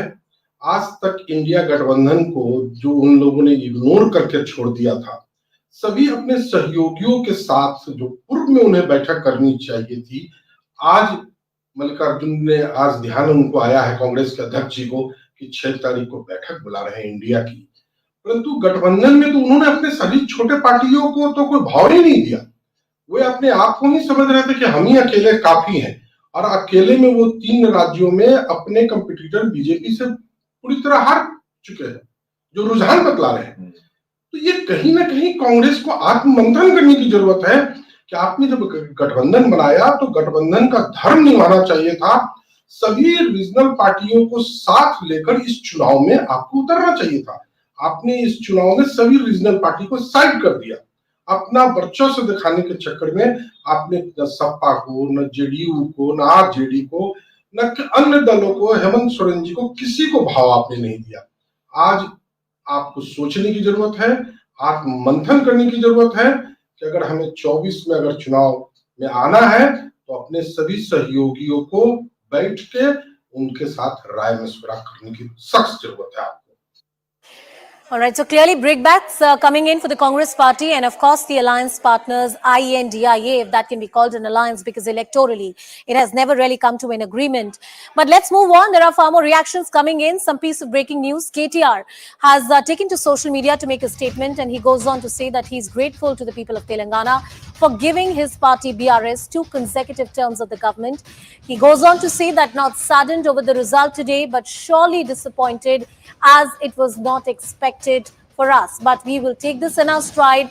It's a learning outcome and we will bounce back. That's what he goes on to say. Congratulations is extended to the Congress party for this winning mandate. Beating the BRS, Congress party banking on that anti-incumbency factor and somehow shedding that historical baggage of opposition to the formation of state of Telangana.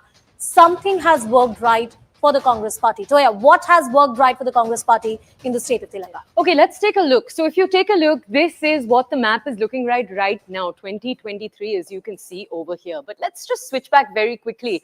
Anusha, you were talking about the fact that this is a party, the BRS, that's had a domination over this state for 2 terms now, formed in 2014. The state was formed in 2014. BRS's very identity has been tied into Telangana, which is why year after year, so this is going all the way back 10 years almost, 2014, BRS with that massive majority, carrying that on in 2018.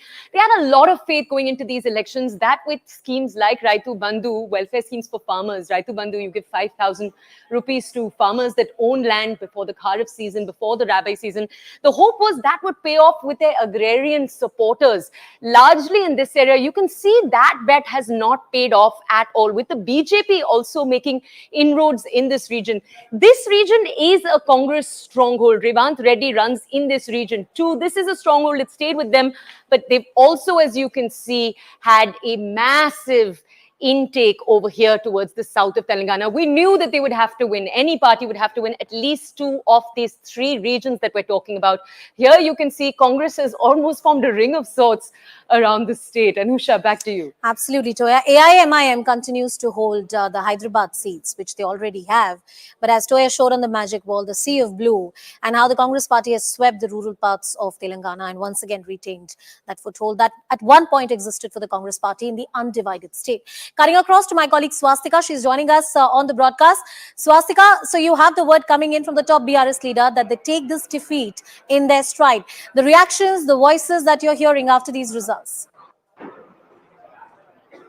Well, Anusha, right now I'm joining you from Gandhi Bhavan, and the other side of the story is that here you can see there's hectic negotiation that's kind of underway with Revanth Reddy, DK Kumar, and all the top leaders of the Congress here who have manned over the campaign here in Telangana, carrying out possible talks about the way forward. And needless to say that there are too many CM probables as far as the Congress is concerned now that they have successfully sailed through the first challenge here. There are 85 CM probables. Revanth Reddy in an interview, remember, told me. But obviously he's the front runner here, and in a way all the other leaders of the party have also sort of started lobbying when it comes to the Congress high command as far as for the CM's post is concerned. But yes, what a shocker of a defeat as far as the BRS is concerned. Remember, there have been several exit polls. All the exit polls rather had predicted back for the BRS, but despite that, the party here was very much confident of swinging back to power. But right now, BRS's working president K T Rama Rao there conceding defeat. And not just that, what also comes as a big setback for the BRS is the fact that they failed to cross the 50 mark. That was below their expectations as well. And to in fact to lose their fiefdom, which is North Telangana, where the party had done exceedingly well in 20 2018 is also a big shocker for them. If you look at South Telangana, it's a complete sweep for the Congress. Even in North Telangana, trends have gone in favor of BJP, which has performed exceedingly well. Its vote share has now jumped to over 25% with the BJP, in fact, sweeping at least 6 to 7 seats right now, as per the trends that we have leaned in as of now. Interesting. Hectic negotiations underway. Swastika is getting us a field. Revanth Reddy, the factor to watch out for. All these 4 states, the most heartening fact is that it's a decisive mandate that people have given. It's not a cliffhanger. It's not something which is open to interpretation or a voting percentage margin of less than 1%, what you saw in MP last time. A clear mandate by people in the Hindi heartland in the state of Telangana. Me and Toya will continue to get you all the updates, slipping into a very short break. 4, 3, 2, 1, and counting is underway. First lead, Rajasthan. Madhya Pradesh is also reporting 1 lead. This is going to be a decisive election, whichever way. The Congress is opening its account in Hyderabad city. Congress victory in Telangana to me is the real one to watch out for. Alert that is coming in is that the incumbent Chief Minister Bhupesh Baghel is leading. Terko thoda rasta chahiye. We are building a highway here because we've got something unique coming through. The BJP has taken a lead in Chhattisgarh. See, Madhya Pradesh, BJP has the ability to beat anti-incumbency, but the Congress cannot retain its own states. This is because of the Modi factor. 3 out of the 4 big states, right now the BJP is leading. Mamaji factor has worked and the Modi factor has worked. Whopping 49% for the BJP. मुख्यमंत्री बनेंगे आप? मैं Bharatiya Janata party का कार्यकर्ता हूं। लाडली बहनों का असीम स्नेह, प्रेम और आशीर्वाद हमको मिला है। कांग्रेस जा रही है और बीजेपी आ रही है। The only reason we have is something we call very simply the Modi magic or the Modi guarantee. Attacking Mr. Modi and making this campaign about whether he's a panoti or not, etc., plays to the BJP strength. If you ask the Congress leaders, they are saying we are waiting and watching. Trends that are coming through, the exit poll seems to be holding.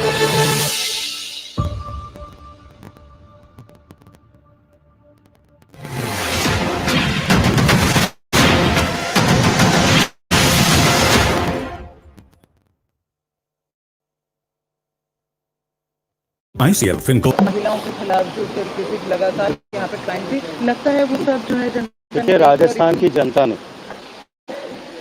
ये चुनाव मुखर होकर के Congress party को सत्ता से निकाल करके फेंकने के लिए लड़ा था।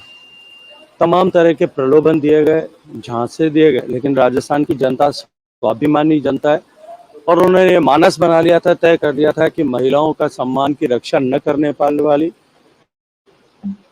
इस भ्रष्टाचारी सरकार को हम किसी भी तरह से बर्दाश्त नहीं करेंगे। तमाम दावे खोखले साबित हुए, तमाम वादे खोखले साबित हुए और ये आधारहीन वादों वाली सरकार को जनता ने नकार दिया। गहलोत साहब की जो गारंटी थी वो तो जनता ने फेल कर दिया, अब मुझे क्या लगना है यार।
श्रीमान नरेंद्र मोदी जी एमपी के मन में है और मोदी जी के मन में भी एमपी है। उनके प्रति असीम श्रद्धा और अगाध विश्वास है। उन्होंने जो यहाँ सभाएं की, जनता से अपील की, वो जनता के दिल को छू गई और उसी के कारण ये परिणाम जो अभी रुझान आ रहे हैं, ये प्रमुख कारण है। डबल इंजन की सरकार दिल्ली में प्रधानमंत्री जी के नेतृत्व में केंद्र सरकार ने जो काम किया उसको यहाँ ठीक से हमने इम्प्लीमेंट किया, और जो यहाँ योजनाएं बनी, लाडली लक्ष्मी से लेकर लाडली बहना तक का एक अद्भुत सफर जो मध्य प्रदेश ने तय किया, गरीबों के लिए, किसानों के लिए, भांजे भांजियों के लिए जो काम हुए वो भी जनता के दिल को छू गए और एक परिवार मध्य प्रदेश बन गया। अमित शाह जी की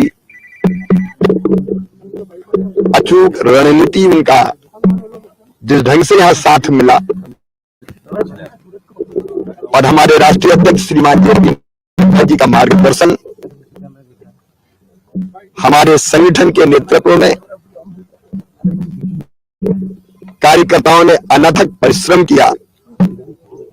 प्रदेश अध्यक्ष, संगठन महामंत्री, उनके साथ टीम जुटी रही, और जैसा भूपेंद्र यादव जी ने, श्री प्रकाश जी ने, अश्विनी वैष्णव जी ने जो मार्गदर्शन किया, उससे चुनावों के अभियान को सही गति और दिशा मिली। और इसलिए मैंने पहले भी कहा था, हम बिल्कुल कंफर्टेबल मेजॉरिटी, शानदार मेजॉरिटी भारतीय जनता पार्टी को आएगी, क्योंकि जनता का प्रेम हर कहीं दिखाई देता था। कि जहां तक मध्य प्रदेश की बात है, हमारी डबल इंजन की सरकार प्रधानमंत्री जी के नेतृत्व में, मध्य प्रदेश में शिवराज सिंह जी के नेतृत्व में जो जन कल्याण की योजनाएं, जो गरीब उत्थान की योजना है, सेवा और सुशासन की जो हमारी सरकार है, जनता का पूर्ण आशीर्वाद भारतीय जनता पार्टी के साथ रहेगा। कल कई कहानियां मैंने सुनी कि लड्डू कोई एकत्रित कर रहे थे, कोई शाबाशी की बैनर्स, पोस्टर्स लगवा रहे थे, और मैंने सदैव कहा था कि नतीजे का इंतजार करो। तो मुझे पूर्ण विश्वास है कि जनता का आशीर्वाद भारतीय जनता पार्टी के साथ रहेगा, और समूचे मध्य प्रदेश की जनता को मैं नमन करता हूं। और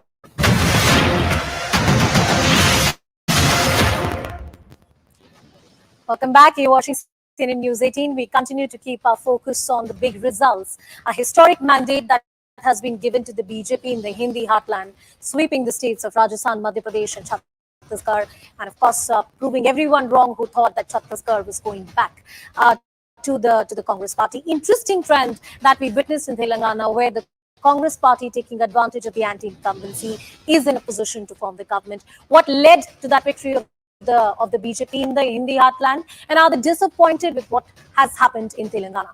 Joining us on the broadcast is our very special guest, Mr. Prakash Javadekar, a member of parliament, a senior BJP leader, also somebody who strategized for the party in the state of Telangana. Sir, namaskar. Thank you so much for joining us. First of all, big congratulations are in order for this decisive victory in Madhya Pradesh, Chhattisgarh and Rajasthan. How did the party cement this victory? What worked for you in your favor? BJP's win is historic for two reasons. We always see that the popularity of the Prime Minister goes down as he completes 10 years or 5 years. But here Modi's popularity and faith in his ability to do wonders of people is increasing, because people want good government, dynasty-free government, corruption-free government, and appeasement politics-free government. So this is what people expect, and that is what Modi ji has delivered. So this is victory. I will call it a Modi magic, which is based on performance, and more importantly, our local team, because we work as a party, as a team. So be it Shivraj ji, Vasundhara ji, all other leaders in Rajasthan, Raman Singh ji, and other all leaders in Chhattisgarh, all worked in team spirit. Sure. With everyone, and then it resulted in this massive victory. This shows that people have now decided, they are giving signal for 2024 that we were 282 in 14, 303 in 19, Now we will be 403 in 2024. So this is where we are heading. That is the message of this election. Abki baar 400 par. That was some of what the BJP supporters had said earlier as well. But sir, as you rightly pointed out, women voters are behind the BJP, and at least the decisive victory in these 3 states has proved that. Whether it was the Ladli Behna Yojana or various other schemes by the centre and the state government, how critical are the women voters for the BJP?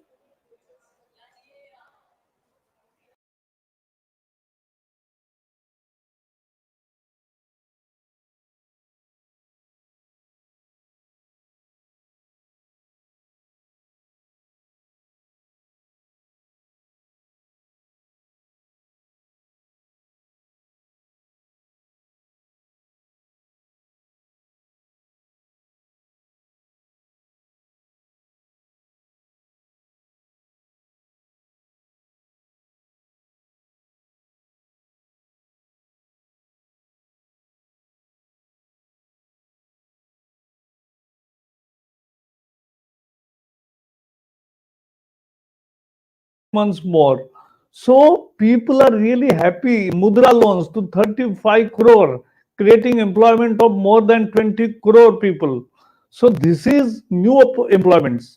So these are the jobs created, and these are the special schemes empowering housing, toilet, electricity, water, tap water in the house is a revolution. So women are very much happy.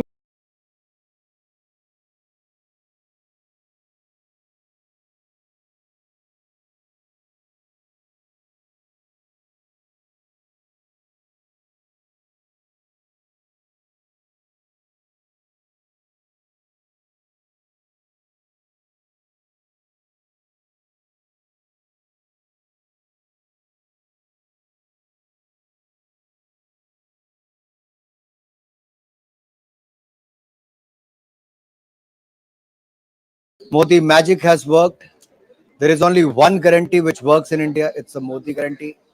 And I would like to say, ये जीत खास है, जनता को मोदी जी पर विश्वास है. This is a special victory. People have faith in Prime Minister Modi and his policies. Does that mean that the BJP has no other leader than Prime Minister Narendra Modi? I'm glad that BJP has a leader like Prime Minister Modi, who is not only the India's but the world's most popular leader. In the last 4 years, every time Prime Minister Modi has been picked up as the most popular leader, and with a percentage of close to 78%, which is unprecedented. And this is because he is working 24/7 tirelessly for the people of India and for the progress of India. Union ministers और सांसदों से विधानसभा के चुनाव लड़वाए गए हैं. So things were not all that rosy for the BJP. Anurag ji, you would also accept that? Not really. First, they are the karyakartas of party. They are the party workers. If they are told not to contest, they will not contest. They will work for the party. If they are told to contest the assembly election, they will contest the assembly elections. We are worker-driven party. So this is the difference between the Parivarvadi parties, the dynastic politics, and the BJP. And that is what makes the BJP stand out. For example, I'll quote an example here. Last year, the chief minister and the entire set of ministers have been changed in Gujarat. It happened. Everyone worked for the party. We won by more seats in the state of Gujarat than the previous term. So that is how Bharatiya Janata Party functions. And we believe in the leadership of Prime Minister Modi, in the policies of Prime Minister Modi, because he is working 24/7 in the interest of the poor and the marginal people of the society. And that is why in the last 5 years, more than 135 million poor people have come out of the poverty line. That is how you do the poverty elevation. But why is it then that Himachal, Karnataka and now Telangana have chosen Congress ka haath? If you hold the elections today in the state of Himachal and Karnataka, Congress won't even win 25% of the seat what they won last time. Because of the false promises they made and they have not fulfilled those promises, people today, after 1 year in Himachal Pradesh, are saying that they have been fooled by the Congress party. And let me say here, look at the impact of Madhya Pradesh in Chhattisgarh and in Rajasthan. We have worked as a double engine. We have delivered on the ground. Last mile delivery has been ensured. We have fulfilled the promises, and that is why Chhattisgarh and Rajasthan has also seen a change, because Congress could not fulfill the promises. So is this INDI alliance working? Is the Congress party working, or would you see it as a rejection of the Congress party in the Hindi heartland? Where is the Indi alliance? घमंडियों का घमंड चूर चूर हो गया है. घमंडियों का घमंड और अहंकार चूर चूर हो गया है. पूरे चुनाव में ना सुर था, ना ताल था, ना राग था. और मैं तो यही कहूंगा, ये अलग अलग दिशाओं में अलग अलग भाषाएं बोल रहे थे. और हम पहले से कहते थे, ये इंडी गठबंधन में ये ना नेता है, ना नीति है, और नियत में भी खोट है. So they don't have leader, they don't have the policies, they don't have the ideology which they can work together. They were fighting for the post, and it has been in front of the people. Their face, the real face is shown to the people. तो captain असरदार, team वफादार, अब की बार 400 पार, ये अब धीरे धीरे उद्घोष होने लगा है. तो क्या इसी तरफ बीजेपी अग्रसर है, अनुराग जी? मैं आनंद जी एक ही बात कहूंगा, कैप्टन असरदार है, टीम भी वफादार है. जनता के हाथ में है कि अब 400 पार कैसे करें. सुनिश्चित जनता करे कितनी सीटें के साथ, क्योंकि पूर्ण बहुमत की सरकार के साथ जब कोई सरकार चुनकर आती है, तभी तो देश आगे बढ़ता है. तभी तो भारत 10वें नंबर की अर्थव्यवस्था से दुनिया की 5वीं बड़ी अर्थव्यवस्था बनता है. तभी अगले 5 सालों में तीसरी सबसे बड़ी अर्थव्यवस्था बनेगा. तभी तो गरीबों का कल्याण होता है, और अगले 5 साल तक 80 करोड़ गरीबों को अनाज मुफ्त में मिलता रहेगा. तभी तो 4 करोड़ पक्के मकान, 12 करोड़ शौचालय, 13 करोड़ घरों को नल से जल, हर गांव हर घर तक बिजली, 60 करोड़ लोगों को 5 लाख का इलाज बिल्कुल मुफ्त, और 80 करोड़ लोगों को 5 किलो अनाज मुफ्त. ये बीजेपी इंश्योर करती है, क्योंकि पूर्ण बहुमत की सरकार है तो निर्णय करना आसान है. तभी तो G20 की सफलता से लेकर चंद्रयान मिशन सफल हो, और खेलों में भी 100 पार मेडल करने का कीर्तिमान स्थापित हो. ये नए भारत की बुलंद तस्वीर है. तभी तो जनता भी अब रिकॉर्ड और बम्पर जीत की ओर ही चलती है. महिलाओं का वोट कितना इंपॉर्टेंट है sir? And is this Modi plus महिला combination, is this what the BJP is going to bank on? महिलाओं का आशीर्वाद बहुत मिला है, और मोदी जी ने भी कल्याण में कोई कसर नहीं छोड़ी. देखिए, उज्ज्वला योजना से लेकर पक्के मकान, शौचालय, पानी से लेकर बिजली और दवाई, ये सब महिलाओं के लिए किया गया.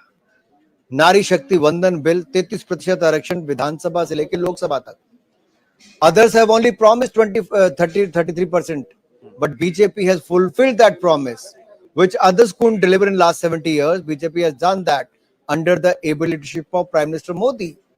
So all I want to say here is that it is Prime Minister Modi who delivers much more than what he promises. Would you agree to this criticism that the BJP is failing south of the Vindhyas? दक्षिण भारत में BJP को कामयाबी नहीं मिल रही है. Even Telangana, although you thank the voters in Telangana, many are saying that the BJP had the opportunity, but it's the Congress that's stolen a march. Let me clear the picture here. If you look at the vote percentage, last time BJP had 7% vote, this time we had more than 15% vote. We had 1 seat last time, we have 9 seats today in Telangana. If you look at the sheer numbers, the numbers have gone 9 times up as far as the seats are concerned. If you look at the vote percentage, that is more than double. So you can't deny the factor that the BJP is getting more stronger in the state of Telangana. At the same time, we have won 2 by-elections, which was very, very important, where Congress was at number 3. In the state of Telangana, the entire atmosphere against the BRS, it was created by BJP. We worked hard on that. Unfortunately, we could not win large number of seats to form a government. But yes, BJP has made the inroads. BJP has got more seat, more share in the state of Telangana. And in the upcoming 2024 elections, we're going to do extremely well than the previous result of 2019. 400 is now the expectation from the BJP in Lok Sabha 2024. We'll talk at length on that. I know you're... I'm not... Yes, please complete. Anandji, I'm not getting into the 300 or 400. All I'm trying to say is we'll get the full majority and historic majority in 2024 so that Prime Minister Modi can lead India to make India a developed nation by 2047. We need that continuity.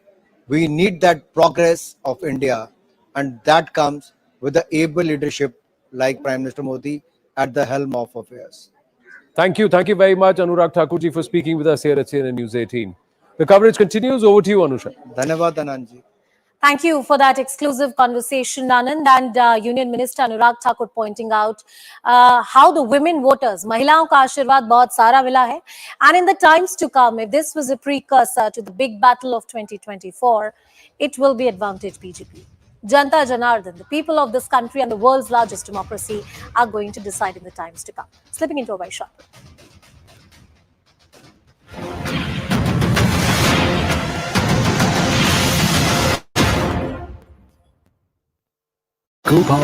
अंतिम नतीजे तक हम लोग इंतजार करें, पर मुझे पूरा विश्वास है कि भारतीय जनता पार्टी की सरकार बहुमत नहीं लेकिन पूर्ण बहुमत के साथ बनेगी।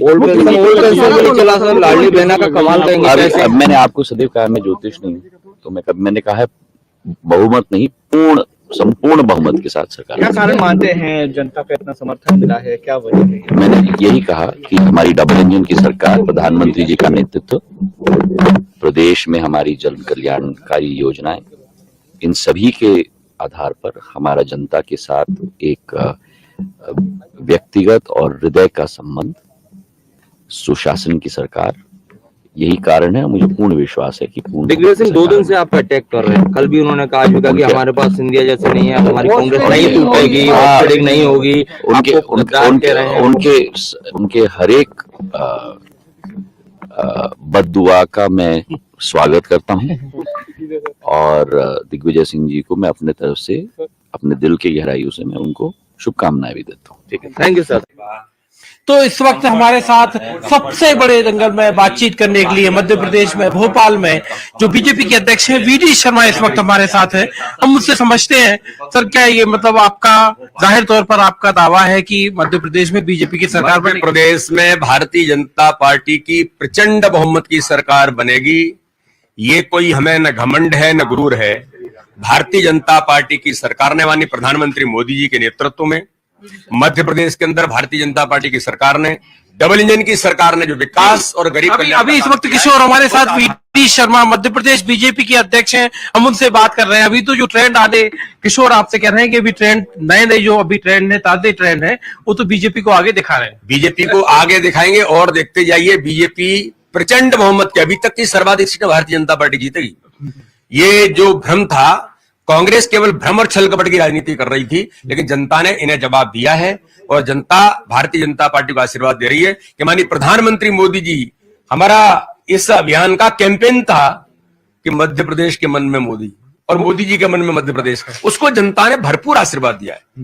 आयुष्मान भारत, प्रधानमंत्री आवास, उज्ज्वला योजना, आयुष्मान भारत, 3,62,00,000 और मध्य प्रदेश के अंदर हमारे मुख्यमंत्री जी ने जो 1,31,00,000 लाडली बहनें जिनको सम्मान दिया, किसान सम्मान निधि मानी प्रधानमंत्री मानी मुख्यमंत्री के नेतृत्व की, हर गरीब के जीवन को बदलने का अभियान, ताकत देने का काम भारतीय जनता पार्टी ने किया है। उसी इस चुनाव का सबसे बड़ा वही आधार है विजय का। लेकिन कांग्रेस तो कह रही है परिवर्तन की पुकार हो रही थी। अब तो ये पता लग जाएगा, आज अभी दिखाई दे जाएगा। और ट्रेंड भी आपने देखा, ट्रेंड भी दिखाई दे रहे हैं।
श्रीमान नरेंद्र मोदी जी एमपी के मन में है और मोदी जी के मन में भी एमपी है। उनके प्रति असीम श्रद्धा और अगाध विश्वास है। उन्होंने जो यहाँ सभाएं की, जनता से अपील की, वो जनता के दिल को छू गई और उसी के कारण ये परिणाम जो अभी रुझान आ रहे हैं, ये प्रमुख कारण है। डबल इंजन की सरकार,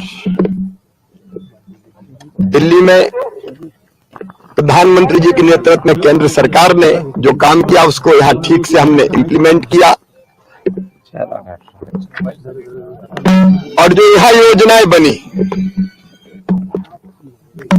लाडली लक्ष्मी से लेकर लाडली बहना तक का एक अद्भुत सफर जो मध्य प्रदेश ने तय किया,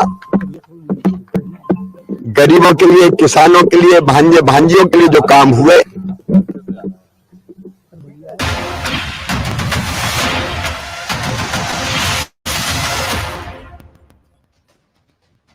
Welcome back. You're watching CNN News 18, your election news headquarters. BJP with a saffron wave in the Hindi heartland and the Congress party with thumping victory in the state of Telangana. And after the conclusion of counting of votes in favor of in the 4 states about the 2 parties, of course, the counting process is still on. It will take some time for it to be officially over. But after multiple rounds of questioning, these are decisive consolidate trends, which you can see on your screen right now. Prime Minister Narendra Modi will visit the party headquarters in the national capital. Prime Minister is likely to arrive at the party headquarters at around 6 p.m. The party workers have already started gathering there. My colleagues were on the ground. They were telling you the story. And this visit of the Prime Minister at the headquarters, he decided to celebrate the stunning performance of the party in the recently concluded assembly elections in the 4 states. The counting, as I said, is still underway. But as per the latest trends, the BJP is leading in Madhya Pradesh, Chhattisgarh and Rajasthan. The Saffron Party has reached double digits for the first time in Telangana. So yes, the numbers are not what BJP would have wanted it to be, but it is a gradual development and expansion for them in that state as well. What exactly was the blitz, the campaign blitz that led to this victory of the BJP? If you talk to the BJP leaders or top leaders, they will tell you that yes, it's the Prime Minister Modi and his charisma, the Modi factor that has worked in the favor of the BJP. Well, in the state of Rajasthan, 14 rallies, 2 road shows, the Modi magic, the Modi wave that worked in the favor of the BJP. In Madhya Pradesh, 16 rallies, 1 road show. In Indore, you remember, and if you look at the numbers of Indore, it's the city, that complete city has been swept by the BJP. Right now, we'll tell you more about these numbers and these trends, cutting across to the press conference of A Revanth Reddy. ఈ తీర్పునివ్వడం ద్వారా Congress party బాధ్యతను గుర్తు చేసిండ్రు, బాధ్యతను పెంచిండ్రు. శ్రీమతి సోనియా గాంధీ గారికి కృతజ్ఞత తెలుపుకునే విషయంలో Alright, that is Mr. Revanth Reddy, jubilant after storming the party to power here in Telangana. In fact, he is thanking Sonia Gandhi, saying it is because of Sonia Gandhi's vision that the party today has secured a resounding victory in Telangana. 150 రోజులు 4000 కిలోమీటర్లు, ముఖ్యంగా తెలంగాణ రాష్ట్రంలో 21 రోజులు భారత్ జోడో యాత్ర ద్వారా మా నాయకుడు రాహుల్ గాంధీ గారు మాకు స్ఫూర్తిని నింపి తెలంగాణ ప్రజలకు విశ్వాసాన్ని కల్పించి Well, and emotional Revanth Reddy said, thanking Rahul Gandhi, attributing the success to his Bharat Jodo Yatra. So the from his own party Yatra, where he said that right at the beginning we had a lot of people supporting us through the course of the day. As days passed closer to elections, we only had massive turnout voters here. That is because they wanted change in the state of Telangana, and that's the result why today the results have been doing the talking. We have in fact come to power successfully with all your support. మేము తెలంగాణ 4 కోట్ల ప్రజలు మేము కూడా ఒకరము అని ఈ ప్రజలకు విశ్వాసాన్ని నమ్మకాన్ని కలిగించి ముఖ్యంగా నన్ను వెన్ను తట్టి ఏ సందర్భం వచ్చినా నిటారుగా నిలబడి కొట్లాడమని రాహుల్ గాంధీ గారు అండగా నిలబడడంతో నేను మా మిత్రుడు మల్లు భట్టి విక్రమార్క గారు సిఎల్పి గారు Revanth Reddy also thanked Rahul Gandhi specifically for backing for him to make him the PCC chief, and then in fact keeping their faith in him to ensure the party's victory in Telangana. In fact, Revanth Reddy, who was one of the front runners of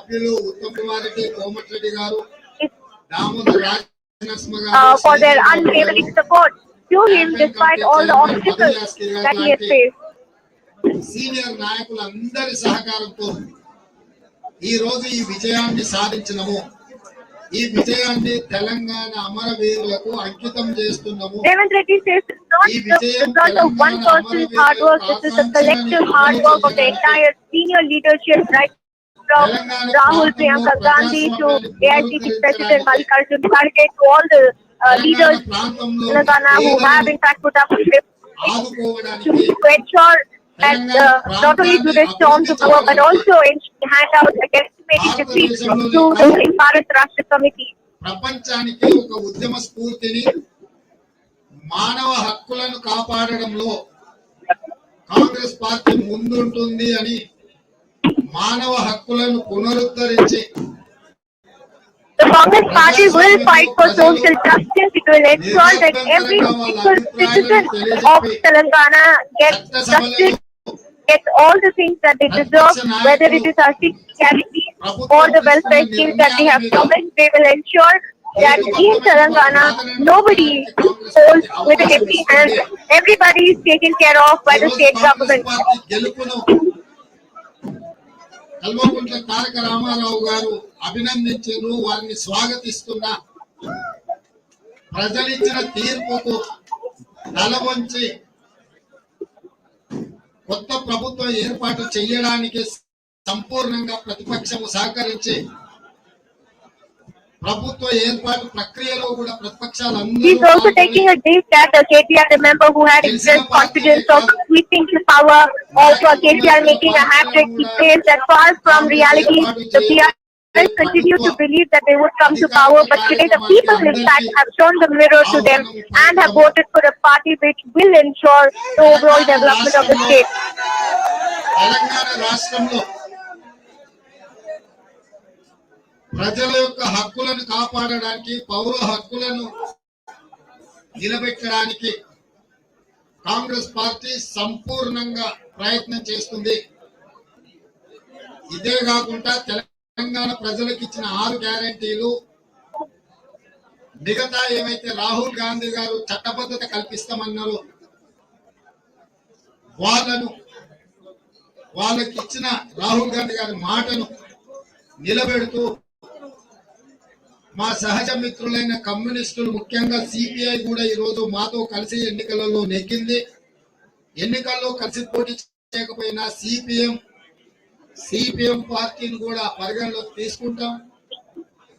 సంపూర్ణంగా సహకరించిన తెలంగాణ జనసమితి అధ్యక్షుడు professor Kodandaram గారి సలహాలు సూచనలతో పాటు ప్రభుత్వంలో వాళ్ళ యొక్క ఆలోచనను కూడా పరిగణలోకి తీసుకొని ముందుకు వెళ్ళడం జరుగుతుంది. Revanth Reddy says that everything that has been blocked by the BRS will be course corrected by the Congress government.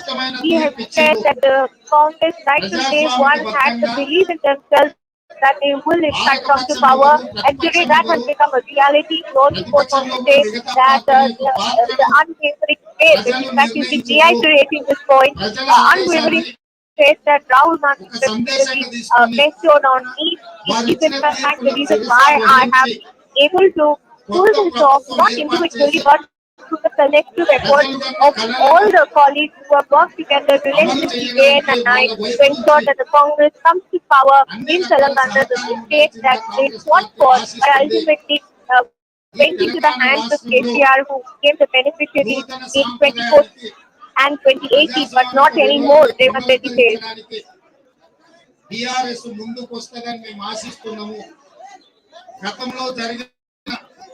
గతంలో చేసిన ప్రయత్నాలు కొన్ని ఏవైతే ఉన్నాయో ప్రజాస్వామ్యాన్ని దెబ్బతీయడానికి అలాంటి Revanth Reddy పరిస్థితుల్లో says that BRS's మళ్ళీ రాకుండా arrogance has ఉండడానికి led them to face ఒక this crushing ఆదర్శవంతమైన defeat in Telangana, and today's people's mandate has shown that democracy prevails no matter how much ever money and muscle power a KCR wants to pump into the system to ruin it. Revanth Reddy says big allegation against KCR, but there he is leveling these serious charges against K Chandrasekhar Rao, saying it's the people's mandate which has ousted the arrogance of the BRS, which has now faced defeat in Telangana.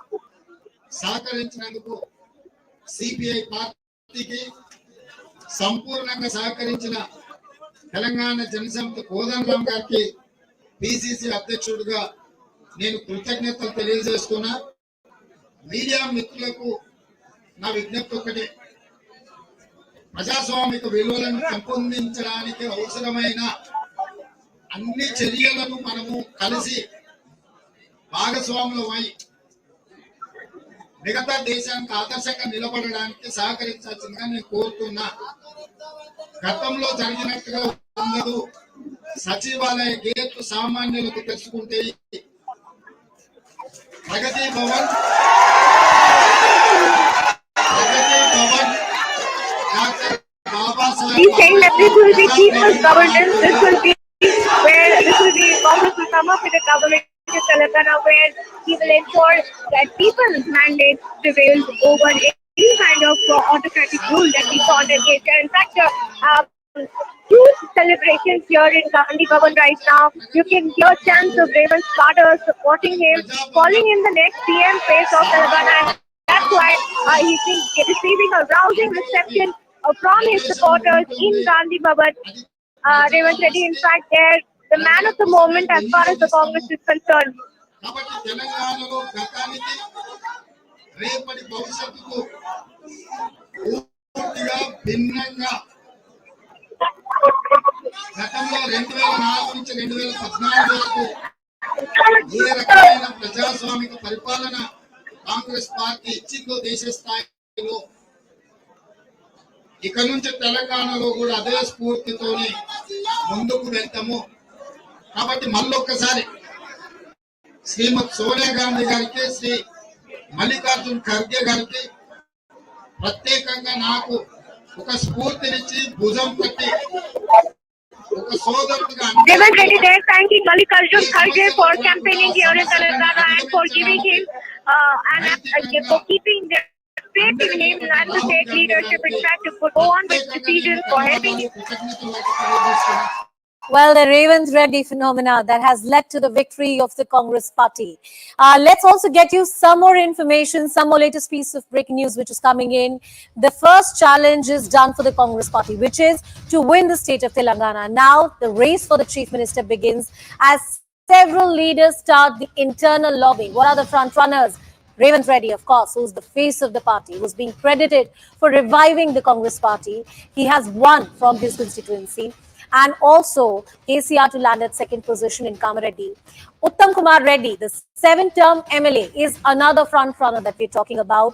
We also have another key Dalit face, and that is Bhatti Vikramarika, who is one of the key leaders. He's the CLP leader.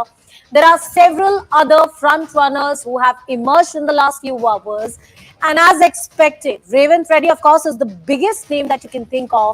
But there are other leaders too who are lobbying for a position for the chief minister. The huddle will start within the Congress party. They are talking about the state of Telangana. It has been a rather interesting election for the Congress party. A party which was historically opposed to the formation of the state, bore the brunt of it with its decimation, now coming back to power.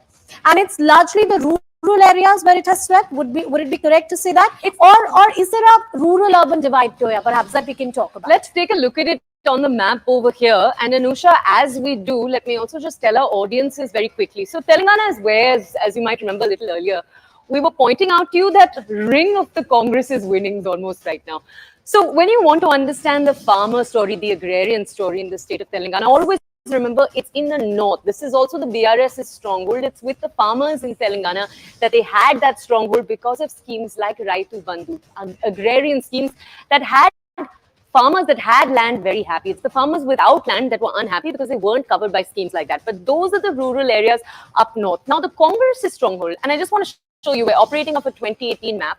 The Congress's stronghold has always been this region. This is where A Revanth Reddy has run from, and we're going to talk a little bit more about this. But to Anusha's question right now, where has the Congress made its big winnings? Let's take a look. Let's go to this entire election where you have, as you can see over here, that Congress ring. So the southern region that the Congress now has, along with the region it previously had, and over here, the BJP. It's important to point out the BJP had 1 seat in the last elections. They've upped their numbers too, and that has allowed, as you can see, for some coming in here, some smallness over here when it comes to what the BRS's share has finally been.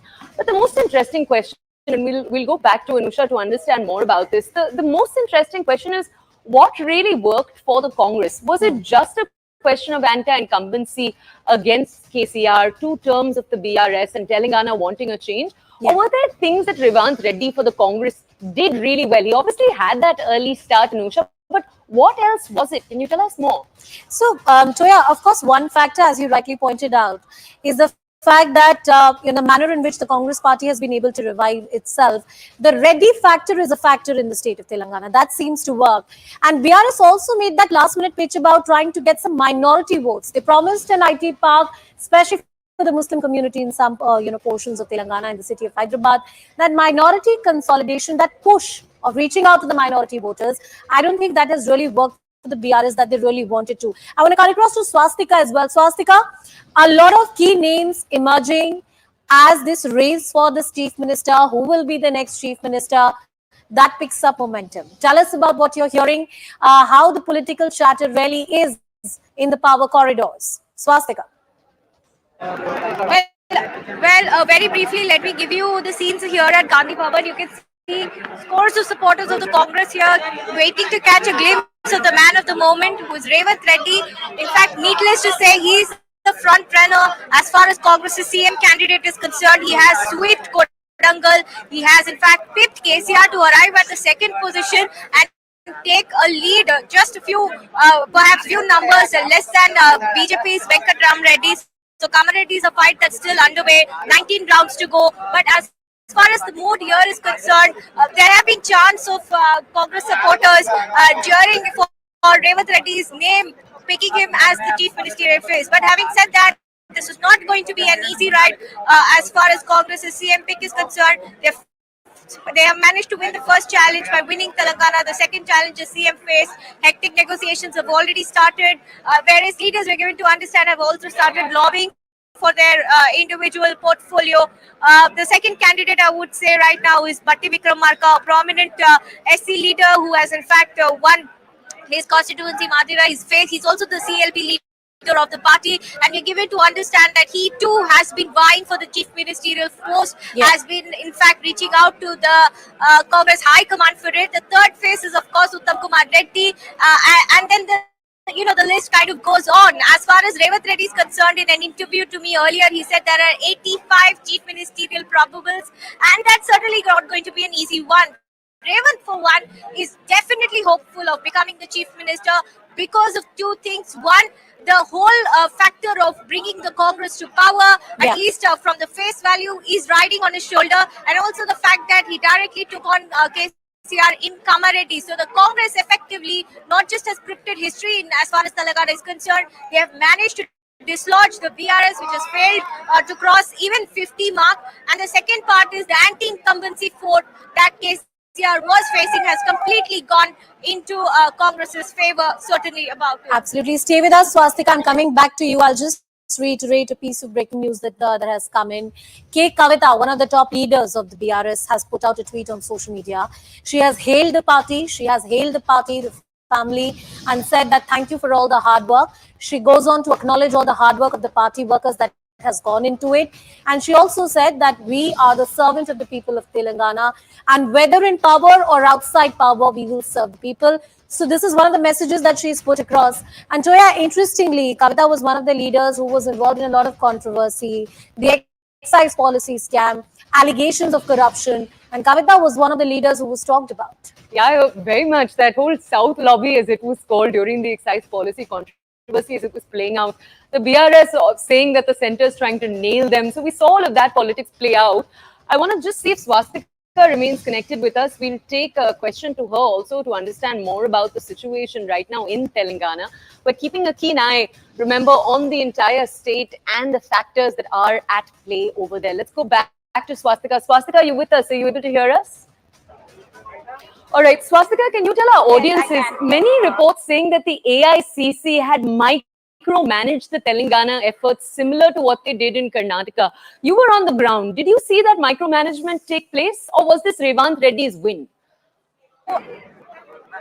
No, absolutely. There are multiple factors, and if you ask me as a reporter, I don't think Revanth Reddy alone can be though he's the face of the party as far as Telangana is concerned here, but he cannot be the only factor for the Congress's resurgence.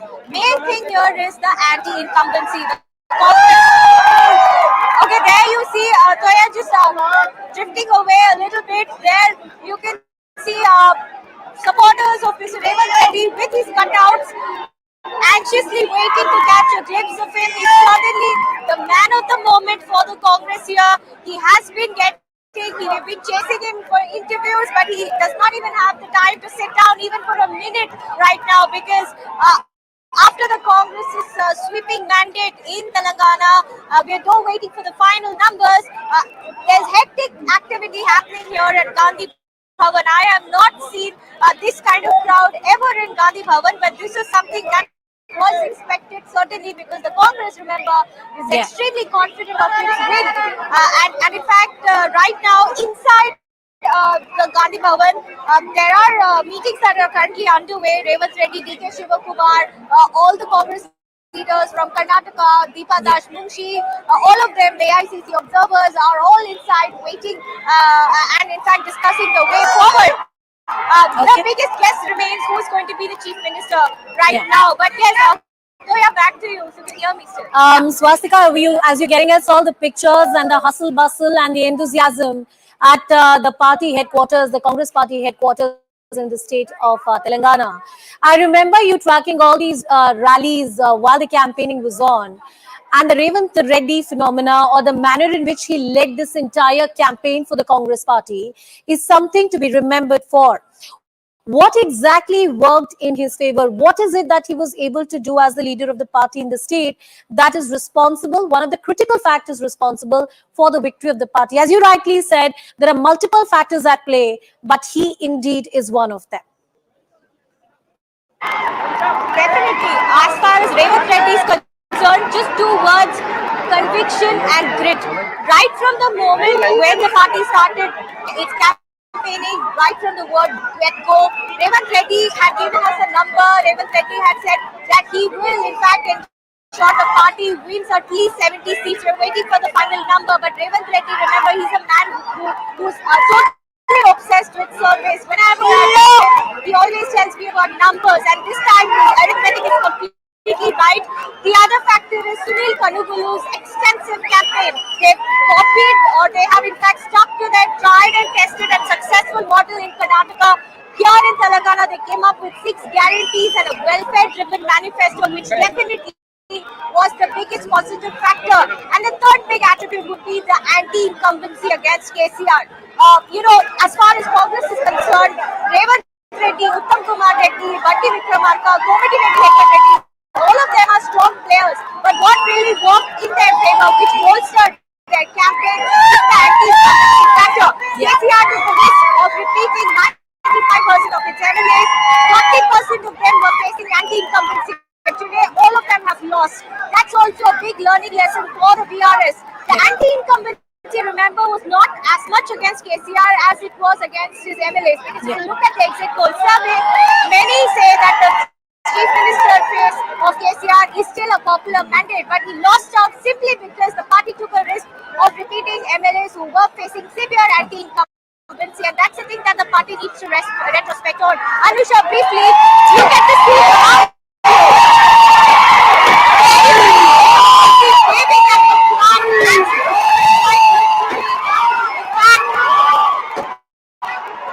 historic scenes at Gandhi Bhavan here, where the Congress has swept to power, and Revanth Reddy there receiving a resounding welcome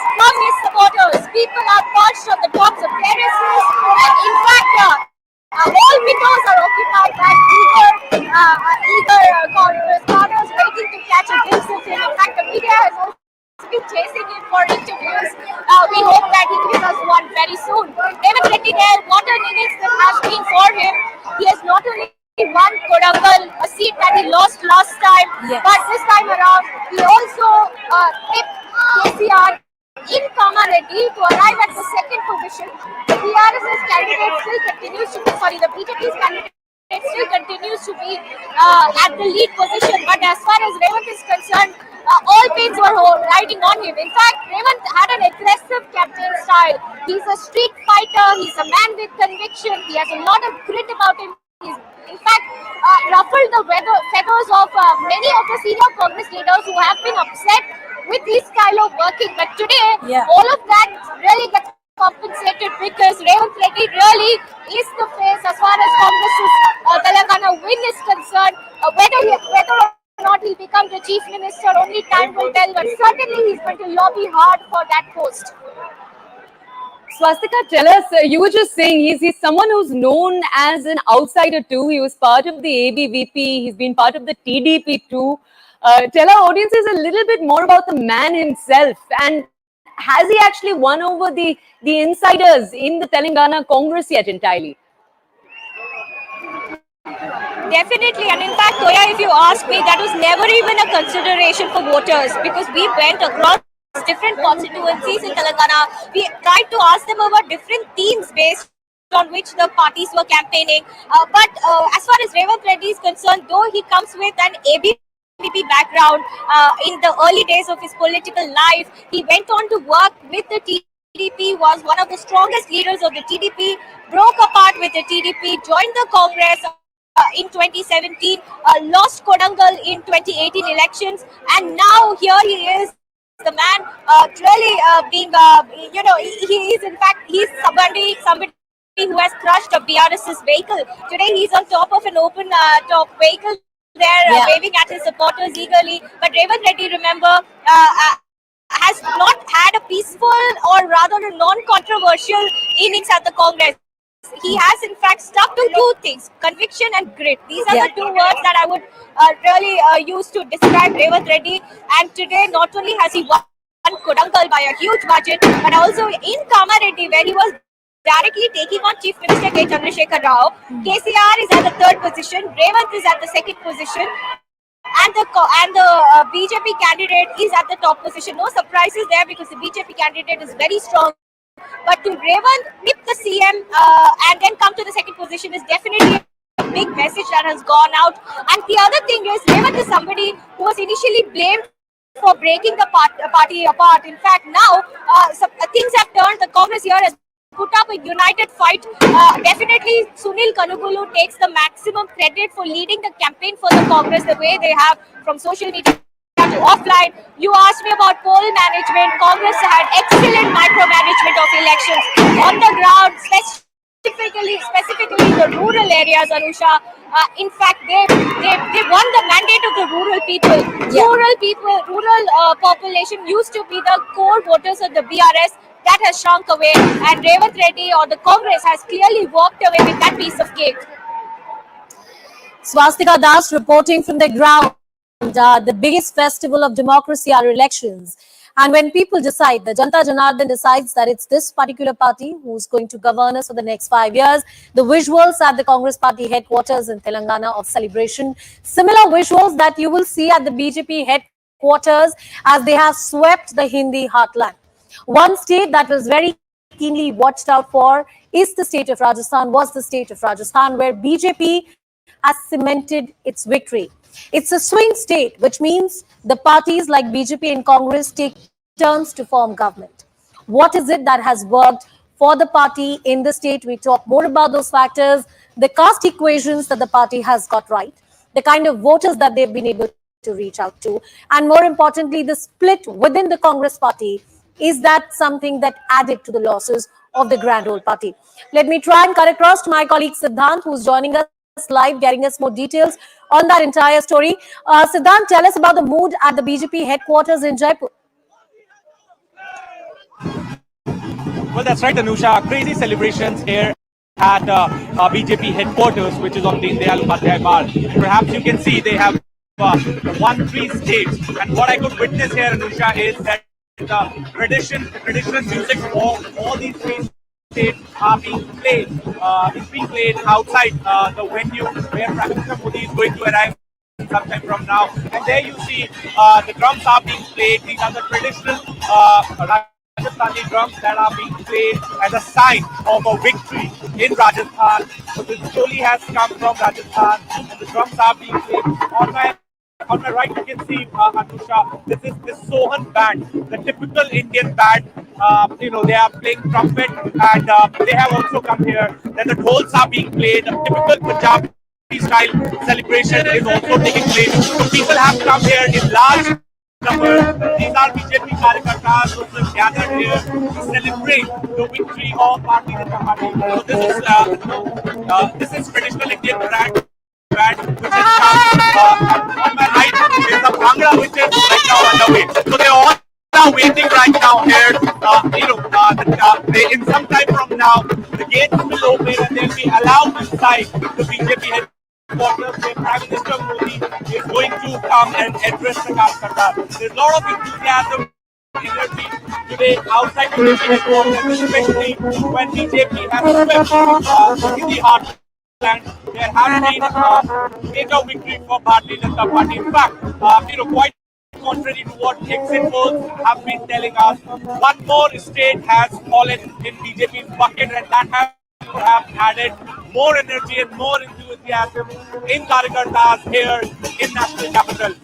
We can expect Prime Minister Modi to come here in some time from now, where he will celebrate, where he will participate in celebration, and perhaps he's also going to Karyakartas. Back to you. Siddhant Mishra getting us all those details. Well, the hustle bustle and those visuals you see on your screen, Vasundhara Raje Scindia, the Rani Sahiba from the royal family of Rajasthan, one of the key faces for the state of BJP, for the state of Rajasthan from BJP, and somebody who's a front runner for the party for the post of the chief minister.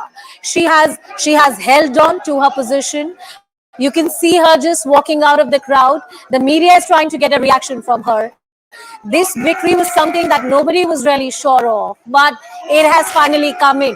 She is indeed one of the strongest leaders within the party right now. And would the central leadership once again put their faith on Rani Sahiba? That's a wait and watch. And Toya, as we talk through these visuals, what a fantastic victory it has been in the state of Rajasthan for the BJP. I'll go back to Toya on the magic wall in just a bit. Arun Dhanta is also joining us on the broadcast. Arun, what kind of celebrations? We just had the visuals of Vasundhara Raje Scindia as well.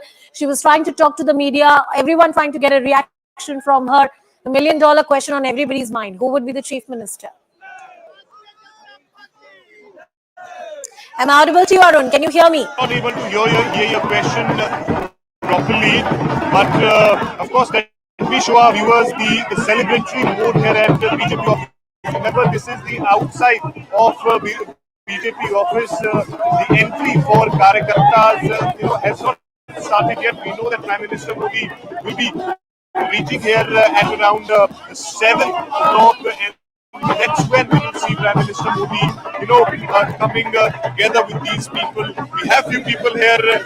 आप कहाँ से हैं? क्या नाम है? मैं दिल्ली से हूँ।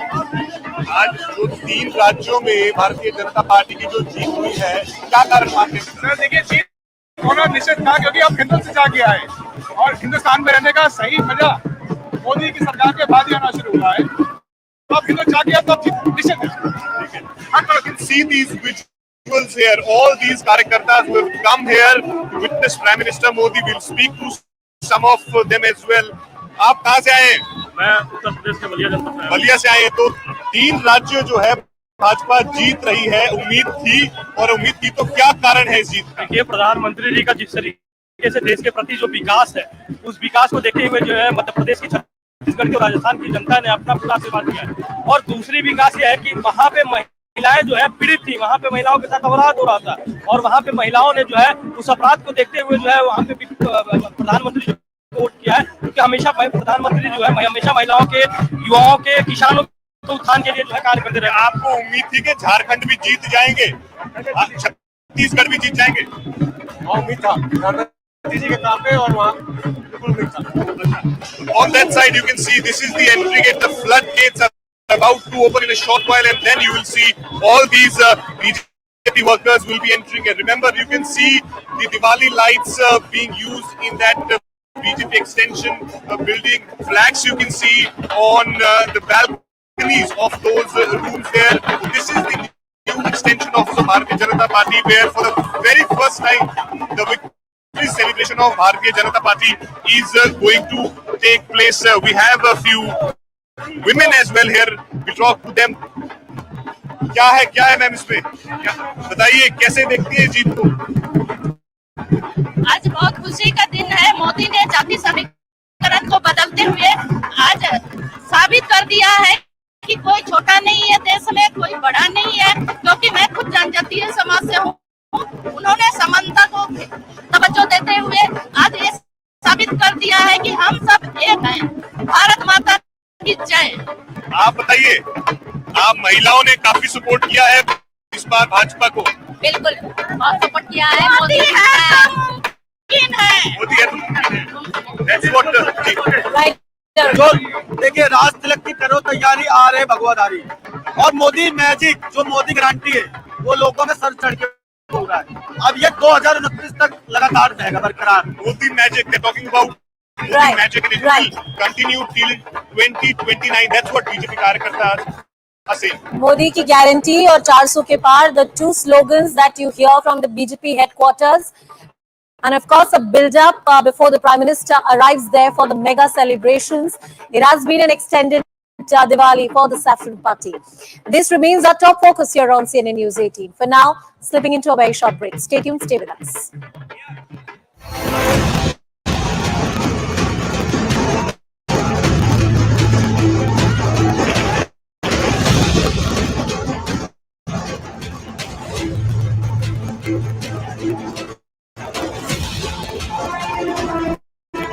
मध्य प्रदेश के मन में मोदी, मोदी जी के मन में मध्य प्रदेश।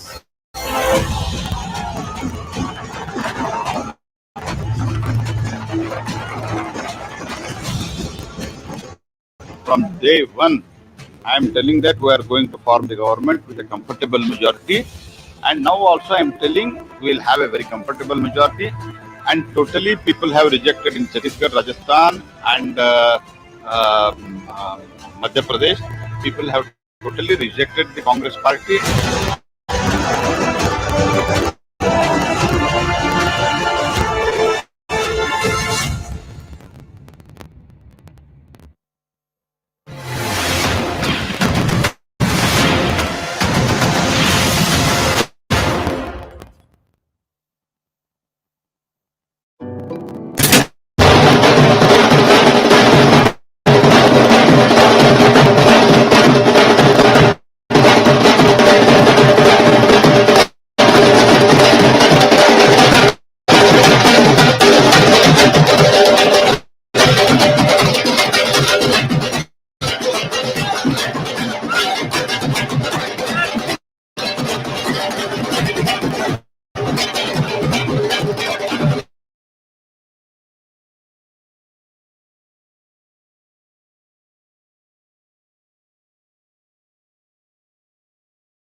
श्रीमान नरेंद्र मोदी जी एमपी के मन में है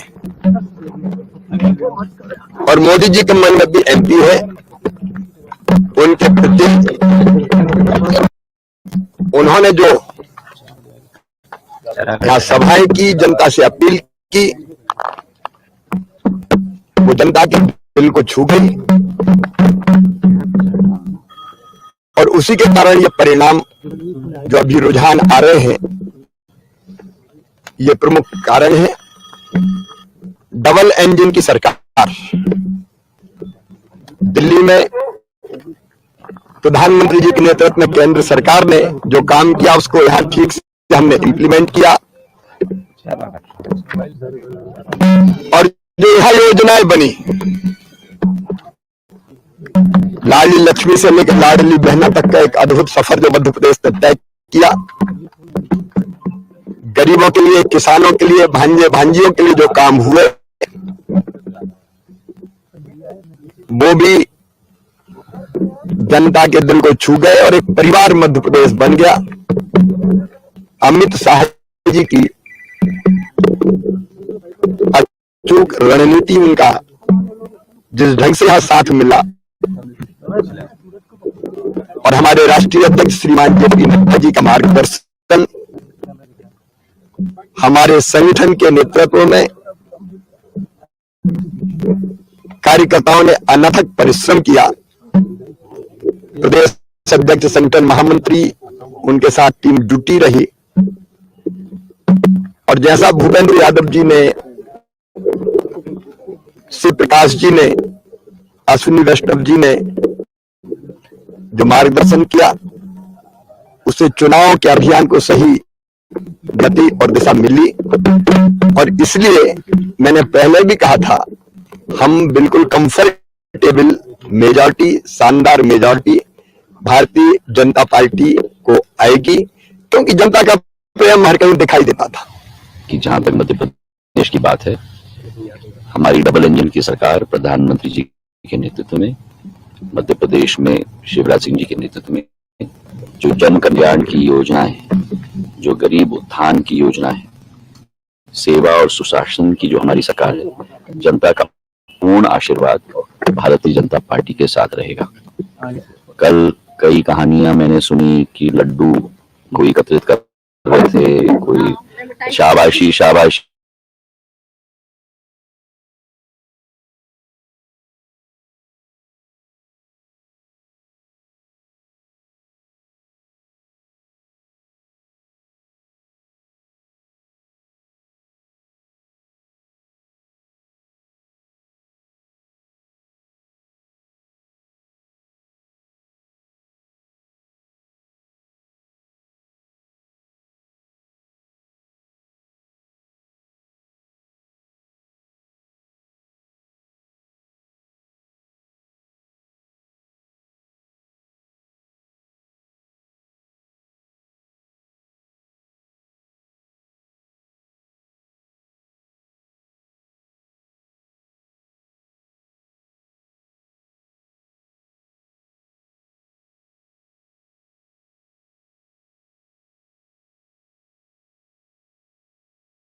Narendra Modi, Amit Shah, and JP Nagar. That's been my experience of covering this party and this government over the last decade. Absolutely, Pal. Especially in the Hindi heartland, it's a wave of sort. It's a saffron wave. There is no other way to put it. Interestingly, in all the three states, there was no clear chief minister face that was put by the BJP, and that has been the trend for the party in multiple elections. Brand Narendra Modi, that has worked for BJP. It has delivered on the ground. That's a thumping message ahead of 2024. It can actually tell you that one man's persona and one man's personality, Anusha, has such an impact over the last 10 years across multiple elections. Of course, yes, the BJP has lost some elections, but they've won more elections than they have lost. They've won two fantastic elections in the Lok Sabha, and the third one is in the next few months. So the brand Narendra Modi stands unblemished. It stands popular amongst people. He's the one who's been the major crowd puller. He's been somebody who's been able to convince people on very, very difficult decisions, including demonetization, among the others. He is somebody who the party characters have immense faith in, and more than anything else, the public of the country have faith in him, and that's the reason his party, one after the other, has been able to get wins after the other. And obviously, that this time around, all of us have been calling these elections as the semi-finals. Probably semi-finals have gone to the BJP this time around, and of course, the way it will be for the mega finals, where of course the captain of the team will again be Narendra Modi. One particular question, because you traveled across the Hindi heartland. You were a part of our team of reporters who traveled and got a sense. Women voters. We're talking about it here from the studios about how critical women voters have been. Multiple netas, mantris from the BJP have reiterated कि मातृ शक्ति ने हमें बहुत समर्थन किया है. The women have supported us a lot. How critical have the women really been? And they will be important even in 2024.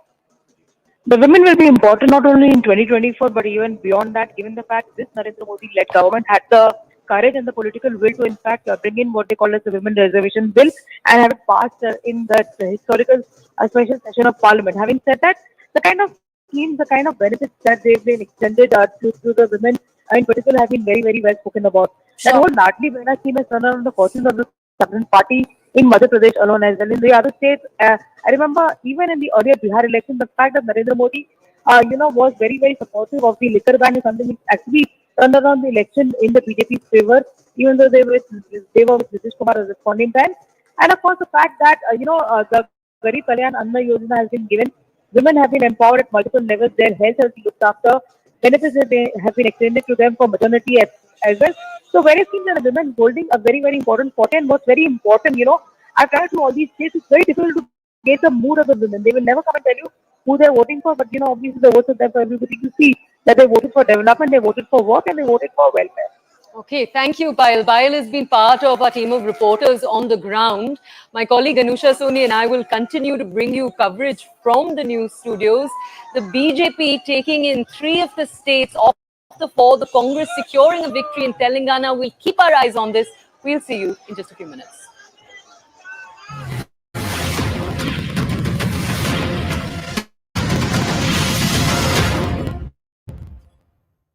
जैसे नहीं है, हमारी कांग्रेस नहीं टूटेगी, वोटिंग नहीं होगी,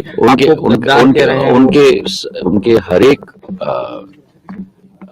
बद्दुआ का मैं स्वागत करता हूं और दिग्विजय सिंह जी को मैं अपने तरफ से अपने दिल की गहराइयों से मैं उनको शुभकामनाएं भी देता हूं. ठीक है, थैंक यू सर. तो इस वक्त हमारे साथ सबसे बड़े दंगल में बातचीत करने के लिए मध्य प्रदेश में भोपाल में जो बीजेपी के अध्यक्ष हैं वीडी शर्मा इस वक्त हमारे साथ है. हम उससे समझते हैं सर, क्या ये मतलब आपका जाहिर तौर पर आपका दावा है कि मध्य प्रदेश में बीजेपी की सरकार मध्य प्रदेश में भारतीय जनता पार्टी की प्रचंड बहुमत की सरकार बनेगी? ये कोई हमें न घमंड है न गुरूर है.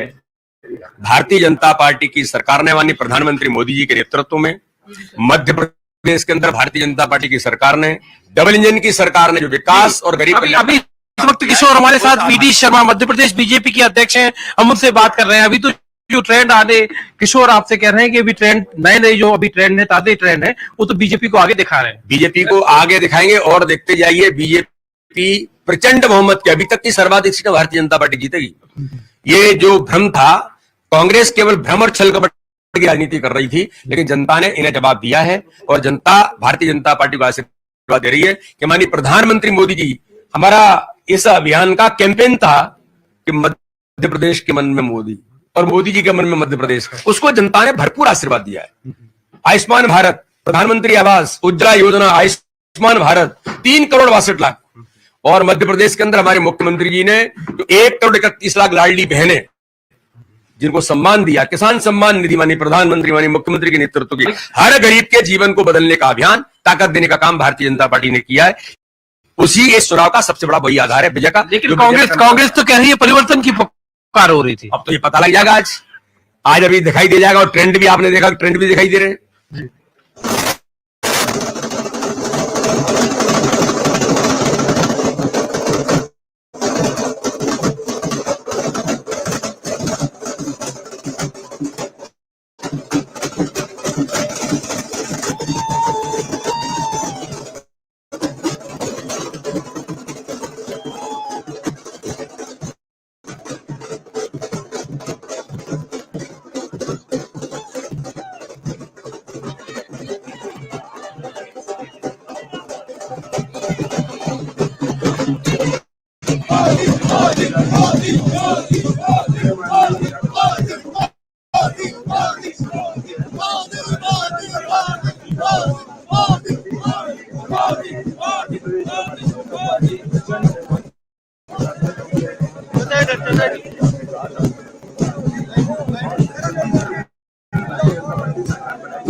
राजस्थान की जनता ने ये चुनाव होकर के कांग्रेस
जो परिणाम सामने आए वो बीजेपी के फेवर में नजर आ रहे, क्या कहना है आपका? देखिए, भारतीय जनता पार्टी इस चुनाव में प्रचंड बहुमत के साथ जीतेगी। मैं पहले दिन से आप सबसे कह रहा था, अभी तो और इंतजार करिए। ये तय मानिए कि जादूगर का जादू खत्म हो गया है, तिलिस्म टूट गया है और राजस्थान की जनता ने हकीकत पर वोट किया। मध्य प्रदेश में भी आगे चल रहे हैं। मध्य प्रदेश में भारतीय जनता पार्टी प्रचंड बहुमत के साथ में 2/3 बहुमत के साथ सरकार में आएगी, हमने कहा था। प्रचंड बहुमत के साथ में 2/3 बहुमत के साथ सरकार में आएगी, हमने कहा था। और छत्तीसगढ़ में भी भारतीय जनता पार्टी सरकार बनाएगी, आप देखते रहिए। सर, जिस तरीके से बात करें करप्शन और महिलाओं के खिलाफ जो इस तरीके से लगातार यहाँ पे क्राइम थी, लगता है वो सब जो है देखिए, राजस्थान की जनता ने ये चुनाव मुखर होकर के कांग्रेस पार्टी को सत्ता से निकाल करके फेंकने के लिए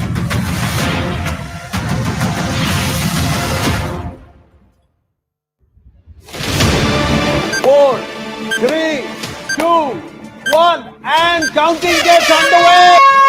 First lead, Rajasthan. Madhya Pradesh is also reporting one lead. This is going to be a decisive election, whichever way. The Congress is opening its account in Hyderabad city. Congress victory in Telangana to me is the real one to watch out for. Alert that is coming in is that the incumbent Chief Minister Bhupesh Baghel is leading. मेरे को थोड़ा रास्ता चाहिए. We are building a highway here because we got something unique coming through. The BJP has taken a lead in Chhattisgarh. See, Madhya Pradesh, BJP has the ability to beat anti-incumbency, but the Congress cannot retain its own states. This is because of the Modi factor. 3 out of the 4 big states right now, the BJP is leading. Mamaji factor has worked and the Modi factor has worked. Whopping 49% for the BJP. Mukhyamantri banenge aap?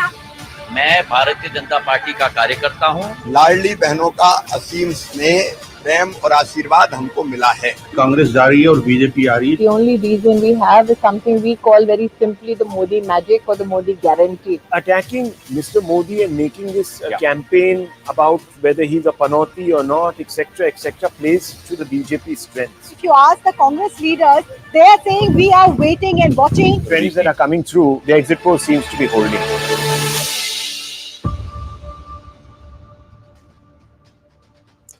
Well, the semi-final, 3-1, 3 to the BJP, 1 to the Congress party. Some latest news coming in. Ashok Gehlot has taken to social media. He's put out a statement. I'm quoting him right now. We humbly accept the mandate given by the people of Rajasthan. This is an unexpected result for everyone. This defeat shows that we are not completely successful. Right now, Mr. Gehlot is speaking. Let's cut across. Message नहीं दे पाए।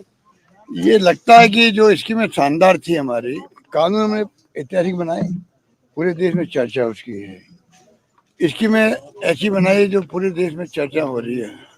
पहली बार राजस्थान की चर्चा हिंदुस्तान के हर राज्य में होती है और गारंटी थी वो शानदार थी। उसके बावजूद भी जो नतीजे आए हैं तो चौंकाने वाला। क्या मानते हैं ऐसे? मध्य प्रदेश में वोटर नतीजे आए हैं, इसलिए जब 3 राज्यों में ऐसे परिणाम आए हैं तो मैं समझता हूँ कि ये एक सोच का विषय, एग्जामिन करने का विषय है कि क्या कारण रहे होंगे। थोड़ा इतना अभी तो आज तो नतीजे आ रहे हैं, अभी तक तो थोड़ा रुकिए, धैर्य रखिएगा, इसके परिणाम पता करें क्या कारण रहे होंगे।